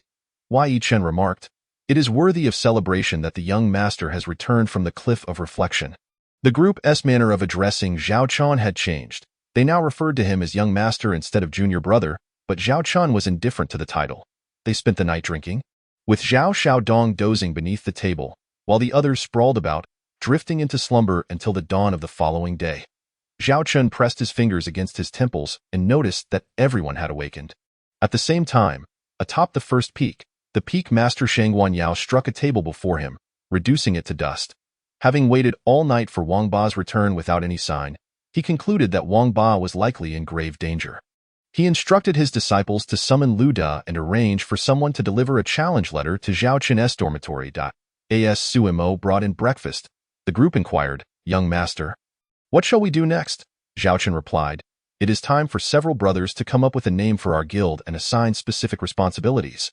Xia Ziyuan eagerly proposed, "I have thought of a name for the guild. Let us see what everyone thinks." Zhao Xiaodong impatiently urged, "Summer senior brother, quickly tell us the name of our guild." Xia Ziyuan smiled slightly and suggested, "How about the name Heaven and Earth Society?" Yi Chen chimed in, "This name embodies the principles of heaven and earth. It carries a grandiose essence." Once they finished, they turned to Zhao Chun, eager to hear his thoughts on the name. Zhao Chun nodded in approval. "I also like this name. As Yi Chen mentioned, it embodies the principles of heaven and earth. Our guild shall undoubtedly grow strong and prosperous, he continued. Yi Chun will oversee guild affairs, while Xia Zi Yuan will manage internal matters and external relations. The others will assist. As Zhao Chun spoke, they heard someone at the door asking, "Is Zhao Jr. brother in?" Zhao Chun stepped out to see a man in his 20s. He approached and asked, "May I ask who you are, senior brother?" The man declared, "I am Du Hong from the Heavenly Axe Gang, and this is a challenge letter from our leader. At that moment, He Li and Tang Yin entered the room. Remarking, a disciple at the Foundation Establishment stage challenged by someone at the 8th level of the Golden Core stage. What a disgrace for your leader. He Li turned to Zhao Chen, her cheeks slightly flushed, and said, "Little lecher, this challenge is utterly shameless. Do not accept it." Hearing He Li refer to Zhao Chen as little lecher, Tang Yin inquired, "Sister, why do you call Zhao Chen that? What has he done to you?" He Li's face turned even redder as she replied, "It's nothing. I just call him that to irritate him." Tang Yin, seeming to understand, said, "All right, we shall call him that from now on." Zhao Chun, standing nearby, wore a dark expression and helplessly shook his head. He then turned to Du Hong and stated, "Go back and inform your leader that I accept the challenge." Chapter 58. Xianyao Valley. Everyone was taken aback by Zhao Chen's acceptance of the challenge. "Young master, you cannot. He is at a higher cultivation level than you.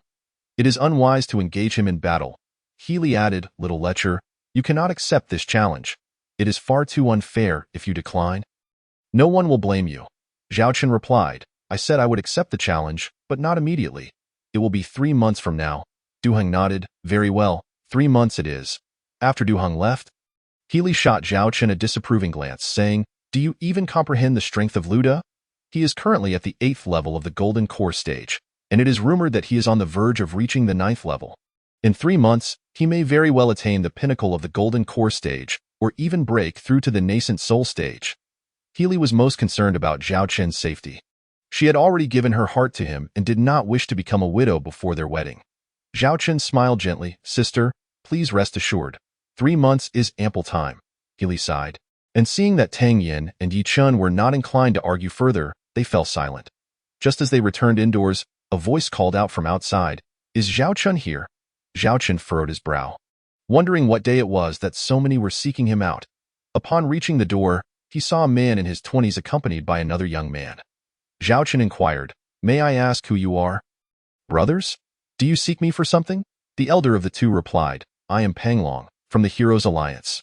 Our leader has a fondness for heroes. A few days ago, he requested me to invite you. I noticed this morning that you have yet to visit our Heroes Alliance, so I have come to extend his invitation once more. Our leader hopes to collaborate with you on a grand endeavor." Zhao Chen responded calmly, "I appreciate the generous invitation from your leader, but I am but a humble civilian and have no desire to join any faction. Please convey my gratitude." Panglong persisted. "If you join our alliance, you will be spared from the battle with Lu Dia. In the future, no faction within the sect will dare to bully you." Zhao Chen chuckled lightly, "Brother, your news travels swiftly. Du Hong just left, and yet you are already aware of it." Panglong awkwardly smiled. "I only wish what is best for you." "Zhao brother," He Li interjected. "Panglong, what are you scheming by associating with Du Hong?" Panglong immediately bowed to He Li. "Sister, I am merely following orders. I hope for your understanding." He Li shot Panglong a glare. "Return and tell my brother to cease plotting against Zhao Chen." Zhao Chen said to Panglong, "Thank you for your kind offer, but please relay my sentiments to your leader."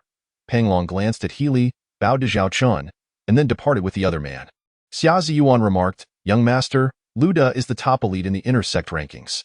Agreeing to a duel with him in 3 months is not a wise decision." Zhao Chen reassured them, "You need not worry. I am confident in my ability to confront him." Zhao Chen continued, "Brothers, shall we prepare to undertake a mission or head to the training tower?" Zhao Xiaodong replied, "We are new to the sect and have yet to complete our initial tasks." Sui added, "Young master, once we finish the mandatory tasks, we can arrange our own matters." Zhao Chen agreed, "Very well, let us head to the mission hall." Yi Chen excused himself to contact the faction members. Upon their arrival at the mission hall, they observed various tasks available, ranging from individual to group missions, with contributions varying widely. Tasks included clearing weeds from medicinal fields for 10 contribution points, harvesting 100-year-old Yuying grass for 500 contribution points, and slaying golden horn beasts for 800 contribution points. Zhao Chen's gaze was drawn to a particular mission, a bandit extermination task worth 15,000 contribution points. Xia Ziyuan remarked, Young master, are you considering this task? It once started at 2,000 contribution points, but several disciples have failed it, and now it has risen to over 10,000. Zhao Chen smiled. Now, this is a challenge worth undertaking. After consulting Su Yi and her brother, they agreed to follow Zhao Chen's lead. At the duty window, Zhao Chen completed the necessary formalities, receiving a jade tablet with detailed information about the bandits, led by a notorious wanted criminal named Xiao Feng.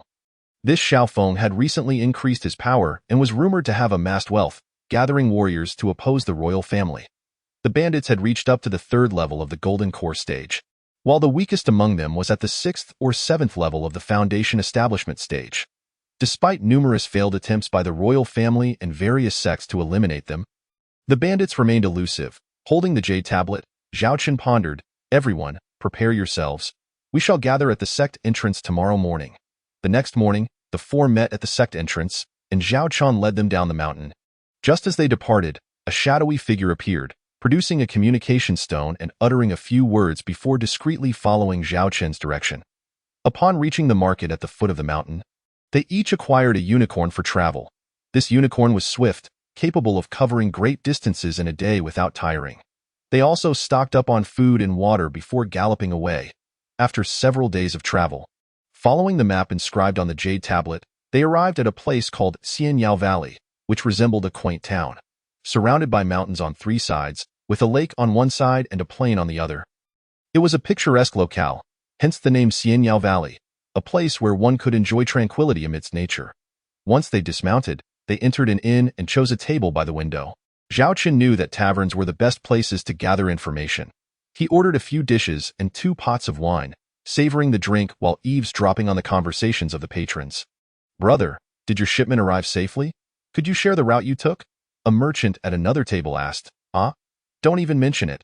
We hired an intermediary who demanded 5,000 spirit stones for passage. But in the end, we were still robbed. Fortunately, our young lady Zhou Qian happened to return from the sect and intervened, saving our shipment," another replied. "Your young lady must be quite the genius as well. Our shipment was supposed to be escorted, yet we have not heard from them since. It is truly distressing," another joined in. "Indeed. While we manage to preserve our goods, we are at the mercy of the bandits, who seem to possess all the information about our family. Now, they are demanding that our young lady marry the bandit leader Xiao Feng in 3 days, or our family will face extermination." "Is that so?" one exclaimed. "Yes, the bandits are aware of our situation while we remain in the dark. Our clan leader, for the sake of our family, has no choice but to comply with Xiao Feng's demands, and the bride price has yet to be returned. They are currently indulging in feasting." Hearing this, Zhao Chen summoned a waiter and inquired, "Is it true that the young lady from the Zhou family is to marry a bandit?" Chapter 59. Slaying the Moon. The waiter, upon hearing this, nearly knelt in fear and said, "My lord, our establishment does not discuss current affairs before attempting to retreat." Zhao Chen waved his hand, enveloping the waiter in a barrier of spiritual energy, rendering any attempt to move futile. The waiter, despondent, pleaded, "My lord, I have elderly and young dependents. Please spare me." Zhao Chen replied, "I have placed a restriction. Every word you utter will only be heard by us." With no alternative, the waiter glanced around to ensure no one was watching and quietly said, "To be honest, my lord, the Zhou family is the most powerful in Xianyao Valley. Whether they are the Zhou family you seek, I cannot say." Zhao Chen produced 10 low-grade spirit stones from his storage bag, saying, "Very well, these spirit stones are yours." The waiter accepted the spirit stones, ensuring no one was watching before expressing his gratitude profusely and leaving. Zhao Chen instructed, "You all stay here. I will gather some information and return tonight." With that, he stepped forward and vanished, leaving Zhao Xiaodong and the others to exchange helpless smiles, acknowledging the disparity in their strength. Exiting the tavern, Zhao Chun began inquiring about the Zhou family, quickly discovering that information about them was widely known throughout Xianyao Valley. He settled into a tea house at the entrance of the Zhou family estate. Sipping spirit tea while extending his consciousness to envelop the entire Zhou family, he detected several hostile presences lurking nearby, likely sent by the bandits to monitor the young lady. As the sun began its descent, several inebriated individuals stumbled out of the Zhou family estate. Swaying as they walked, one of them turned to the Zhou family gate and shouted, "Zhou, there is no need for you to escort the old man Zhou. Instead, arrange for your esteemed young lady to prepare herself, as we await our esteemed leader to come and take the lovely maiden. He. Having said this, he turned and staggered away with a few companions. Zhao Chen, witnessing this scene, tossed a piece of spiritual stone onto the tea table before disappearing from sight. The group exited the Xiaoyao Valley, heading straight northeast, where a narrow path bordered by mountains on one side and water on the other led to a small bamboo grove halfway along the way. After approximately 2 hours of travel, they arrived at a quaint courtyard. Pushing open the large gate, they entered the courtyard and carelessly closed the door behind them. Zhao Chen, upon reaching this place, did not recklessly intrude. Instead, he circled the courtyard, extending his consciousness to sense the presence of individuals inside. Some were sleeping, while others were engaged in conversation. Brother Ma, what do you think our leader is planning? Why not simply seize the Zhou family's young lady and press her onto the bed? Why wait for 3 days? Inquired another. I am uncertain. I have heard that someone from above has been dispatched, replied another. Alas, we are but mere lackeys, tasked with waiting here. Let us bide our time.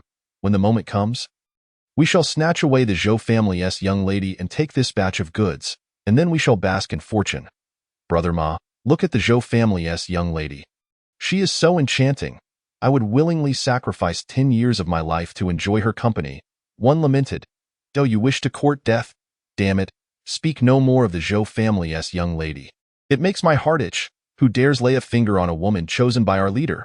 Zhao Chen, upon hearing this, realized that there was no further valuable information to be gleaned. He promptly turned and retraced his steps back to Xiaoyao Valley. Before nightfall, he arrived at the inn and recounted the situation to Zhao Xiaodong and the others. Young master, I shall go capture those individuals and interrogate them rigorously to uncover everything, suggested Su Yi.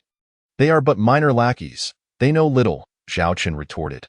Moreover, capturing a few small-time lackeys might alert the snake in the grass. Su Yi scratched the back of his head and chuckled foolishly. Zhao Xiaodong remarked, Young master, let us simply guard the Zhou family and await the arrival of the individuals from Xiaofeng. Zhao Chen replied, You all remain at the Zhou family. I must venture out to scout a bit. In order to surprise the bandits in the END.AS they conversed. Zhao Chen sensed the arrival of several disciples from the Xinyuan sword sect on the first floor, registering to stay the night. Surprised, he mused, could it be that the sect has dispatched a second group of disciples to fulfill the mission? The disciples were led upstairs by an attendant to their arranged rooms. Zhao Chen, pondering this, remained silent, merely casting his gaze over the 4 sect disciples. He noted that their leader was a senior sister at the 3rd level of the Golden Core stage, 1 disciple at the 1st level of the Golden Core stage, and 2 others at the pinnacle of the 9th level of the Foundation Establishment stage. Their collective strength appeared superficially more impressive than his own group. Upon ascending the stairs, the 4 disciples noticed Zhao Chen and his companions. Their eyes reflecting surprise and curiosity. However, when they assessed Zhao Chen's group, disdain and contempt filled their expressions. With everyone having met, Zhao Chen stepped forward and addressed them. I am Zhao Chen. Greetings to the esteemed senior brothers and sisters. The leading senior sister glanced at Zhao Chen's group, merely snorting in acknowledgement. The disciple at the 1st level of the Golden Core stage remarked, You must be newly initiated disciples, correct? What brings you here instead of cultivating in the sect? Zhao Chen replied, We have come here on a mission. What mission might that be? Inquired the disciple at the 1st level of the Golden Core stage. Zhao Chen continued, We are tasked with investigating information on bandits. Zhao Chen pondered briefly, uncertain of the true purpose behind the arrival of these disciples. He chose to downplay the significance of their mission, ensuring that he did not divulge their objectives. One of the Foundation Establishment disciples cast a sidelong glance at Zhao Chen's group and remarked, How could the sect send disciples of your caliber to undertake a mission? Even gathering information is beyond your abilities. Zhao Chen furrowed his brow but remained silent. The leading senior sister regarded Zhao Chen and asked, When did you accept this mission? Zhao Chen responded, 2 days ago. The senior sister nodded, acknowledging his response. Zhao Chen then inquired, May I ask how to address the esteemed senior brothers and sisters? The leading senior sister and her 3 companions chose a table to sit at. One Foundation Establishment disciple introduced, The senior sister is Zhan Yu. The senior brother at the 1st level of the Golden Core is Chu Ju. This brother is Jin San, and I am Yin Si. After speaking, he wore a proud expression. Zhao Chen nodded and said, Might I presume that the esteemed senior brothers and sisters have also come here to gather information for a mission? Chu Ju snorted disdainfully. Our mission is to assist in locating a merchant caravan that went missing several days ago, with no trace left behind. Chuju continued, unlike your task of merely wandering about for a couple of days before returning to the sect. The implication in his words suggested that their mission to find the missing caravan was far more significant. Zhao Chun, aware that their mission likely pertained to the caravan's disappearance he had heard about earlier, looked at Chuju and asked, Senior sister, senior brother, you must have gathered some information by now, correct? The leading senior sister replied, we have learned that the missing caravan is somehow related to the Zhou family's young lady's wedding in 3 days. Zhao Chen nodded, contemplating that their ability to trace information to this extent indicated they had indeed put in considerable effort. Chapter 60. The man in black, Zhao Chen remarked, if there is anything we can assist with, please do not hesitate to ask, esteemed senior brothers and sisters. Chuju, with a look of utter disdain, responded, if you can refrain from hindering us, we would be eternally grateful. If your mission is complete, you may leave now. We cannot afford any distractions. Zhao Chen forced a smile and said, it is fine. We will not impede your efforts. You may focus on your matters, and we shall return to the sect to report our mission as soon as we are finished. Having said this, Zhao Qian and Zhao Xiaodong finished their meal and returned to their rooms to rest, choosing to ignore Zhan Yu and her companions. The following morning, Zhao Qian entrusted Zhao Xiaodong and the Su siblings with a set of 3 talents combined sword formations, instructing them to continue their cultivation without venturing outside. He then entered the chaos space, commencing his training in the second style of the 9 heaven sword technique, the dragon swallowing the 9 provinces. After a day of effort, he mastered the second style to perfection. On the morning of the next day, Zhao Chen exited the chaos space to find Zhao Xiaodong, Su Yi, and Su Imo waiting at the door of their room. Zhao Xiaodong asked, young master, there have been no signs of the bandits. What shall we do now? Zhao Chen replied, do not worry. Focus on your cultivation. They will not arrive until the afternoon, as anticipated. By evening, approximately 30 bandits, all clad in black, approached in an orderly fashion. They appeared less like a band of robbers and more like a well-trained army. As they beat drums and gongs, they arrived at the gate of the Zhou residence. Leading them was a man in his 50s, whose appearance was somewhat lecherous, with small, malicious eyes. Clad in a black robe, he exuded the aura of a 3rd-level Golden Core practitioner. The head of the Zhou family, along with the higher echelons of the clan, hurriedly emerged to receive him. One bandit pointed at the 50-something man and declared, this is our leader, Xiao Feng. The head of the Zhou family quickly stepped forward. Bowing respectfully, Leader Xiao, thank you for your hard work. Please come in for tea. He signaled for his family to take the gongs and drums from the bandits and welcome them into the estate. Xiao Feng waved his hand, saying, come on, my old father-in-law is so courteous. My brothers should not stand on ceremony. Having said that, he led dozens of black-clad followers into the Zhou residence, taking a seat at the main table in the hall. The higher-ups of the Zhou family furrowed their brows in concern, and the head of the Zhou family cleared his throat, saying, Leader Xiao, shall we take our seats? Xiao Feng turned to survey the surroundings and asked, Old father-in-law, where is my lovely wife? The head of the Zhou family hastily replied, Leader Xiao, let us take our seats first. My daughter is in the back courtyard preparing herself and will be ready shortly.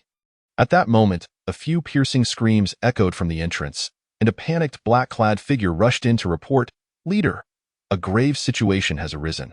4 disciples from the Xianyuan sword sect have arrived at the entrance, and they are attacking our men. Xiao Feng swiftly pulled the head of the Zhou family in front of him, unleashing the full pressure of his 3rd-level Golden Core cultivation. Zhou family head, do you dare seek the Xianyuan sword sect as your ally?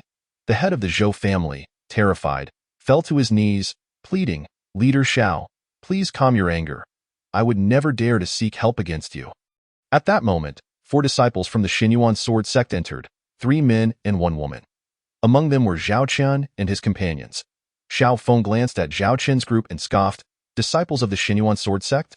You pathetic few think you can do anything? Zhao Qian remained calm and composed, stating, we have come merely to persuade the leader to accompany us back to the sect to answer for his actions. We harbor no other intentions. His words were delivered with such nonchalance, as if it were a matter of course for Xiao Feng to comply. He, Xiao Feng, infuriated, laughed derisively. You lot of useless fools think you can compel me to go to the Xianyuan sword sect and plead for forgiveness? He then commanded, seize these worthless fools and present them as a gift to the esteemed individuals arriving from above. As soon as his words fell, several black-clad men lunged toward Zhao Chen and his companions. Zhao Chen's eyes sparkled with intensity as he shouted, "Come at me!" His figure flickered, vanishing from sight, and with a swift motion, he drew the Miedi sword, striking out in an instant. A series of agonized cries erupted as the four assailants each received a fatal blow, their crimson blood gushing forth like a fountain. The black-clad men had yet to catch a glimpse of Zhao Chen's form before they collapsed, unaware of who had dispatched them. Xiao Feng's eyes widened in disbelief. He could hardly fathom that a practitioner at the 9th level of Foundation establishment could possess such formidable speed and swordsmanship. With a swift twist of his wrist, Xiao Feng unleashed a long blade imbued with an overwhelming aura of destruction. As vast as the ocean, a torrent of true essence surged forth, transforming into a formidable wave of sword light that surged toward Zhao Chen. Taking a step to the right, Zhao Chen met the oncoming force with the extinguishing Emperor's sword. The two streams of true essence collided midair, boom. The clash erupted in an explosive display, sending waves of destructive energy rippling outward. Those nearby in black robes were thrown to the ground by the force of the blast. As the dust settled, it became clear that Xiao Feng had staggered backward for several paces, a trickle of blood escaping the corner of his mouth as he knelt upon the ground. In stark contrast, Zhao Chen had only retreated a couple of steps, his demeanor as calm and untroubled as a gentle breeze. Xiao Feng, taken aback, knelt on one leg, propping himself up with his long blade. His eyes involuntarily darting toward a nearby figure in black.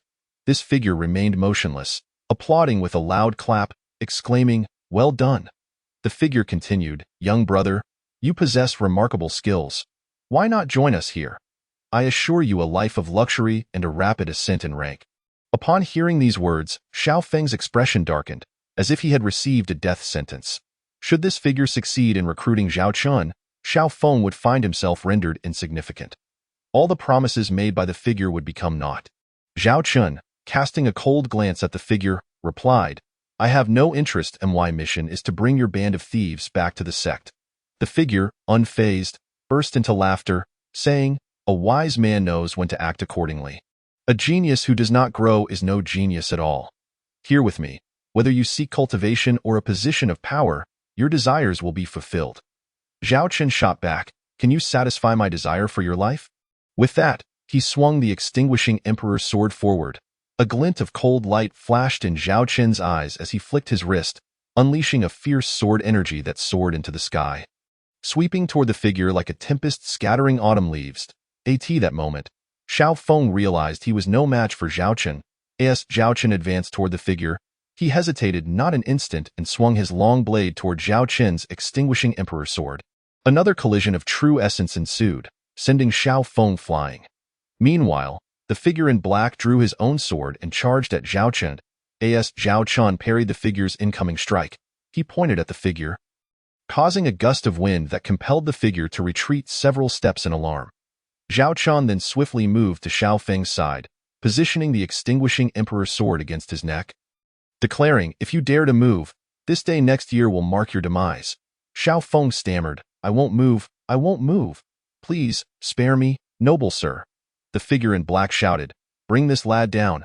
Xiao Feng urgently pleaded, "Commander, please stop."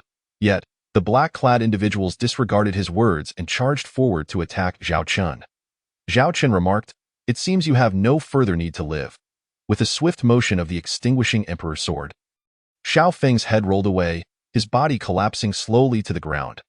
Zhao Xiaodong and his companions brandished their long swords, forming a battle array as they charged toward the figure in black. Zhao Chen too surged toward the figure. Chapter 61. The god of slaughter Zhao Chen let out a mighty roar, his extinguishing Emperor's sword dancing in the air as he pointed with his left hand. In the span of 2 breaths, 5 black-clad figures lay slain before him. The figure in black, sensing the peril, called for reinforcements to distract Zhao Chen and made a dash toward the rear courtyard of the Zhou family. However, after only a few steps, he felt as though something had gripped his neck. The remaining 20 individuals, witnessing the black-clad figure being seized by Zhao Chen, were paralyzed with fear. Zhao Chen warned, "Should you fail to comply, I shall snap his neck." This. The 20 black-clad figures dared not move forward, fixating their gaze on Zhao Chen. The Zhou family disciples, witnessing Zhao Qin's control over the black-clad figure, erupted in joyous cries. Preparing to counterattack, suddenly, a chilling voice echoed from the rear courtyard, commanding them to halt. A figure emerged from the courtyard. A man in his 50s, his hands laden with two young women. His appearance exuded a fierce demeanor.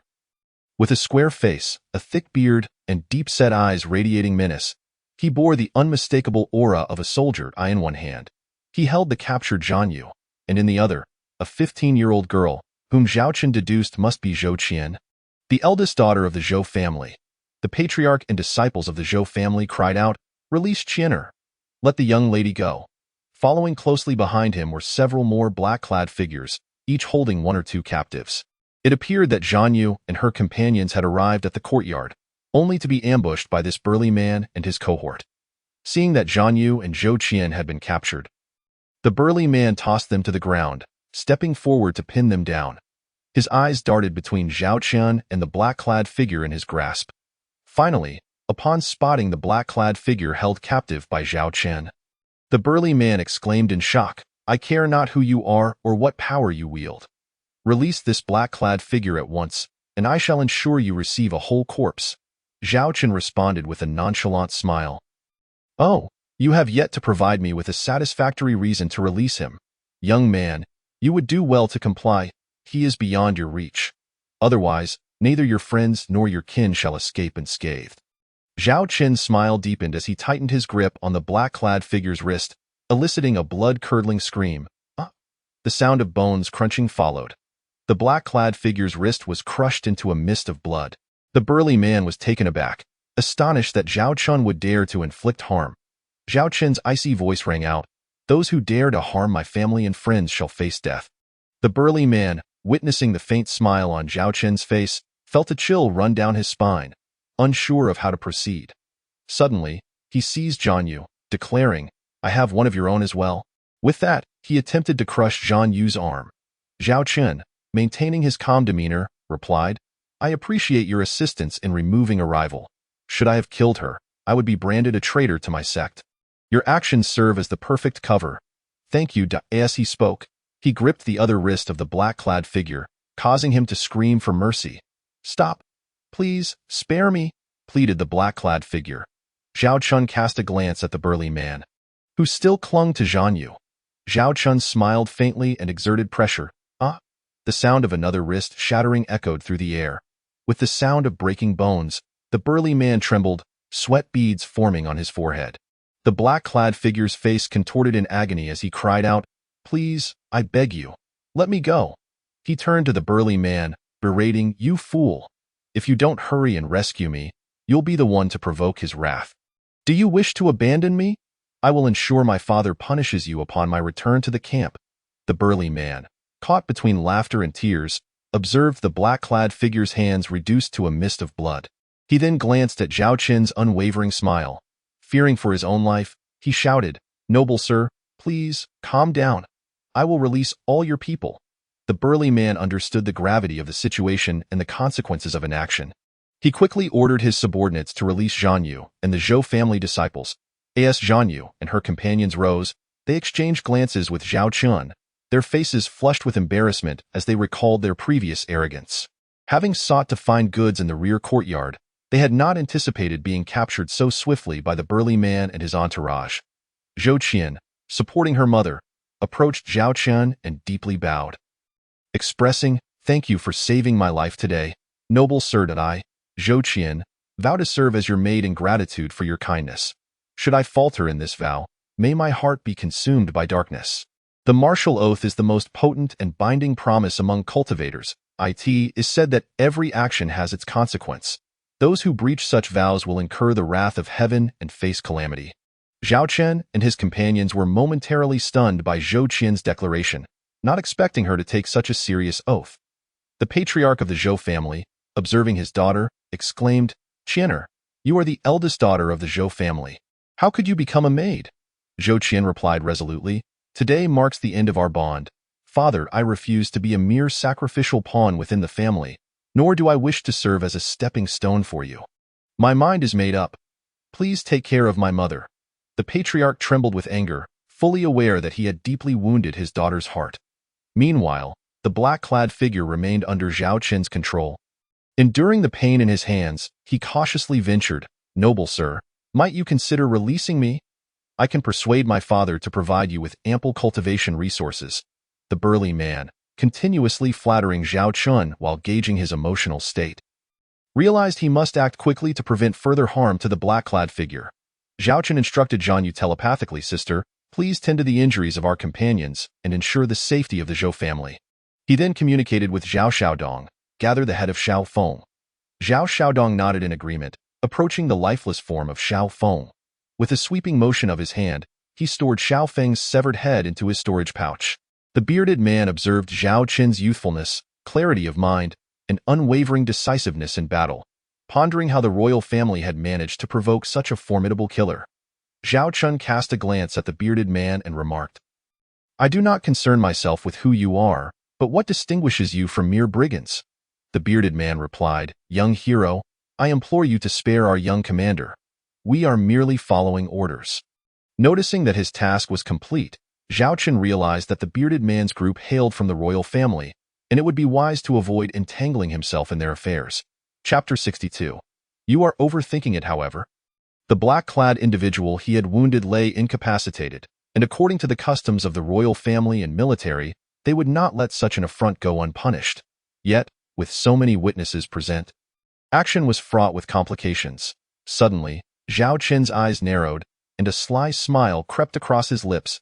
He regarded the bearded man and said, "Let this matter conclude here for today. If you find it unsatisfactory, we shall resume our conflict at dawn, with neither side yielding."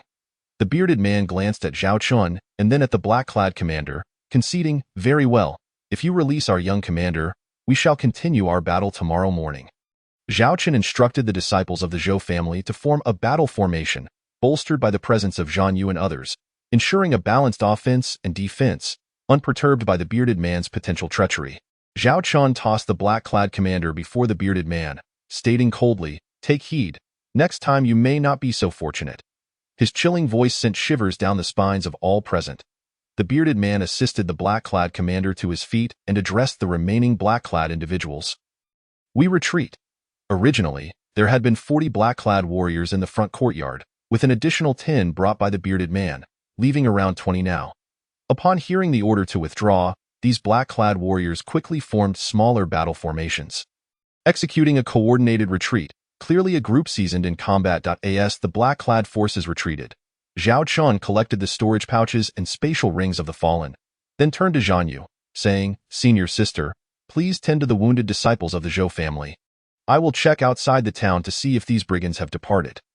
Zhan Yu's cheeks flushed slightly, realizing that the responsibility for the situation now rested heavily upon her, and not only had she been saved by Zhao Qin, but the fulfillment of her task also relied on his efforts. Aware that she would not be much help in the impending battle, she nodded at Zhao Qin, "Very well, junior brother, we shall handle these matters.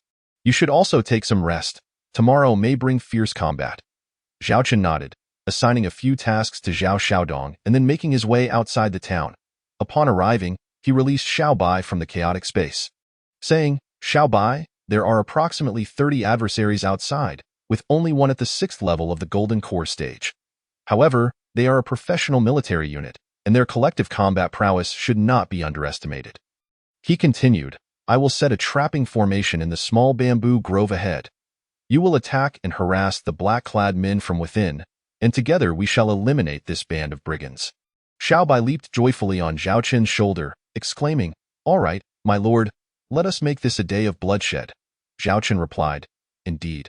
Let us see who claims the most lives." Upon reaching the small bamboo grove, he observed the formation operating with a flow of spiritual energy. From the outside, it appeared that none of the individuals within possessed the knowledge to breach it, at least not at present. Exchanging a knowing glance with Xiao Bai, Zhao Qin entered the formation and found the bearded man perspiring profusely while directing the black-clad warriors in their attempts to break free. The young commander lay in a woven chair, his hands contorted in agony as sweat dripped incessantly from his brow. "Break the formation quickly. Inform my father to dispatch 100,000 flying tiger troops to suppress the Xianjian sect. I must roast this brat alive to alleviate my suffering." Zhao Qin's figure suddenly appeared before the young commander, who, in a fit of rage, was startled by Zhao Qin's playful smile. Like a mouse confronted by a cat. The young commander trembled in fear. The bearded man, still commanding the black-clad warriors, turned in astonishment upon hearing the young commander's outburst, exclaiming, "You? How did you get in here?" Zhao Qin replied coolly, "I merely came to check if your young commander had cooled his temper. Since he remains so incensed, let us help him extinguish that fire." With that, Zhao Qin charged directly at the black-clad commander, prompting alarm among the bearded man and his comrades, who swiftly brandished their spiritual weapons to confront him. Zhao Qin understood that by attacking the black-clad commander, he could disrupt the formation of the bearded man and create an opportunity for a successful ambush alongside Xiao Bai as anticipated. The bearded man and his companions rushed to protect the black-clad commander, allowing Zhao Qian to unleash his skills with the Emperor's sword, employing the burrowing tactics, while simultaneously directing Xiao Bai to strike from the periphery. With every appearance, Xiao Bai either claimed a life or severely injured a black-clad warrior. Thus, with their coordinated assault, Zhao Qian and Xiao Bai wreaked havoc within the formation, and amidst the cries of agony, one black-clad warrior after another fell. Eventually, only the bearded man and his two sub-commanders remained standing, while the young commander had mysteriously vanished from sight. With bloodshot eyes, the bearded man unleashed his 6th-level golden core powers, wielding his long knife with a deadly aura directed at Zhao Qian. Zhao Qian met this ultimate strike with his second technique, the dragon swallowing the 9 provinces. The two forces collided with a resounding impact, sending both combatants sprawling several yards apart. The bearded man gazed at Zhao Qian with an expression of disbelief, unable to fathom how a mere youth of 14 or 15 could match him, a seasoned warrior. Zhao Qian, with a cold smile, remarked, "You are overthinking it. I am not merely here to play with you. You shall soon meet your subordinates." With that, Zhao Qian pointed his left hand at the subcommander's forehead. Chapter 63. The handmaiden observing the subcommander fall, Zhao Qian addressed the void. Xiao Bai. No sooner had he spoken than a flash of white light appeared, with Xiao Bai clutching the black-clad young commander in its jaws. Tossing the young commander before Zhao Qian, he lightly tapped the young commander's face with the bloody, icy blade of the Emperor's sword, awakening him from his stupor. Upon meeting Zhao Qin's gaze, the young commander was gripped by terror, akin to encountering a demon. He quickly scrambled to his knees, trembling uncontrollably. Zhao Qin seized him by the neck, lifting him into the air, and coldly stated, "I will ask you a question. You will answer. Speak beyond that, and you die. Answer too little, and you die. Do you understand?" The young commander, overwhelmed by the gravity of the situation, could only respond with a meek yes. As yellow liquid trickled from between his legs, he fainted from fear. Xiao Bai, shaking its little Qilin head in exasperation, observed the pitiful state of the young commander. Zhao Qin remarked, "Allow me to handle this." Placing a hand upon the young commander's head, he began extracting information into his consciousness. It became evident that Xiao Feng and the so-called bandits they had slain en route to the sect were, in fact, under the command of the first prince, He Changxiao. These individuals not only pilfered cultivation resources but also eliminated obstacles for He Changxiao. They had received prior notification of Zhao Qin's mission, and He Changxiao had instructed the subcommander to coerce the Zhou family into cooperating with their charade, indifferent to the fate of Zhou Qian and the others. Xiao Feng was merely a bandit leader whom He Changxiao had recruited by providing him with cultivation resources in exchange for his services. He Changxiao aimed to delay time, hoping to entangle Zhao Qian and the royal family's 7th prince, He Changqing, in this scheme to annihilate them all. Unbeknownst to him, none of He Changqing's men had infiltrated the area. Only Zhan Yu and a few others had managed to slip in. Zhao Qian, recognizing that the young commander possessed limited knowledge, discarded him aside, while Xiao Bai swiftly turned him into a mist of blood with a single swipe. Zhao Qian instructed Xiao Bai, "Let us clean up this battlefield. We must proceed to the next location." "Understood," Xiao Bai replied eagerly. One person and one beast commenced their sweeping of the spoils. Xiao Bai brought the storage bag and spatial ring, placing them before Zhao Qian. Zhao Qian patted Xiao Bai's head and said, "Well done, Xiao Bai. Today, we have made a significant gain." He retrieved several spirit herbs from the storage bag and fed them to Xiao Bai. Zhao Qian then collected all 40 or so storage bags and spatial rings into the chaotic space. He added, "Burn these corpses. We still need to proceed to one of their contact points. The duo arrived at the courtyard Zhao Chun had previously visited. Sensing within, Zhao Chun detected someone pacing back and forth inside the house. He and Xiaobai materialized before the individual, who looked up at Zhao Chan, bewildered and perplexed, and inquired, "Who are you? How did you appear here?" Zhao Chen replied, "I am a deputy general, sent to check if everything is prepared." The individual responded, "Did the young commander and the deputy general not say that once they eliminate Zhao Chun and the Zhou family, they would transport the goods? Why are you the only one here? Who are you?" Zhao Chen calmly stated, "The young commander and the deputy general are unable to come. You must go find them immediately." The individual, hearing this, hurriedly said, "Wait a moment. I will prepare the people and the goods, and we will go find the young commander together." With that, he pressed a hidden latch beneath a table, causing several floorboards in the corner to slowly open.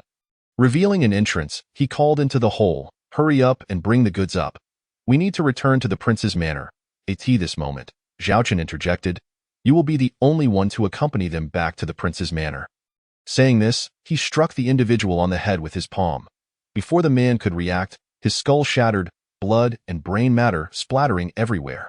Zhao Chen and Xiaobai leaped into the opening, discovering that the cavern contained dozens of rooms. 5 men in black were present. Some were sleeping, while others were toying with the captured maidens. Zhao Chen signaled Xiaobai, who swiftly dispatched the 5 black-clad men. Zhao Chun gathered the captured maidens, instructing Xiaobai to retrieve their clothing and help them dress. After ascertaining their origins, villagers from the vicinity, Zhao Chun did not impose hardships on them, giving each 10 low-grade spirit stones to ensure their safe return home. Venturing into one of the rooms, Zhao Chun found over a dozen chests. Upon opening them, he discovered they were filled with spirit stones, spirit herbs, and various gold and silver adornments. Without hesitation, he stored the chests into the chaotic space. Exiting the courtyard, he set it ablaze, leaving no trace behind. Zhao Chen summoned Xiaobai into the chaotic space, as he did not wish to reveal this trump card just yet. Upon returning to the Zhou family estate, he found the family head and Zhan Yu anxiously awaiting his return in the main hall. As soon as they saw Zhao Chen, Zhan Yu rushed to ask, "Junior brother, where are those bandits? Look at the casualties we've suffered. They will return tomorrow. How shall we respond?" Zhao Chen replied, "I roamed around and did not see where the bandits went. Perhaps they have retreated to their lair." The Zhou family head interjected, "The bandits cannot have left. They have yet to seize any benefits, and they will not depart empty-handed." Zhao Chen regarded the family head and said, "Since the bandits have not left, we shall wait for them here and engage them in battle tomorrow." He then instructed Zhan Yu and Zhou Xiaodong, "You both should rest in the guest rooms. Family head Zhou, arrange for guards to protect the Zhou estate." At that moment, Zhou Qian approached Zhao Chun, bowing her head and saying, "Young master, please come to my room to rest. I have prepared washing supplies." The hall fell silent. The sound of a pin dropping could be heard. What was happening? The Zhou family's eldest daughter had not lost her mind. Had she? Surely she was not truly offering to serve Zhao Chun as a maid. Zhao Chun, with a frown, replied, "Sister Zhou, you cannot do this. You are the eldest daughter of the Zhou family. How can you lower yourself to serve me?" The family head and Zhou Qian's mother also urged her against it. Zhou Qian insisted, "Do not say any more. Even without the young master's intervention, I would rather die than endure humiliation. My mind is made up. Further discussion is futile.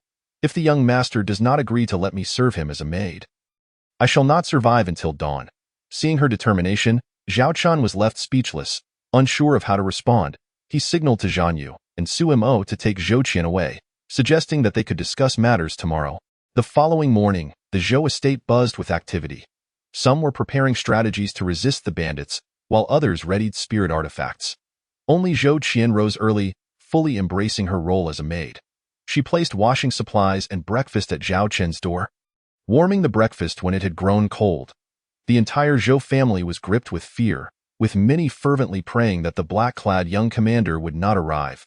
Anxiety permeated the estate, creating an atmosphere of unease. As noon approached, Zhao Chen's door slowly creaked open. The first figure he saw was Zhou Qian, who stood beside the washing supplies and breakfast. Zhan Yu and others were present, appearing both as guards and as if they were awaiting someone. Zhao Chen smiled faintly and took a seat. Zhou Qian placed the cleansing water and towel before him, saying, "Please, young master, cleanse your face." With a resigned glance at Zhou Qian, Zhao Chen replied, "As the eldest daughter of the Zhou family, I can manage this myself. You should tend to your duties. Zhou Qian responded, I am the young master's maid. This is my responsibility. After handing Zhao Chen the breakfast, she took back the cleansing water and towel. Zhan Yu and Su Mo exchanged glances, both at a loss for words. Su Mo had been contemplating since the previous night that everything Zhou Qian was doing was what she had longed to do herself. Now, in this fortuitous circumstance, Zhou Qian had taken on this role, leaving Su Mo feeling a mix of emotions and uncertain of what to say. Seeing his sister suffering beside him, Sui could only pat Su Mo on the shoulder. Speechless, Zhan Yu, initially opposed to Zhao Chun, had begun to realize that he was not merely a simple youth of 14 or 15 years. She could not fathom this young man. Observing Zhou Qian's actions and Su Mo's demeanor left her perplexed, as she grappled with an indescribable feeling of unease and helplessness, which left her breathless. Zhao Chen furrowed his brow at this scene, saying nothing. His thoughts were solely focused on how to acquire more cultivation resources and enhance his strength. Just then, a disciple from the Zhou estate rushed in, reporting to the family head, Master, there have been no bandits outside thus far. There are signs of combat and formations in a small bamboo grove to the east of the town. About 2 hours eastward, there is a courtyard that was burned last night. Inside the courtyard, there was a hidden chamber, but now, after the fire, there is nothing left. The family head, puzzled and bewildered by this report, turned to Zhao Chen. Zhao Chen remarked, Family head, you seem disappointed. The family head cleared his throat and replied, Young hero, it is best if there are no bandits, that way our Zhou family can be preserved. Zhao Chen nodded, stating, The people you are waiting for will never return. At this, Zhan Yu and the others looked at Zhao Chen and the family head in astonishment. Zhao Chen continued, Family head Zhou, do you still not wish to speak the truth? The opportunity is fleeting. The family head's expression shifted several times as he recalled the black-clad men referring to Zhao Chen as the god of death and the ruthless methods he employed. He trembled, collapsing to his knees, exclaiming, Young hero, spare my life. I was coerced by the royal family. Otherwise, my entire clan would not have survived. Zhan Yu and Zhou Xiaodong stared in disbelief at this turn of events. How had the victim become an accomplice? At this moment, Zhou Qian, her face flushed with embarrassment and helplessness, also knelt before Zhao Chun, pleading, Please, young master, spare my father. I am willing to serve you for a lifetime. Zhou Qian's mother and the other disciples of the Zhou family fell to their knees as well. Zhao Chen looked at the prostrate Zhou family head, Zhou Qian, and the kneeling disciples. Explain the details, and for Zhou Qian's sake, I shall spare your life. Zhao Chen said coolly, I have stated before, the opportunity is singular. Zhou Qian hurried to help her father up, and the family head wiped the sweat from his brow, explaining, Young hero, 6 months ago, he Changshao arranged for that deputy general to find me, asking for my assistance in their scheme to lure out disciples from various sections. Those they could recruit would be taken under their wing, while those they could not would be executed. A few days ago, they sent word to lure out a disciple named Zhao Chun from the Xinyuan sword sect. Who would have known you would truly come? The deputy general, fearing he could not handle you, sent the young commander of the Longhu camp to assist him against you. You already know the outcome. The family head recounted the events with trepidation, glancing nervously at Zhao Chun. Young hero, I had no choice but to comply with their charade. Otherwise, the deputy general would have executed over 1,000 members of my Zhou family. Zhao Chen frowned and inquired further, What about your daughter? The family head replied, My daughter was caught in this by coincidence. She is a disciple of a minor sect. When they staged the robbery, she happened to return home from visiting family, and Xiaofeng, seeing her beauty, took a fancy to her, insisting on marrying her as a concubine. Zhao Chen asked, Why delay the wedding for 3 days? The family head explained, The deputy general wanted to delay the wedding for 3 days to lure you, and he Chongqing out to be killed together. Zhao Chen nodded, piecing together the entire situation. Their robbery and collection of resources were genuine, but the delay in the wedding served the ultimate goal of drawing him and someone named He Chongqing into a trap. Zhao Chen questioned, What benefits would He Chongshao provide for your demise? Upon hearing this, the head of the Zhou family was so frightened that he knelt down again, pleading, Young hero, spare my life. They said the matter has come to an end and that our Zhou family would ascend to a first-rate power. Zhao Chen, shaking his head, replied indifferently, Head of the Zhou family, out of consideration for Zhou Qian, I can grant you a reprieve, but your dream of becoming a first-rate power will not come to fruition. Instead, you must hastily flee. Once we depart, You know all too well how Chang Xiao will deal with you. The Zhou family head turned pale with fear, his face etched with regret and helplessness. And he sighed deeply, I have brought ruin upon myself and others.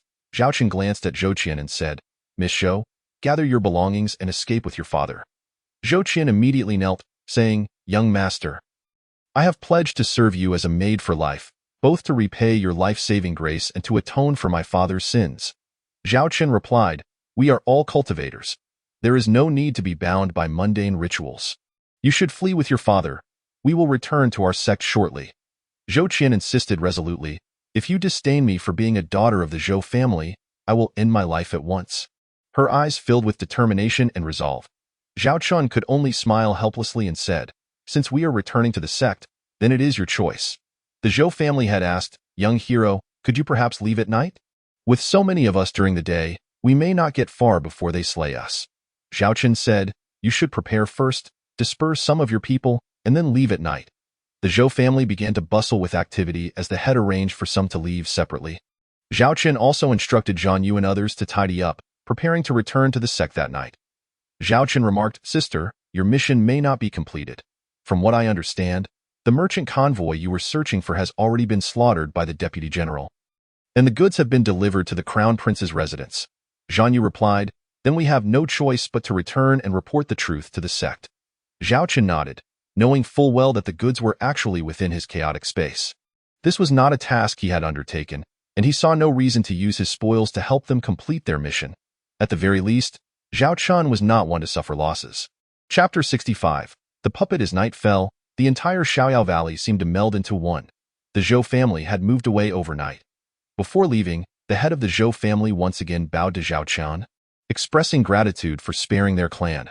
Zhou Qian knelt, watching her departing parents and kin, her face a mixture of sorrow and determination. She understood that only by growing stronger could she protect her parents and family. At that moment, the Zhou residence was left with only Zhao Qian and his companions. Zhou Qian turned to gaze at the place that held her childhood memories, now feeling so unfamiliar. Tears streamed down her cheeks, her lips trembling, but suddenly she lifted her face, wiped away her tears, and said to Zhao Qian, Young master, let us depart. Zhao Qian nodded and looked at the others, saying, Let us go. The group rode unicorns swiftly along the path back to the sect, silence enveloping them as dust rose behind, slowly dissipating in the wind. Upon returning to the sect, Zhao Qian and his companions reported their tasks, even causing surprise and disbelief among the deacon and elders of the task hall. The heads of Xiao Feng and others lay on the counter, leaving them no choice but to believe. This incident sparked a flurry of discussion within the sect, as several newcomers completed tasks that multiple senior disciples had failed to accomplish, causing Zhao Qian's name to once again become a topic of casual conversation among the disciples. At the inn at the foot of the mountain, Zhao Xiaodong ordered several signature dishes for a celebratory feast. They returned with over 50 storage bags and spatial rings from Xiaoyao Valley, their haul substantial. The spatial ring of the young commander contained over 8 million spirit stones, along with numerous high-grade spiritual herbs and rare treasures, as well as various martial arts techniques. The Deputy General's spatial ring held over 3 million spirit stones and many spiritual herbs and treasures. The other 50-plus storage bags also contained a considerable amount of spirit stones and herbs. The military camp was indeed quite affluent, with an ample supply of spirit stones, rare treasures, and martial arts techniques. They also possessed resources they had seized during this time. Zhao Chen distributed a storage bag to each person, containing 100,000 low-grade spirit stones and various treasures suitable for their cultivation. The group then returned to their respective peaks. Zhao Chen arranged for Zhou Qian to live with He Li and the others while he returned to his dormitory, closing the door to begin his cultivation. The next morning, Zhao Chen was awakened from his meditation by a knock at the door. Upon opening it, he found He Li standing there. Junior sister, do you need something? He asked. He Li replied, Little lecher, can't I come find you if there's nothing wrong? Zhao Chen's face darkened as he said, Can you please refrain from calling me little lecher? He Li retorted, Am I being too harsh? You went to complete a task and brought back a beauty. What are your plans? He Li continued. You've arranged for her to stay with me while you hide away in your home for leisure. Zhao Chen smiled wryly. Sister, you're wronging me. I truly have no choice in this matter. I ask you to help me.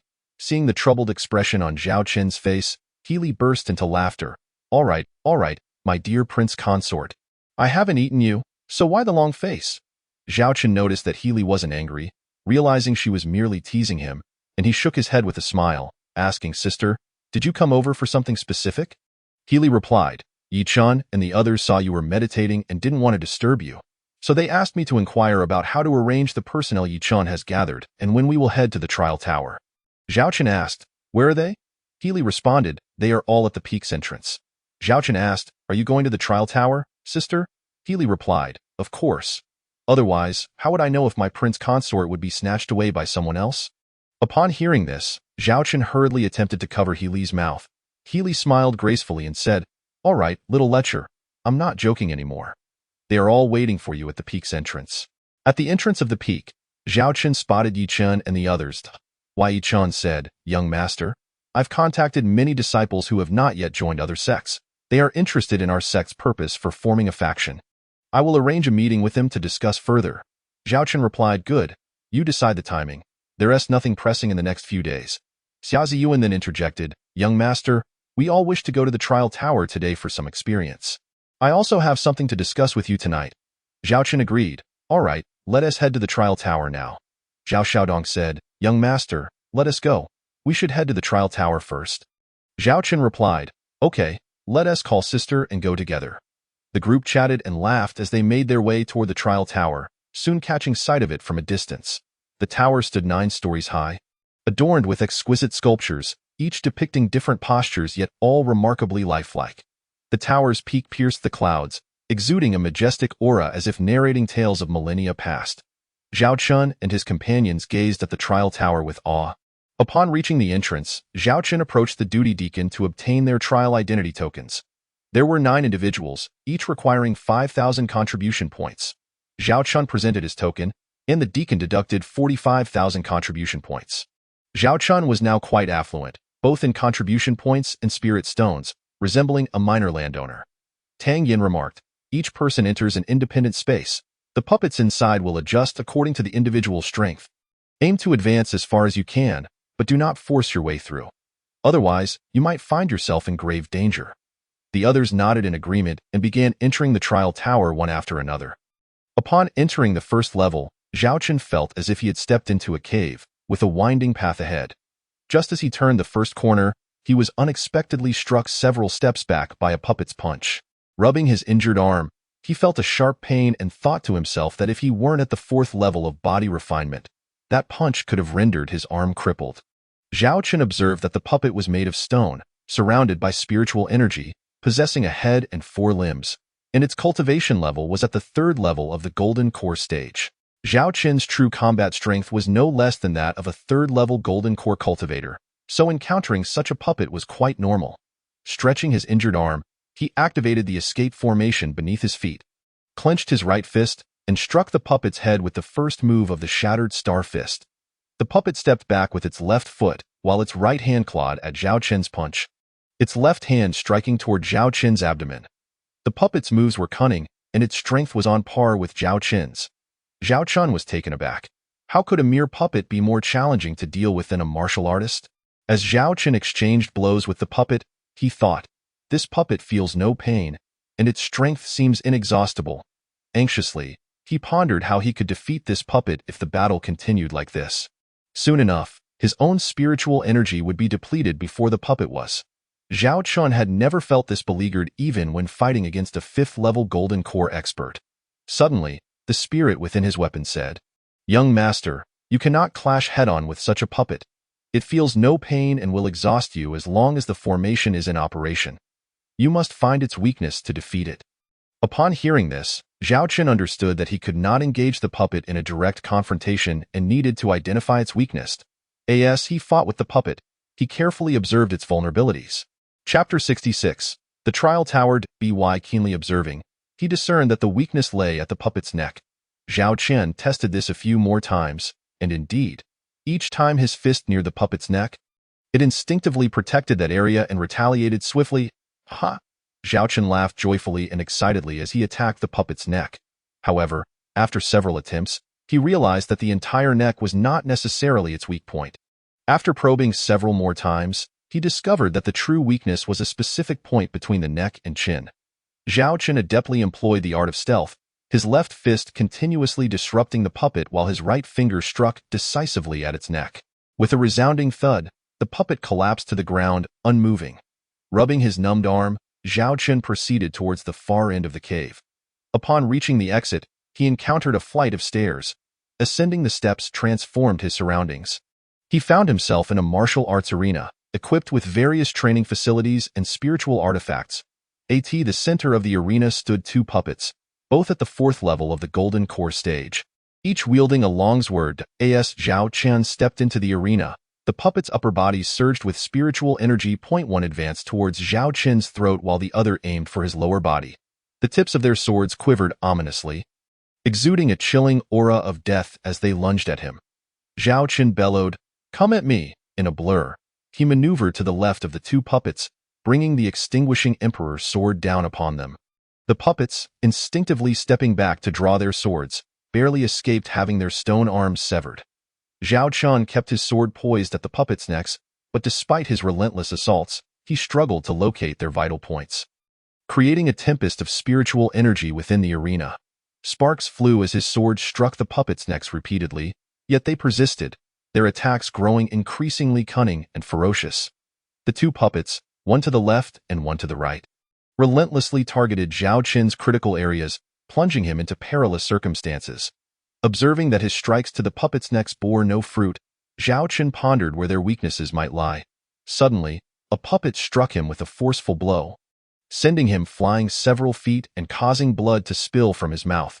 Kneeling on one knee, he steadied himself with the extinguishing emperor's sword, his gaze locked onto the puppets. The chaos pearl within him whirred into action, aiding his recovery. With renewed determination, Zhao Chun slashed at the puppets once more. With a resounding crash, one puppet fell.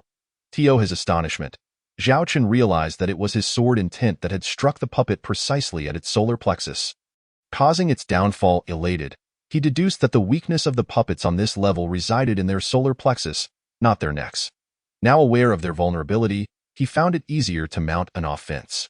With a mere 2 strikes, the second puppet too succumbed to the ground. As he surveyed the fallen puppets, he noted that only the solar plexus emitted a flickering energy, while the rest of their bodies bore the marks of his sword's passage. Breathing heavily, Zhao Chun contemplated the weaknesses of these stone puppets. He then turned his attention to another staircase leading to the 3rd level. Meanwhile, in the training chamber of the Thunder Peak's master, Sheng Guanyao, the master sat comfortably in a chair, sipping spiritual tea while observing his disciple, Lu Da. At 32 years of age, Lu Da was robust and muscular, his large hands clenching restlessly as he cast glances towards Sheng Guanyao. Master, Zhao Chen's victory over Wang Ba likely involved an element of ambush. Otherwise, how could a 5th-level foundation establishment cultivator defeat him? Indeed, there is a possibility of an ambush, Sheng Guanyao replied, yet one must not underestimate Zhao Chen. Without substantial strength, a sneak attack would not succeed. He continued, in your upcoming duel with Zhao Chen, do not be complacent. Even a lion uses its full strength to catch a rabbit. Underestimating an opponent is a grave error in warfare. I will provide you with a marrow-extracting pill that will instantaneously elevate you by 3 minor realms. However, the backlash is significant, potentially stunting your future cultivation or even causing regression, he cautioned. This pill offers both advantage and disadvantage. While it can enhance your prowess swiftly, the recovery period during its weakening phase is prolonged.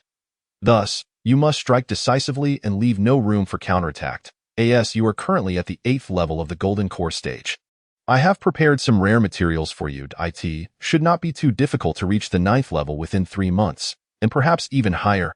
After speaking, a pill hovered before Lu Da, who gratefully accepted it and departed to cultivate. Thus, Zhao Chun pressed forward, conquering each level with perilous encounters, yet his strength steadily ascended.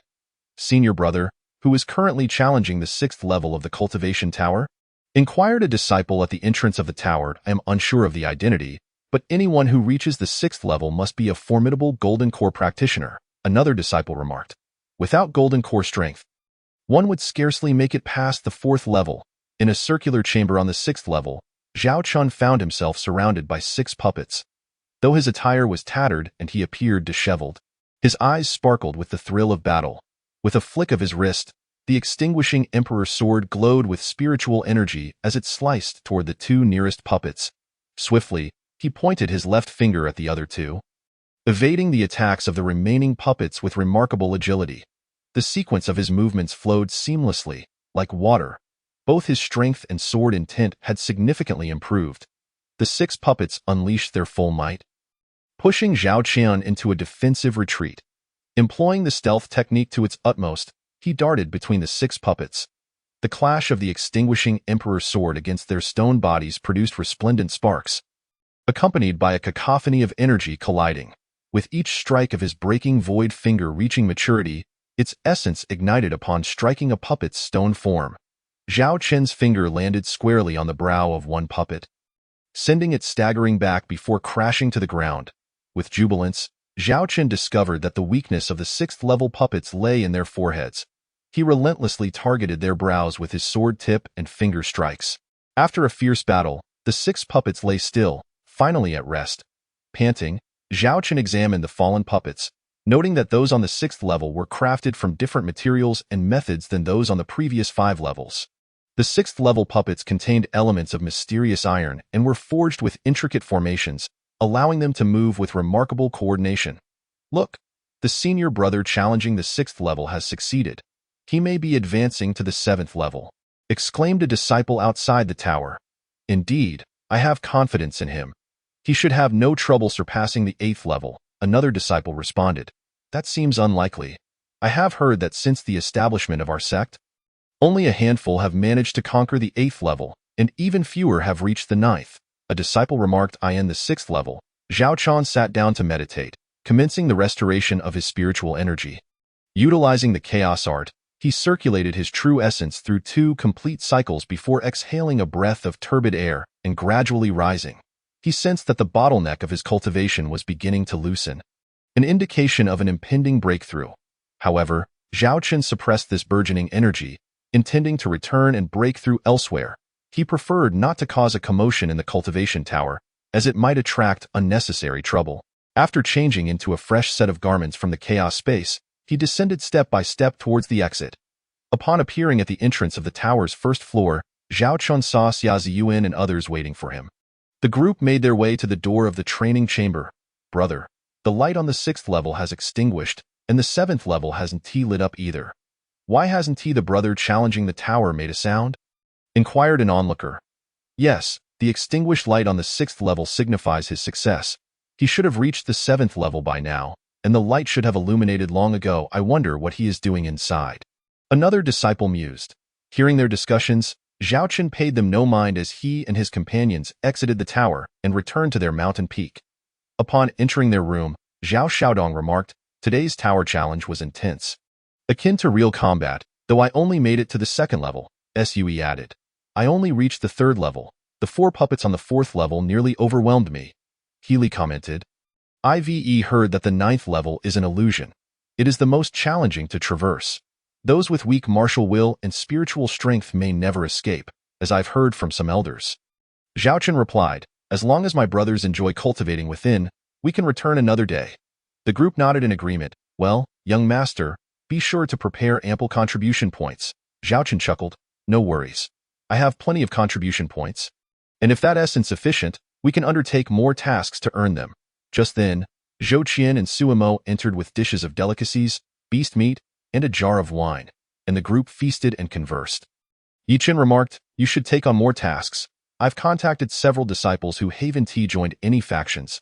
I briefly shared our vision for establishing a guild, and they expressed interest in joining us. Zhao Qian responded, for those willing to join, arrange a time for them to speak with Xia Ziyuan. We must ensure that all members possess good character. Everyone nodded in agreement. Indeed, we should avoid those with ulterior motives. We must adhere to the principle of quality over quantity. At that moment, Xia Ziyuan declared, I've drafted a recruitment criterion for our guild, also referred to as guild regulations. Let us review it for any necessary additions. With that, Xia Ziyuan produced a jade tablet from his storage pouch and handed it to Zhao Qian.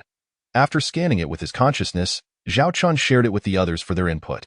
Following their discussions, the foundational rules of the Heavenly Earth Society were established. Xia Ziyuan then continued, recently, I've observed many homeless children in nearby towns.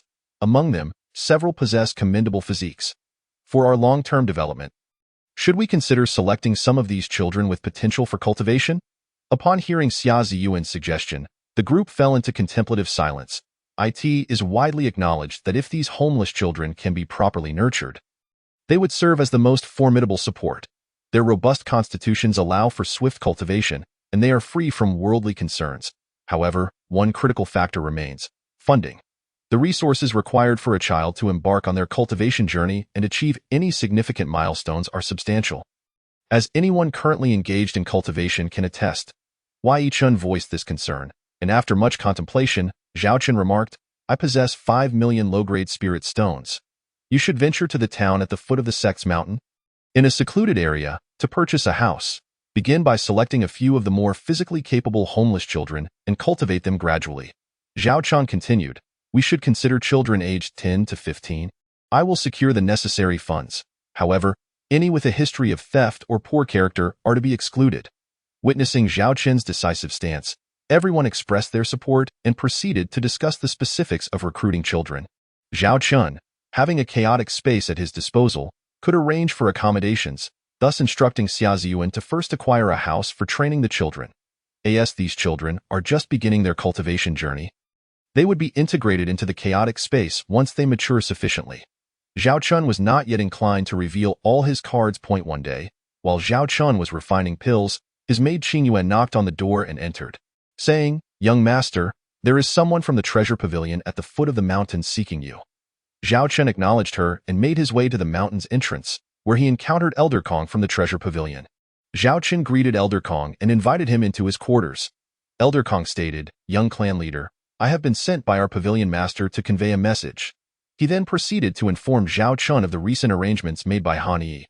Zhao Chun replied, "Please inform the pavilion master that I will arrive at the treasure pavilion branch in Tianyan City 1 month from now."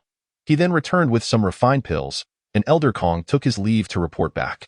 In the following days, Zhao Chun devoted himself to cultivation within the chaotic space, mastering the second and third forms of the 9 Heavens sword technique. He had now reached a minor success with the third form, Dragon Returns to the Ocean, and had also made progress with the second form of the primordial soul refining technique, achieving a foundational understanding. Zhao Chun was now capable of condensing his spiritual power into the semblance of a small sword. With further practice, there was potential for this spiritual sword to detach from his body, serving as a hidden weapon against formidable foes. The next morning, as Zhao Chun exited the chaotic space and began his morning routine, Healy knocked on the door and entered, exclaiming, "Little rascal, my esteemed son-in-law, do you remember what day it is today?" Zhao Chun, his expression darkening, retorted, "Senior sister, please refrain from using such terms within the sect. It would be quite inappropriate should outsiders overhear." Healy responded, "Outsiders? Are there any outsiders present? Besides, if someone hears, what of it? I shall knock out their teeth." Zhao Chun could only smile wryly, reflecting on how her spoiled behavior had been cultivated within the royal palace. Yet, he also recognized that Healy was a person of passionate affections and decisive actions, never carrying herself with the airs of a princess despite her status as one. Healy pressed further. "Little rascal, do you remember what day it is today?" Zhao Chun replied, "Indeed, tonight at the appointed hour, you shall come to my room for treatment." He added, "When you arrive, do not let anyone know you are visiting me." Healy's face flushed with a rosy hue as she shot him a glare, saying, "Little rascal, if you dare to act inappropriately tonight, I shall inform my father." Zhao Chun could only shake his head helplessly. Clarifying, "Senior sister, I merely meant to say that you shouldn't divulge to others that I am treating your ailment." Healy appeared confused but nodded in agreement. Zhao Chun mentioned, "I still need to procure some spiritual herbs for this evening and refine additional pills. This way, we can achieve twice the result with half the effort." Healy offered, "Little rascal, I shall accompany you to buy the spiritual herbs." Zhao Chun declined, "No need, you should return and rest for now. Just come by later in the evening." Chapter 68. Not yet midnight in the chaotic space, Zhao Chun arranged the spirit stones in a small gathering formation and sat cross-legged, employing the chaotic technique to draw spiritual energy into his body. He guided the true essence within him to break through the bottleneck of his realm, a state he had long intended to achieve, and now it was merely a matter of time. With a resounding boom, he broke through, his true essence circulating twice around his body before returning to his dantian. elevating his cultivation to the 8th layer of the foundation establishment stage. After several hours spent stabilizing his realm, he casually unleashed a punch that shattered a large stone, a satisfied grin spreading across his face. This minor breakthrough had significantly increased his strength. Within the chaotic space, Zhao Qin dedicated an entire day to refining the spiritual sword of his consciousness. He had managed to condense it into the shape of a sword, yet there remained a considerable distance before he could achieve its separation from his body.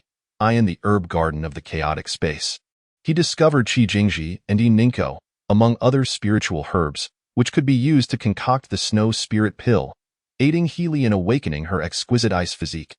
Upon exiting the chaotic space, he noted the time and began meditating while awaiting Healy. Before long, Healy knocked on the door and entered.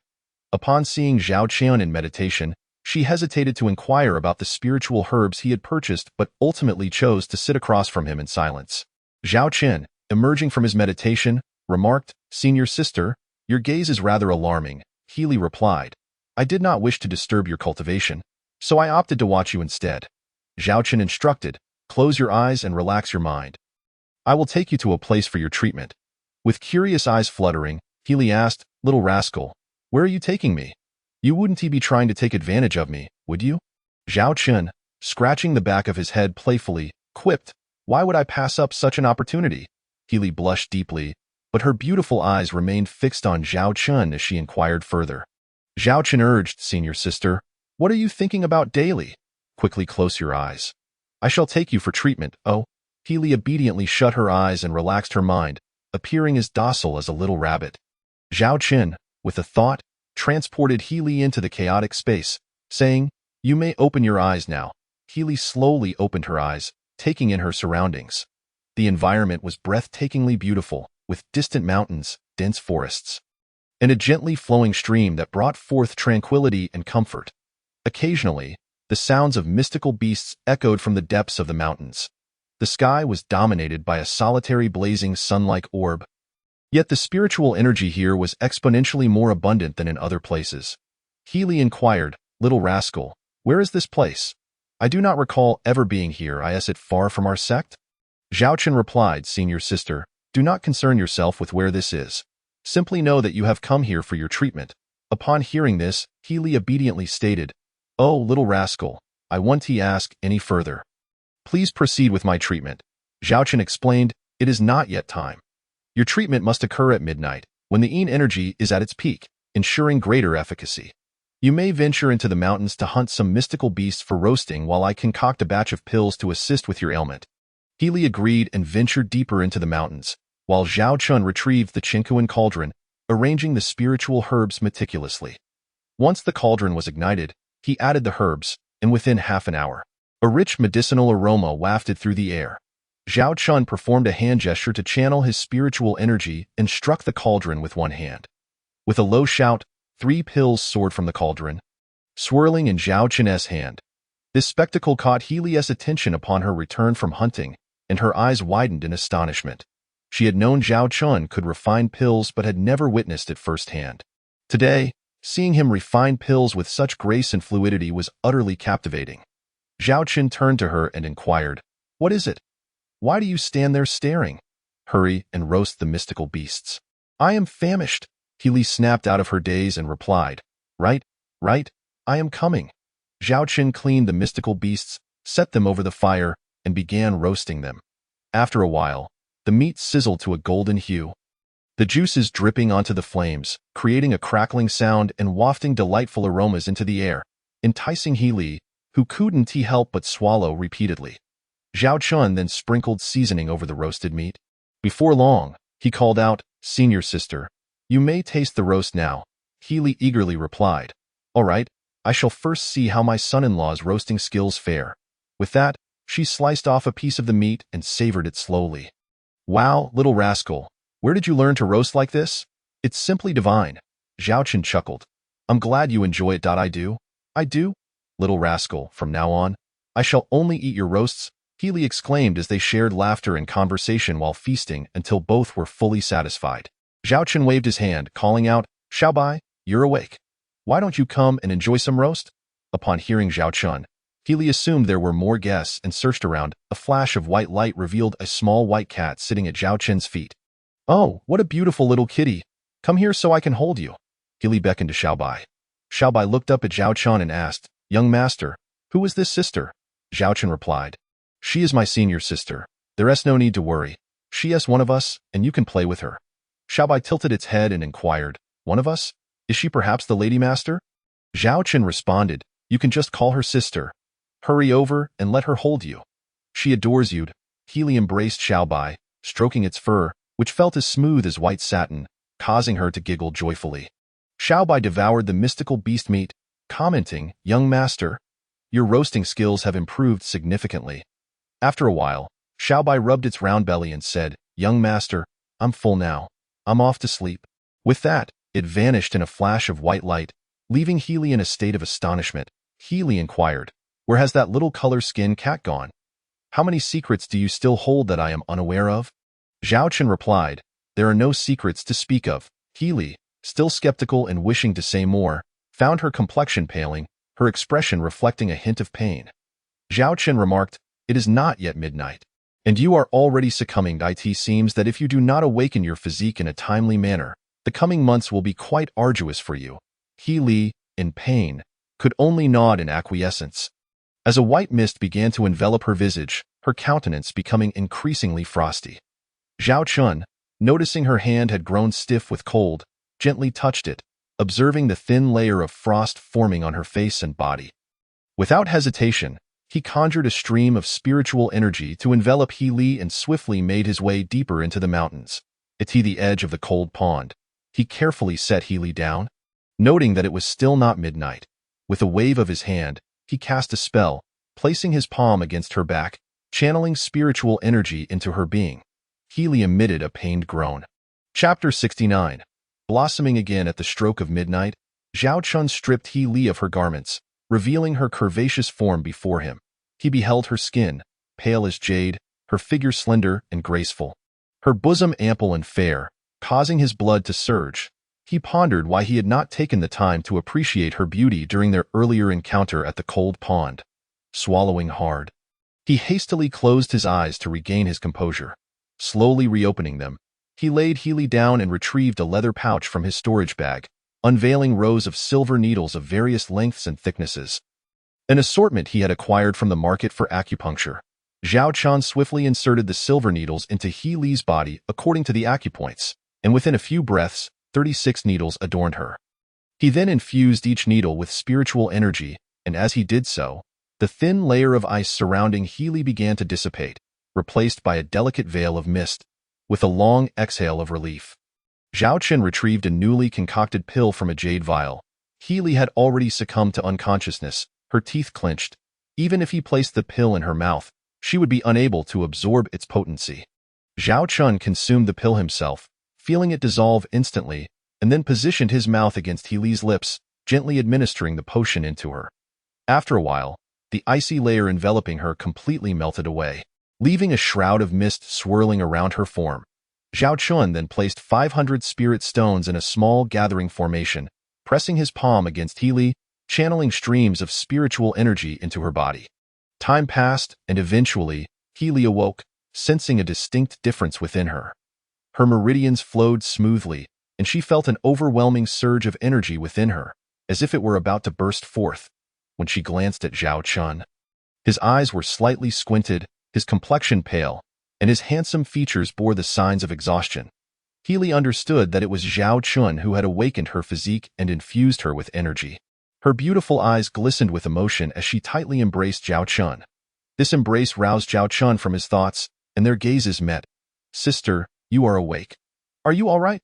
Zhao Chun inquired, but before he could say more, his lips were captured by her warm ones. He stared wide-eyed at Healy, who was shedding tears, her red lips pressing against him fervently. Zhao Chun, unable to resist, embraced her tightly once more, and another passionate encounter began, albeit shrouded in a veil of intimacy. Time slipped away, and eventually, they emerged from their cocoon. As Healy tidied her hair and garments, she asked, "Little color skin, is my physique awakened now?" Zhao Chen replied, "Not quite yet, perhaps 2 or 3 more times."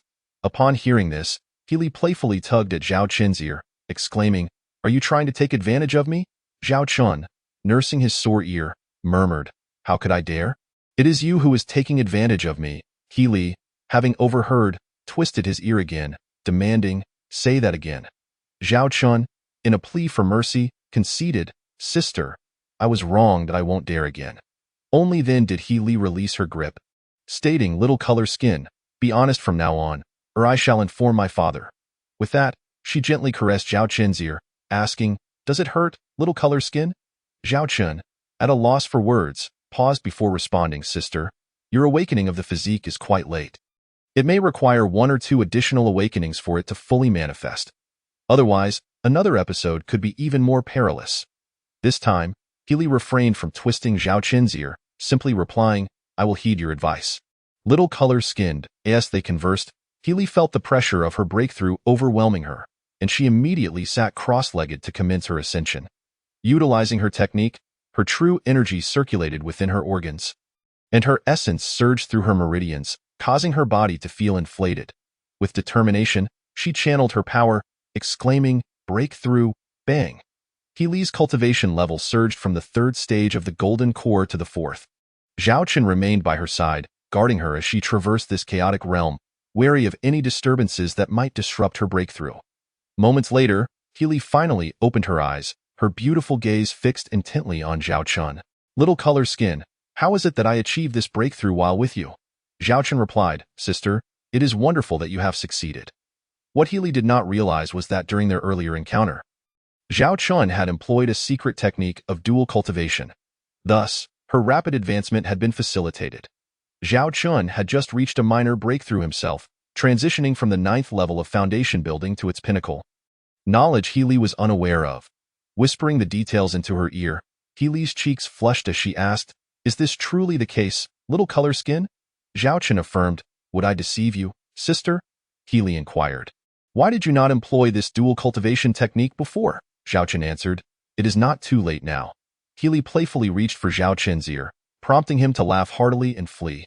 Exiting the chaotic space, Healy opened her eyes to find herself in Zhao Qin's room. "Little color skin, be honest. Where have we just been?" she questioned. Zhao Qin replied, "Sister, do not ask. Return on the 15th of next month at this same time. And in 1 or 2 more awakenings, your physique will be safely awakened." Healy cautioned, "Understood. Keep your lips sealed. If anyone discovers this, I shall not forgive you." With that, she vanished like a gust of wind. Zhao Qin watched her retreating figure, a sweet smile gracing his lips.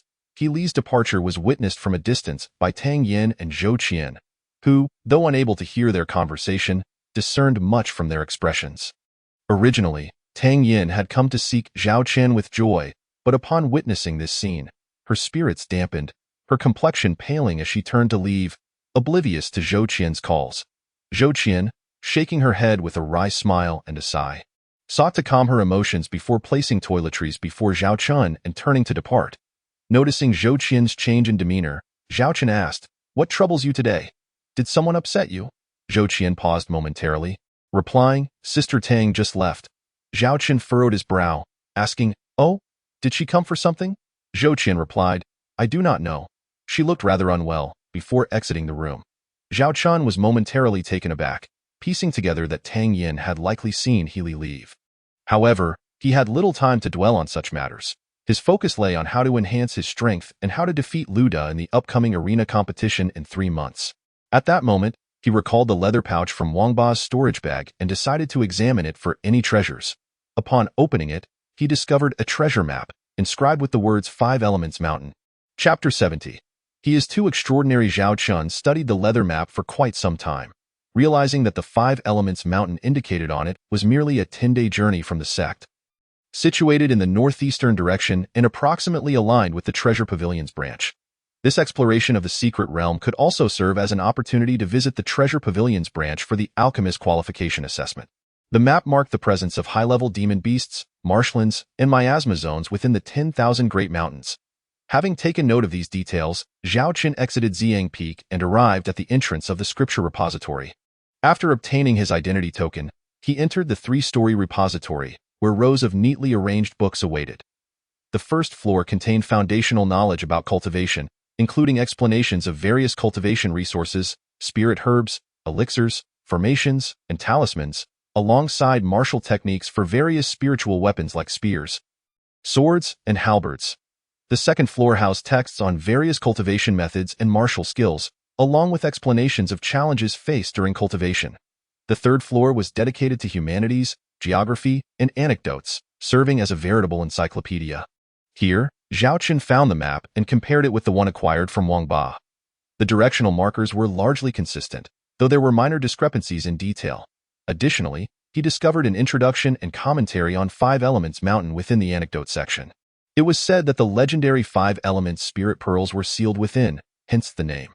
While the authenticity of this claim remained uncertain, it was believed that cultivators could harness the spirit pearls according to their physical attributes, enabling them to cultivate more effectively and enhance their combat prowess. Upon reading this, Zhao Qin mused that since he now possessed a treasure map, he ought to venture forth regardless of whether the spirit pearls truly existed. Even if it were merely a legend, the journey would serve as valuable experience. He returned to his room, entering the chaotic space, where he gathered some midday lotuses, jia grass, and duckweed, spiritual herbs for concocting detoxifying elixirs. In the chaotic space, he organized the herbs and retrieved his alchemy furnace, beginning the process of refining pills. After a duration of incense burning, he clapped his palm against the furnace and declared, "Success!" A furnace containing 30 medicinal pills materialized before Zhao Qin, who had also concocted several rejuvenation pills, body restoration pills, and fasting pills. Exiting the chaotic space, Zhao Qin summoned the maidens Qingyue and Zhou Qian to bring forth Xia Ziyuan and the others. Upon their arrival, Zhao Qin scratched the back of his head and remarked, "Today, I have called you all for a treasure-seeking expedition in a secret realm, the authenticity of which remains unverified. I wonder if you all are willing to join." Xia Ziyuan replied, "Currently, I am occupied with the recruitment of wandering children, and I also have tasks pertaining to our mountain peak, so I shall abstain from this venture." Yi Chen echoed this sentiment, explaining that the new disciples he had gathered were due to meet Xia Ziyuan in the coming days, leaving him with other commitments that prevented his participation. This time, Zhao Qin was accompanied by Zhao Xiaodong, He Li, Tang Yin, Zhou Qian, and the siblings Su Yi, making a total of 7 as they set forth to Wuxing Mountain. Zhao Qin instructed them to return and prepare, with plans to depart in the afternoon. Upon their arrival at the marketplace at the foot of the sect's mountain, each mounted a unicorn. After departing the marketplace, Zhao Qin furrowed his brow but said nothing. After traversing several mountains, as the sun began its descent, Zhao Qin surveyed the terrain and suggested, "Let us wait in the small grove ahead for the others." Curious, the group inquired, "Young master, are there others accompanying us to Wuxing Mountain?" Zhao Qin affirmed, "Indeed, there is a group trailing behind us." The others were taken aback and began to scan their surroundings. Zhao Qin cautioned, "Do not look just yet. They should arrive within half a stick of incense." Tang Yin asked, "Do you know who they are?" "Young master?" Zhao Qin responded, "Not at the moment, but they are likely from our sect." "They have been following us since the marketplace," Suemo queried. "Surely they are not here to confront us?" Healy speculated. "Could they be my brother's men?" Zhao Qin remarked, "That is quite possible. Luda is merely a watchdog for your brother, and apart from him, there is no one else in the sect who would dare to confront me." Healy sighed in resignation. "My brother has even managed to corrupt Shang Guanyao in his quest for the throne." Zhao Qin chuckled, "Let them come. I am eager to see what sort of figures he has dispatched."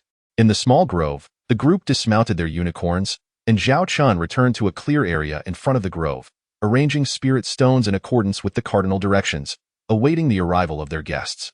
As they conversed, 5 unicorns approached the grove point. One of the newcomers remarked, "Ha, it didn't take long for us to tire.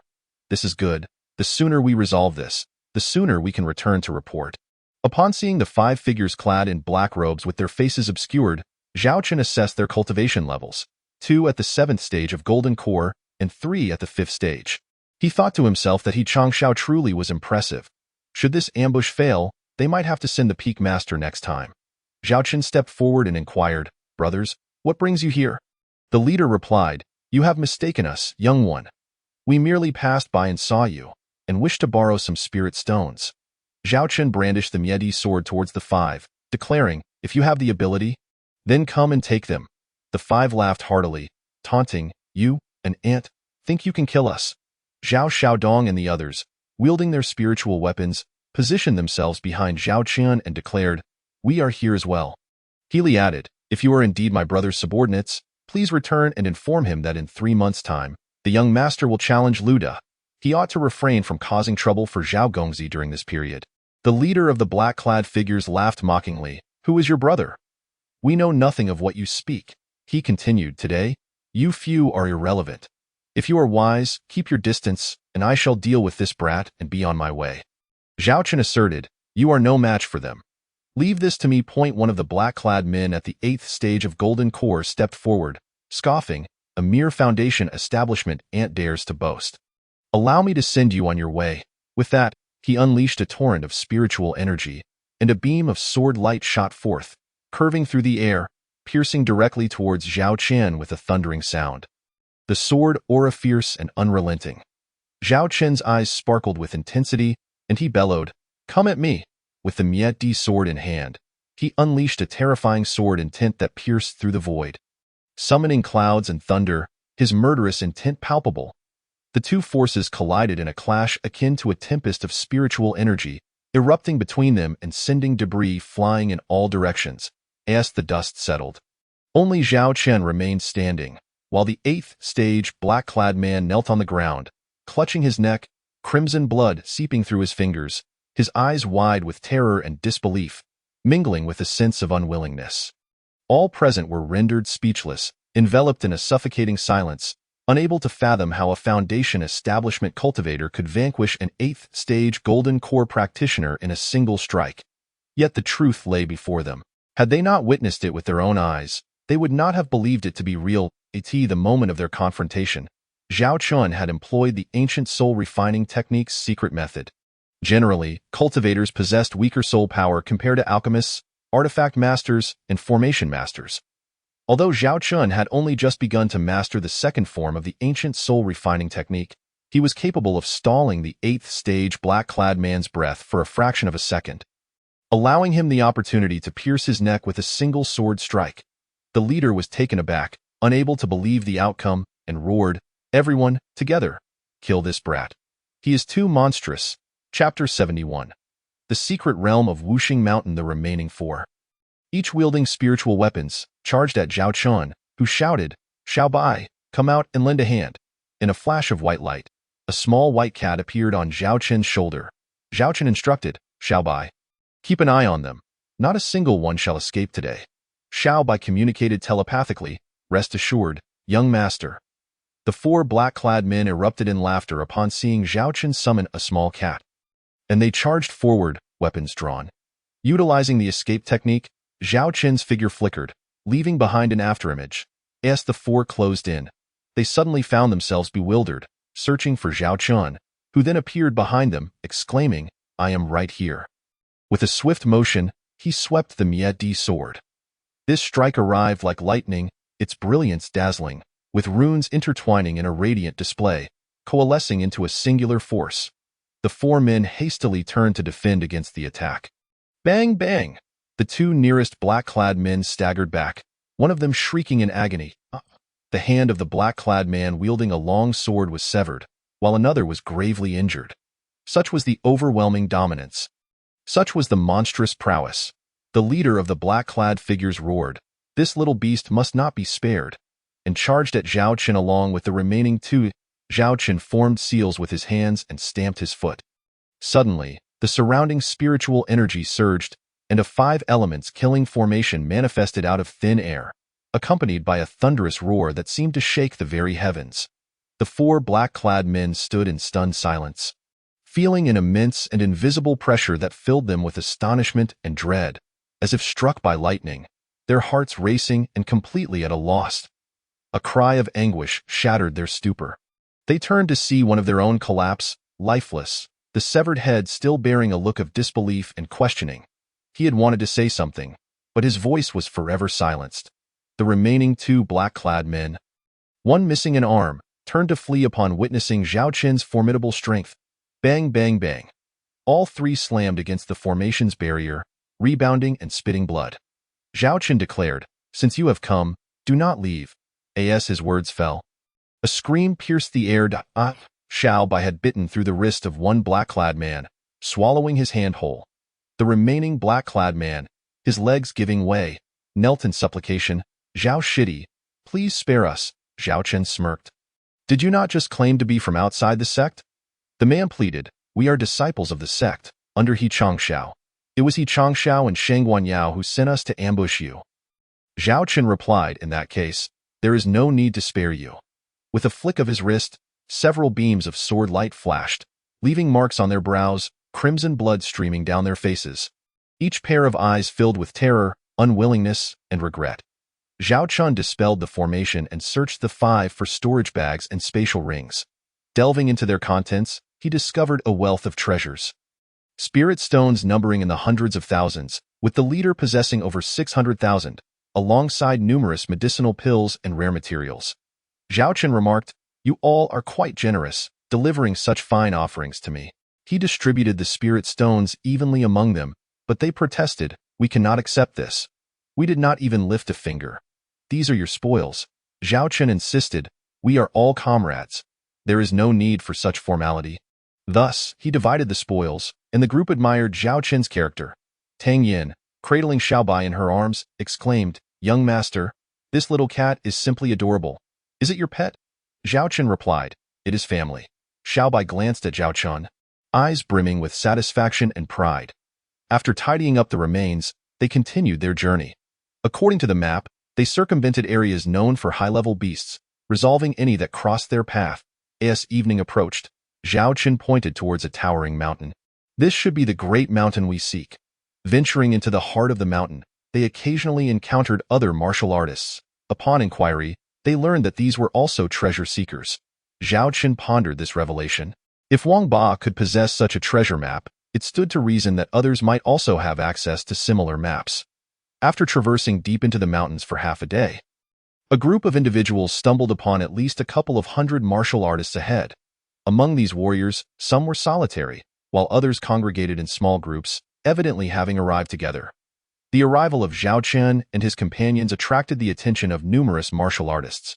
Zhao Chen approached one of the warriors and inquired, "May I ask, esteemed brother, does this place ahead lead to a treasure?" The warrior glanced at Zhao Chen and then at the few individuals behind him, replying, "Indeed." Zhao Chen continued, "If this is a place of treasure, why is no one entering?" The warrior explained, "The time has not yet come. The formation is not activated. Furthermore, martial artists over the age of 30 are prohibited from entering. As there are formidable barriers set by powerful beings," he added, "it is said that this secret realm will remain open for 15 days. If one cannot exit in time, they must wait for the next opening." Upon hearing this, Zhao Chun expressed his gratitude and led his companions to a tree, stating, "Let us wait here. We shall enter once the secret realm opens." There was a man in his 20s, accompanied by 5 or 6 others, all clad in identical attire, likely disciples of a particular sect.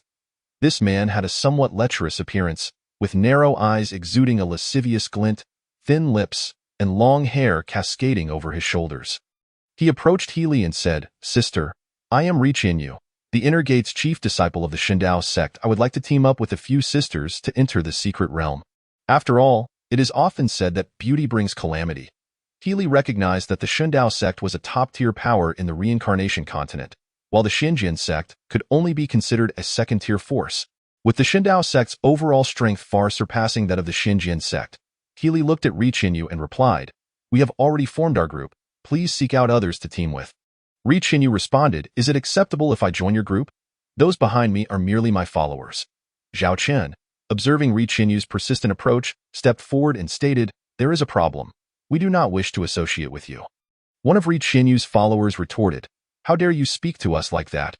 This is our Shindao sect's chief disciple. Our senior brother is extending you a courtesy by inviting you to join. Do not bite the hand that feeds you." Before he could finish, a sharp cry pierced the air, a bang.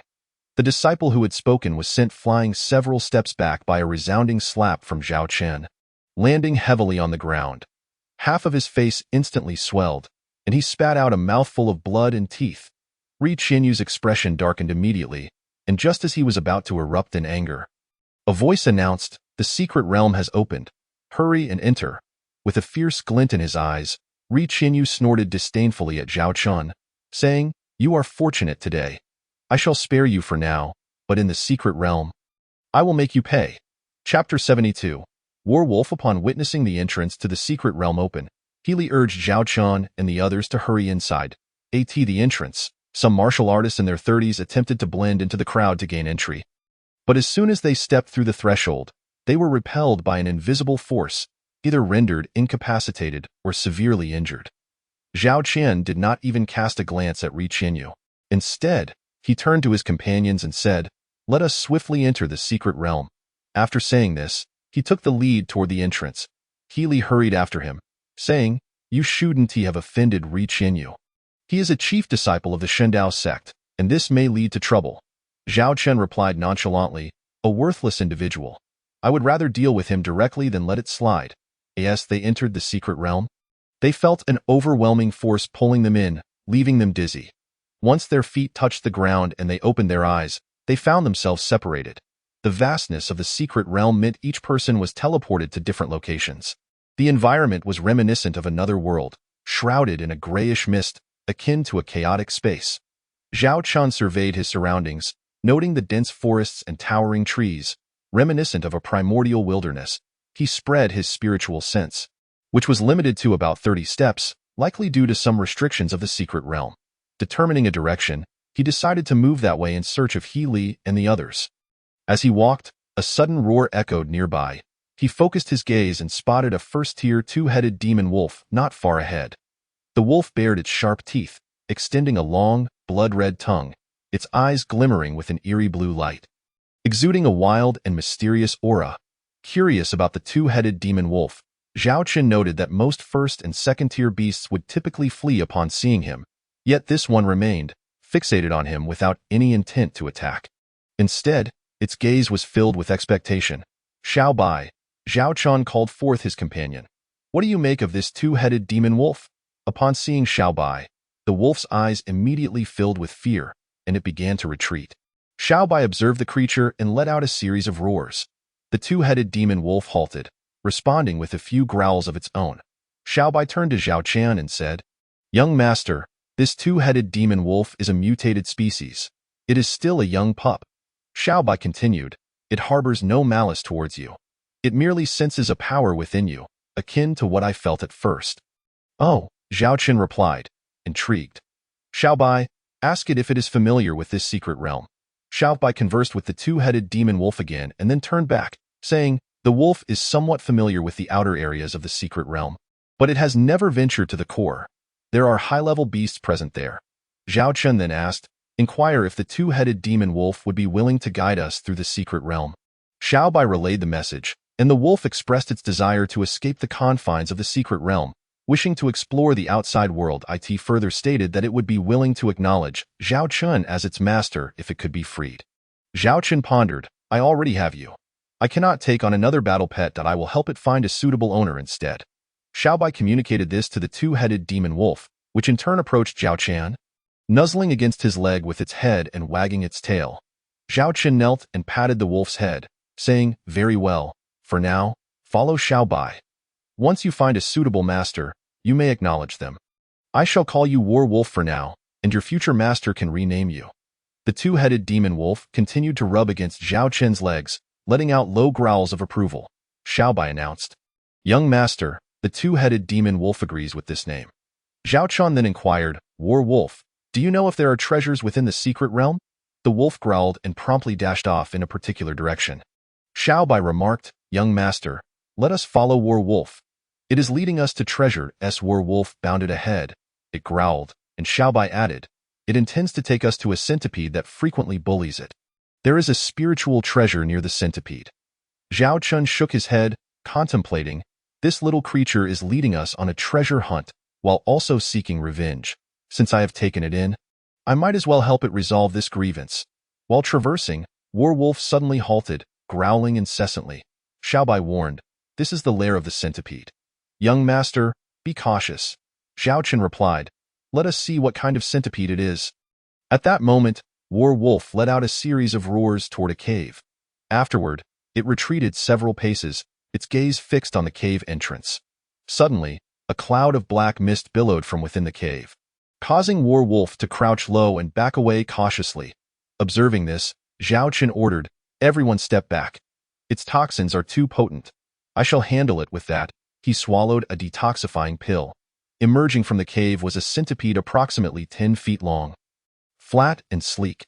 Its small head glowed with a dark blue hue, adorned with a pair of eerie blue eyes, and it waved its antennae restlessly. Zhao Qin brandished the extinguishing emperor's sword and struck at the centipede. The creature was remarkably agile, its numerous legs shifting to evade him, while it unleashed a cloud of toxic mist in Zhao Qin's direction. However, the extinguishing emperor's sword effortlessly penetrated the centipede's defenses. Puffed! With a single strike, it cleaved the centipede in two, but the front half continued to lunge at Zhao Qin, spewing more toxic mist. Zhao Qin executed a swift teleportation, slashing the centipede's head clean off. The centipede's small eyes glared at War Wolf, possibly filled with resentment for bringing this diminutive human to slay it. Seeing its foe vanquished, War Wolf let out a triumphant howl, perhaps venting its suppressed emotions. Zhao Qin collected the centipede's remains into the chaotic space, recognizing it as a valuable medicinal ingredient. Not only could it poison, but it could also be used to concoct antidotes. Once he sensed no danger within the cave, he cautiously ventured inside. The cave was dim and damp, with a small stream trickling toward the exit. Beside the stream grew a unique flower resembling a lotus, shaped like a horseshoe. This was the twin lotus, a rare treasure capable of enhancing a martial artist's spiritual power. Refining it could elevate one's spiritual prowess by 1 or 2 ranks. Zhao Qin carefully placed the twin lotus into the chaotic space and said to War Wolf, "Little one, let us proceed." War Wolf wagged its tail, leading the way, its mood evidently uplifted. Zhao Qin turned to Xiaobai and asked, "Inquire where the 5 elements spirit orb is located within the secret realm." Xiaobai responded, "War Wolf just mentioned that it has only heard of the 5 elements spirit orb, but if it exists, it is likely in the core area of the secret realm, a place War Wolf has never visited. It also heard that the orb is sealed here by a powerful entity." Zhao Qin concluded, "Then we shall search slowly." As they continued, Xiaobai guided War Wolf in seeking out spiritual herbs and treasures they enjoyed. Suddenly, they heard voices arguing up ahead. Chapter 73. The earth marshal bear. In an instant, Zhao Qin teleported to a tree, and upon following the sound, he beheld Tang Yin and Zhou Qian ensnared by 7 or 8 martial artists. Their hair was disheveled, and their bodies bore numerous bloodstains, rendering them in a woefully dire state. Both had sustained varying degrees of injury. Zhao Qin's figure flickered and appeared before Tang Yin as he reassured her. "Do not fear, senior sister, I have arrived." The two women, witnessing Zhao Qin's timely intervention, felt a tumult of emotions, relief and joy intertwined. They had prepared for the worst, resolute that if they could not break free, they would rather die than suffer humiliation. The 4 martial artists encircling Tang Yin, realizing their plans had been disrupted by Zhao Qin, erupted in fury, their faces contorted with murderous intent. The leader among them bellowed, "You'd best be wise and scram. I am Hao Beichen of the Haoyan sect, do not interfere with my affairs." Without a moment's hesitation, Zhao Qin unsheathed the extinguishing emperor's sword, unleashing a surge of spiritual energy accompanied by the crackle of thunder. A shriek pierced the air as the leader of the martial artists, caught unawares, had his head severed by Zhao Qin's blade. The remaining martial artists, stricken with terror, turned to flee. With a few swift strokes of his sword, Zhao Qin dispatched several more, their foreheads pierced amidst their cries of despair. 2 martial artists, having already fled over 100 paces, seemed to lament their lack of agility. "Xiaobai," Zhao Qin called out. Instantly, Xiaobai and the War Wolf charged forth, returning moments later, their tails wagging and bloodied lips lapping at the remnants of their prey. Not far off, beneath a large tree, a disciple of the Haoyan sect, who had stepped away for a moment, beheld this scene, his jaw dropping in disbelief as he slowly retreated, step by step, into the distance. At this moment, Tang Yin and Zhou Qian's expressions transformed from terror to exhilaration. They had never anticipated that Zhao Qin would save them in their hour of peril. The 2 young women clasped Zhao Qin's hands, their eyes glistening with joy and a hint of tears. Zhao Qin applied ointment to their external wounds and provided each of them with a healing elixir. The 2 women promptly sat down to absorb the medicinal properties, and within the span of 2 incense sticks, their injuries had healed substantially. Both women inquired, "Young master, what kind of elixir is this? Its effects are remarkable." Zhao Chen chuckled awkwardly, replying, "As long as it works, that suffices." Tang Yin turned her head to notice the war wolf and approached it, stroking its back. "Young master, is this beast also your battle companion?" Zhao Chen regarded the war wolf and recounted its story. Upon hearing, Tang Yin gently caressed the war wolf's back, asking, "Little one, do you wish to accompany me?" The war wolf turned to glance at Xiao Bai and Zhao Chun, who nodded, saying, "If you truly wish to join us, then recognize her as your master." The war wolf nuzzled against Tang Yin, licking her face affectionately, and a drop of its essence coalesced at its snout. Seeing the war wolf acknowledge Tang Yin, Zhao Chun imparted the secret method of the master recognition contract to her.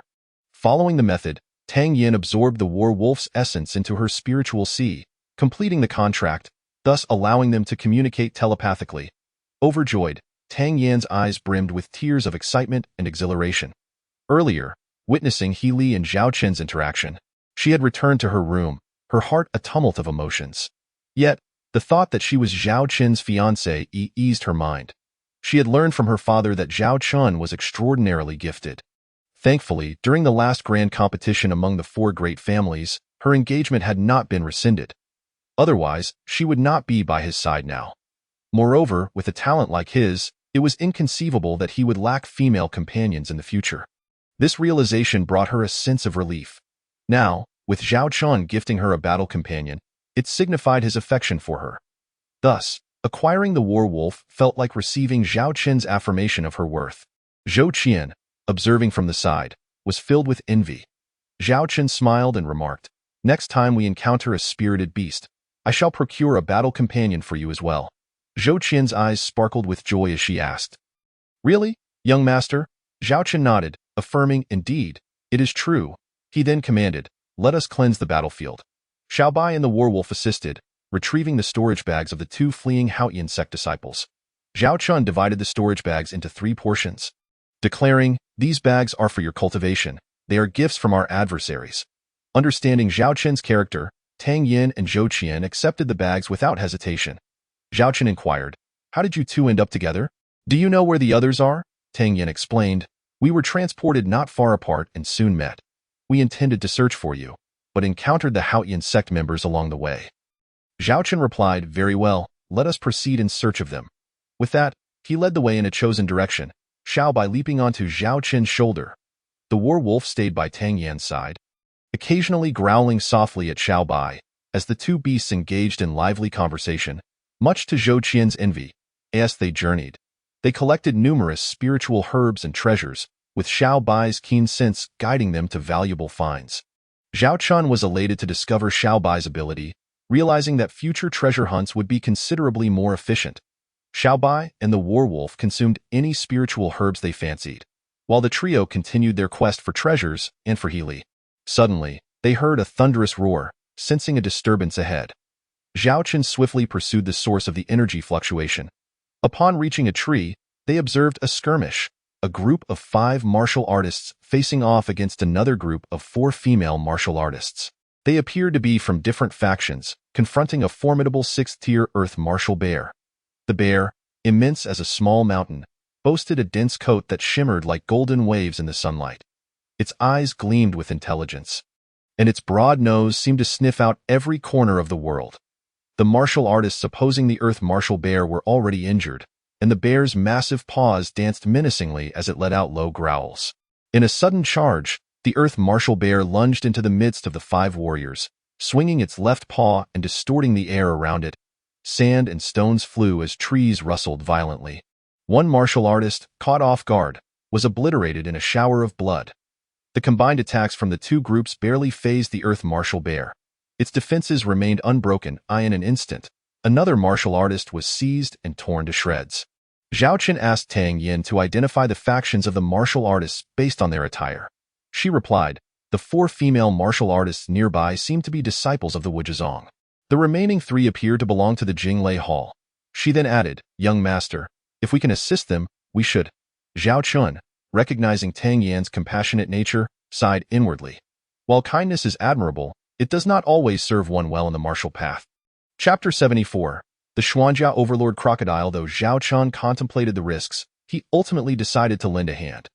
After all, the two groups were likely battling the Earth Martial Bear for some coveted treasure. And Zhao Chun would not miss an opportunity to obtain riches. At that moment, their hiding place was discovered by the martial artists from Jinglei Hall. One of them cried out, "Brothers and sisters, come quickly. We can't hold on any longer." In response, Zhao Chun and his companions swiftly positioned themselves behind the Earth Martial Bear, effectively surrounding it.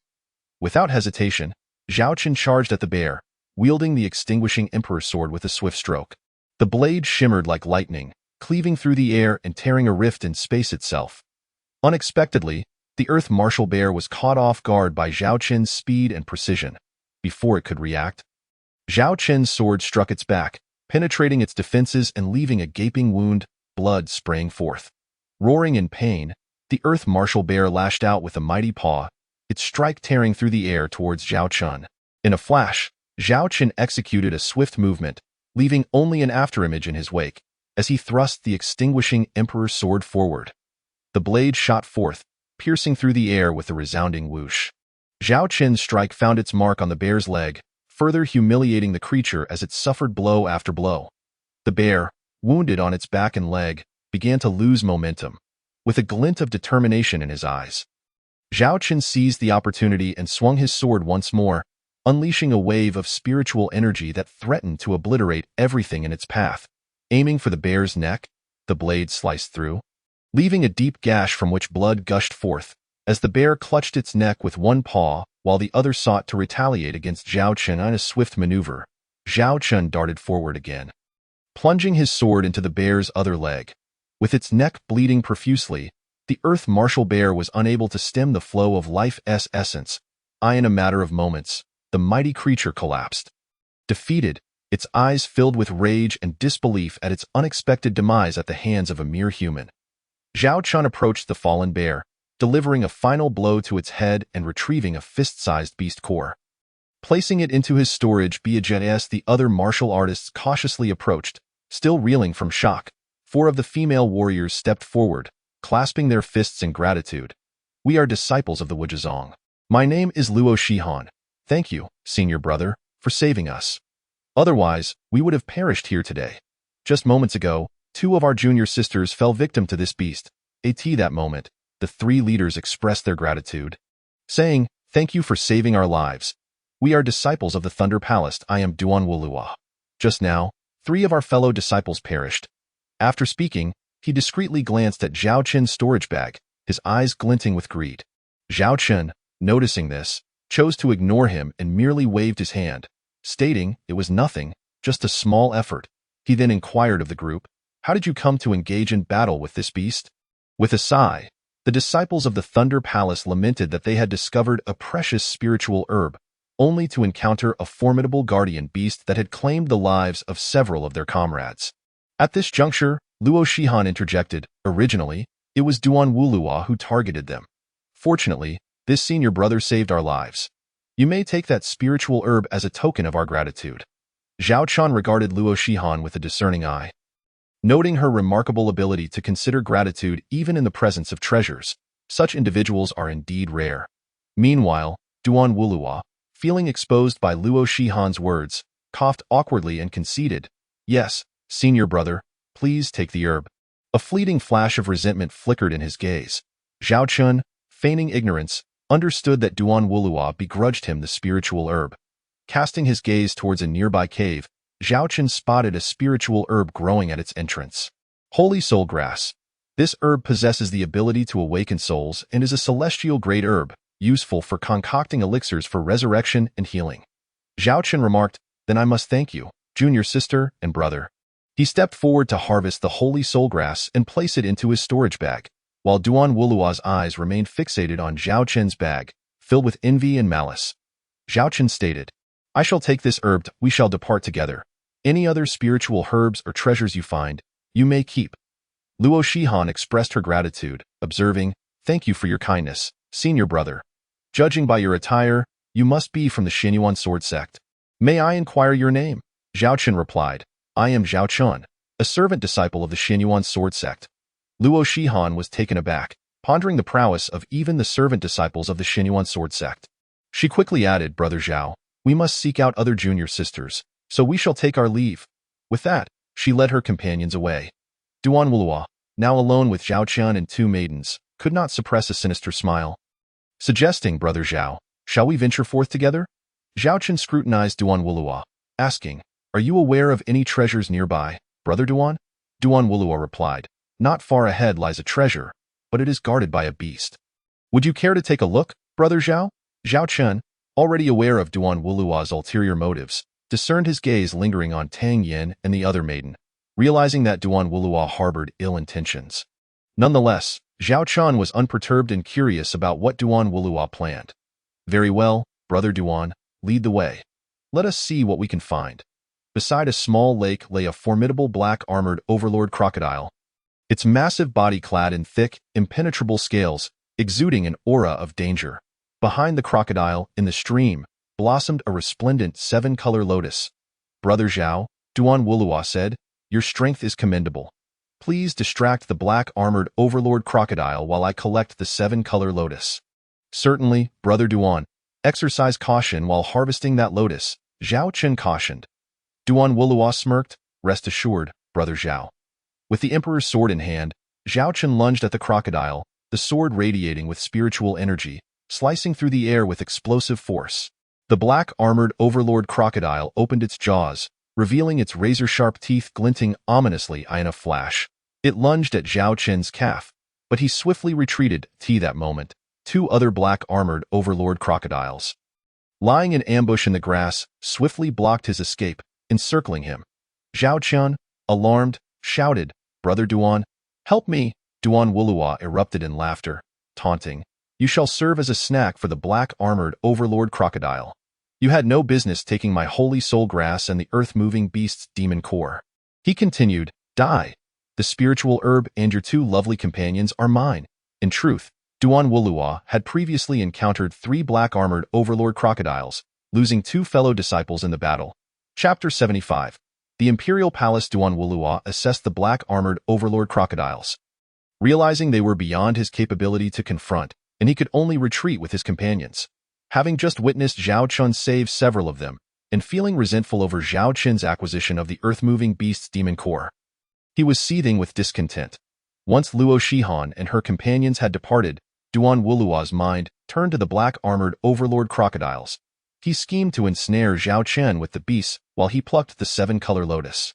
He believed that eliminating Zhao Qian would relieve his pent-up grievances, and he could claim both the 7-color lotus and the 2 maidens for himself. The thought of this trifecta brought a smile to his face. As he approached the 7-color lotus, suppressing his excitement, Duan Wulua reached out to grasp it, casting a mocking glance at Zhao Qian, eager to witness his despair. However, upon seeing Zhao Qian, he froze, realizing the latter was not in peril. Zhao Qian stood behind his 2 disciples, one hand gripping a disciple by the neck, casting a look of pity upon him. With a blood-curdling scream, Duan Wulua's hand was bitten off by a hidden black-armored overlord crocodile lurking beneath the water. Clutching his severed arm, he twisted in agony, attempting to retreat to the shore. Yet, upon turning, he found himself confronted by 3 poised black-armored overlord crocodiles, their eyes gleaming like precious gems, ready to hunt. The 4 black-armored overlord crocodiles descended upon him, and he was swiftly torn to shreds. The other 2 disciples and Tang Yin shielded their eyes, unable to bear the gruesome scene. In truth, Zhao Qian had sensed the lurking crocodiles upon his arrival, noting one resting on the shore and 2 more concealed in the grass. He was aware of Duan Wulua's intentions and understood the latter's impending doom.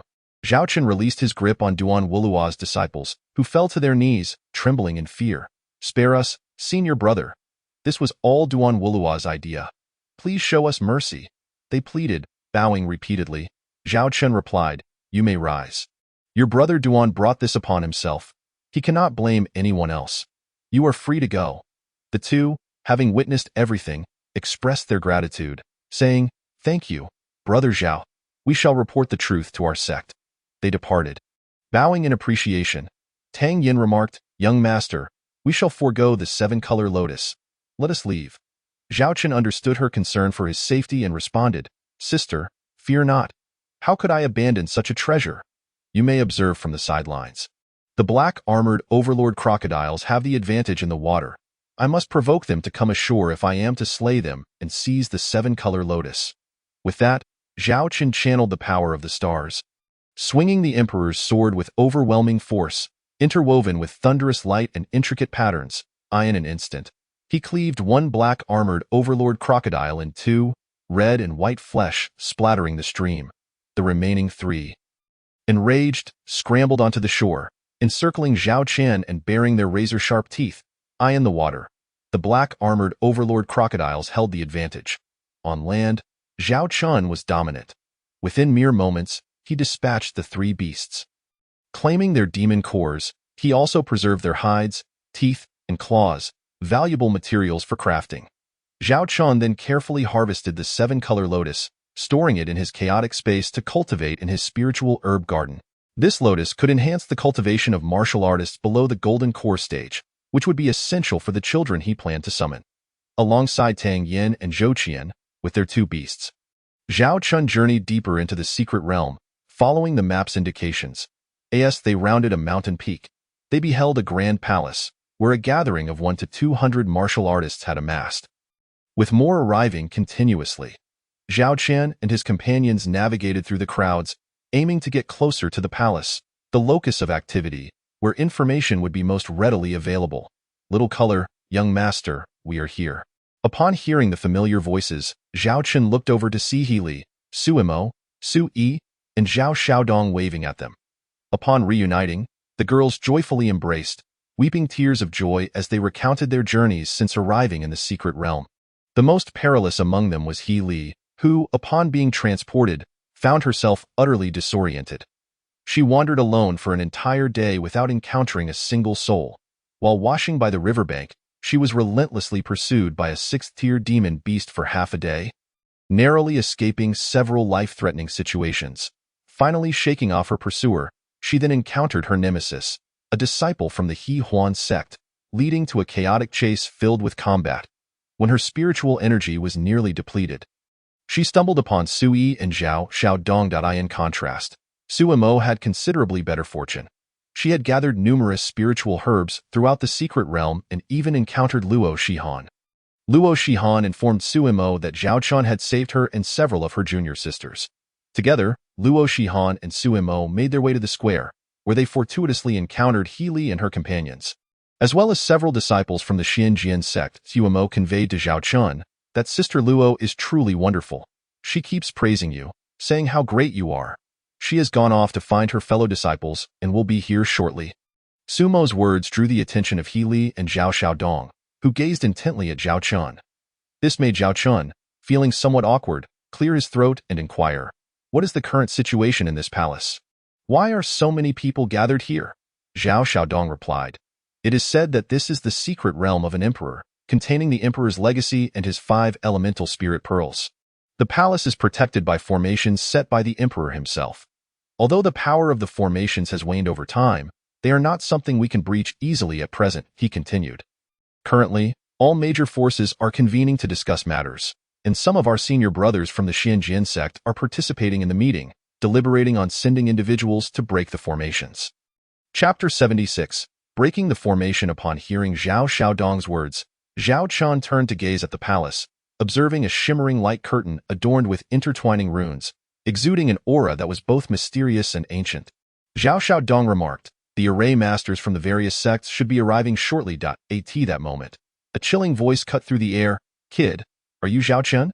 Zhao Qian followed the voice to see a group of about 10 individuals approaching them, comprising disciples from the Jinglei Hall, as well as members from the Haotian sect and other sections. Among the Jinglei Hall disciples was a leading figure, a man in his late 20s. Clad in a black robe embroidered with the name of the Jinglei Hall. His face bore a grotesque scar, and his eyes glinted with a feral intensity, instilling fear in those who beheld him. He wielded a blood-red curved blade that emanated an eerie aura, as if countless vengeful spirits were entwined around it, sending chills down one's spine. He scrutinized Zhao Qian and his companions, finally fixing his gaze upon Zhao Qian. "Kid, you must be Zhao Qian," he stated. Zhao Qian glanced at the scarred man and asked, "And who might you be?" Behind the scarred man, a shorter individual chimed in, "This is our Jinglei Hall's true disciple." And Ran, the second elder brother. Zhao Qian shook his head, replying, "I truly have not heard of you." Pfft. A disciple from the Jinglei Hall nearly spat out a mouthful of blood, incredulous at Zhao Qin's nonchalant dismissal. Indeed, Zhao Qin had never heard of him.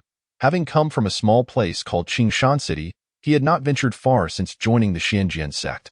His days were consumed with cultivation and alchemy, and no one had ever mentioned matters beyond the sect. Even during missions, he was always in a hurry, leaving his understanding firmly rooted in Qingshan City. Ayan Ran's face turned a shade resembling that of liver, his scar twitching with fury, radiating an aura of menace. "Kid, do you dare to lay a hand on a disciple of the Jinglei Hall? You must be seeking death."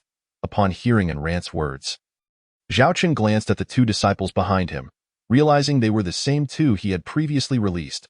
It turned out that after being freed by Zhao Qin, they had encountered their senior brother, Ayan Ran, and recounted the incident involving Danwu Luo.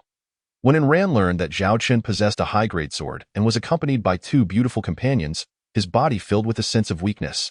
His mind consumed with thoughts of swords and beauty. He addressed the disciples of the Jinglei Hall. "This disciple of the Xianjian sect has laid hands on one of our own. Whoever sees Zhao Qin is to slay him immediately, to avenge our junior brother Danwu Luo." The two disciples who had returned felt speechless at Ayan Ran's outburst. They dared not utter a word, let alone offend him. Thus, when Zhao Qin looked their way, they could only lower their heads in helplessness and guilt. Zhao Qin confronted Ayan Ran, saying, "What kind of behavior do your own disciples exhibit, that you feel the need to inform others?"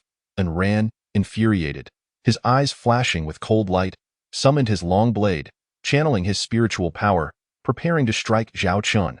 "Include our Haotian sect in this." At that moment, a man in his 20s spoke up, "I am Lu Zhang, a disciple from the Haotian sect. We have a junior brother who can attest that this brat has just killed our junior brother Hao Beichan." "Do we have no one in the Haotian sect?"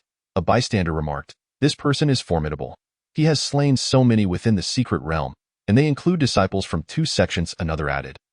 "Who knows if what they say is true or false? He looks to be only 14 or 15. How strong can he really be?" Regardless of the truth, facing such a multitude, it was uncertain how Zhao Qin would survive the next 15 days in the secret realm. The onlookers began to murmur, some expressing concern for Zhao Qin. Just then, a disciple clad in the garb of the Xianjian sect spoke up, "Brothers, let us remain calm. Our priority is to find a way to breach the formation. Once we exit the secret realm, we can address the matters you have mentioned." Ayan Ran retorted, "Shu Zhujian, be quiet. The murderer of our sect is right here. Do you wish to delay until the sect investigates? You are implicated in this matter. The discussions we had earlier are now void, and you shall be eradicated as well." Hearing this, the disciples of the Xianjian sect found themselves at a loss for words. Instinctively retreating, Zhao Qin inquired, "May I ask how to address this senior brother?" "I am Shu Zhujian from the 6th Peak, and those over there are also disciples of the Xianjian sect." The senior brother gestured to the others, "Thank you, Brother Shu. Please do not concern yourself with this matter. I will handle it myself." At that moment, Ri Qianyu stood aside, observing coldly, a wicked smile playing at the corners of his mouth. Lu Zhang and Mo Ran each took hold of their spiritual weapons, preparing to strike Zhao Qin. Zhao Qin gripped the Ming Di sword tightly, channeling the Nine Heavens chaos art within him. He Li and her companions assumed a defensive formation, while Xiaobai and Zhan Lang readied themselves for a sudden strike. The atmosphere turned icy, as each individual released their full aura, ready for battle. "Hold on!" At that moment, two men, one tall and one short, both under 30, approached from the crowd, their attire suggesting they were rogue cultivators, their cultivation levels at the peak of the Golden Core stage. "Today, we are here to explore the treasures of the secret realm. Time is of the essence. Once we finish, we can settle grievances and seek revenge as we wish," one of them stated, exchanging glances with Lu Zhang. "For today, we shall give these two brothers some face. You, kid, will need to preserve your life once the secret realm concludes." Both Ri Qianyu and Lu Zhang perceived the situation clearly. Zhao Qin was initially accompanied by 7 individuals, and with Shu Zhujian and others, their numbers barely reached 10. If they did not show deference to these two rogue cultivators, a confrontation would yield no benefit to either of their sections. At this moment, Ri Qianyu stepped forward, addressing the crowd, "Everyone, heed these two brothers' words. Let us first focus on breaking the formation and searching for treasures. Your personal grievances can be resolved at the palace entrance once the secret realm concludes. Zhao Chun, recognizing Ri Qianyu's intentions, chose to ignore him and prepared to turn away. Wait, Zhao brother, regardless of who is right, we must find a way to breach the formation. You cannot simply leave. Zhao Chun asked, according to you, how shall we breach the formation? Ri Qianyu suggested, let us select 2 disciples from each sect to join forces and strike the grand formation. What do you think? At this time, Shu Zhujian of the Xianjian sect replied, all right, let us divide into several groups and commence our assault on the grand formation. Bang, bang, bang. The crowd split into several groups, taking turns bombarding the formation's light curtain. In an instant, the auras of the various sect's powerhouses erupted, shaking the very heavens. A myriad of magical artifacts and spiritual devices were unleashed, their might boundless at that moment. Even the void seemed to shift in hue, leaving only the radiance and colors of the magical artifacts and spiritual devices in the realm. Boom! The very fabric of the void could scarcely withstand such pressure, trembling as if it were a massive net on the verge of collapse. Chapter 77. Sister Healy. As Zhao Chun attacked the grand formation, he observed the situation unfold. He secretly conveyed to Healy, I will enter the formation first. You all stay outside and ensure your safety. Once they enter, we will re-establish contact inside. Be cautious, you little rogue, Healy replied. Zhao Chun gradually moved to the edge of the formation's assault, striking at the formation while observing the other warriors. Not far away, a pair of serpent-like eyes fixated on Zhao Chun's every move. As he inched closer to the edge of the assault on the formation, the figure followed suit. This individual was Ri Qianyu, who, upon seeing Zhao Chun forming seals with one hand while striking the formation's nodes with the other, realized Zhao Chun was about to enter the formation. He hastily activated his movement technique to reach Zhao Chun's side, intending to ambush him when the formation opened, aiming for a lethal strike before entering himself. However, when he saw the gap Zhao Chun had torn in the formation, he rushed to attack him. Yet he was still a moment too late. Zhao Chun slipped through the opening, and it sealed behind him, leaving Ri Qianyu just a half step behind. As Ri Qianyu raged against the formation, he shouted, that brat has already entered the formation. Upon hearing this, the crowd exchanged glances, continuing their assault on the formation while awaiting the arrival of the sect's formation masters. As Zhao Chun stepped into the grand formation, he beheld the palace gates fortified with restrictions, adorned with runes yet remaining firmly shut. Positioned at the far right of the entrance, he gestured with both hands, channeling streams of spiritual energy into the runes. In mere moments, the runes flickered ominously, and the gates gradually creaked open.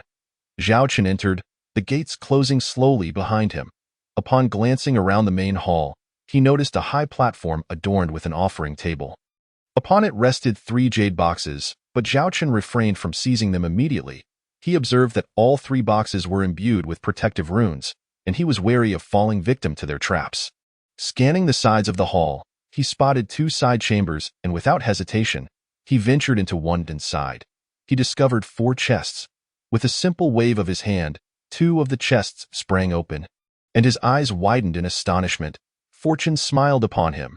The 2 chests brimmed with luminous spirit stones, their energy pulsating vibrantly.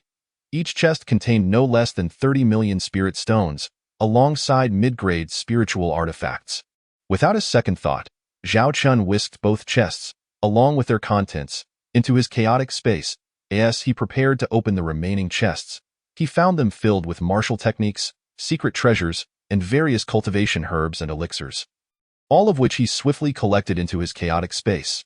Just then, a thunderous rumble echoed as the protective formation was breached by a throng of warriors. Zhao Chun emerged from the side chamber to witness some fighters rushing forward to claim the 3 jade boxes on the offering table. A horrific scream pierced the air as the first warrior to seize a box was engulfed in a cloud of blood mist, slain instantly. Those nearby were also caught in the ensuing chaos.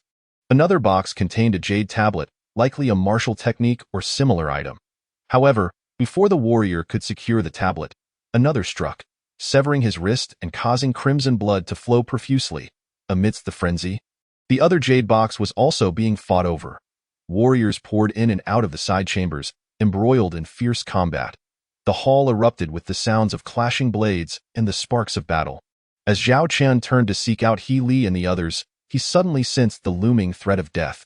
Employing the art of evasion, he darted away just as a blade sliced down where he had stood, cleaving the ground beneath him and sending shards of stone flying in all directions. Another sword strike pursued him relentlessly. With a glint of cold light in his eyes, Zhao Qian unleashed the extinction sword. Shattering the incoming blade, he found himself facing Ran and Lu Zhang, and without hesitation, he engaged them in battle. Suddenly, a loud crash resonated as someone inadvertently triggered the hall's formation switch, summoning 10 stone puppets, each radiating with surges of spiritual energy and arranged in a formidable ambush formation. These puppets felt no pain.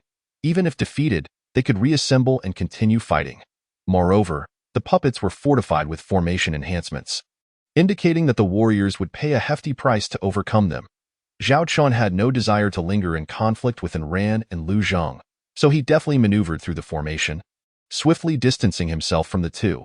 He approached the entrance to the rear hall, which was similarly protected by restrictions. Inside the main hall, chaos reigned as few warriors understood the formations, struggling to fend off the puppets while guarding against treacherous attacks from their comrades. At that moment, Zhao Qian successfully broke the restrictions and slipped into the rear hall, where he was followed by a figure. Ri Qianyu. Sensing a deathly aura behind him, Zhao Qian vanished in a flash, leaving behind only an afterimage. Ri Qianyu's sword struck where Zhao Qian had been, causing his body to explode into fragments, yet not a drop of blood was shed. Startled, Ri Qianyu realized he had struck an illusion and attempted to flee. Zhao Qian remarked, "You persistent little wretch, you've attempted to ambush me several times. This time, it ends here." In an instant, a blade of light severed Ri Qianyu's neck, and as he clutched his gushing wound, his breath faded, his body collapsing slowly, a look of resentment and unwillingness etched upon his face. Zhao Qian cast a disdainful glance at the fallen Ri Qianyu, waving his hand to draw the spiritual artifacts and spatial ring into his chaotic space, before vanishing from sight. Just as he did, several figures arrived at Ri Qianyu's corpse, disciples of the divine Dao sect, along with Ran and Lu Zhang, who had pursued him. The onlookers gasped in shock at the sight of Ri Qianyu's body, realizing that Zhao Qian had slain an 8th-level golden core genius with a single strike. How could a mere 14 or 15-year-old possess such terrifying prowess? They speculated that the rear hall was the ideal ambush site for Zhao Qian to have dispatched Ri Qianyu so effortlessly. Zhao Qian, upon entering the rear hall, felt the world spin around him, recognizing this as the entry into a teleportation array. As his feet touched the ground, he slowly opened his eyes to a realm filled with the melodious sounds of birds and the fragrant scent of flowers. A stark contrast to the bloodshed he had just witnessed, he followed a winding path beside a babbling brook, where an octagonal pavilion stood, and a young woman gazed at him with deep affection. She appeared to be around 16 or 17 years old, with an exquisitely flawless face, her eyes bright and clear like stars, her skin glimmering as if enveloped in snowlight, yet with an exotic hint of green in her pupils. "Healy," Zhao Qian called out, almost involuntarily. "Sister, weren't we just in the main hall? How did we end up here?" Without uttering a word, Healy gestured for him to sit beside her in the serene and beautiful scenery. Zhao Qian and Healy sat closely together. Memories of the past flooded his mind, revealing a side of the strong man that had never before surfaced, a tenderness and reluctance towards the woman he cherished. In this tranquil moment, Zhao Qian, clad in a simple white shirt, radiated warmth and concern, while Healy, adorned in a light blue dress, her hair dancing in the wind, wore a gentle smile that spoke of happiness. He would forsake his martial aspirations to remain by the side of his beloved until the end of time. Suddenly, a graceful figure emerged from the brook, so stunning she seemed like an ethereal being. Her skin was fairer than snow, as if she were a celestial spirit frozen in an eternal ice crystal, untouched by the world's impurities, her beauty exuding an enchanting allure. Zhao Qian felt dizzy, a sharp pain piercing his brow, and he longed to cry out, yet found himself silenced. Just then, Healy and the beautiful woman approached, each taking an arm, guiding him towards the cave he had dreamt of countless times. Day by day, they remained inseparable, living a simple yet blissful life. As autumn arrived, their son was born, and Zhao Qian held the child, unable to part with him even for a moment. Yet, with each glance at his son, an unsettling feeling gnawed at him, an indescribable sense of something being amiss. Each thought of it caused a sharp pain in his brow, as if his consciousness were on the verge of exploding. Deep within his mind, a voice echoed, urging him to awaken from this illusion, to break free from the deceptive realm. One day, the beautiful woman approached him with their child, and he suddenly jolted awake. Realizing the necessity to escape this mirage before it ensnared him forever, Li, the beautiful woman, and their son clung to him, pleading for him not to leave, their tears flowing freely. But Zhao Chun had come to his senses. He recognized the deception and resolved to break free. With a heavy heart, he struck down Li, the beautiful woman, and their son. A heart-wrenching scream escaped him as he collapsed to the ground. Clutching his head, the agony within his mind akin to a rift tearing apart. Sweating profusely, his complexion pale and weak, Zhao Chun awakened to find his surroundings transformed, devoid of the illusion-esque grasp. And without the presence of the beautiful woman and child, he seated himself cross-legged and began to cultivate the ancient soul-refining technique to alleviate the suffering in his mind. Through this trial of illusions, he had awakened, and his spiritual strength had significantly increased. Once more, he opened his eyes to behold 5 elderly figures, their hair and beards white yet their gazes sharp and invigorated. Each donned robes of gold, wood, water, fire, and earth, exuding an unparalleled ethereal presence. Among them, a red-faced elder with white hair smiled warmly at Zhao Chun as he awoke. "Pray tell, esteemed elder, who are you? Why do you gaze at me so intently? Have I yet to awaken? Am I still trapped in an illusion?" Zhao Chun inquired. The red-faced elder replied, "Ah, young one, you have awakened. You have passed the master's trial of illusions." "What? Who is your master? What trials did I face?" Zhao Chun asked, intrigued. "I am the golden spirit pearl of the 5-element spirit pearls, and the other 4 elders are the wood, water, fire, and earth spirit pearls.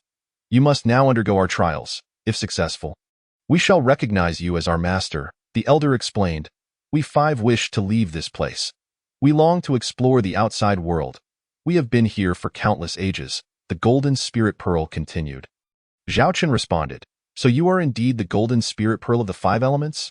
The golden spirit pearl nodded with a smile, saying, "Yes, I am the golden core pearl of the 5-element spirit pearls. Young one, I have just negotiated with the other 4.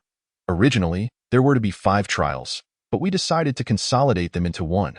So you may pass swiftly and take us outside to explore. We have lingered here for far too long." The golden spirit pearl added, "You possess a unique power within you, one that embodies the essence of the 5 elements. We 5 spirit pearls are particularly fond of this power." With a hint of impatience, the golden spirit pearl urged, "Hurry. I have prepared a trial for you. Defeat my puppets." With a wave of his hand, 5 puppets infused with the essence of the 5 elements materialized before Zhao Chun. While Zhao Chun was cultivating in the sex training tower, he had already gained experience in battling puppets. The 5-element spirit orbs, now filled with yearning, longed for Zhao Chun to take them out into the world. Thus, the puppet assessment felt merely like a formality. In less than half a stick of incense, Zhao Chun defeated all 5 puppets one by one. They then stood respectfully, greeting him as their old master. At that moment, an ethereal old man appeared before Zhao Chun and his companions. Though his hair was white as snow, his gaze was sharp and full of vitality, clad in a black robe that made him resemble an immortal, exuding an unparalleled aura of celestial grace with every gesture. Zhao Chun stepped forward, cupping his hands in respect, and said, "I am Zhao Chun. Honored to meet you, senior." The old man smiled and nodded, saying, "Indeed, these 5-element spirit orbs were once my treasures. During a great war between humans and demons 1,000 years ago, I sustained severe injuries. While I was healing in the star domain, I left the 5-element spirit orbs behind, hoping to provide future generations with an opportunity. I left a trace of my spirit here to see if I might encounter a fated individual." The old man continued, "I hope these 5-element spirit orbs can assist you in the not-so-distant future. A calamity will befall the star domain. If I do not perish, I hope to see you then." Zhao Chun inquired, "May I ask your esteemed name, senior? In which star domain might we meet again?" The old man replied, "No need to ask so much now. You are the new master of the 5-element spirit orbs. I will sense your presence once you arrive in the star domain. Fate will bring us together." With a wave of his hand, an image appeared before Zhao Chun. The old man asked, "Are these individuals your friends?" Zhao Chun recognized Li and the others, who were being pursued by Enran and his companions. He said, "Indeed, they are my friends. I implore you to offer them assistance." The old man chuckled, "No problem. Since they are your friends, I shall bestow upon them some fortune." With that, the image vanished. The old man added, "You must integrate the power of the 5 elements into your being. Since you possess the Chaos Pearl, you inherently hold the essence of the Great Tao. The 5 element spirit orbs will amplify your strength immensely. As long as your enemies enter your domain, it will not be difficult to defeat them." Zhao Chen bowed in sincere gratitude. "Thank you, Senior, I will not disappoint your expectations." Upon hearing the old man could perceive his possession of the Chaos Pearl, Zhao Chen recognized the elder's remarkable nature. The old man said, "Very well, we shall part ways here, until we meet in the star domain." With that, his figure vanished. The 5 elements spirit orbs then spoke. "You shall be our master from now on." Zhao Chen replied, "You may all call me young master." The 5 elements spirit orbs then disappeared as well. Zhao Chen sensed them arriving at his dantian and entered the chaos space, where he saw the 5 elements spirit orbs floating in awe and reverence. The chaos space now resembled the outside world, complete with mountains, rivers, flowers, and trees, with only the essentials present. A large fiery orb hung in the sky. Zhao Chen sat cross-legged, employing the 9 heavens chaos technique to communicate with the power of the stars and slowly refine the 5 elements spirit orbs. The 5 attributes of metal, wood, water, fire, and earth are typically possessed by martial artists in varying numbers, each with its unique characteristics and powers. Chapter 79. Do they all desire my secret treasure? Just as Zhao Chen was grasping the essence of the 5 elements spirit orbs, a sudden urgent voice startled him from his meditation. He opened his eyes to see Zhao Xiaodong and Zhan Lang calling for him. Zhao Chen hastily asked, "What is it, Xiaodong?" Zhao Xiaodong replied, "Young master, hurry and save He Li and the others." Zhao Chen asked, "Where are they?" "Lead the way." As they moved, Zhao Xiaodong explained, "Just around the next ridge." Zhao Chen utilized his stealth technique and, in a few breaths, arrived at a flat area. There, he witnessed Enran and Lu Zhang leading a dozen individuals in a fierce assault against He Li and her companions. He Li and Zhou Qian were barely able to defend themselves, their hair disheveled and blood trickling from their lips. The most grievous was Su Yi, who was coughing blood and barely able to stand. Zhao Chen soared into the air, rotating mid-flight, and swiftly unleashed the extinguishing Emperor's sword. A dazzling aura erupted, swirling with spiritual energy, imbued with a deadly intent as he brought it down. With a piercing sound, the head of a disciple from the Thunder Palace was sent flying, while another disciple, wielding a dagger, aimed for Tang Yan's back. A chilling cry rang out. The disciple's hand holding the dagger was severed by Zhao Chen's blade, sending it flying several paces before it landed on the ground, still twitching. Zhao Chen instantly teleported again, reappearing before Lu Zhang. Startled, Lu Zhang retreated rapidly, thrusting his sword at Zhao Chen's brow. The sword light struck, and Zhao Chen's body exploded into fragments, leaving only an afterimage. Liu Zhang turned to flee. With a swift motion, Lu Zhang's head was severed from his body, his eyes wide in shock as he beheld his own decapitated corpse attempting to run. Forever silenced, the remaining followers of Enran looked on in astonishment. Zhao Chen's strength had grown significantly since he first entered the secret realm. Enran exclaimed, "Junior brother Zhao, please stop. It seems we have a misunderstanding." Zhao Chen's eyes glinted coldly as he retorted, "You've turned our people into cripples, and you dare speak of misunderstandings? Prepare to die." Zhao Chen thrust the extinguishing Emperor's sword, while Enran swung his curved blade in response. The clash of sword and blade created a tempest of spiritual energy, swirling violently as if to devour all life. With a resounding clang, Enran's curved blade was discarded, and he fell to his knees, clutching the sword that had pierced through his body, crimson blood flowing from his lips. His gaze remained fixed on Zhao Chen, filled with resentment and unwillingness, devoid of repentance. With a flick of his wrist, Zhao Chen retracted the extinguishing Emperor's sword, and Enran slowly collapsed, maintaining the posture of his previous attack. Zhao Chen collected the storage bags, spatial rings, and spiritual artifacts. Both Lu Zhang and Enran's weapons were of high-grade spiritual artifacts and would fetch a hefty price at the auction. Zhao Chen distributed healing elixirs to He Li and her companions, instructing them to refine the medicine's power while he guarded them. As time flew by, 2 hours passed, and He Li and Su Mo gradually awakened from their healing. From their accounts, They learned that upon entering the Grand Hall and seeing Zhao Chun, they had suddenly lost contact. During the ensuing chaos, He Li had instructed her friends to stay close and protect themselves. After the battle in the Grand Hall concluded, most had rushed to the rear hall, while He Li and her group searched for treasures in two separate teams. Eventually, they found themselves transported to this location, beginning to search for rare materials. Unexpectedly, they encountered Lu Zheng and An Ran, who aimed to capture He Li and her friends, seeking to seize the treasures they had found and interrogate them about Zhao Chen's whereabouts. While fleeing, He Li and her companions suddenly felt the world spin, and upon opening their eyes, they found themselves in a palace filled with rich spiritual energy. They sat cross-legged to cultivate, and in a short time, some experienced a breakthrough, while those who did not still felt their strength significantly enhanced. Zhao Chen realized that this period coincided with his vision of An Ran pursuing He Li, indicating that the elder had intervened to save them and grant them an opportunity. He Li added that after leaving the Grand Hall, they had encountered Lu Zheng and An Ran until Zhao Chen appeared. Zhao Chen remarked, "Once you finish healing, we must return. This secret realm is set to close early." Hearing this, the others were bewildered. Isn't the secret realm open for 15 days? It has only been 10 days. Why is it closing early? Zhao Chun said little, merely instructing them to continue healing. He summoned Xiao Bai and Zhang Lang, saying, "Go scout the situation."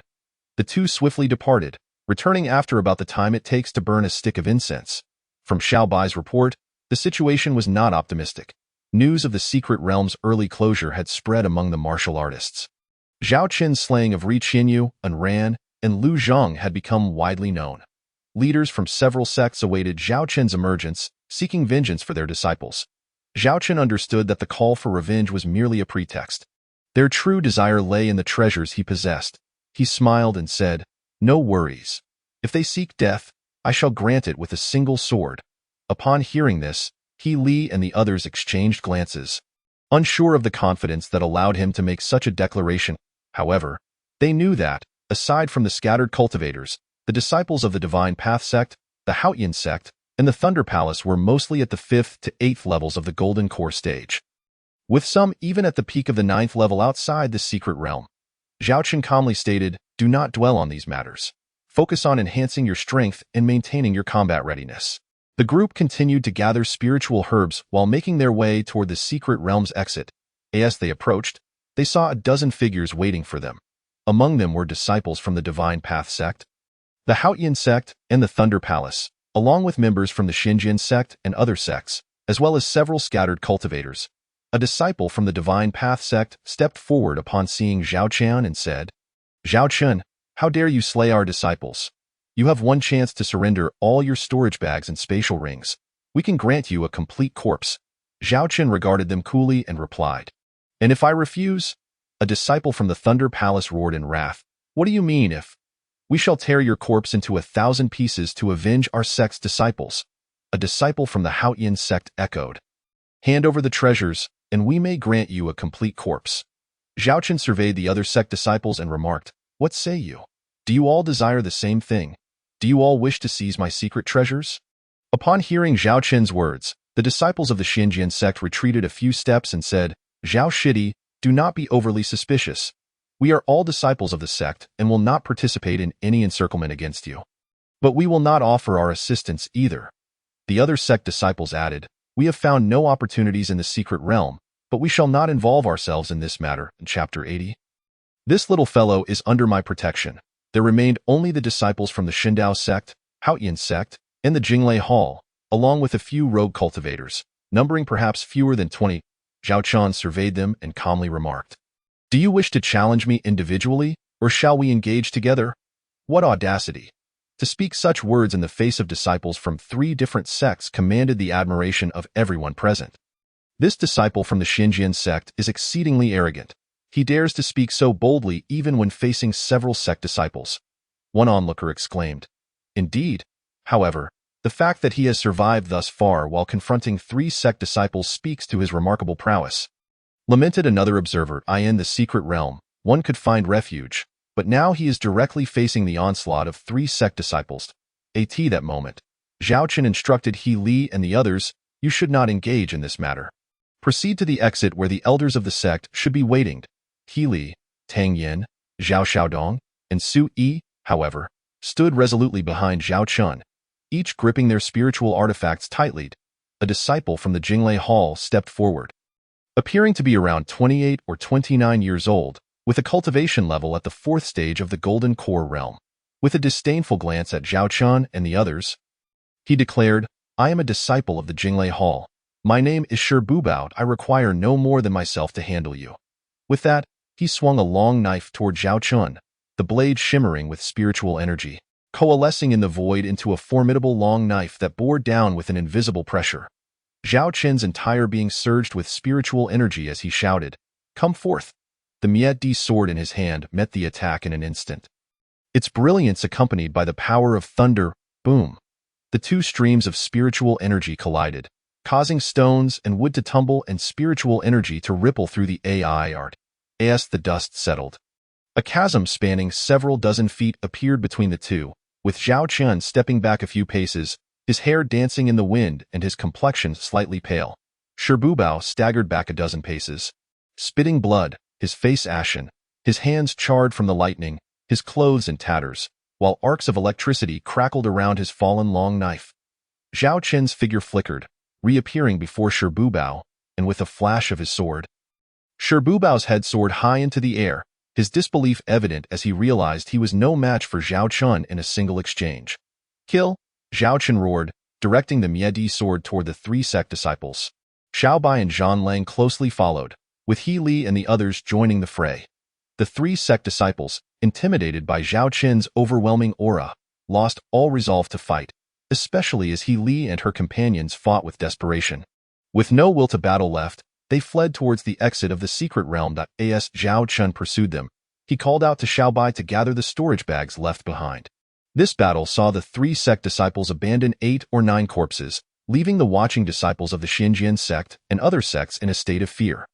Upon reaching the exit of the secret realm, Zhao Chun and his companions beheld hundreds of martial artists gathered outside, with various sect banners prominently displayed to guide their disciples back in a timely manner.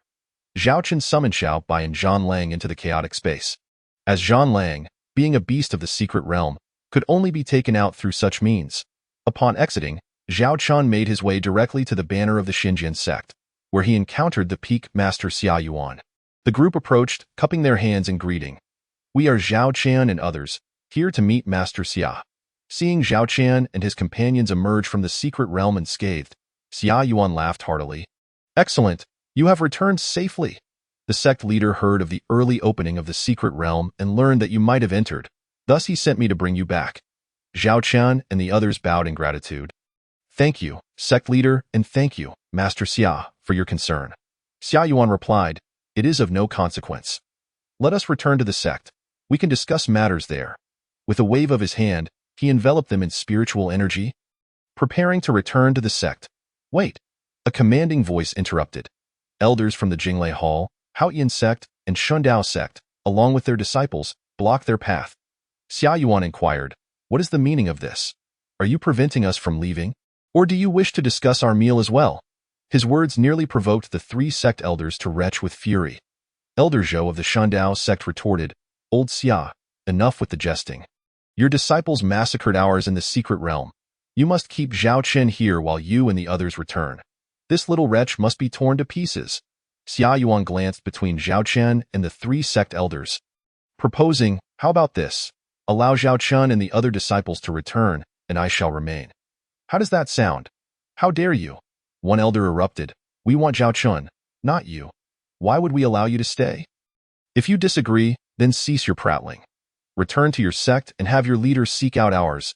At that point, I will not intervene. For now, I am acting under the order of our sect leader to escort our disciples back."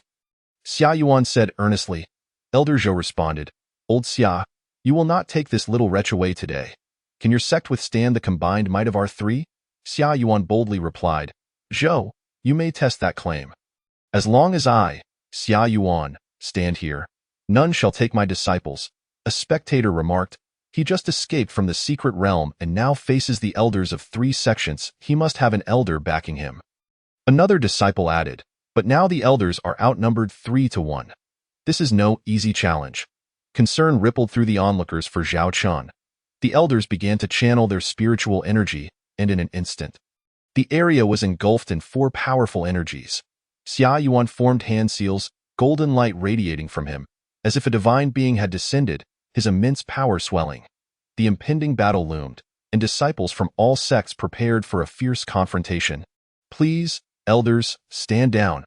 A cool voice rang out as an elderly woman, accompanied by several female disciples, approached with measured steps. It was Luo Shihan, who had emerged from the secret realm and sought out the sect's vice leader, Guyu. She recounted how Duan Wulua had attacked her and her disciples in the secret realm, only to be saved by Zhao Chen and his companions. Luo Shihan stated, "Vice Leader Gu, Zhao Chen has encountered trouble. Could you extend your assistance to repay his life-saving grace?" Guyu acknowledged, "I have heard of this matter. This young man is someone we should befriend, not antagonize, since he has rendered a favor to our Wuzhizong. Let us return the kindness." Accompanied by Luo Shihan and her disciples, Guyu approached Zhao Chun. Clad in a simple green robe, she was immaculate and untainted by dust, her hair elegantly arranged, accentuating her stunning beauty. Her expression remained stoic, devoid of any visible emotion as she addressed the elders. "The matters within the secret realm are generally accepted. Life and death are determined by fate. Thus, any retaliatory actions concerning events in the secret realm must not occur outside its confines." Elder Zhou from the Jinglei Hall interjected, "Vice Leader Gu, this little wretch slaughtered our disciples in the secret realm. Do not meddle in this affair." Guyu countered, "What about your disciples attacking ours in the secret realm? How shall we resolve that? If you seek vengeance for what transpired in the secret realm, we too shall hold you accountable for the actions of your disciples." Her words rendered the 3 sect elders speechless, their beards bristling with ire. "You are being unreasonable." Despite their higher cultivation, they were at a loss against Guyu. In a confrontation, they would fare poorly. Guyu continued, "Let us conclude today's matters here. If you truly wish to settle grievances, we can do so during the great hunt of the 8 major sections." The 3 elders exchanged glances, understanding that this elderly woman intended to protect Zhao Chun. Xia Yuan was prepared for a fight, and their own situation would not improve. Elder Zhou cast a venomous glare at Zhao Chun, muttering, "Today, out of respect for Vice Leader Gu, I shall allow you to live a few more days. But come the hunt of the 8 sects, I will claim your life." With that, the 3 elders led their disciples away. Xia Yuan and Zhao Chen expressed their gratitude to Gu Yu. Gu replied, "It is of no consequence. I must thank Zhao Chun for caring for my sect's disciples in the secret realm. Whenever time permits, I hope you will visit our Wuzhizong," Gu added. Zhao Chun stepped forward to express his thanks. "I am grateful for your assistance, Senior Gu. I shall visit to convey my gratitude." Gu smiled warmly at Zhao Chun. "You are always welcome, young hero." After bidding farewell, she departed with Xia Yuan and Zhao Chun, who exchanged respectful gestures as they parted ways. Zhao Chun turned to Xia Yuan, saying, "Thank you once more, Master Xia. I have some personal matters to attend to." Xia Yuan regarded Zhao Chun thoughtfully. "What other matters require your attention?" "Young man," Zhao Chun replied, "I have a promise to fulfill with a friend. Once I have completed this task, I will return to the sect." Xia Yuan warned, "Be cautious. You will be alone, and these sect members will not relent." "Thank you, Master Xia, I am aware of the risks," Zhao Chen assured him. Xia Yuan nodded, "Then go swiftly and return promptly." Zhao Chen released Zhang Lang and entrusted him to Tang Yen, instructing He Li, Tang Yen, and the others to accompany Xia Yuan back to the sect. Despite their protests, they insisted on following Zhao Chun, as he was merely visiting Han Yi to assist her in obtaining an alchemist certification and had no other intentions. Thus, when He Li and her companions expressed their desire to accompany him, he readily consented. He was also acutely aware that the 15th day was fast approaching, and should he delay outside, it could hinder his timely return to the sect, thereby prolonging He Li's ailment. Therefore, having He Li and her companions along would indeed prove beneficial, as she could provide treatment at any moment. Zhao Chun and his companions bid farewell to Xia Yuan, who led the other disciples back to their sect. As Zhao Chun and his group made their way towards Tianyun City, laughter and chatter filled the air. Xiaobai and Zhang Lang playfully chased each other, especially since Zhang Lang had previously lived in a confined space within the secret realm, where there were places it could not tread. The vast expanse of the outside world excited and intrigued him immensely. After nearly a day of travel, as they approached a grove, Zhao Chen furrowed his brow. He Li inquired, "What troubles you, Xiao Sei Pai?" Zhao Chen replied. We are being followed. The revelation startled everyone, prompting them to scan their surroundings in disbelief. Could it be true? If someone has been trailing us for a day, where are they? Zhao Chen speculated. It might be individuals from the three sects. Perhaps they are waiting until nightfall. Let us proceed into the grove ahead. Upon reaching the grove, Zhao Chen instructed everyone, conceal your presence and take cover. Regardless of what transpires, do not reveal yourselves. I shall handle the pursuers. He Li and her companions complied and concealed themselves amidst the trees as Zhao Chen began to set up a formation using spirit stones at the grove's edge. After about the span of an incense stick, 9 figures approached, conversing as they walked. Everyone be cautious. Why has that kid's aura vanished? The group treaded carefully, surveying their surroundings. Zhao Chen emerged from behind a tree, declaring, Are you searching for me? I am right here. One of the men shouted, and instantly, the 9 surrounded Zhao Chen. This kid has quite the vigilance. How did he know we were following him?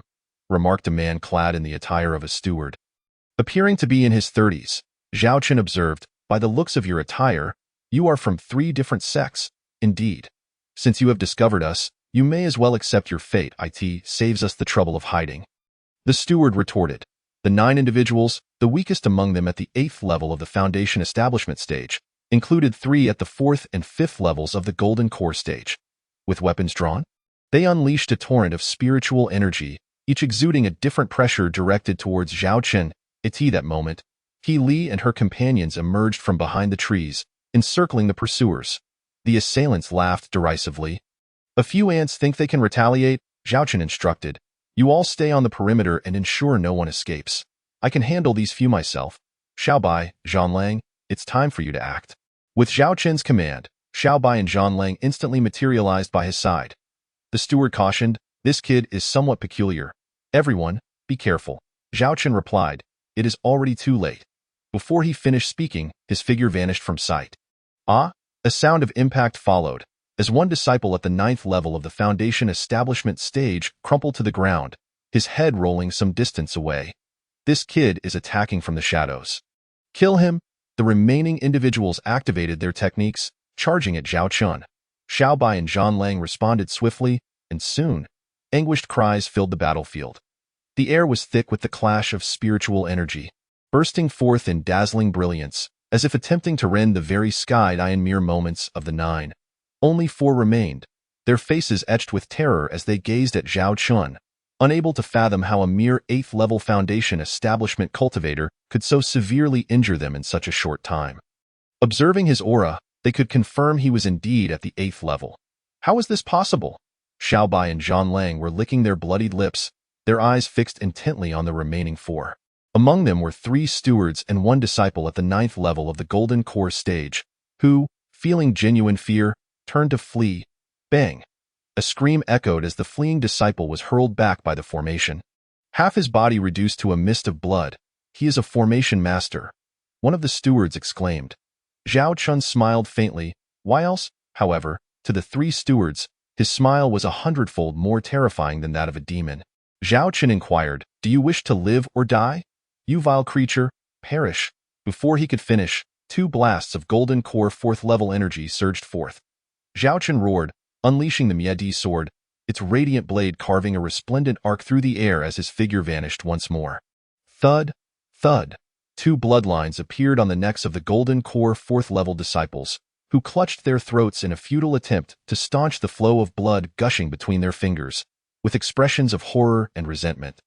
They slowly collapsed. In the midst of this turmoil, Zhao Chen's eyes gleamed with intensity as he fixed his gaze on the last remaining steward at the 5th level of the Golden Core stage.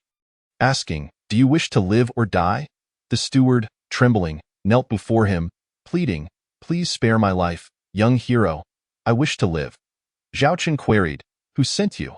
The steward, seizing the chance for mercy, crawled forward. We are stewards of the Shindao sect, Haoyan sect, and the Thunder Palace. Our elders ordered us to follow you and take notes. The sect intends to capture you alive and seize the treasures you obtained in the secret realm. Zhao Chen probed, How many of you were sent, and what are their cultivation levels? The steward replied, Each sect dispatched approximately 5 individuals, all at the peak of the Foundation establishment stage to the 9th level of the Golden Core stage.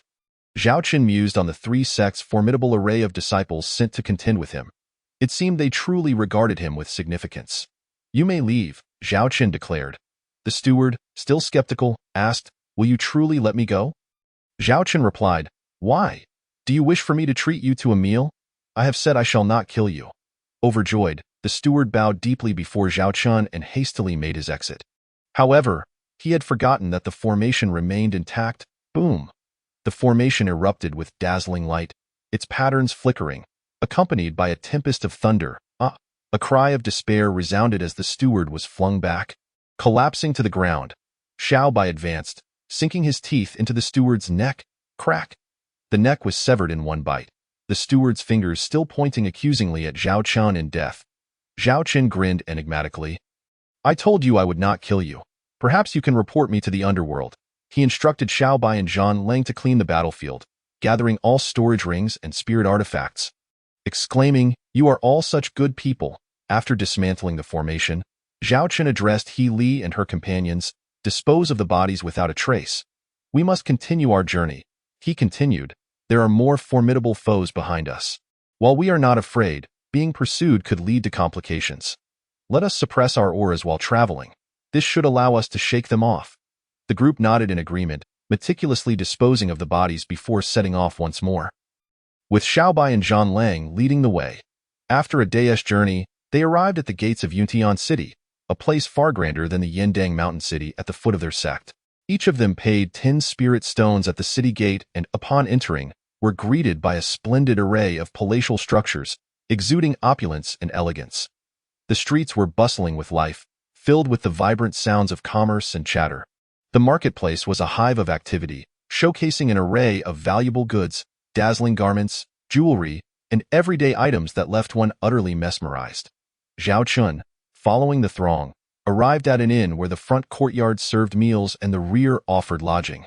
Upon entering, he noted the bustling activity of the inn, with several attendants busily attending to guests. Zhao Xiaodong approached one of the attendants, asking, excuse me, do you have any rooms available? The attendant paused in his duties and replied, we have only 3 rooms left. Will that suffice for you? Zhao Qin responded, then we shall take all 3 rooms. If they are insufficient, we can make do. The attendant acknowledged his request, shouting, certainly, 3 rooms for esteemed guests. Following this, he led Zhao Qin to the front desk for registration and then to the back courtyard where the rooms were located. He Li and Tang Yin shared one room, while Zhou Qian and Sui Mo took another. Zhao Qin, Zhao Xiaodong, and Sui occupied the third room. After settling in, they found a table by the window in the front courtyard, ordered a few delightful dishes and 2 pots of wine, and began to eat and converse. They overheard a conversation from the adjacent table. Brother, are you here to take the alchemist examination? One replied, I do have that intention, but I am uncertain if my alchemical skills are up to par. Indeed, the difficulty is certainly great. I have heard that this examination will have numerous participants. It is the largest event held by the Treasure Pavilion in 5 years.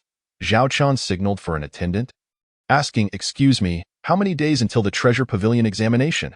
The attendant looked at Zhao Qin and replied, Sir, there are still 2 days remaining until the examination. Even if you are not participating, it is still worthwhile to observe. Many have come to take the exam, and our humble establishment is mostly filled with those seeking to participate. Zhao Qin thanked the attendant and sent him on his way, turning to He Li and the others. If you have finished your meal, you may return to your cultivation. I plan to visit the Treasure Pavilion. After their meal, Zhao Qin departed the inn, confirming the location of the Treasure Pavilion before setting off. After half an incense stick's time, he caught sight of the Treasure Pavilion from a distance, a palace-like structure with a golden roof and red doors. The ancient and elegant decor imparted an air of solemnity. Zhao Qin strolled into the Treasure Pavilion, where the main hall was bustling with activity.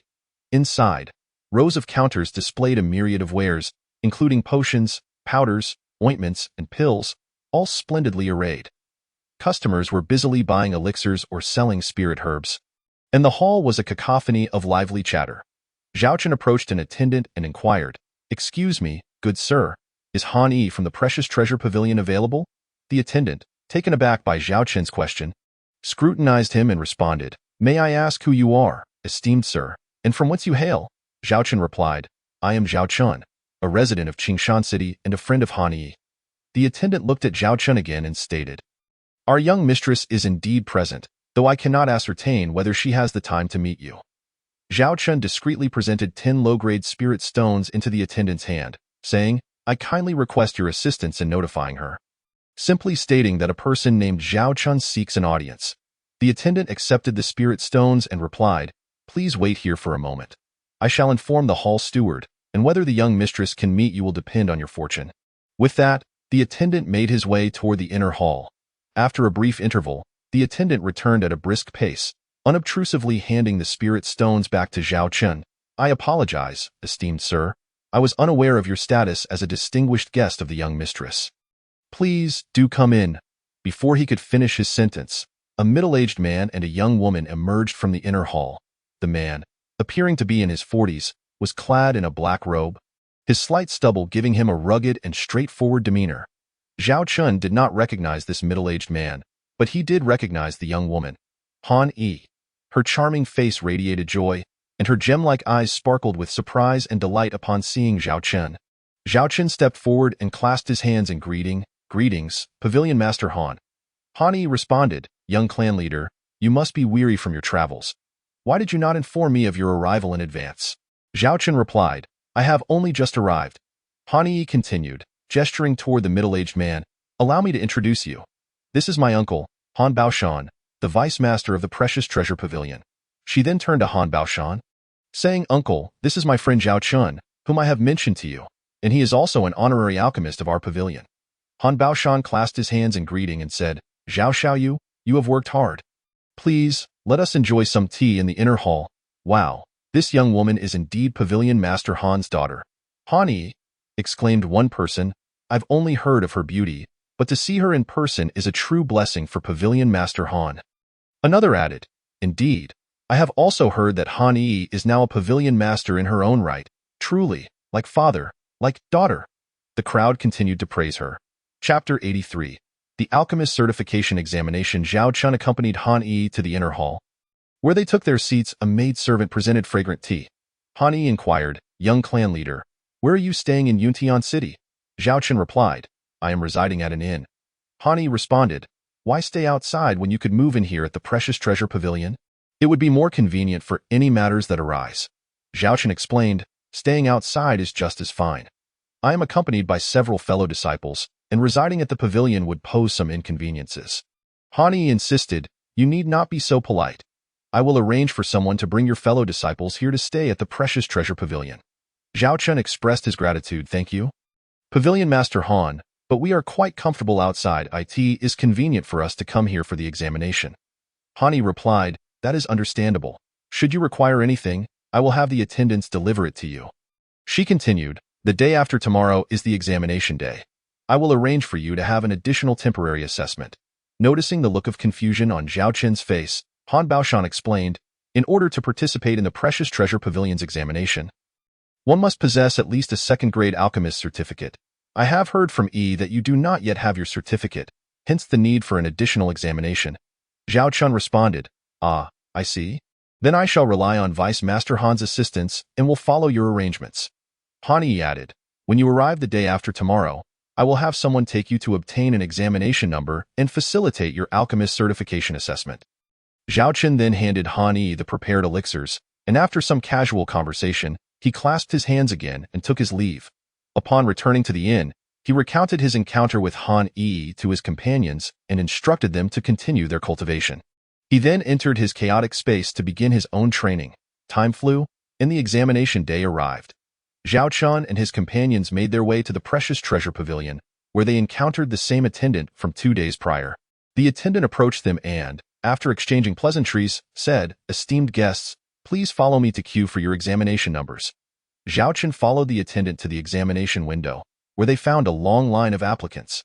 The attendant said, "Please wait here while I procure your numbers."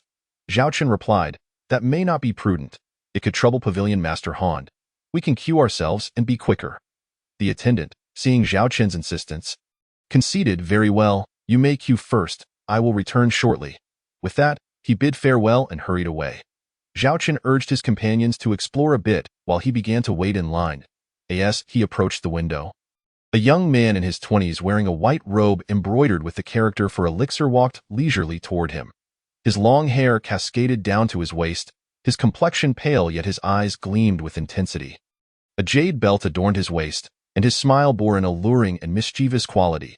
Upon noticing that someone was processing a number at the window, he stood in front of Zhao Qian and called out, "Li Steward, give me an examination number." The steward, hearing his name, glanced up and responded, "Ah, White Wufeng. How may I assist you today?" White Wufeng replied, "I need a number for a friend." That moment, Zhao Qian interjected, "Senior brother, please join the queue at the back." White Wufeng, initially smiling, turned his face dark at the interruption and retorted, "Did you just tell me to go to the back of the line?" Zhao Qian replied, "Did you forget to bring your ears today?" Seeing that Zhao Qian was not intimidated, White Wufeng sneered, "What will you do if I refuse to queue today?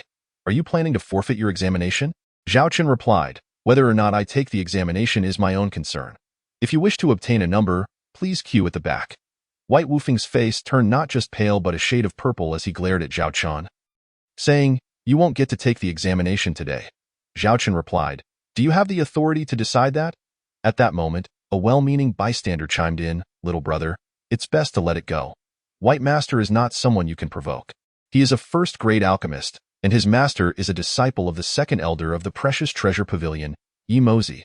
You wouldn't gain anything by offending him." Hearing this, White Wufeng's pride swelled, and he smirked at Zhao Qian, "You better leave while I'm in a good mood."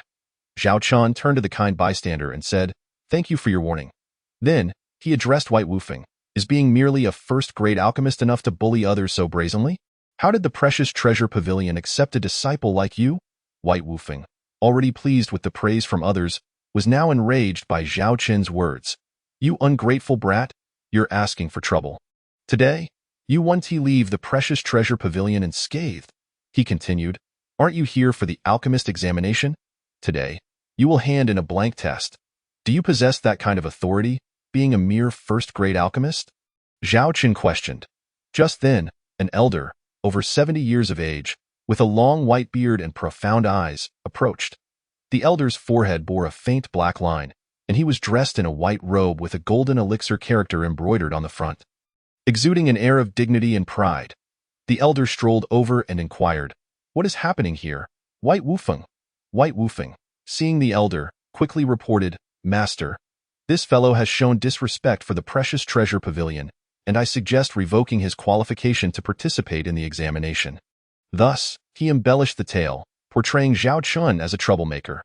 The elder responded, "Such a brash individual does not deserve to participate in the examination." Zhao Qian interjected, "May I ask who you are within the Precious Treasure Pavilion?" The elder shot Zhao Qian a glance and declared, "I am Yi Mozi, the second elder of the Precious Treasure Pavilion." Yi Mozi continued, "White Wufeng, take your number and leave. Do not stir up trouble." After casting one last glance at Zhao Qian, he turned to depart. White Wufeng, clutching his number, turned to Zhao Qian and remarked, "You have some nerve." With that, he too turned away. Zhao Qian watched the duo leave. Shaking his head in resignation, after obtaining his examination number, he proceeded to the pre-examination area to await his turn. Just then, the attendant who had greeted Zhao Qian earlier returned. Seeing the situation, he apologetically said, "I am truly sorry. I was briefly occupied and inadvertently caused you trouble." Zhao Qian offered a faint smile, "It's quite all right. Please attend to your duties." Upon arriving at the pre-examination area, Zhao Qian noticed several stewards overseeing the examination process. He joined the queue, waiting for his turn to be assessed. At that moment, White Wufeng approached the steward and whispered something in his ear. The steward, upon hearing, cast several furtive glances at Zhao Qian. Zhao Qian remained silent, fully aware that today's examination would not be straightforward. When it was Zhao Qian's turn, a steward said, "Please present your alchemist certificate prior to the pre-examination." Zhao Qian replied, "I do not possess an alchemist certificate. Today, I am here to begin with the certification examination." What a preposterous joke. You appear quite presentable, yet you are nothing but a novice here to waste our time. White Wufeng scoffed. Zhao Qian glanced at White Wufeng and asked the steward, "What are the standards for the Precious Treasure Pavilion's examination?" The steward replied, "The Precious Treasure Pavilion conducts examinations starting from the first-grade alchemist certificate." Zhao Qian queried, "Is it permissible for me to take the examination for the second-grade alchemist certificate?" Chapter 84. Gathering Yuan Elixir. White Wufeng sneered, You are too arrogant. Without even a first-grade alchemist certificate, you wish to take the examination for the second-grade certificate. Zhao Qin glanced at Bai Wufeng and said nonchalantly, "What if my second-grade alchemist certificate poses no issues?" Bai Wufeng shot him a disdainful look and retorted, "If you can pass the assessment for the second-grade alchemist certificate, I shall bow my head in apology." Bai Wufeng then continued, "But what if you fail the assessment for the second-grade alchemist certificate?" Zhao Qin replied, "If I fail the assessment, I shall submit to your wishes." Bai Wufeng affirmed, "Very well, this is an alchemist certificate assessment, and there are many witnesses present. One individual awaiting the assessment inquired, "Who is this young man? How did he get into a confrontation with Master Bai?" Although they did not recognize him, they had observed the conflict since they were called to receive their identification numbers. Another person added, "What benefit could he possibly gain from opposing Master Bai? Master Bai's mentor is the second elder of the Treasure Pavilion, and he has come today to take the second-grade alchemist assessment." At that moment, the assessor of the alchemist certificate said, "Does your wager count?" Zhao Qian and Bai Wufeng answered in unison, "It counts. Please supervise, assessor." The assessor responded, "All right, here are the spiritual herbs for refining the second-grade gathering essence pill, red essence mushroom, white attractalodes, and inner pill. Zhao Chun, you may now begin your assessment for the second-grade alchemist certificate. To avoid any conflicts of interest, all alchemy must be conducted using the Treasure Pavilion's alchemical furnace." Zhao Qin examined the spiritual herbs, preheating the furnace with alchemical fire. Once the fire was sufficiently heated, he tossed all the well-checked herbs into the furnace. This maneuver left all present in awe, including the recently arrived Emozi, who frowned in disbelief. Everyone there, including those awaiting their assessment, understood that spiritual herbs must be categorized, and the temperature of the alchemical fire must be monitored before adding herbs. They had never seen anyone throw all the herbs into the furnace in such a haphazard manner. Unbeknownst to them, Zhao Chun had witnessed this alchemical technique within the Medicine King's divine tablet. While this method had its advantages and disadvantages, it allowed for rapid alchemical production but required an exceptionally powerful soul force from the alchemist. At that moment, Zhao Qin's soul force was astonishingly potent. Having reached the second stage of the ancient soul refining technique, soul martial arts, he skillfully controlled each type of herb and mastered the fire's intensity, eliminating impurities. Does this young man truly know how to refine pills? His technique resembles that of preparing a large pot of stew, remarked an onlooker. This lad is doomed. He must have just started learning alchemy, another added. Zhao Qin's performance also left Emozi astonished, who thought to himself that this young man was a novice. What kind of alchemical technique is this? Bai Wufeng observed everything, a smirk playing at the corners of his mouth. It was evident that such a method would lead to failure in pill refinement. He anticipated a moment of humiliation for this young man, after which he would cripple his cultivation and expel him from the Treasure Pavilion. After half a stick of incense had passed, a fragrant aroma wafted from the furnace. Zhao Qin formed a hand seal, channeling a surge of energy into the furnace, struck it with one hand, and shouted, "Pill formation." 10 pills flew out of the furnace and landed in Zhao Qin's hand.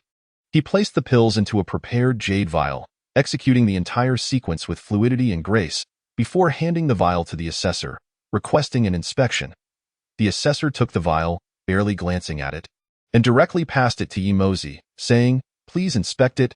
Elder Ye. Emozi opened the vial, poured the pills into his hand, his eyes widening in astonishment as his mouth twitched. This batch produced 10 second-grade gathering essence pills, each one round and of exquisite quality. 9 were top-grade, and 1 was mid-grade. A hush fell over the crowd. They could scarcely believe that a mere boy of 14 or 15 had refined such pills. Wow, truly impressive. How old can he be? To refine second-grade pills, and all 10 from a single batch, with 9 being top-grade and 1 mid-grade, exclaimed an observer. Indeed, who would have thought? One cannot judge a book by its cover. Bai Wufeng's complexion turned a sickly green as he shouted, "These pills are fake. How could he possibly refine second-grade alchemist pills? There must be some trickery involved." At that moment, an elder and a young lady approached.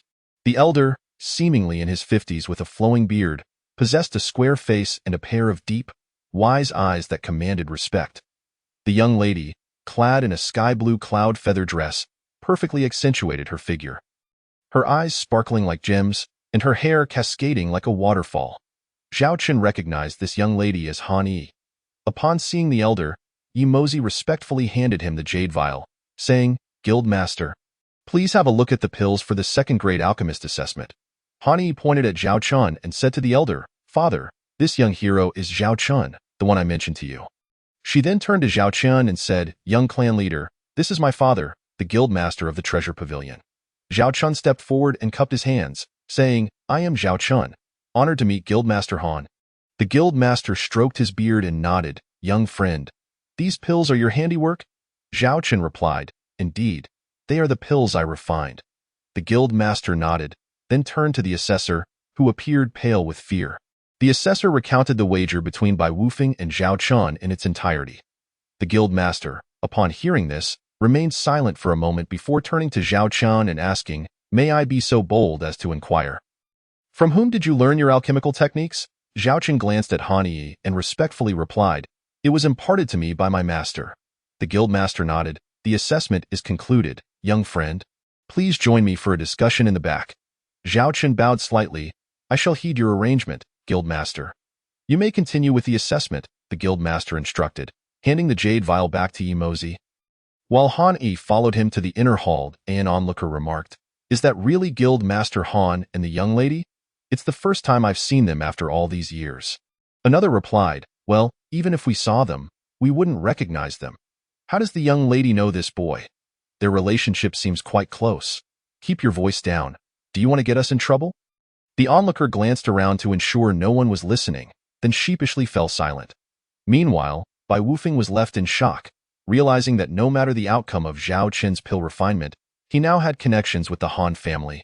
Was he not doomed? With this in mind, Bai Wufeng slowly began to retreat from the hall, hoping to slip away unnoticed. "Hold on," Zhao Chun called out loudly, "Master Bai, do not be in such a hurry to leave. The results of our wager have yet to be announced." As soon as he spoke, Zhao Chun blocked Bai Wufeng's path. Bai Wufeng awkwardly replied, "I was merely observing that everyone is busy, and I have matters to attend to. I will return shortly." Zhao Chun insisted, "You can attend to your matters later." Bai Wufeng's face fell as he turned to Yimozi, hoping his master would intercede for him. Yimozi, however, said nothing, merely nodding to the assessor. "Please announce the results." The assessor nodded in agreement, glancing between Zhao Chun and Bai Wufeng, clearing his throat before declaring, "Zhao Chun has refined 10 second-grade gathering essence pills, with 9 being top-grade and 1 mid-grade. The assessment is passed. You may now receive your second-grade alchemist certificate and are invited to participate in the upcoming alchemy competition tomorrow." Zhao Chun accepted the second-grade alchemist robe and certificate from the assessor, bowing in gratitude while casting a glance at Yimozi, who remained silent. Zhao Chun turned to Bai Wufeng and said, "Master Bai, our wager can now be fulfilled, correct?" Bai Wufeng's face turned a sickly hue, and he gritted his teeth, saying, "Do not push your luck, young man. This is Yuntian City." Zhao Chun replied with a faint smile, "If I had failed the assessment, would you not have discarded my cultivation and thrown me out?" He continued, "What of Yuntian City? I fear nothing more than threats. Do you think you can renege on this wager?" Realizing he had no escape, Bai Wufeng knelt, gritting his teeth, and said, "I apologize. I was in the wrong." After casting a resentful glance at Zhao Chun, he turned and exited the hall. Not so fast. Yimozi suddenly called out to Bai Wufeng. Upon hearing his master's voice, Bai Wufeng, hoping for intercession, looked at Yimozi with eager eyes. Yimozi said, "I have urged you to diligently cultivate, yet you have not improved your alchemical skills. Instead, you have relied on your status and power to oppress others. From this moment forth, you are no longer my disciple." Bai Wufeng was struck with disbelief, staring at Yimozi in shock, before suddenly kneeling and pleading, "Master, I was wrong. Please forgive me this once." Yimozi ordered that Bai Wufeng be expelled from the assessment venue and banned from entering the treasure pavilion ever again. At this moment, Yimozi looked at Zhao Chun with a complex expression, unable to fathom how a mere 14 or 15-year-old boy could refine second-grade pills, especially to produce 10 pills of such quality in one batch. Even he, a third-grade alchemist, could not achieve such a feat nevertheless. Yimozi approached Zhao Chun and said, "Young friend, your actions today have been a result of my inadequate guidance regarding my wayward disciple. I hope you do not take offense." Zhao Chun, seeing Yimozi's apology, felt it unnecessary to dwell further on the matter and replied with a bow, "It is all in the past. The second elder has already addressed it." He then followed the assessor toward the rear hall. Unbeknownst to Zhao Chun, as he departed, countless envious, jealous, and resentful eyes watched his retreating figure. In the rear hall, Guild Master Han scrutinized Zhao Chun, asking, "Young friend, how old are you this year?" Zhao Chun bowed and replied, "I have just turned 15 a month ago." The Guildmaster nodded and added, "I hear from my daughter that you have a remarkable master." Zhao Chun remarked, "My master cherishes tranquility, and it has been quite some time since I last saw him." Master Han responded, "Young friend, do you possess confidence for tomorrow's alchemical competition?" Zhao Chun replied, "I shall do my utmost." Master Han continued, "Very well. I hope you will surprise me once again tomorrow. I shall arrange a room for you. Please take this opportunity to rest well." Zhao Chun expressed his gratitude, saying, "Thank you, Master Han. But I have been residing outside with a few fellow disciples." Zhao Chun engaged in further discussion with Master Han regarding alchemy. At times, even Master Han appeared captivated, nodding in agreement or gasping in astonishment. Master Han clapped his hands and laughed heartily, exclaiming, "I did not expect such profound alchemical skills from one so young. It is indeed rare, truly remarkable." Zhao Chun, feeling somewhat embarrassed, smiled and took his leave. Watching Zhao Chun's departing figure, Master Han stroked his beard, nodding thoughtfully. "This young lad speaks with neither arrogance nor timidity, and his alchemical prowess is extraordinary. He is destined to soar beyond the ordinary." Hani remarked, "I hope he does not disappoint me tomorrow." Upon arriving at the main hall of the treasure pavilion, Zhao Chun encountered Healy and others, recounting the events of the preliminary examination. Healy and the others offered their admiration with a thumbs up. Zhao Xiaodong suggested, "Today, since you have successfully passed the preliminary examination, let us celebrate." This proposal was met with unanimous agreement. Zhao Chun nodded and said, "Very well, let us indulge in a hearty meal." The group ascended to the second floor of a tavern, selecting a table by the window and ordering a sumptuous feast while engaging in lively conversation. At that moment, several individuals descended the stairs, led by Bai Wufeng and his entourage. Upon spotting Zhao Qian and his companions, Bai Wufeng's eyes blazed with animosity. He approached, taunting, "You, young lad, have some nerve. Cheating in alchemy has cost me my apprenticeship as well." He continued, "If you bow and apologize, I might consider sparing your life. Otherwise, your friends may suffer the consequences. Surely you would not wish for those lovely ladies beside you to end up as my quarry." Bai Wufeng's laughter echoed as he finished his taunt. Infuriated, He Li and the others rose to confront him, but Zhao Chun intervened. With the alchemical competition looming, he preferred to avoid conflict. Zhao Chun stated, "Bai Wufeng, I am in a good mood today. Take your people and leave at once." Bai Wufeng, chuckling sinisterly, retorted, "Oh, so you think you can defy me? You lot, deal with that brat. As for the ladies, they shall accompany me for my enjoyment." His followers complied and lunged at Zhao Chun in an instant. Yelps of agony filled the air as the arms of Bai Wufeng's companions were shattered, their faces contorted with pain. Bai Wufeng, momentarily stunned, exclaimed, "Useless fools, allow me to show you how it's done."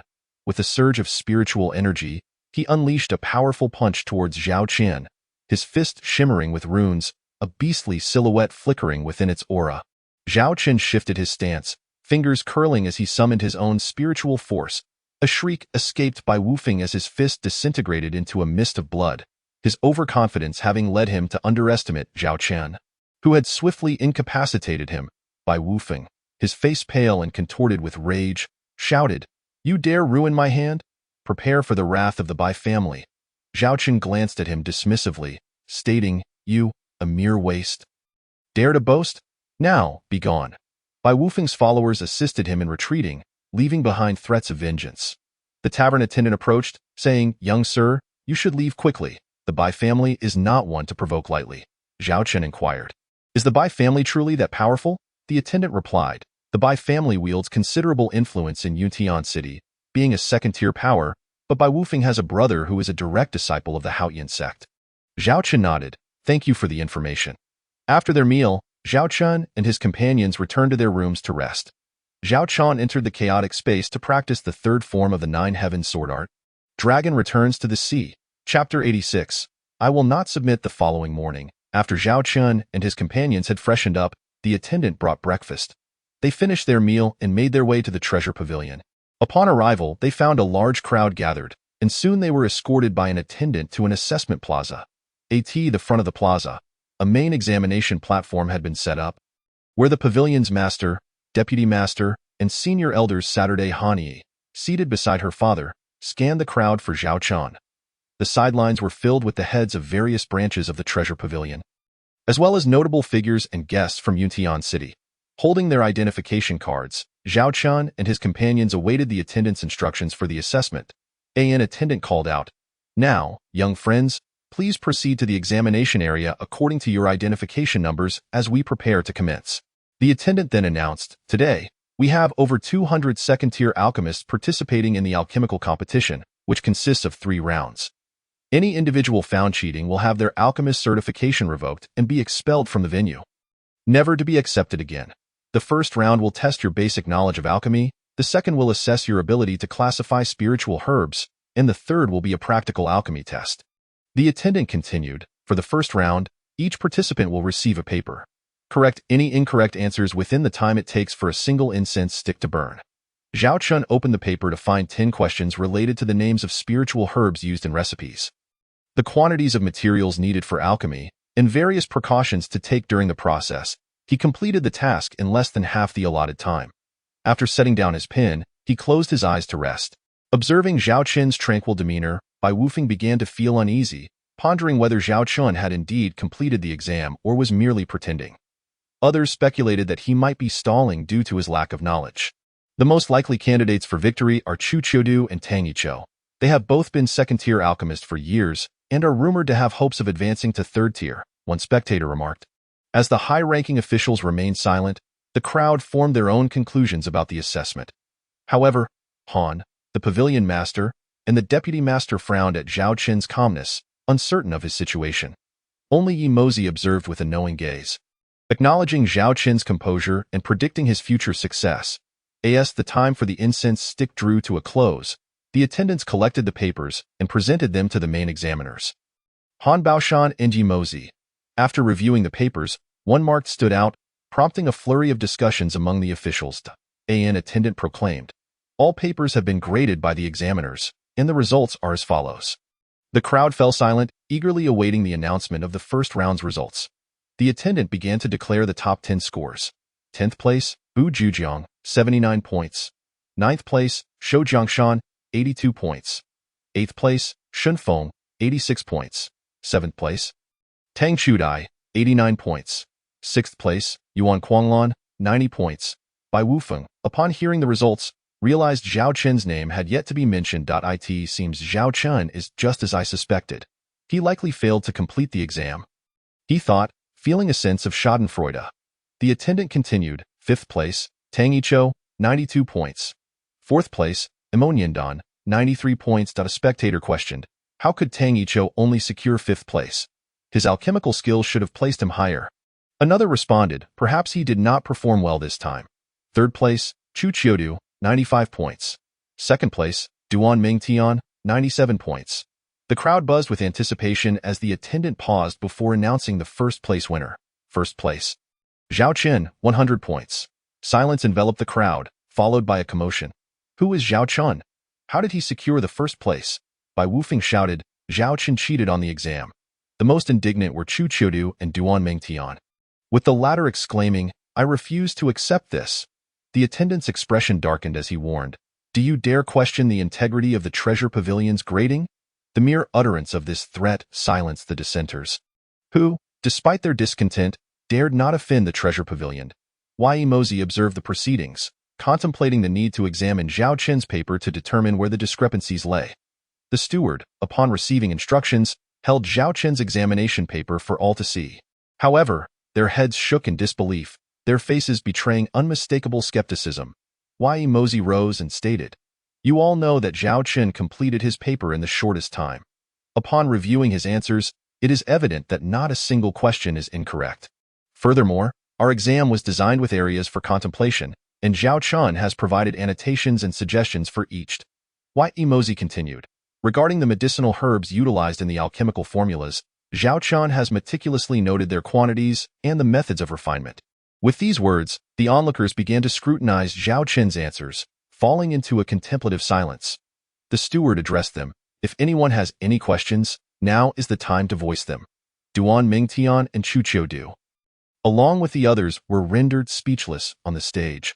Han Yi was overjoyed, her delicate fists clenched in excitement, nearly bursting into a dance. Observing his daughter's exuberance, Han Guizhu cautioned, "My dear, do not celebrate too soon. This is merely the first round of assessments. Other competitors, such as Duan Mingtian and Emo Niandan, also possess formidable skills. Moreover, Chu Qiudu, sent by He Changshao, is certainly a contender for the top spot." Han Yi replied, "Father, I have complete faith in Zhao Chun. Rest assured, the first place shall undoubtedly belong to him." The steward then declared, "Since there are no further inquiries, we shall now commence the second round of assessments." He elaborated, "Before each participant lies a formula for refining elixirs, accompanied by various spiritual herbs. You must accurately identify and separate the herbs as per the requirements of the formula. The fastest to do so will claim first prize." The steward announced, "The second round of assessments is now underway." Duan Mingtian cast a glance at Zhao Chun, silently vowing to seize first place in this round after Zhao Chen's cunning victory in the first. Chapter 87. Grade A Elixirs. Zhao Qian examined his paper, which contained 10 elixir formulas. He utilized his spiritual energy to scan the formulas, promptly selecting the required herbs. Among them were Yin Gang Chao and Jin Gang Chao, which, if not scrutinized closely, could easily be mistaken for the same herb. Both shared identical properties, albeit differing effects. This may have been an intentional challenge to test the discerning abilities of the alchemists. These two herbs were precisely featured in two different formulas. Zhao Chun completed the selection of all 10 formulas herbs in just a few breaths. He then called the steward to present the selected herbs to the two chief examiners for verification. As the other elders gathered to observe Zhao Chen's submission, Duan Mingtian, Chu Qiudu, and the other competitors seethed with jealousy and resentment upon witnessing Zhao Chen's swift completion. The second round concluded rapidly, with all participants submitting their sorted herbs to the chief examiners, who promptly verified the results. The steward began announcing the top 10 scores for the second round. 10th place goes to Jiang Shan with 75 points. 9th place is Shun Feng with 76 points. 8th place is Buju Jiang with 80 points. The steward continued, 4th place is Chu Qiudu with 90 points. 3rd place is Emo Niandan with 93 points. 2nd place is Duan Mingtian with 95 points. The steward then proclaimed, "And the first place is Zhao Chun with 100 points. Upon hearing the results of the second round, the crowd reacted with far less fervor than in the first round. They had all witnessed Zhao Chen submit his paper in an astonishingly short time, merely a matter of a few breaths. Even the slowest competitors had taken nearly the time of a burning incense stick. It seems this Zhao Chen possesses considerable prowess, winning first place so distinctly twice," one remarked. "Indeed, at merely 14 or 15 years of age, he demonstrates remarkable alchemical skills. I believe he shall claim the title of champion in this year's alchemical competition." Another added, "He appears to be this year's dark horse, overshadowing the other alchemists." Only Duan Mingtian remained disgruntled, pondering, "Surely, heaven cannot favor you indefinitely. You have cunningly seized first place twice. In the third round of alchemical assessments, I must surpass you, for my skills in alchemy are superior." Chu Qiudu also felt a twinge of indignation and concern. His alchemical abilities were among the best in his peer group. He had not anticipated encountering someone like Zhao Chun this year, who had outpaced him by a significant margin. The Crown Prince had arranged for him to participate in the alchemical competition, and returning without the first prize would surely spell dire consequences for him. As he contemplated this, his gaze fell upon a steward standing at the edge of the stage, who seemed to understand his plight and discreetly nodded in acknowledgement.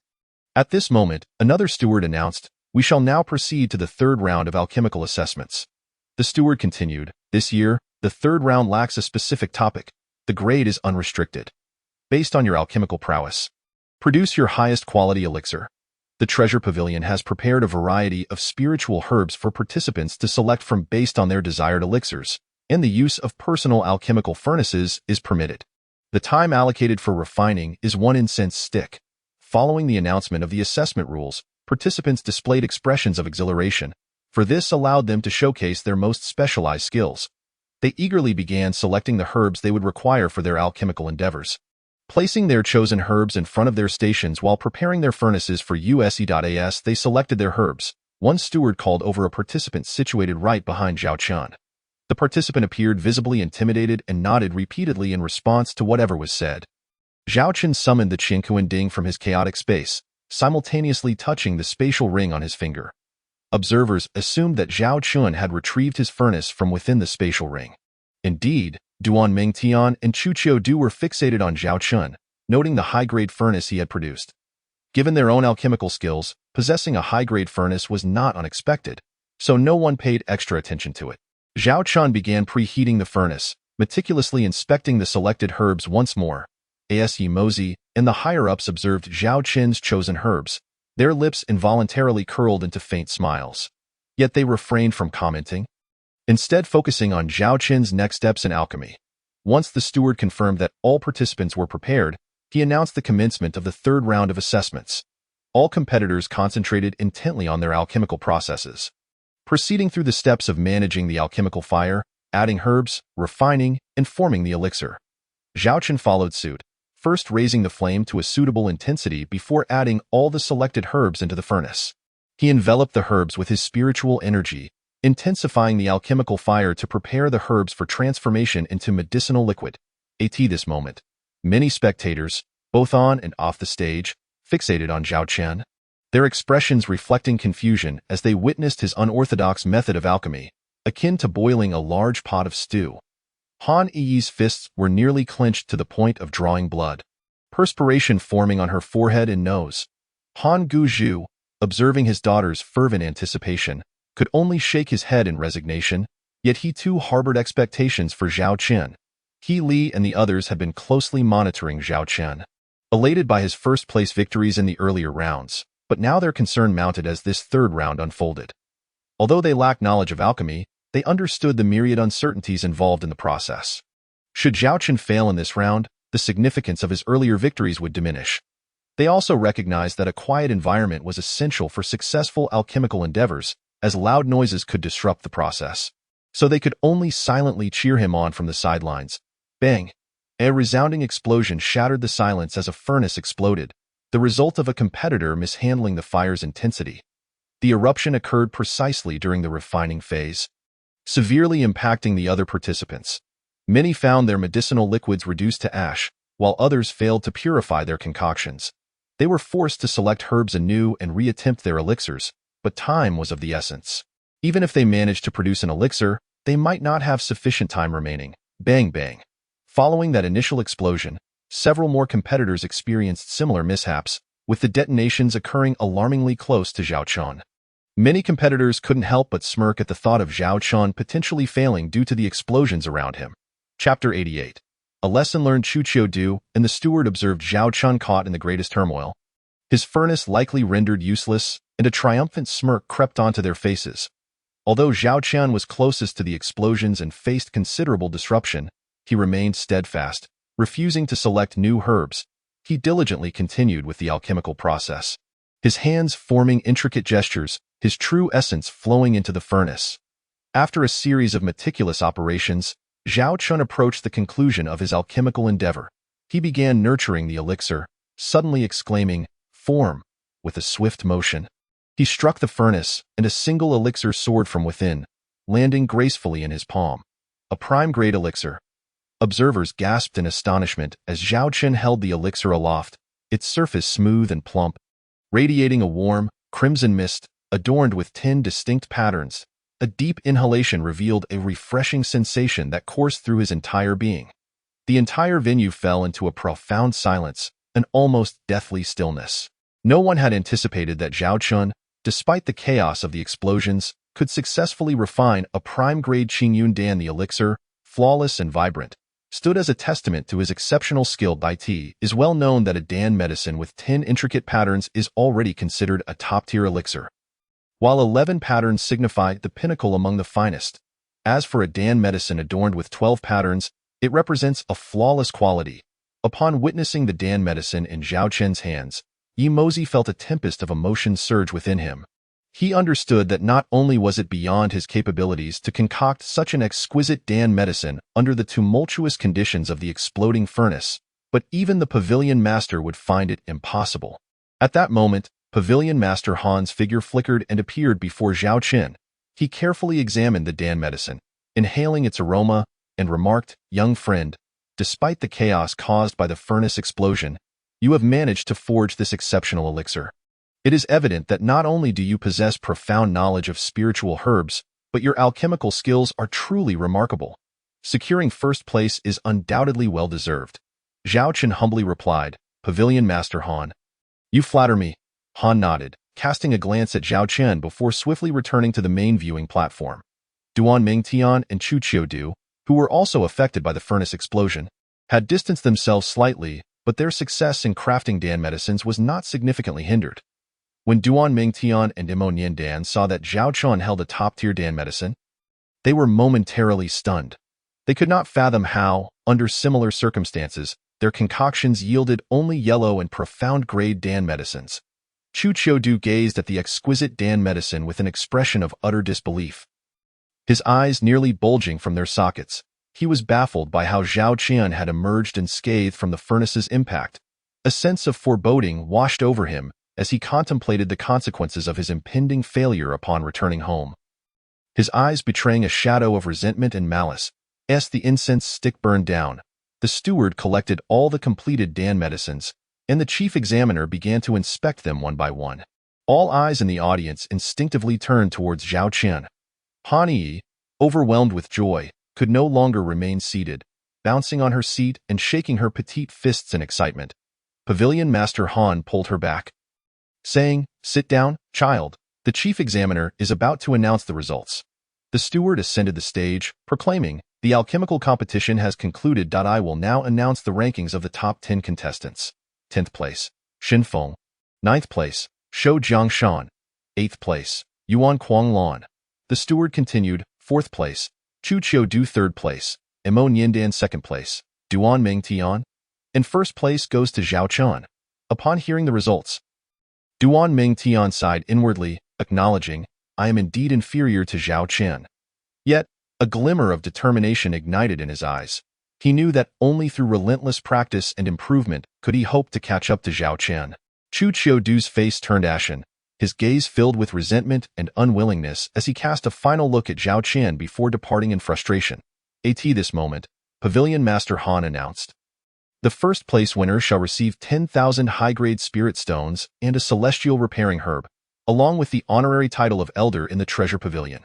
Zhao Chen's lips curled into a smile upon hearing about the celestial repairing herb, a rare purple spiritual herb that, when consumed raw, could greatly enhance one's cultivation over decades of arduous training, a treasure of immense value in the realm of cultivation. The celestial repairing herb could assist him in breaking through to the nascent soul stage, and even if he did not use it himself, he could bestow it upon friends or family.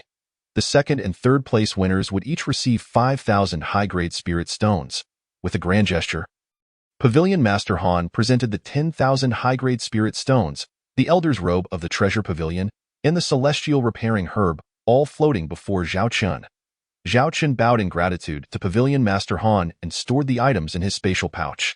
At that moment, Han Yi fluttered to Zhao Chen's side like a butterfly, grasping his hand and shaking it excitedly, exclaiming, "Young clan leader, you are simply amazing. Oh, no. I can no longer call you clan leader or alchemist. You should now be addressed as Elder Zhao." Zhao Chen, feeling a bit bashful, replied, "It was merely luck." At this juncture, Pavilion Master Han approached Zhao Chen and said, "Elder Zhao, please accompany me to the rear hall. I wish to discuss something with you." Zhao Chen complied and followed Pavilion Master Han to the rear hall, where they took their seats. Pavilion Master Han remarked, "I heard from Yi that you have an alchemical agreement with her in Qingshan City." Zhao Chen clasped his fists and replied, "Indeed." He then added, "If Pavilion Master Han finds it inappropriate, we may terminate that agreement." Pavilion Master Han reassured him, "There is nothing inappropriate about it. I believe we can deepen our cooperation regarding the alchemical agreement." Zhao Chen affirmed, "I leave it to Pavilion Master Han's discretion." Pavilion Master Han nodded and said, "I will have someone draft an agreement for you to review. If there are no modifications needed, we shall proceed accordingly." Zhao Chen replied, "Very well." As they spoke, Yi Mozi entered the room. Upon seeing Zhao Chen, he clasped his fists and said, "Elder Zhao, I hope you can forgive my previous indiscretions." Zhao Chen replied, "Elder Yi, you are too kind." Initially, Zhao Chen had found Yi Mozi somewhat displeasing, but he later realized that Yi Mozi's demeanor and methods were not as rash and protective as they had seemed upon their first meeting. With Yi Mozi now making a second apology, Zhao Qin's perception of him softened, and he resolved to assist him. Yi Mozi then said, Elder Zhao, I have come to seek your guidance. I have been attempting to refine the fourth-rank Sanqing Dan, but every time I approach completion, I encounter failure. Zhao Qin responded humbly, Please, Elder Yi, share your insights. Yi Mozi proposed, I will refine a batch on the spot and seek Elder Zhao's advice. The group followed Yi Mozi to a side hall, where he retrieved a Dan furnace and prepared the spiritual herbs for alchemy. Half an hour passed, and just as he neared completion, the furnace erupted with loud cracks, sounding as if it might explode, ultimately resulting in a failed batch. After observing Yi Mozi's attempt, Zhao Qin advised, Elder Yi, you should first refine the spiritual herbs and inner Dan over a strong flame. Then, incorporate the Yushue ginseng, refining it over medium heat before adding an ice xian flower for the final refinement over a high flame. Following Zhao Qin's instructions, Yi Mozi began the process anew. After a while, he struck the Dan furnace with one hand, and a Dan medicine soared from it. With wide eyes, Yi Mozi held the Dan medicine, repeatedly exclaiming, This is truly miraculous. Zhao Qin explained, the Yushue ginseng is a supreme young herb. Refining it over a strong flame is akin to pouring oil on fire. By adding the ice xian flower for a medium refinement, you can achieve a balance between yin and yang, culminating in a successful high-flame refinement. Pavilion Master Han nodded in agreement, his perception of Zhao Qin shifting once more. Yi Mozi, enlightened by Zhao Qin's words, slapped his forehead and declared, A single piece of advice from you is worth more than 10 years of my own alchemical endeavors. I am truly grateful. Chapter 89. Yen Shi Fruit. Zhao Qin regarded Yi Mozi and inquired, Elder Yi, why do you persist in researching alchemy given your limited time? As soon as Zhao Qin's words left his lips, those in the side hall, including Pavilion Master Han, were taken aback, pondering how Zhao Qin could have uttered such a statement. Yi Mozi, upon hearing Zhao Qin's inquiry, was momentarily taken aback, his eyes sparkling with astonishment. Elder Zhao, how did you come to know this? Zhao Qin replied, Do you not experience chaotic spiritual energy within your body and unbearable burning pain every 15th night at midnight? Yi Mozi thought to himself, I have never confided this affliction to anyone. How could he discern it at a glance? He asked, Elder Zhao, how did you ascertain the nature of my illness? Zhao Qin observed the incredulous expressions on Yi Mozi and Pavilion Master Han's faces. He looked at Yi Mozi's furrowed brow and continued, This is a characteristic of your poison. You likely have about 3 months left. At that point, even divine intervention will be of no avail. Yi Mozi's expression shifted dramatically, aging what seemed like a decade in an instant as he dejectedly asked, Elder Zhao, do you have a remedy for my condition? Zhao Qin pondered for a moment and replied, I do possess a formula, but it requires a rare spiritual herb that is quite difficult to obtain. Yi Mozi and Pavilion Master Han spoke in unison. What is the name of this spiritual herb? Please tell us. Even if we do not have it in the treasure pavilion, we will pay handsomely to procure it. Zhao Qin elucidated. You have forcibly elevated your alchemical level, consuming various medicines without effective treatment, leading to the poison embedding itself in your heart's veins. This makes treatment somewhat challenging. Upon hearing that it was not entirely hopeless, Yi Mozi exclaimed, If Elder Zhao can cure my affliction, I am willing to take you as my master and follow your side. Zhao Qin responded, To take me as your master may be inappropriate, as I am still quite young and have yet to reach the pinnacle of my alchemical mastery. However, we can certainly explore the depths of alchemy together. Yi Mozi declared, I wish to follow you, young Master Zhao. With that, Yi Mozi's manner of address shifted. Zhao Qin said, I will provide you with a formula. You must gather the spiritual herbs according to it. However, you must acquire a rare treasure known as the Yin Shi fruit as soon as possible. Zhao Qin continued, Once you have gathered the herbs, I will refine a batch of Wuchang Dan for you. This Dan medicine will be highly effective against your poisoning, and with the aid of silver needles for acupuncture over the course of 3 months, you should be able to recover. This moment. A maid entered with paper and ink, and Zhao Qin swiftly pinned the formula. Yi Mozi received the formula, his eyes sparkling with excitement as he trembled, saying, Thank you very much, young master. Pavilion Master Han took the formula, examined it, and immediately ordered a hefty reward for the Yin Shi fruit, then inquired, Elder Zhao, what is this formula? It seems we have never heard of it before. Zhao Qin replied, This is an ancient formula. The exclamations of surprise from Pavilion Master Han and the senior members of the Treasure Pavilion echoed in disbelief. Just then, a maid entered to report, "There is a man named Duan Mengtian outside, seeking an audience with Elder Zhao. He has been waiting at the main hall for several hours." Pavilion Master Han glanced at Zhao Chen with curiosity, and Zhao Chen felt a hint of surprise himself, pondering why Duan Mengtian, with whom he had no prior interactions, would seek him out. Yi Mozi suggested, "Young master, please rest in the main hall for a moment. I will go out to investigate." After speaking, Yi Mozi exited the grand hall. Shortly thereafter, he returned accompanied by Duan Mengtian. Before Yi Mozi could utter a word, Duan Mengtian knelt on one knee and declared, "I, Duan Mengtian, wish to take Elder Zhao as my master and to follow him closely." Zhao Chen was taken aback by his words. He looked at Duan Mengtian and said, "Young Master Duan, may I ask what brings you here? Please rise." Duan Mengtian replied, "I have made up my mind to take Elder Zhao as my master, and I hope for your consent." Zhao Chen inquired, "What prompted you to seek me as your master right after the competition?" Duan Mengtian responded, "Though Elder Zhao is young, your knowledge of spirit herbs and alchemy is far beyond what we can hope to achieve." Zhao Chen replied nonchalantly, "You may follow me in alchemy practices, but the matter of apprenticeship is not yet on the table, at present. I do not wish to take on disciples, and you do not yet possess the qualifications to be my pupil. If, in 3 months, you meet my requirements, I may accept you as a registered disciple." Duan Mengtian was overjoyed and quickly bowed, saying, "Thank you, Master. In 3 months, I shall present my progress for your appraisal." He then stood behind Zhao Chen at that moment. Yi Mozi gazed at Zhao Chen with longing and anticipation. "Elder Yi, as I mentioned earlier, if you do not mind, I can arrange some alchemy tasks for us to explore together," Zhao Chen said, shaking his head in resignation. Yi Mozi expressed his gratitude. Zhao Chen instructed, "Please prepare the spirit herbs needed for alchemy and deliver them to Xinjian sect. I shall return to the inn now. If all goes well, I will head back to the sect tomorrow morning." He then rose and bid farewell to the sect Master Han and several elders from the treasure pavilion.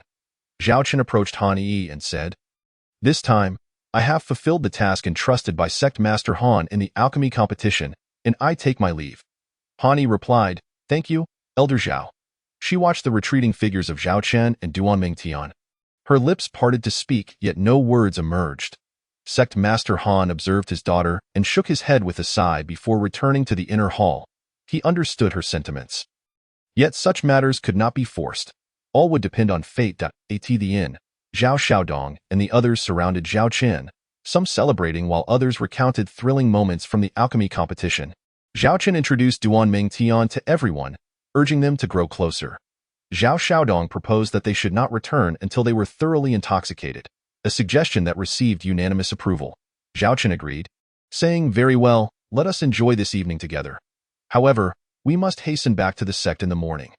The group was fortunate to find a table at the inn, where Zhao Xiaodong ordered a sumptuous feast, and laughter filled the air. Just then, 2 individuals entered through the main door. One was Chu Qiudu, and the other, a martial artist in his 30s. Upon seeing Zhao Chen and his companions drinking, the older martial artist was ready to explode in anger but was restrained by Chu Qiudu. The two took a seat at the adjacent table, ordering 4 small dishes while keeping a watchful eye on Zhao Chen and his friends. They were acutely aware that attempting to harm Zhao Chen under the watchful gaze of the treasure pavilion would be tantamount to courting death. Zhao Chen and his companions ignored them, continuing their revelry until the lanterns were lit and the gathering dispersed. The following morning, Zhao Chen and his companions emerged from the inn, each purchasing a unicorn as their mount. Upon exiting Yuntian City, they galloped back toward the sect. After racing for a day, they arrived at a mountain spring, taking a moment to rest and allow the unicorns to catch their breath. At that moment, Zhao Chen furrowed his brow. While Xiaobai and Zhanlong perked up their ears, Zhao Chen called out, "Who dares to show themselves?" Chapter 90. Returned to the sect with Zhao Chen's loud command. 3 figures stepped forth from the woods. Zhao Chen recognized them. They were Chu Qiudu and a martial artist from the previous day, along with a steward from the treasure pavilion, who possessed the cultivation of the 5th level of the Golden Core stage and had been present during the alchemy competition. Chu Qiudu stepped forward, saying, "You stole the spotlight yesterday, leaving me in a precarious position. Today, I shall send you to meet the King of Hell." Zhao Chen replied coolly, "Is it really just the 3 of you?" The martial artist at the pinnacle of the 3rd level of the Golden Core stage retorted angrily, "How old are you? Even if you started cultivating in your mother's womb, it's only been a decade or so. You dare speak so boldly? Zhao Qin felt a wave of irritation wash over him, realizing they had underestimated him. Turning to He Li and the others, he instructed, "You all stay back. I will deal with these three. And then we can continue our journey." He Li warned, "Be careful, don't let your guard down." Zhao Qin smiled reassuringly, "Rest assured, I won't even need Xiaobai for this. I can finish them off in 3 moves." He then turned to Chu Qiudu and the others, "Will you face me one at a time, or shall we make this a 3-on-1 affair?" The martial artist beside Chu Qiudu, a peak 3rd-level golden core cultivator, replied, "Don't be arrogant. We can take you down without their help." As he spoke, he summoned his long sword, infusing it with energy, causing a phantom blade to materialize in the air. The blade shimmered with intertwining spiritual energy and runes, radiating scorching flames that twisted the very air around it, scorching the earth below. The fiery blade descended upon Zhao Qian. Zhao Qian shouted, "Come at me!" The Annihilation Sword was instantly drawn, and with the second form of the 9 Heavens Sword technique, he met the attack head-on. The fiery blade shattered upon contact with his sword, the force of the collision sending shockwaves through the air. The sword's brilliance pierced the martial artist's brow, and as he gazed in horror at the blood erupting from his forehead, he fell slowly to the ground. Zhao Qian sheathed the Annihilation Sword and calmly addressed Chu Qiudu and the other two. "Now, it's your turn to face me together." Stunned by the quick defeat of their companion, Chu Qiudu and the other martial artist were left in disbelief. They had never anticipated Zhao Qian's strength to be so formidable. Despite having just revealed his cultivation level of the 8th stage of Foundation Establishment, he had effortlessly slain a 3rd-level Golden Core cultivator in one blow. When Zhao Qian invited them to attack together, they were left feeling both amused and exasperated. A mere 8th stage Foundation Establishment cultivator daring to challenge them together? With a thunderous roar, both drew their swords and lunged at Zhao Qian, unleashing their most powerful strikes. Zhao Qian's eyes glinted coldly as he flicked his wrist, unleashing a sharp surge of sword energy that swept toward Chu Qiudu and his companion like a tempest. The air resonated with the sound of clashing swords as their attacks met his, unleashing a torrent of power that created devastating shockwaves. As they brushed past each other, Zhao Qian pointed a finger at the 5th-level Golden Core martial artist, who, caught off guard at such close range, was unable to evade the lethal strike that pierced his brow. Seeing this, Chu Qiudu was horrified and turned to flee. Zhao Qian called after him, "You won't escape now. I still need your sword." In an instant, he utilized the escape technique to appear behind Chu Qiudu, swinging the Annihilation Sword towards his arm. A scream erupted as Chu Qiudu's sword-wielding arm was severed, and he collapsed to the ground, howling in agony. Zhao Qian approached, pressing the Annihilation Sword against Chu Qiudu's throat, stating, "I told you, it would only take 3 strikes to eliminate you." Holding his severed arm, Chu Qiudu's face turned pale, contorted with pain as he pleaded, Please, Elder Zhao, spare me." Zhao Qian replied, "You know I am a disciple of Xinjian sect and now an elder of the Treasure Pavilion. You dared to ambush me? Tell me, who sent you?" Chu Qiudu stammered, "Will Elder Zhao spare my life if I tell you?" As Zhao Qian pressed the Annihilation Sword forward, blood began to trickle from Chu Qiudu's neck. "Do you still think you have the right to bargain? Speak." At that moment, Xiaobai and Zhanlong lunged forward, one biting a leg, causing Chu Qiudu to exclaim, I'll tell you, he confessed. "I was sent by the Grand Prince He Changshao to participate in the alchemy competition and seize first place to win the hand of the esteemed Han Yi. This way, the Treasure Pavilion would become a significant support for the Grand Prince in his bid for the throne." He continued, "I didn't expect Elder Zhao to participate and win first place, making the Grand Prince furious. He arranged for 2 infiltrators within the Treasure Pavilion to eliminate you." Zhao Qian inquired, "Are there still others from the Treasure Pavilion involved?" Chu Qiudu replied, "I don't know. The Grand Prince only instructed me to find those 2. Zhao Qian remarked, "If you know nothing else, then your life is forfeit." With that, he plunged the Annihilation Sword down, piercing Chu Qiudu's throat, a spray of crimson blood erupting forth. Chu Qiudu pointed weakly at Zhao Qian, his eyes wide in shock, but no words escaped his lips. Zhao Qian asked mockingly, "Why point at me? I never said I would spare you." He continued, "You are quite generous, providing me with resources for my cultivation." He then retrieved a storage bag and a spatial ring from Xiaobai and Zhanlong. Patting their heads in approval, He Li and the others were utterly astonished by Zhao Qian's prowess. How could this young man possess such terrifying strength? His cultivation had hardly improved, yet his combat ability had soared. Zhao Chen rose and addressed He Li and the others. Shall we return to the sect?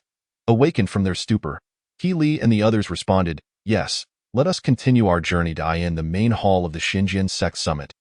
Zhao Chen and He Li reported to Sect Master Ji yetting about the events that transpired in the Five Elements Mountain Secret Realm. The esteemed Master Ji glanced at Zhao Chen and the others, remarking, especially you, Zhao Chen, it is advisable to refrain from venturing outside for the time being. He continued, you have slain disciples from 3 major sects in the secret realm. They have already issued a bounty for your head, offering 100,000 high-grade spirit stones. During this period, focus on your cultivation within the sect and elevate your realm. Zhao Chen, absent-mindedly rubbing the back of his head, retorted, let them come and try. I believe there are still plenty of good people in the world. Master Ji was perplexed by this statement and inquired, what do you mean by there being more good people, Zhao Chen? Realizing his lapse, Zhao Chen quickly responded, oh, it's nothing, nothing at all. If there is nothing else, we shall be on our way back to the peak. Master Ji nodded, very well, return, and take care not to go outside during this time. Concentrate on your cultivation within the sect. After bidding farewell, Zhao Chen and his companions departed for their mountain peak. Master Ji watched their retreating figures, a glint of brilliance flickering in his eyes. Chapter 91. The Phantom Combat Team. The first peak's master, Shang Guanyao, glared with malice at the Grand Hall's entrance where Zhao Chen and the others had just vanished. Gritting his teeth, he exclaimed, Master, this young man has caused nothing but trouble since his arrival at the sect, and now he has killed 3 disciples from rival sects. Is he not inviting disaster upon us? Master Ji regarded Shang Guanyao in silence. While the master of the third peak, Xia Yuan, interjected, this lad does have a penchant for trouble, but is there a disciple from that peak who can rival him? This errant disciple possesses an exceptionally monstrous talent. Xia Yuan's words turned Shang Guanyao's face crimson with indignation, rendering him speechless as he shot a furious glare at Xia Yuan. At that moment, Master Ji calmly stated, this young man is no ordinary individual. Perhaps the resurgence of our sect in the future may rely upon him. We must not be short-sighted. We cannot allow him to feel a lack of belonging within the sect.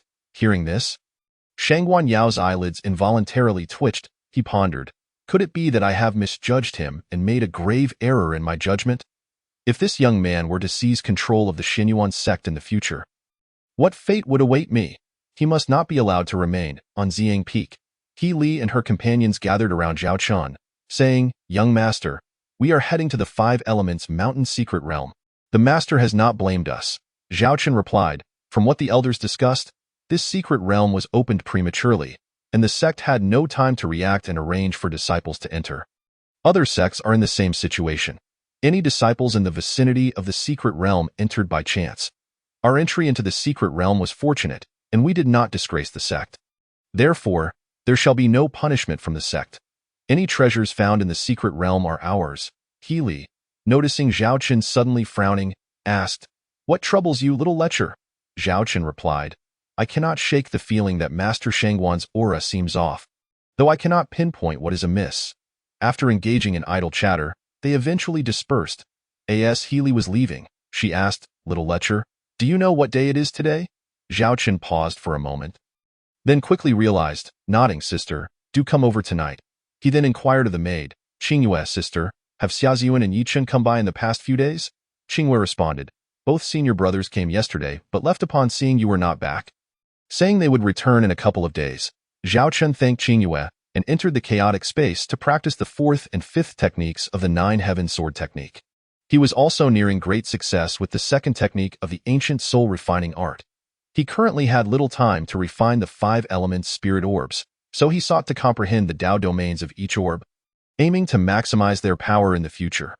Presently, Zhao Chen could condense his spiritual power into a small sword. It was merely a nascent form, and he still had a distance to traverse before the sword could separate from his body. As the moon hung high in the treetops, Zhao Chen opened his door to find He Li standing at the entrance. Zhao Chen greeted, sister, you have arrived. He Li replied, if I hadn't he come. Would you, little lecher, not seize the opportunity for leisure? Zhao Chen chuckled helplessly. Come in, sister. He invited He Li to sit and said, sister, close your eyes. I shall take you inside. He Li widened her eyes, exclaiming, little lecher, I've entrusted my very being to you. Will you not speak the truth to me? Zhao Chun, wearing a dark expression, said, Sister, do not jest. When the time comes for you to know, I will naturally inform you. For now, we must awaken your constitution as swiftly as possible. Healy shot him a glance, closed her eyes, and muttered under her breath, Little lecher, if you dare deceive me, I shall settle the score with you. As Healy entered and opened her eyes to behold an unfamiliar landscape, she curiously asked, Little lecher, where is this place? Zhao Chen replied, Do not ask about that. Just know that this place can heal your ailments. And you will come to understand in due time. By the riverside in the chaotic space, Zhao Chun had constructed a small house and furnished it with some basic furniture and utensils. He called upon Xiao Bai and the battle wolf to hunt some monster beasts for roasting, and they enjoyed the barbecue while awaiting midnight. Before long, the clock struck midnight, and Healy began to freeze all over, her body trembling and curling up. Observing her reaction, Zhao Chen noted that this time was significantly better than the last. With a wave of his hand, he set up protective barriers, removed Healy's clothing, and deftly maneuvered silver needles, swiftly filling her acupoints with 36 needles in mere moments. He then took out the elixir he had prepared previously, held it in his mouth, and fed it to Healy drop by drop, employing his technique to guide the medicinal power through her internal organs.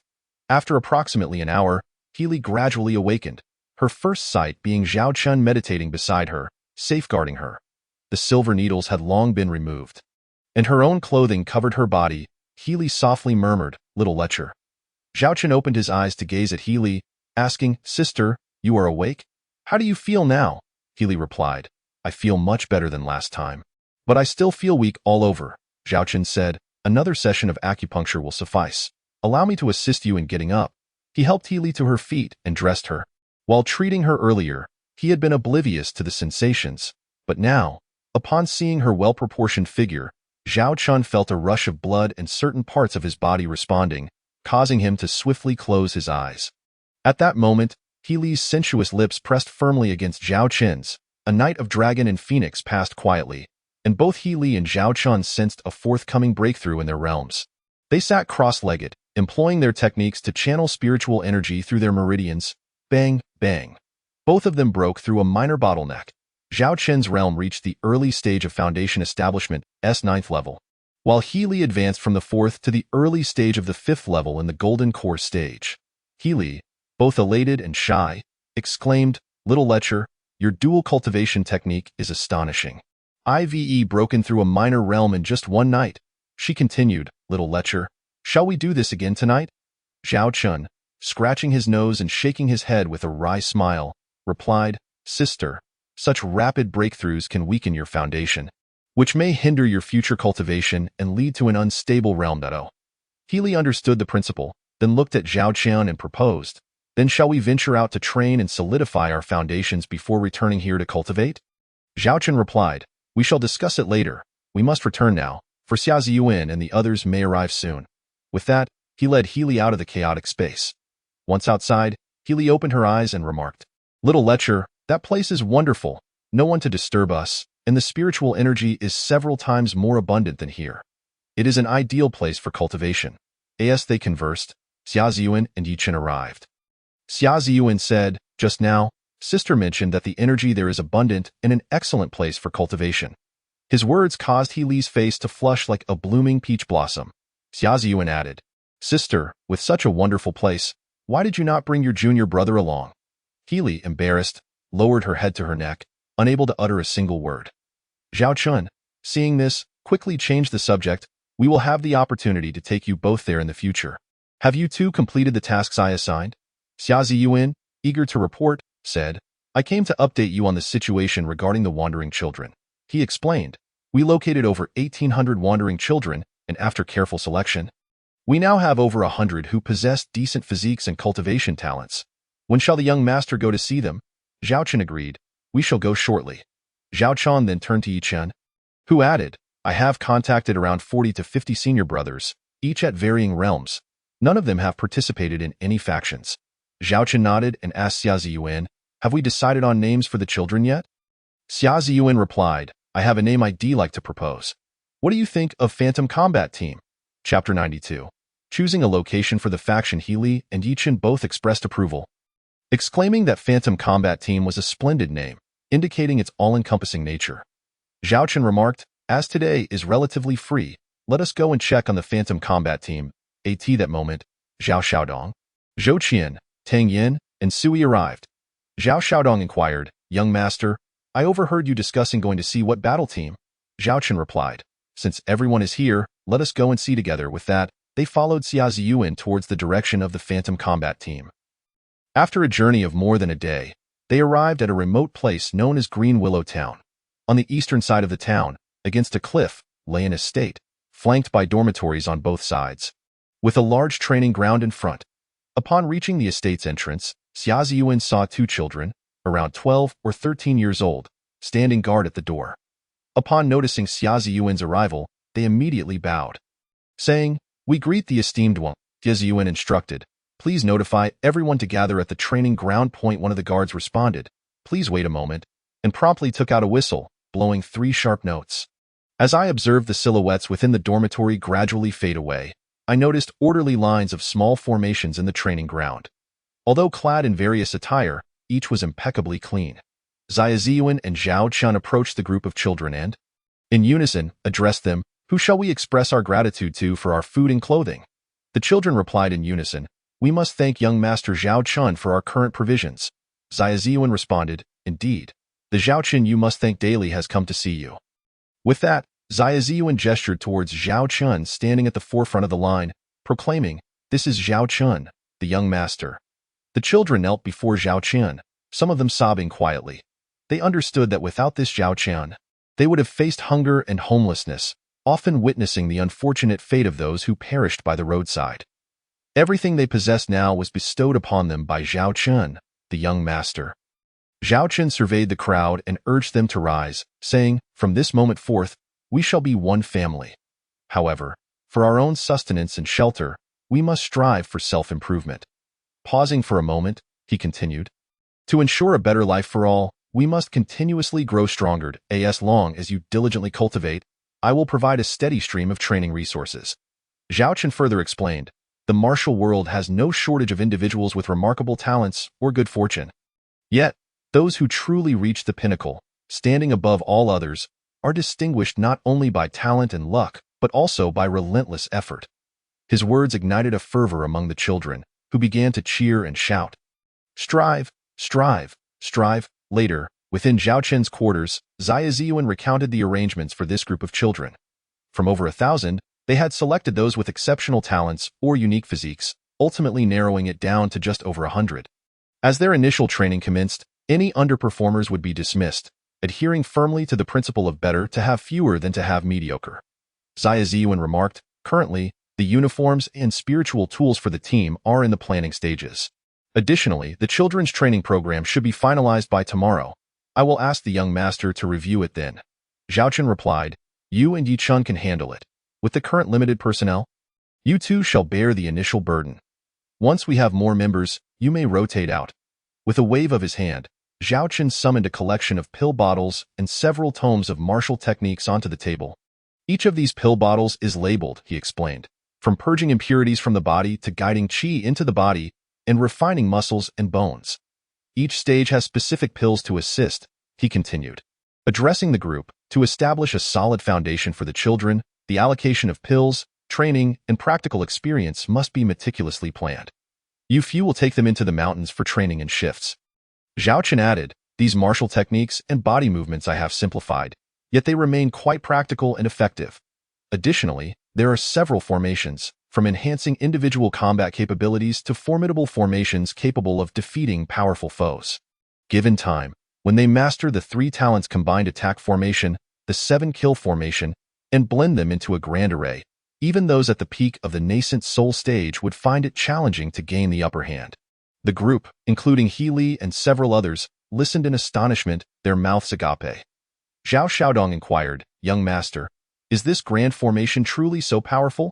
Zhao Chen replied with a smile, tapping Zhao Xiaodong's forehead lightly, "All formations operate on the same principles. Through strategic deployment of troops, one can maximize the fighting strength of an army to achieve victory over the enemy. By incorporating rare treasures into the formation, one can unleash extraordinary power. Zhao Xiaodong nodded, somewhat understanding yet still confused, eventually exclaiming, "If only I could master formation techniques." Tang Yin, seated nearby, playfully tapped Zhao Xiaodong's head. "Still not awake? I told you to stop daydreaming." Laughter erupted among the group. Zhao Chen waved his hand, causing several storage bags to materialize on the table. "During our recent expeditions," he said, "we encountered many benevolent individuals, and here lies over 20 million mid-grade spirit stones. We can use these for establishing the guild. If they prove insufficient, I will devise another plan." At that moment, He Li and Tang Yin exchanged glances, each producing a storage bag, stating, "These are our shares of spirit stones from following the young master. We currently have no need for them, so let us allocate them to the guild and the team." Observing their generosity, the others also retrieved their storage bags, all filled with spirit stones given by Zhao Chen. He reassured them, "What belongs to you is yours. Though some of you may possess higher realms than I, the journey of cultivation is endless, and resources are still lacking. I will find ways to generate funds for the guild through tasks and alchemy, which will be more efficient than your efforts." The group understood Zhao Chen's intentions. Despite their higher realms, their true combat capabilities could not match his. Acknowledging his character, they complied and stored their bags. Zhao Chen added, "In the coming days, I will concoct a batch of pills to enhance your cultivation. Furthermore, I plan to set up a gathering array within the team, allowing you to train alongside the children." Everyone agreed this was an excellent strategy, as it would enable them to lead while also joining the children's training. At this point, Yi Chen interjected, "Young master, I have contacted a group of skilled individuals who have heard of your accomplishments within the sect. They are eager to join you in your endeavors." Yi Chen continued, "What we lack now is an ideal location for the guild, and we must register it with the sect." Zhao Chen suggested, "I believe the guild should be established on the mountain peak nestled between the first, second, and third peaks. The terrain there is flat and conducive for construction, with abundant spiritual energy," he further elaborated. "While it may not rival the main peak in terms of spiritual energy, it certainly surpasses other neighboring peaks." Xia Ziyuan noted, "For the guild's location and registration, we will need the peak master's approval before approaching the sect master." Chapter 93. Su Min, the peak master of Xiang Peak. At the mention of the peak master, Zhao Chen's brow furrowed involuntarily. He had been at the sect for over 3 months, yet he had never met Su Min, who had remained in seclusion for his cultivation. At that moment, He Li remarked, "Let us postpone this for today. Tomorrow, when the little rascal arrives at the back hall, I will take you to meet the peak master." Zhao Chen nodded. "All right, I appreciate your assistance, senior sister." He Li shot him a playful glare, and Zhao Chen scratched the back of his head with an awkward smile. The following morning, Zhao Chen accompanied He Li to the entrance of the rear hall. He Li instructed Zhao Chen to wait while she entered alone. After about the duration of a tea break, He Li emerged and stated, "Little rascal, the peak master wishes to see you alone. Do not provoke her anger, or no one will be able to save you. Understood?" Zhao Chen nodded and stepped into the hall, where he was greeted by towering pillars resembling the beams of a grand structure, each intricately carved with a coiling golden dragon, lifelike and seemingly poised to soar into the sky. Truly a magnificent sight. As he ventured deeper into the hall, he found it adorned with flowing veils and hanging pearl curtains. At its center stood a table crafted from ancient wood, upon which rested a guqin, seemingly echoing the lingering melodies played by celestial beings, soft and ethereal. Behind the table sat a woman in her 20s, her face veiled. Upon lifting the veil, Zhao Chen was struck by her beauty. Her enchanting eyes, rosy lips, and flowing tresses, combined with her alluring figure, rendered her as if she had stepped out of a painting, flawless in every regard. The woman regarded Zhao Chen with an appraising gaze, involuntarily letting out a soft hum. Zhao Chen, too, found himself captivated, feeling an inexplicable familiarity. While he was momentarily lost in thought, a waft of fragrant air swept past, and he suddenly felt a delicate hand encircle his neck. Startled, he instinctively attempted to employ his technique to free himself, yet he found himself immobilized. The voice he heard was eerily familiar, sending beads of sweat trickling down his forehead. A chilling tone whispered in his ear, "You dare to come to the Xinjian sect? You must be seeking death." Before she could finish, her fingers tightened around his throat. Zhao Chen, having anticipated her move, swiftly countered by pinching her pressure point with his right hand while using his left to deflect her wrist. narrowly escaping her grasp. He staggered back a few steps, coughing violently, and pleaded, "Stop, please." The woman, her left hand curving into a claw, lunged at Zhao Qin's throat again, declaring, "You've come. So what more is there to discuss? Prepare to die." With that, her fingertips crackled with energy, unleashing a fierce gust aimed at Zhao Qin's throat. In a moment of desperation, Zhao Qin pointed his right hand towards her, countering her assault while exclaiming, "Miss, please hold your hand. I have something to say." Their energies collided, and Zhao Qin felt the backlash scorch his face. The woman, too, was forced back, her veil fluttering away, revealing an exquisitely flawless visage, her eyes shimmering with a sharp, frosty light. Zhao Qin exclaimed, "It's you." He was genuinely astonished to have escaped her grasp. It was unexpected for a practitioner at the 8th level of foundation building to elude her. The woman remarked, "It's me. Did you not come here for me?" Zhao Qin rubbed his nose, chuckling wryly. "Please, do not misunderstand. I had no idea you were here. I came to seek an audience with the Peak Master." The woman inquired, "What business do you have?" Zhao Qin gazed apprehensively at the young woman's fingers and cautiously said, "Miss, please refrain from taking action just yet. I have come in search of Master Su Feng." He recounted the purpose of his visit. Upon hearing this, the woman scrutinized Zhao Qin for a moment before responding. "Follow me." With that, she turned and strode towards the back hall. Zhao Qin observed her, his heart racing. The sound of her voice had sparked a recollection. However, he had not anticipated that she would resort to violence. Nor had he expected her to possess such formidable skill. Just moments ago, he had barely managed to evade a perilous fate. Zhao Qin accompanied the woman into a secluded training room. Upon entering, she promptly shut the door and studied Zhao Qin intently. "Speak your purpose. I sense something amiss. I could very well end your life at this moment," she warned. Zhao Qin regarded her with a chilling smile and replied, "As I mentioned earlier, I was unaware of your presence and my intent is solely to seek Master Su Feng. Furthermore, with your current state, you are not far from the brink of death yourself." The woman's expression turned frosty at his words, a mixture of anger and disbelief washing over her. "What do you mean by that?" she retorted. Zhao Qin pressed on, "Surely you are aware of your own condition? You have been injured for 2 years without proper healing. And if you do not manage it soon, your injuries will spread to your heart, sealing your fate." This woman was none other than the one Zhao Qin had rescued in the Wanshan Mountains. She had previously warned him before soaring away on her sword.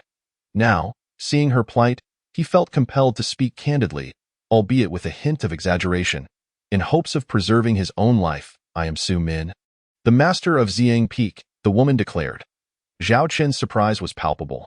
He had not expected the woman he saved to be the young master of the Xinjian sect Xiang Peak. He rubbed his nose and explained, "It was senior sister Healy who instructed me to find you." Su Min scoffed lightly. Healy merely mentioned that a disciple named Zhao Qin sought me for a matter of importance. "What is it?"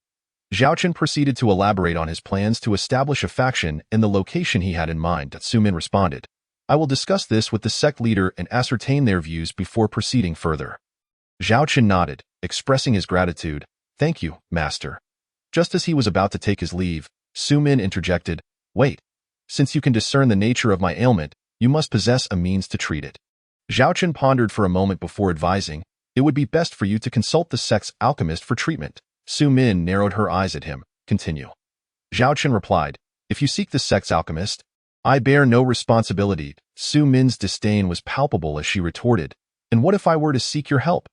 Zhao Qin replied coolly, "Seeking my assistance would be fraught with complications. I fear that before I could heal you, I might find myself at your mercy." Su Min's expression shifted slightly at his words. "I initially thought you were seeking to leverage my gratitude for saving your life. It seems there has been a misunderstanding," she said.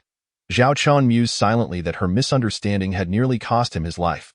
"Please recount the details of your injury. It will aid me in determining the appropriate treatment," he urged. Su Min recounted.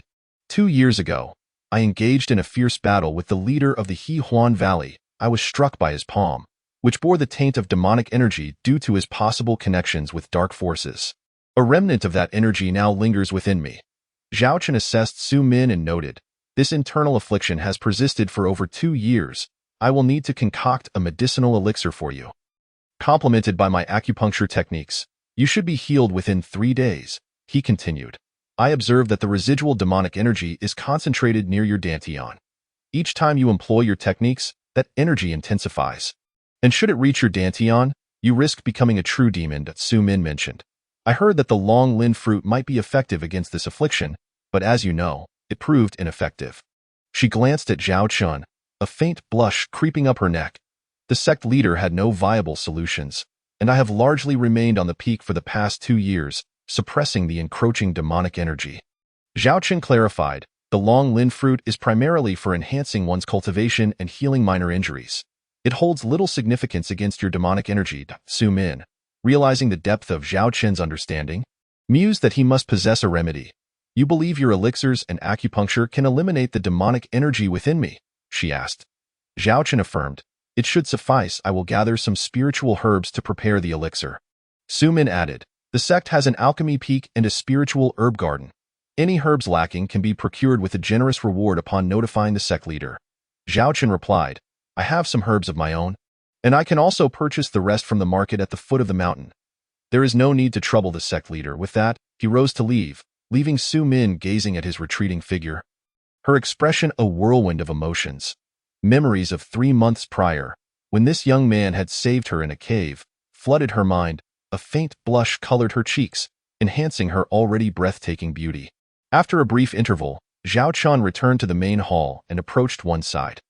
With a flick of his hand, a small cauldron appeared, its size fitting comfortably in his palm. As he manipulated it, it transformed into a proper alchemical furnace. He then retrieved the spiritual herbs from his storage pouch, arranging them meticulously and conducting a thorough inspection. Su Min watched in astonishment. She could hardly believe that this once unassuming martial artist had evolved into a figure deserving of her attention. Do you possess knowledge of alchemy? Su Min asked, astonished. Indeed. I learned from my master. Otherwise, how could I discern your affliction? Zhao Chun responded, igniting the furnace and placing the herbs inside, sequentially performing the steps of purification, amalgamation, and refinement. His movements were fluid and graceful, captivating Su Min, who watched in awe as the elixir took shape. A luminous blue pill emerged from the furnace, its surface glistening with a soft sheen, exuding a refreshing mist that invigorated the senses. What is this elixir, Zhao Chun? Su Min inquired. This is the snow lotus pill, designed to protect your heart and dantian, while also dispelling toxins, Zhao Chun explained. Can this elixir treat the demonic energy? Su Min asked, her brow furrowing. Unfortunately, no, Zhao Chun replied. The demonic energy requires my silver needles for acupuncture. Su Min was taken aback. The elixir cannot treat the demonic energy? Zhao Chun clarified. This elixir serves to safeguard your heart and dantian. The demonic energy must be expelled through my acupuncture techniques in conjunction with my methods. Do you understand now? Su Min nodded slowly. How could it be that so many alchemists in the sect are at a loss? Let us proceed to your quarters, master, Zhao Chun suggested. Upon hearing this, Su Min's face flushed crimson. She shot Zhao Chun a glare. What do you intend to do? Zhao Chun, sensing her misunderstanding, rubbed his nose and sighed. I am here to treat you. Su Min, perplexed, questioned. Must we go to my quarters for that? Is there any other way? Zhao Chun replied matter-of-factly. Su Min scrutinized Zhao Chun's earnest expression and relented. Very well. Follow me. Upon entering her room, Su Min fixed Zhao Chun with a cold stare. Zhao Chun, we are in the sect. You must exercise caution. Should you harbor any inappropriate thoughts, I will not hesitate to end your life. Zhao Chun scratched the back of his head. Master Su, I must ask you to remove your clothing. Su Min's face darkened, her brows furrowing in disbelief. You want me to undress? Indeed, Zhao Chun replied. How else am I to administer the acupuncture? Though they had previously shared an intimate moment, it had been under dire circumstances, and now Su Min was resistant to the idea of undressing in front of Zhao Chun.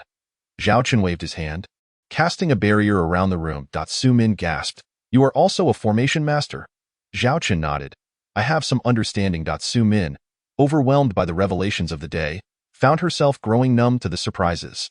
With a determined expression, she unclasped her garment, allowing it to cascade to the floor, revealing a breathtaking silhouette that captivated Zhao Chun's gaze. Zhao Chun placed the blood lotus pill in Su Min's mouth, instructing her to refine it, while he deftly maneuvered the silver needles across her meridian points, sealing the remnants of the demonic energy within her. In a matter of moments, 36 silver needles were inserted into her supple form. effectively immobilizing the lingering demonic energy. Zhao Chun then channeled his vital energy into her dantian, pressing a hand against it while directing the force of lightning towards the demonic energy, guiding it toward the sea bottom point. Thus, he engaged in a delicate dance of expelling the demonic energy while coaxing it to its designated exit. After a period equivalent to the burning of half a candle, the malevolent energy finally returned entirely to the seabed cavity. Zhao Chun brought the prepared jade vial close to the seabed cavity, and with a surge of lightning power, the malevolent energy surged into the jade vial. Zhao Chun swiftly sealed the mouth of the vial with a stopper and inscribed a seal upon it to complete the task. He exhaled a long breath of turbid air and glanced at Su Min, whose delicate face was blushing and nearly dripping with moisture. Zhao Chen retracted all 36 silver needles. He covered Su Min's lower body with his clothing and said, "Now that the malevolent energy has been expelled from your body, I will treat the hidden ailment within you, and then you will be able to cultivate normally." Su Min merely nodded, her beautiful eyes gently closing. Zhao Chen produced a pill for Su Min to swallow while his hands maneuvered the silver needles across her body. After a brief moment, Su Min expelled a mouthful of dark purple blood. Zhao Chen pressed his hands against Su Min's dantian, channeling a stream of vital energy into her. After a period equivalent to half a candle's burn, Zhao Chun withdrew his hands and said, "Su Feng, please dress yourself." Chapter 95. The two breakthroughs. Su Min looked at Zhao Chen timidly and asked, Is it really healed?" Zhao Chen replied, "What else could it be?" He glanced at Su Min and added, "The malevolent energy has been expelled. The internal injuries require the aid of pills, and with 2 to 3 acupuncture sessions, you will fully recovered." Su Min inquired, "Oh, did you learn this acupuncture technique from your master?" Zhao Chen regarded Su Min with a calm demeanor and replied, "Yes." Su Min asked, "When will the next acupuncture session be?" Zhao Chen responded, "The second session will be tonight, and the third will be tomorrow night." Su Min noted, "So that's 2 sessions today?" Zhao Chen explained, "It is still morning. By evening, the effects of your medicine will have been fully absorbed." After saying this, he prepared to rise and leave, but Su Min embraced Zhao Chun from behind and said, "I want you to stay with me a little longer before you go." She recognized that Zhao Chen's cultivation level was not particularly high, yet he had repeatedly defeated opponents beyond his level, demonstrating formidable strength. Having witnessed Zhao Chen concocting pills and casting barriers today, she wondered just how powerful he truly was. Moreover, Su Min had given herself to this man 4 months prior. Turning to face Su Min, Zhao Chen beheld her exquisite visage, her delicate skin, sparkling eyes, rosy cheeks adorned with a smile, and an aura of gentle grace that was both tender and enchanting. He gently lifted Su Min's chin and said, "I am not suited to be your man. I must forge my own path towards the pinnacle of martial arts.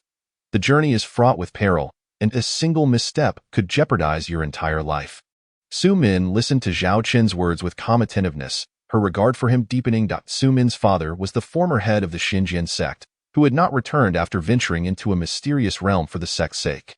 The current head, Ji, was her master uncle, who, in an effort to enhance Su Min's strength, had entrusted her with the sect's treasures for refining. At-25.